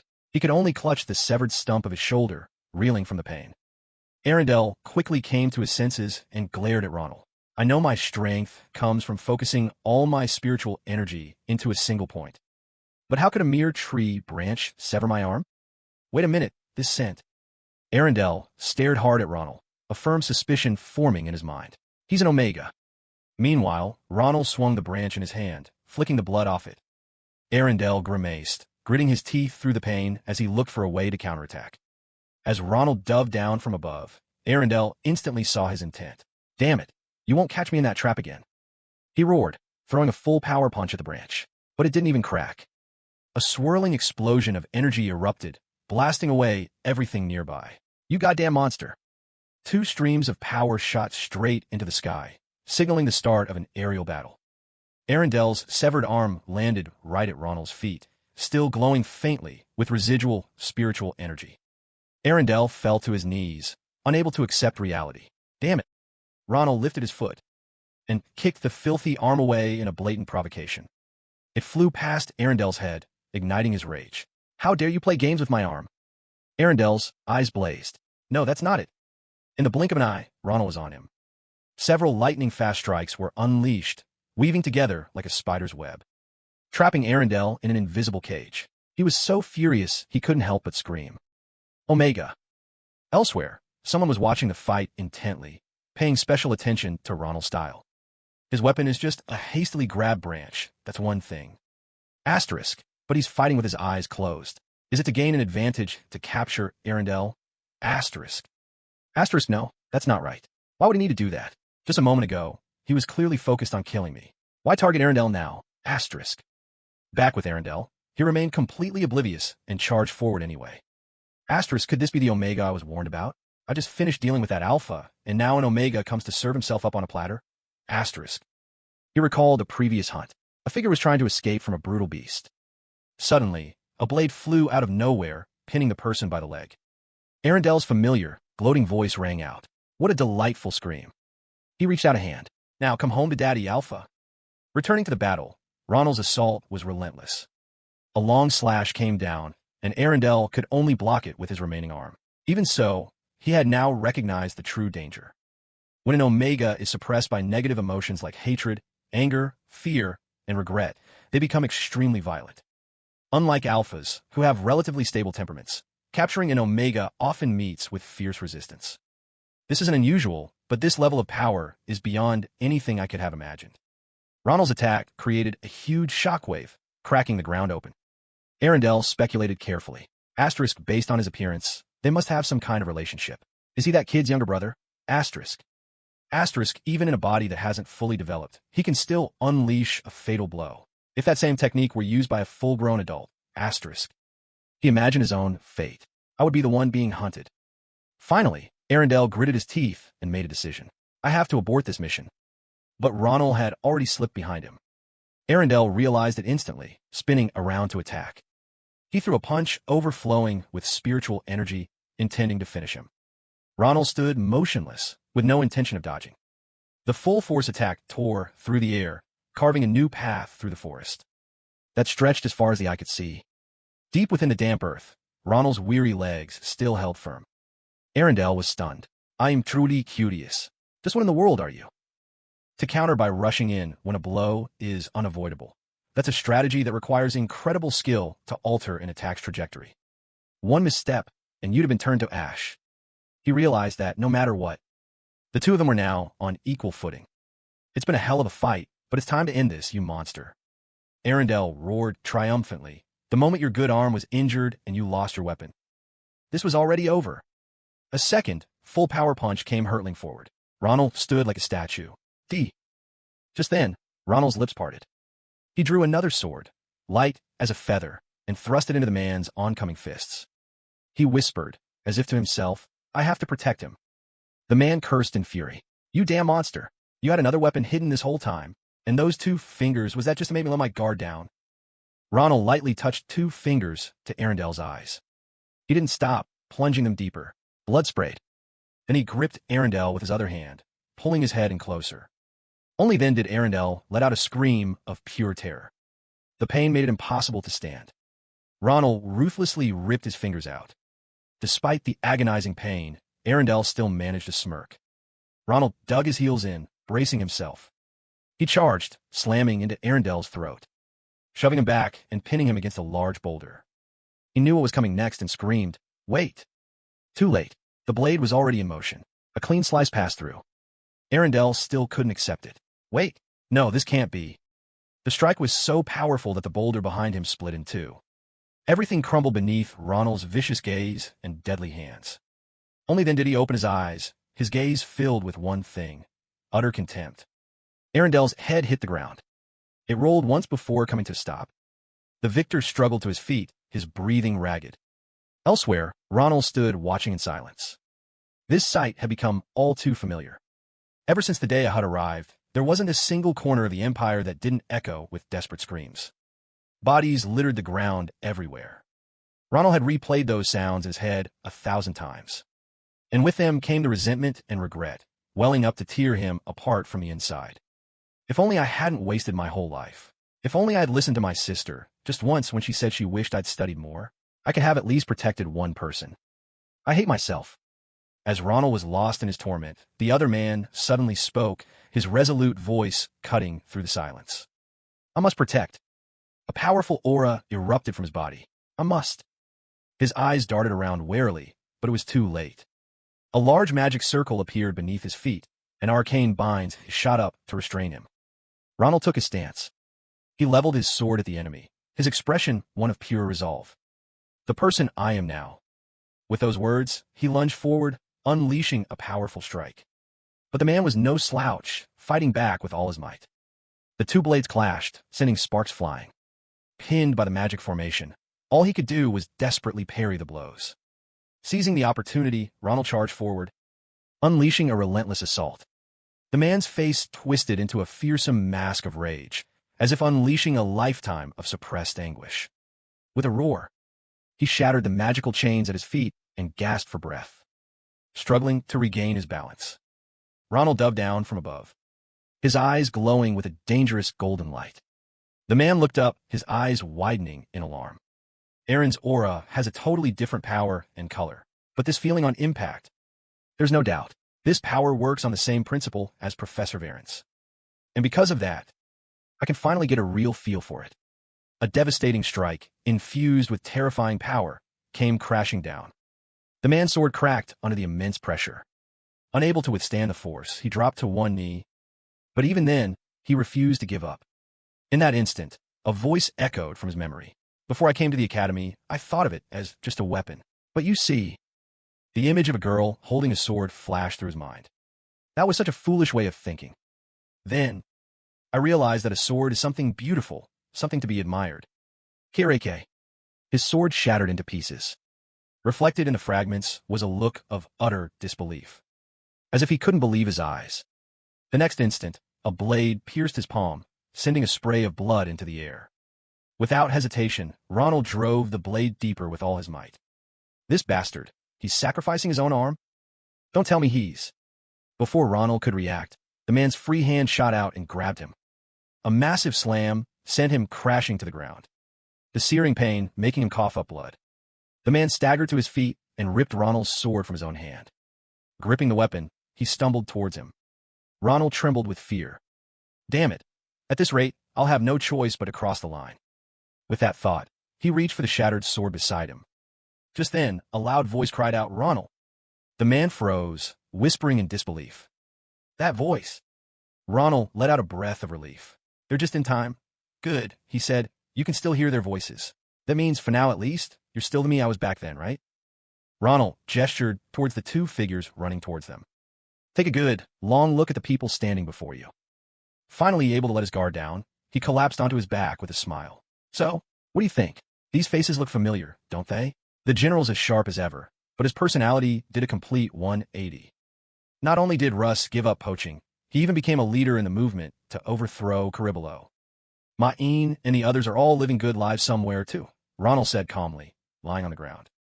What matters most is that Iroh will finally have a happy life. I promise you, this fate will be different from the last. Trust me and go. As he finished speaking, a purple aura enveloped the man's body. A majestic voice echoed, Ronald, the Punisher. Just before he vanished, he whispered, Protect everyone. He left his sword behind, his voice fading into the void. I will trust you. His form vanished completely. Exhausted, Ronald collapsed to the ground, breathing a sigh of relief. All right, he said cheerfully to the empty space. Let's have a happy reunion in 10 years, Ronald. In a small town, the 100 Beast Festival was in full, vibrant swing. Amidst the cheerful laughter of the crowd, Maria spoke, her voice filled with relief. It's such a relief, isn't it? If Ronald and his team hadn't found the imposter, and if Professor Varen hadn't suppressed the Caraballo gang, then we wouldn't be able to make memories like this today, right? She turned to Assel and asked curiously, By the way, what's Ronald up to? He said he'd be a little late. He has a meeting with Professor Varen, but he'll be here tonight for the parade, Assel replied. The excitement on Maria's face faded. Huh, is that so? What a shame. It would have been great if we could have all seen this together. But then, she leaned in close to Assel's face, her voice playful and excited. Well, in that case, let's just the two of us have even more fun. We'll make Ronald jealous he wasn't here. She gave him a little nudge. Ready, sweetie? Assel was a bit flustered. Yeah. Let's go check out the main event of the 100 Beasts Festival. The garden for the doppelgangers was beyond anything they could have imagined. The scale of it is incredible. I can't believe they prepared a garden this massive. Well, it is the star of the festival, so they're giving it the treatment it deserves, Maria exclaimed. Apparently, the imposters are quite sensitive to their environment, so it seems everyone tends to be extra careful with them, Assel explained. That's also why they limit the number of people allowed inside and screen them more thoroughly. I see. Suddenly, something caught Maria's eye. Then over there, is that? They both looked ahead, their faces showing clear astonishment. Doppelganger, Maria couldn't believe her eyes. Something's a little off. Who is it trying to turn into? Maria wondered. Maybe that's its original form. They say that after a long enough time, they revert to it, Assel said with a strained laugh. They said the Omega is resting, so this must be the Alpha. Assel's eyes suddenly widened. That was when he grasped the truth he hadn't realized. The Alpha doppelganger reads its target's mind and transforms into the person they cherish most. Wait, Maria, Assel shouted in a panic. I just remembered I have something urgent to do. Can I go on ahead? Huh? Why so sudden? We just got here. Maria was surprised. But then her expression became scrutinizing. Oh, I see. You must be shy, aren't you? Have you fallen for some other little sweetie? That's not it. Assel denied, terrified. All the more reason we can't leave. Maria quickly pushed him closer to the beast. I have to find out just who has made our innocent Assel so smitten. Just then, Assel's reflection appeared in the doppelganger's eyes. A swirling vortex of water suddenly appeared. Now then, let's see who our sweetie really loves, Maria said excitedly. The vortex dissipated and a figure emerged. It was none other than Maria herself. Assel covered his face in shame, while Maria stood frozen on the spot. A few seconds later, she seemed to understand everything. That is, she blushed, embarrassed. So you mean? Assel screamed and turned to run. This is why I said we shouldn't be here. Wait, sweetie. I mean Assel. Maria called after him. She stood there, stunned. Assel likes me, she whispered. I never imagined this would happen. Just then, the doppelganger began to lock onto her as its next target. Another vortex swirled to life. Another figure gradually took shape. Maria was stunned, her face bright red. Another piercing scream rang out. Night fell. Inside Professor Varen's laboratory, the atmosphere was somewhat formal. You should be enjoying the festival right now. My apologies for calling you here, Professor Varen, who sat opposite Ronald, began. I truly have no excuse, let alone a way to be helpful as a professor. I always seem to be the one receiving your help. Ronald just smiled. It's all right. There you go again. It's not like you were absent because you were being lazy. He calmly recounted what he already knew. The day the Manticore escaped, you found traces of the Caraballo in the broken cage and had no choice but to rush off after them. Furthermore, there were signs outside the academy that someone was preparing to smuggle out a rare species. You handled all of it on your own. I'm glad you see it that way, Varen smiled. All right then, let's put the past behind us and wrap this up cleanly, Ronald said, his gaze suddenly shifting to a corner of the room where a figure had been standing for some time. But I'm more curious about something else. How long have you been standing there, Varus? Hearing his name, Varus immediately stood at attention. Yes, Ronald. Allow me to answer, he declared proudly. Thanks to you, Ronald, and now Professor Varen, I am once again deeply indebted. As a result, I am honored to report that, as of today, I have been appointed as the professor's teaching assistant. Ah, I was the one who made him the offer, the professor explained. Normally, the teaching assistant position is reserved for Filian's own students. However, he was the main contributor of intelligence on the poachers and played a crucial role in taking down Caraballo. Not only that, he also made a huge contribution to handling the twin beasts incident. For those reasons, I made a special exception for him. He laughed with pride. You have no idea how surprised I was to learn that he was undertaking such a dangerous role inside that cruel and inhumane Caraballo organization. And as a mere boy, no less, I couldn't just let such a brave and promising talent slip away. Don't you agree? Varen turned to Varus. Let's work well together from now on, Varus. The young man was so moved he looked like he was about to cry. Why, yes, sir. I'll be counting on you too, Ronald, Varus shouted. The diligent Varus is now the professor's assistant, Ronald murmured, then sighed. Looking at his determined expression, Ronald thought, it really suits him. I'll do my absolute best, Varus vowed, clenching his fists. Ronald stood up. All right, do a good job, Varus. If you dare run your mouth, things won't be pleasant. So be prepared, got it? Igriagajis. Don't worry, Varus replied, terrified. Ah, Professor Varen, could I ask you for a favor? Ronald began. Of course. Go ahead, Ronald. Could I see the twin beasts one last time? I heard they rest in this tower after the festival booths close for the day. Ah, yes, that's right, he said. But don't expect them to transform. Omega is busy recovering from its injuries, and Alpha is about to fall asleep. Ah, that's fine. I just wanted to stop by, Ronald replied, and say a quick goodbye. Arriving at the location, Ronald watched the resting Omega. It's a relief to see it's recovering well, he said, then looked up. Once the 100 Beast Festival is over, the Empire will protect you with the highest level of security, so you can rest easy there. Just then, from another corner, a soft echoed quietly. Ronald turned. Huh, Alpha? You're not asleep yet. He smiled. Is there something you want to tell me? Before he could finish, a small vortex of water swirled up from Alpha. An entity slowly emerged, followed by a soft laugh. Huh. Ronald remained calm. I suppose I held you in quite high esteem. He looked directly at the person before him. It's been a while, General Adeshan. A few days after the 100 Beast Festival ended, in a house nestled at the edge of a forest, Ronald and May sat facing each other. May was the one to break the silence. It's been some time, Ronald. I heard the news from Professor Jaredin. May's gaze swept over Ronald, easily identifying what was binding him. He got straight to the point, creating a magical simulation of an energy sphere in front of them as he spoke.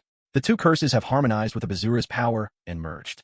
The combination has stabilized into an energy source, acting as a core. Of course, this can only be considered a half measure.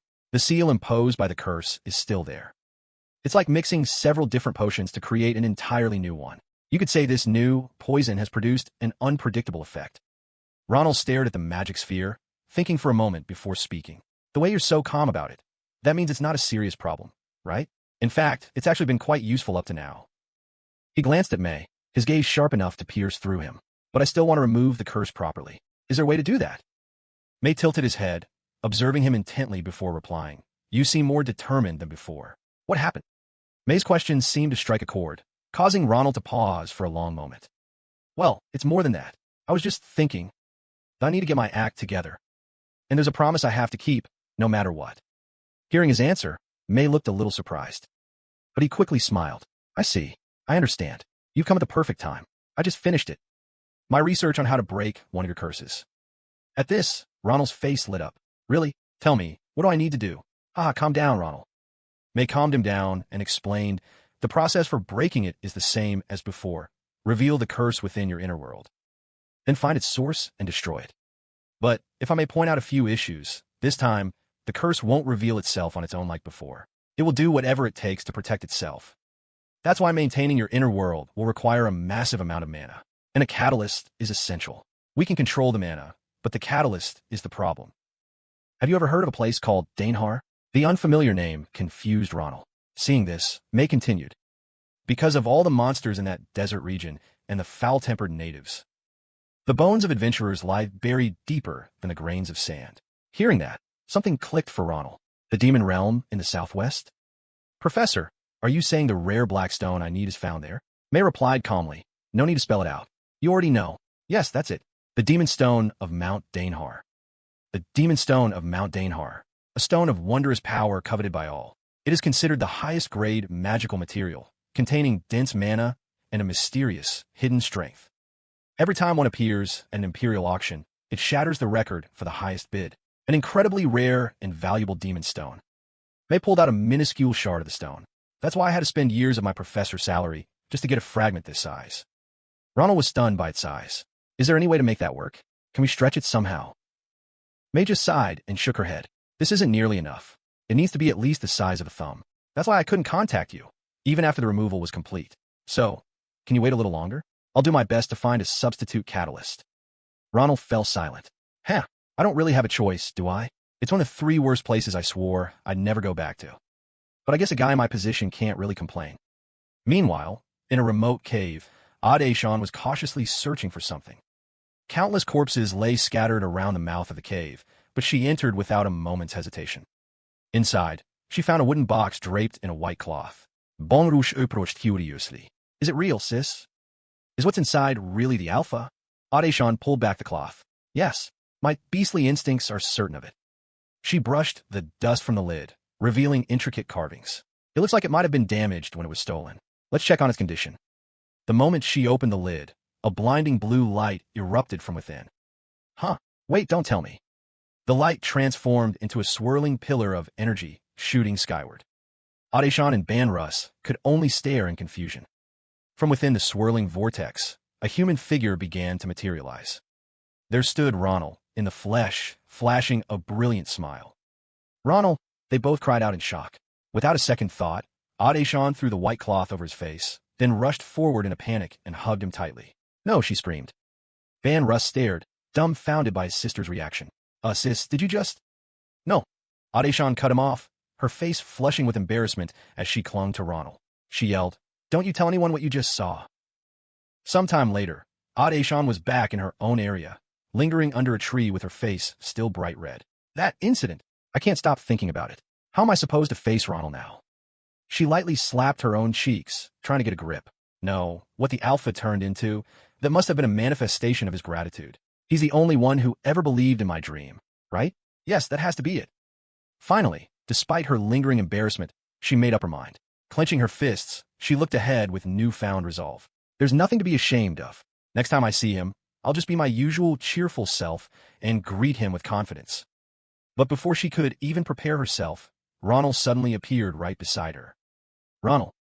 Adeshan yelped and quickly ducked behind a nearby tree. Hearing the noise, Ronald glanced over but saw nothing. He scanned the area again, puzzled. Hiding behind the tree, Adeshan trembled, her breathing growing ragged. What the hell? Of all the times for him to show up, why now? Calm down. Just calm down. All you have to do is be decisive. Step out, act natural, and say hi. But before she could emerge, Ronald walked over to her. Spotting her hiding, he asked, "What are you doing?" Adeshan panicked. Ronald scratched his head, confused. "You scared me. Did you see something you shouldn't have?" "No, well, she stammered, struggling to find the words. "The alpha no, and nothing. It's nothing." "Oh, well, if it's nothing, that's good, I guess," Ronald replied, still confused. Then, he suddenly grabbed her hand with a cheerful smile. "Anyway, perfect timing. There's somewhere we need to go together. Adeshan, come forward to weapon with me." Adeshan's mind went blank, her senses filled with the warmth of his hand in hers. She replied instinctively, "A weapon? What do you mean? It's been bothering me that I haven't been able to take you. Just trust me and follow me." He pulled out a blank sheet of paper, radiating a suspicious purple aura, and a bizarre grin spread across his face. "I'm going to give you something you'll absolutely love." Elsewhere, a blood-red sunset washed over a castle, casting it in an eerie, demonic light. Inside a chamber dimly lit by an eerie purple and blue glow, countless bodies hung upside down from the ceiling. Their lower halves were severed, and fresh blood dripped from the wounds, staining the entire room crimson. A priestess stepped forward, her voice echoing through the chamber. The leader himself has issued a direct command. In the center of the sea of blood, a disembodied head floated, madly absorbing the fluid around it. It gradually regenerated into a complete body, and a deep, hoarse voice echoed out. "The star requires a stern hand. With the repeated failures of Bria and Baron, and the setbacks to our plan." He gestured, and a nearby cloak flew into his grasp. Draping the cloak over his blood-soaked body, his voice turned grim. "This time, there is no room for even the slightest error." He strode forward arrogantly and glanced at the priestess. "Shall we be on our way, Yuria?"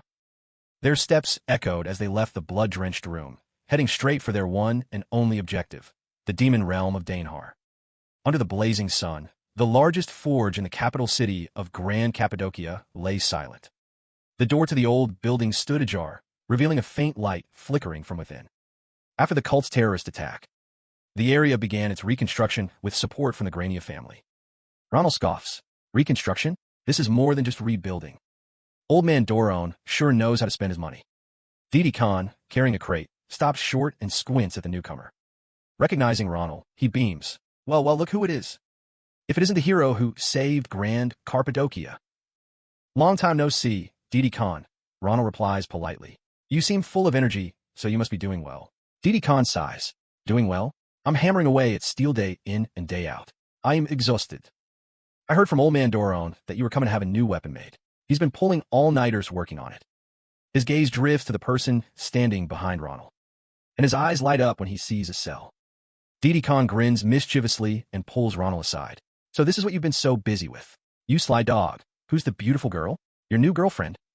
"What about Maria, the one you brought with you last time?" "You're a real player, kid," Ronald whispers. "If Estelle heard you, she'd probably start crying. I just brought a close senior of mine here to get a weapon. And hey, don't try anything stupid. It won't end well for you." "Huh? What's that supposed to mean?" "You remember my first time here, don't you?" Ronald reminds him. "You said I had to prove myself and test my gear, and you ended up getting hurt, didn't you? If she unleashes her power, who knows what'll happen. One hit from her, and you'd probably be dead on the spot. If that happens, I'll bury you myself, so don't you worry." Didi Khan stammers, about that. "What are you talking about? We got rid of that barbaric old custom a long time ago. Now, hurry inside. The old man's waiting." "You too, miss. Please come in." Didi Khan leads them to a showroom filled with countless completed weapons. Without hesitation, he kicks the door open, shattering the silence. "Hey, old man, we got company. It's Master Ronald, the one you've been so eager to see." Instantly, an axe flies past his head, forcing him to lurch backward to dodge. A furious shout erupts from within. "I told you not to kick the damn door. You dumb wolf. You never listen to a word I say." "Damn it," Ronald just smirks. "Same old grump." "Ronald, is that the person you mentioned?" Estelle asks curiously. "Yep. That's the old master, Doron," Ronald confirms. Doron steps out, his eyes gleaming with excitement. "Ronald, the moment you contacted me, I started preparing. I can't wait to see what you brought me this time. All right, Ronald. After pulling a few all-nighters, this is the design for my new weapon. Ronald's jaw drops. Doron unrolls the blueprint and begins to explain. According to this design, it will have a ton of interesting properties. Of course, depending on the special material you brought, just like that time in La Mancha, the results could be completely different. I assume you've already got something in mind, right? Of course, Ronald replies casually. At his words, Doron's eyes sparkle. What is it? Is it more of those magnificent scales from last time? The more of those, the better. Ronald pulls an object from his coat. I don't have any of those left. We used them all up before. But don't worry. I brought something even better. Doron stares blankly at the object in his hand. Huh, isn't that just a piece of paper? How could that be better than the scales of a dream bird? What in the world is? The moment Doron's fingers touch it, the maddening roar of countless monsters tears through his mind. Their grotesque, bared fangs flash before his eyes, and he freezes on the spot. What is this? It's like the ear-splitting screams of a million resentful souls. What is this profound evil? An aura of dark, malevolent power radiates from the slip of paper. What in the world is this thing? Where did you get this? This endless malice and power.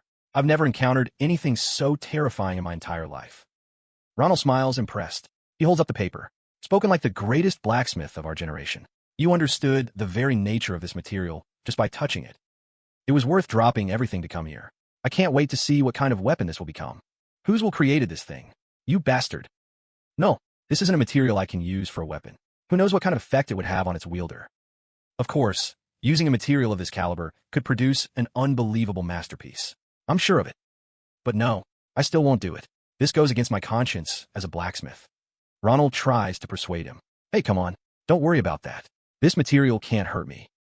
Doron turns back, confused. Huh, what do you mean? I'll explain. But first, can you answer me this? You say you won't do it, but your face is telling a different story. You're already drooling, just thinking about forging the masterpiece of your life with this. Doron instinctively touched his mouth. Huh, I'm not drooling. Come on, old man. Stop being so stubborn and just admit what you want. Go on, say it. Say you want to create the ultimate weapon with this. Beg me to hand it over. Doron's entire body trembled.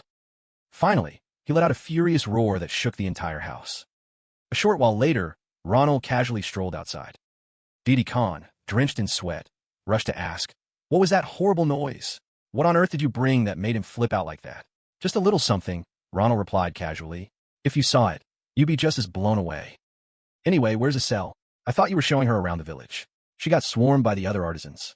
They were all trying to convince her that other weapons would suit her better than a sword.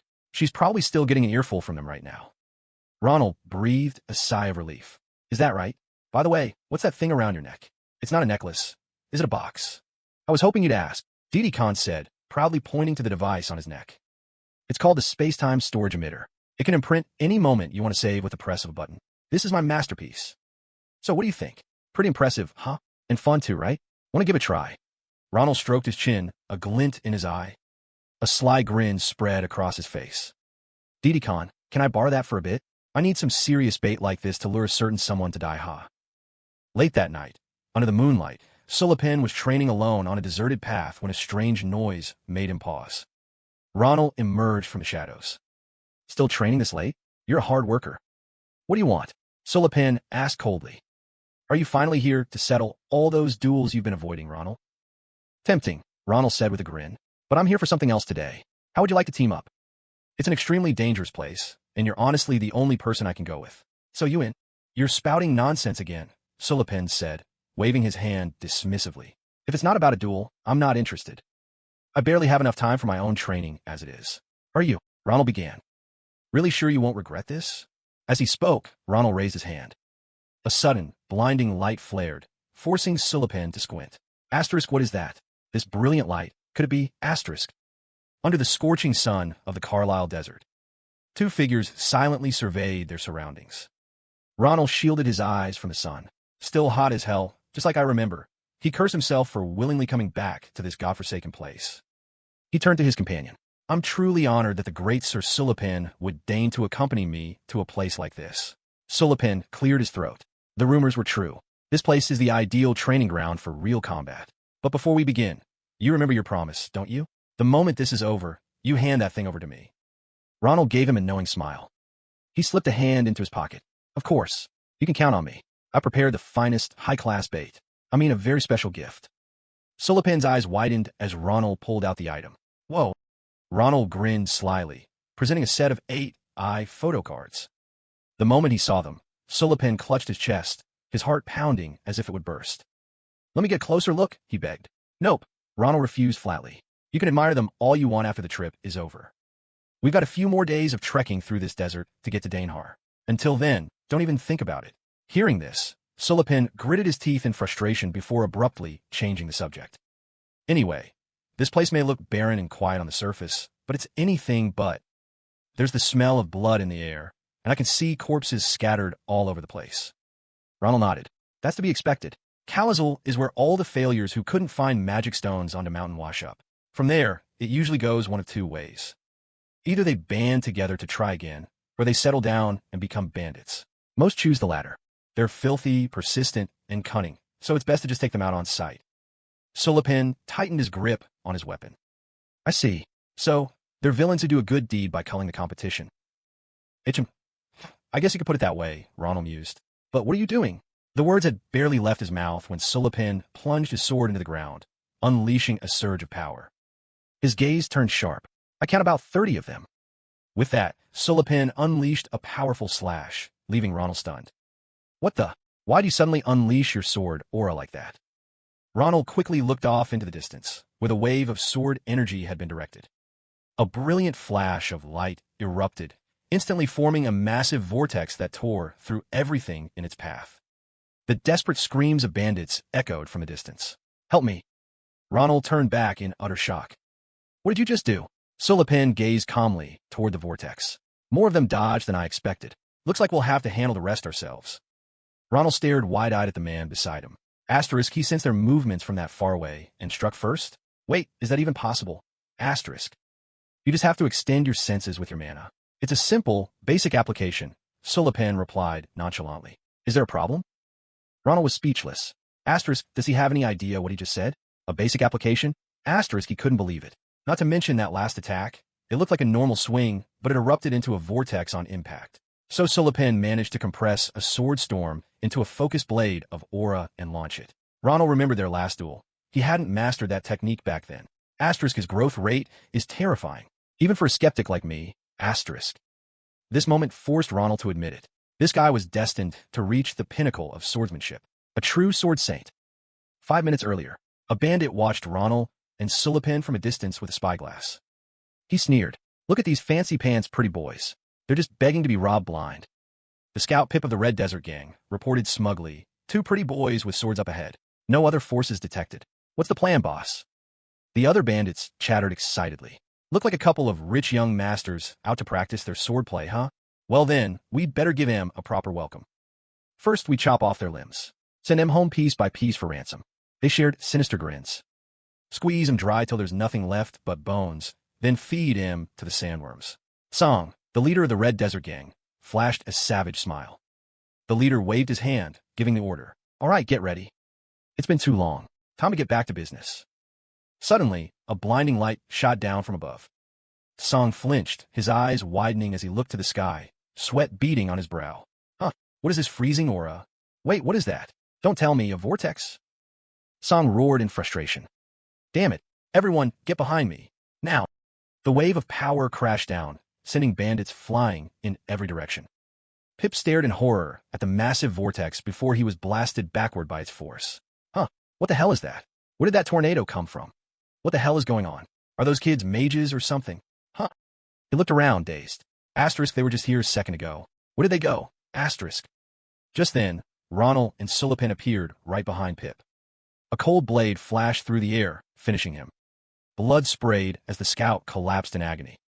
Ronald glanced coldly at the corpse at his feet. You were right, Sulipan. There are more of these bastards than we thought. But that's good. I've been wanting to run a little test. His hand resting on his sword, Ronald said coolly, As it happens, I have something I need to try out. From a high ridge, the two of them silently watched the bandits below. Sulipan was about to speak, but Ronald cut him off. These guys will be perfect for testing my new weapon. Sulipan narrowed his eyes.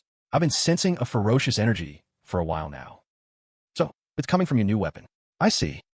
That old blacksmith, Doran, He's forged another unusual one. With that, Ronald leaped down, his voice echoing back. I've been looking forward to this. Consider yourself lucky to be my first audience. He landed so hard the ground shook, dust and rock exploding outward. Now watch me take them down. One of the bandits shouted a warning. These bastards aren't normal. They didn't even flinch when they saw us in action. Ronald's silhouette emerged from the cloud of dust. The bandit was still rallying his men. So we have to crush them. Before he could finish, a sword tore through the air toward him. It pierced cleanly through his chest, leaving a gaping hole. The bandit had no time to react. His comrades watched in terror as the deadly force continued its sweep. One by one, they were cut down as the sword danced through the air, slashing relentlessly before embedding itself in a cliff face. Agonized screams filled the air.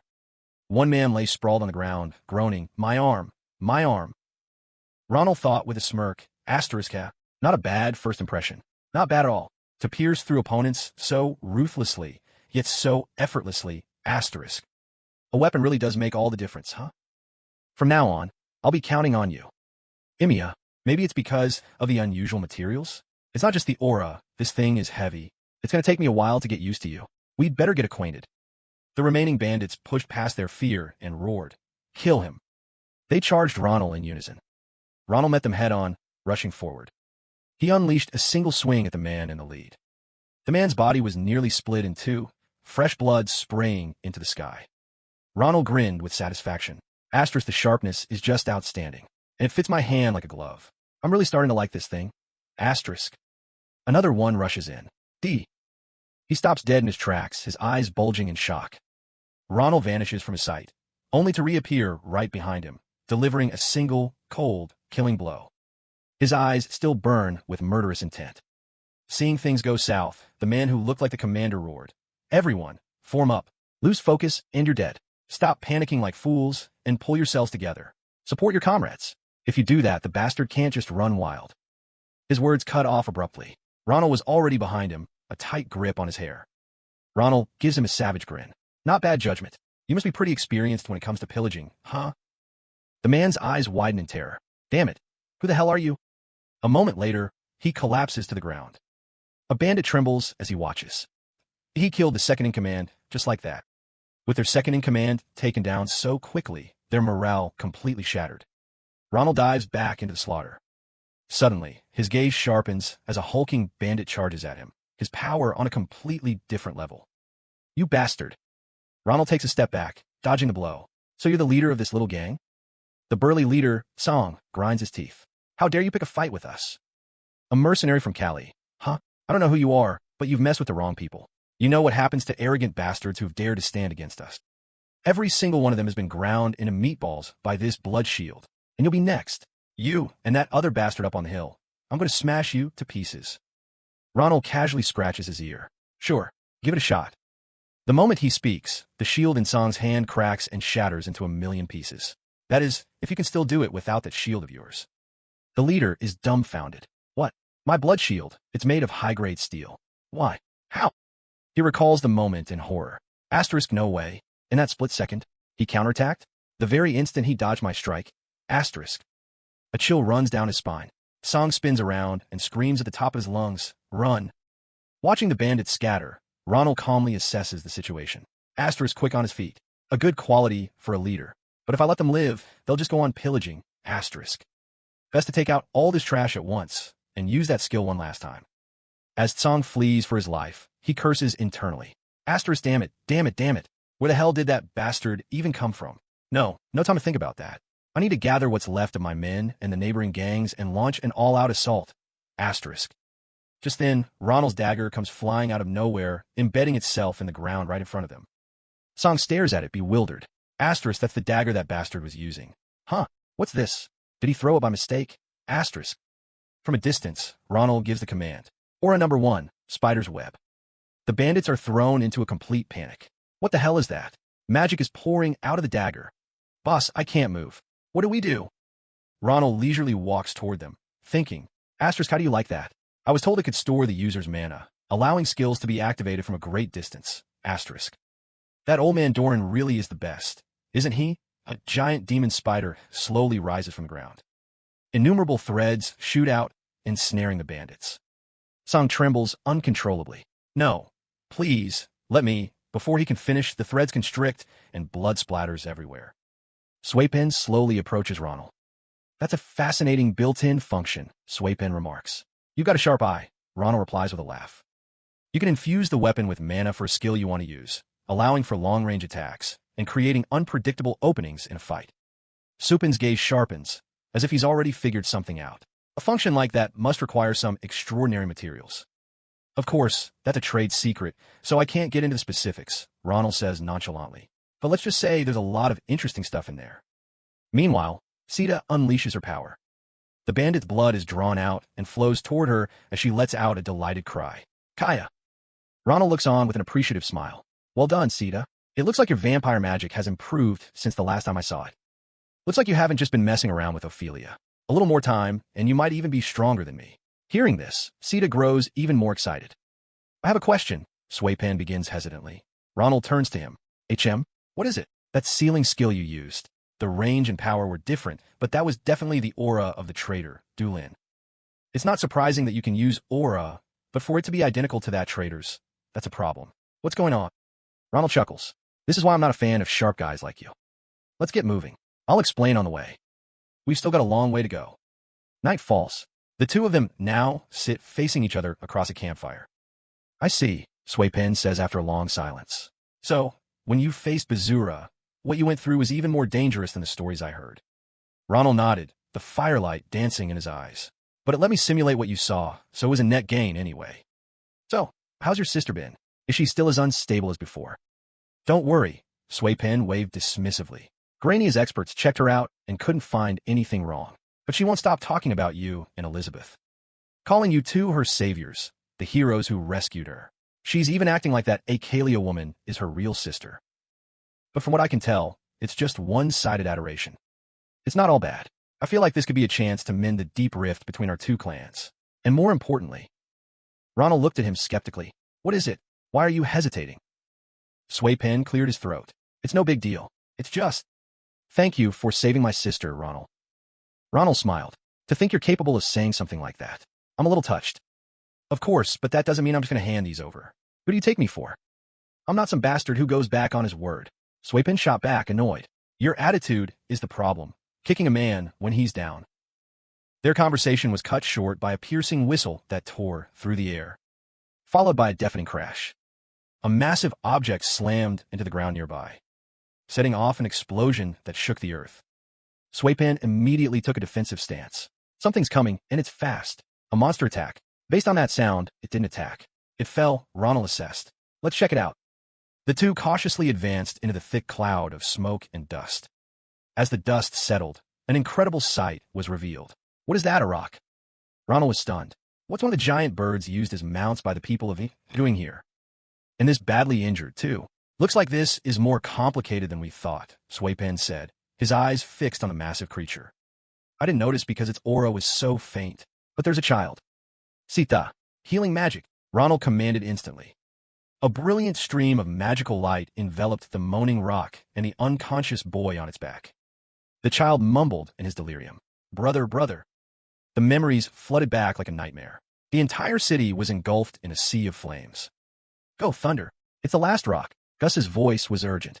No, brother, I'm not going. I'll fight with you, the boy cried, refusing. Don't be a fool, he yelled. To do that, you have to live first. Just focus on that. Tears welled in the boy's eyes, but he still wouldn't back down. There's no time. Hurry. Gus urged him on, just as a devastating attack slammed into the ground nearby. Damn it. How'd they get here so fast? Gus glanced back. A thorny monster appeared, a mysterious figure on its back. You blood-sucking insect from the land of the stars. It's time you were exterminated.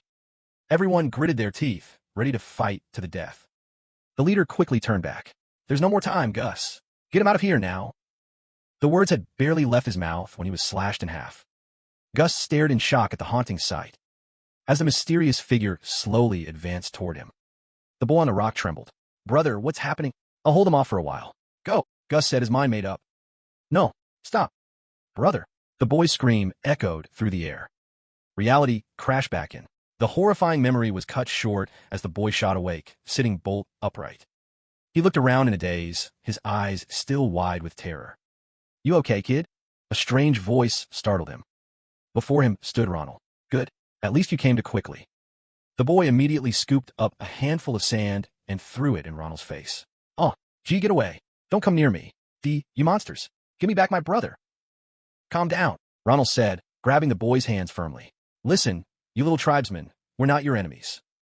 The boy, his eyes still brimming with tears, whimpered.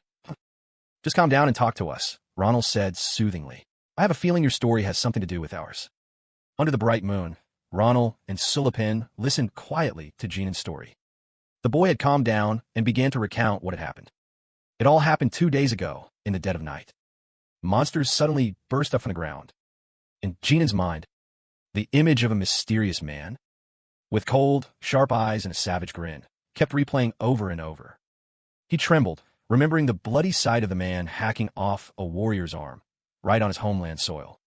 The warriors of the tribe, with their sharp instincts, knew these creatures were incredibly dangerous and resolved to drive them out.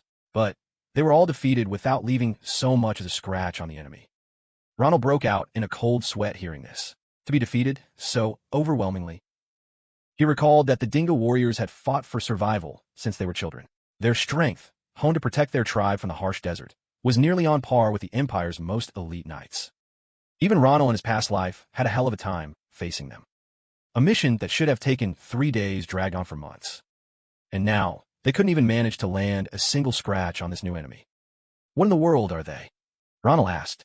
Jean just shook his head, looking lost. "We never found out. We were defeated before we even had a chance to learn the truth.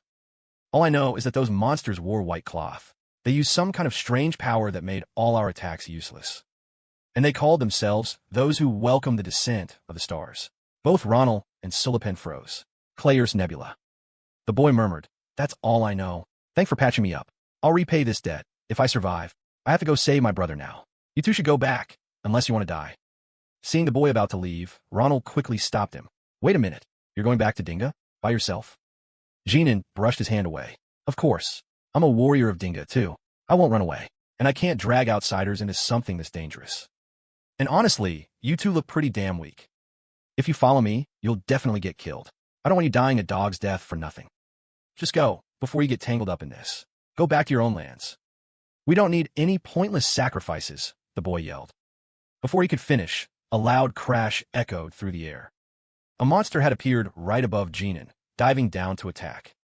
Fast as lightning, Sullivan swung his sword to block it,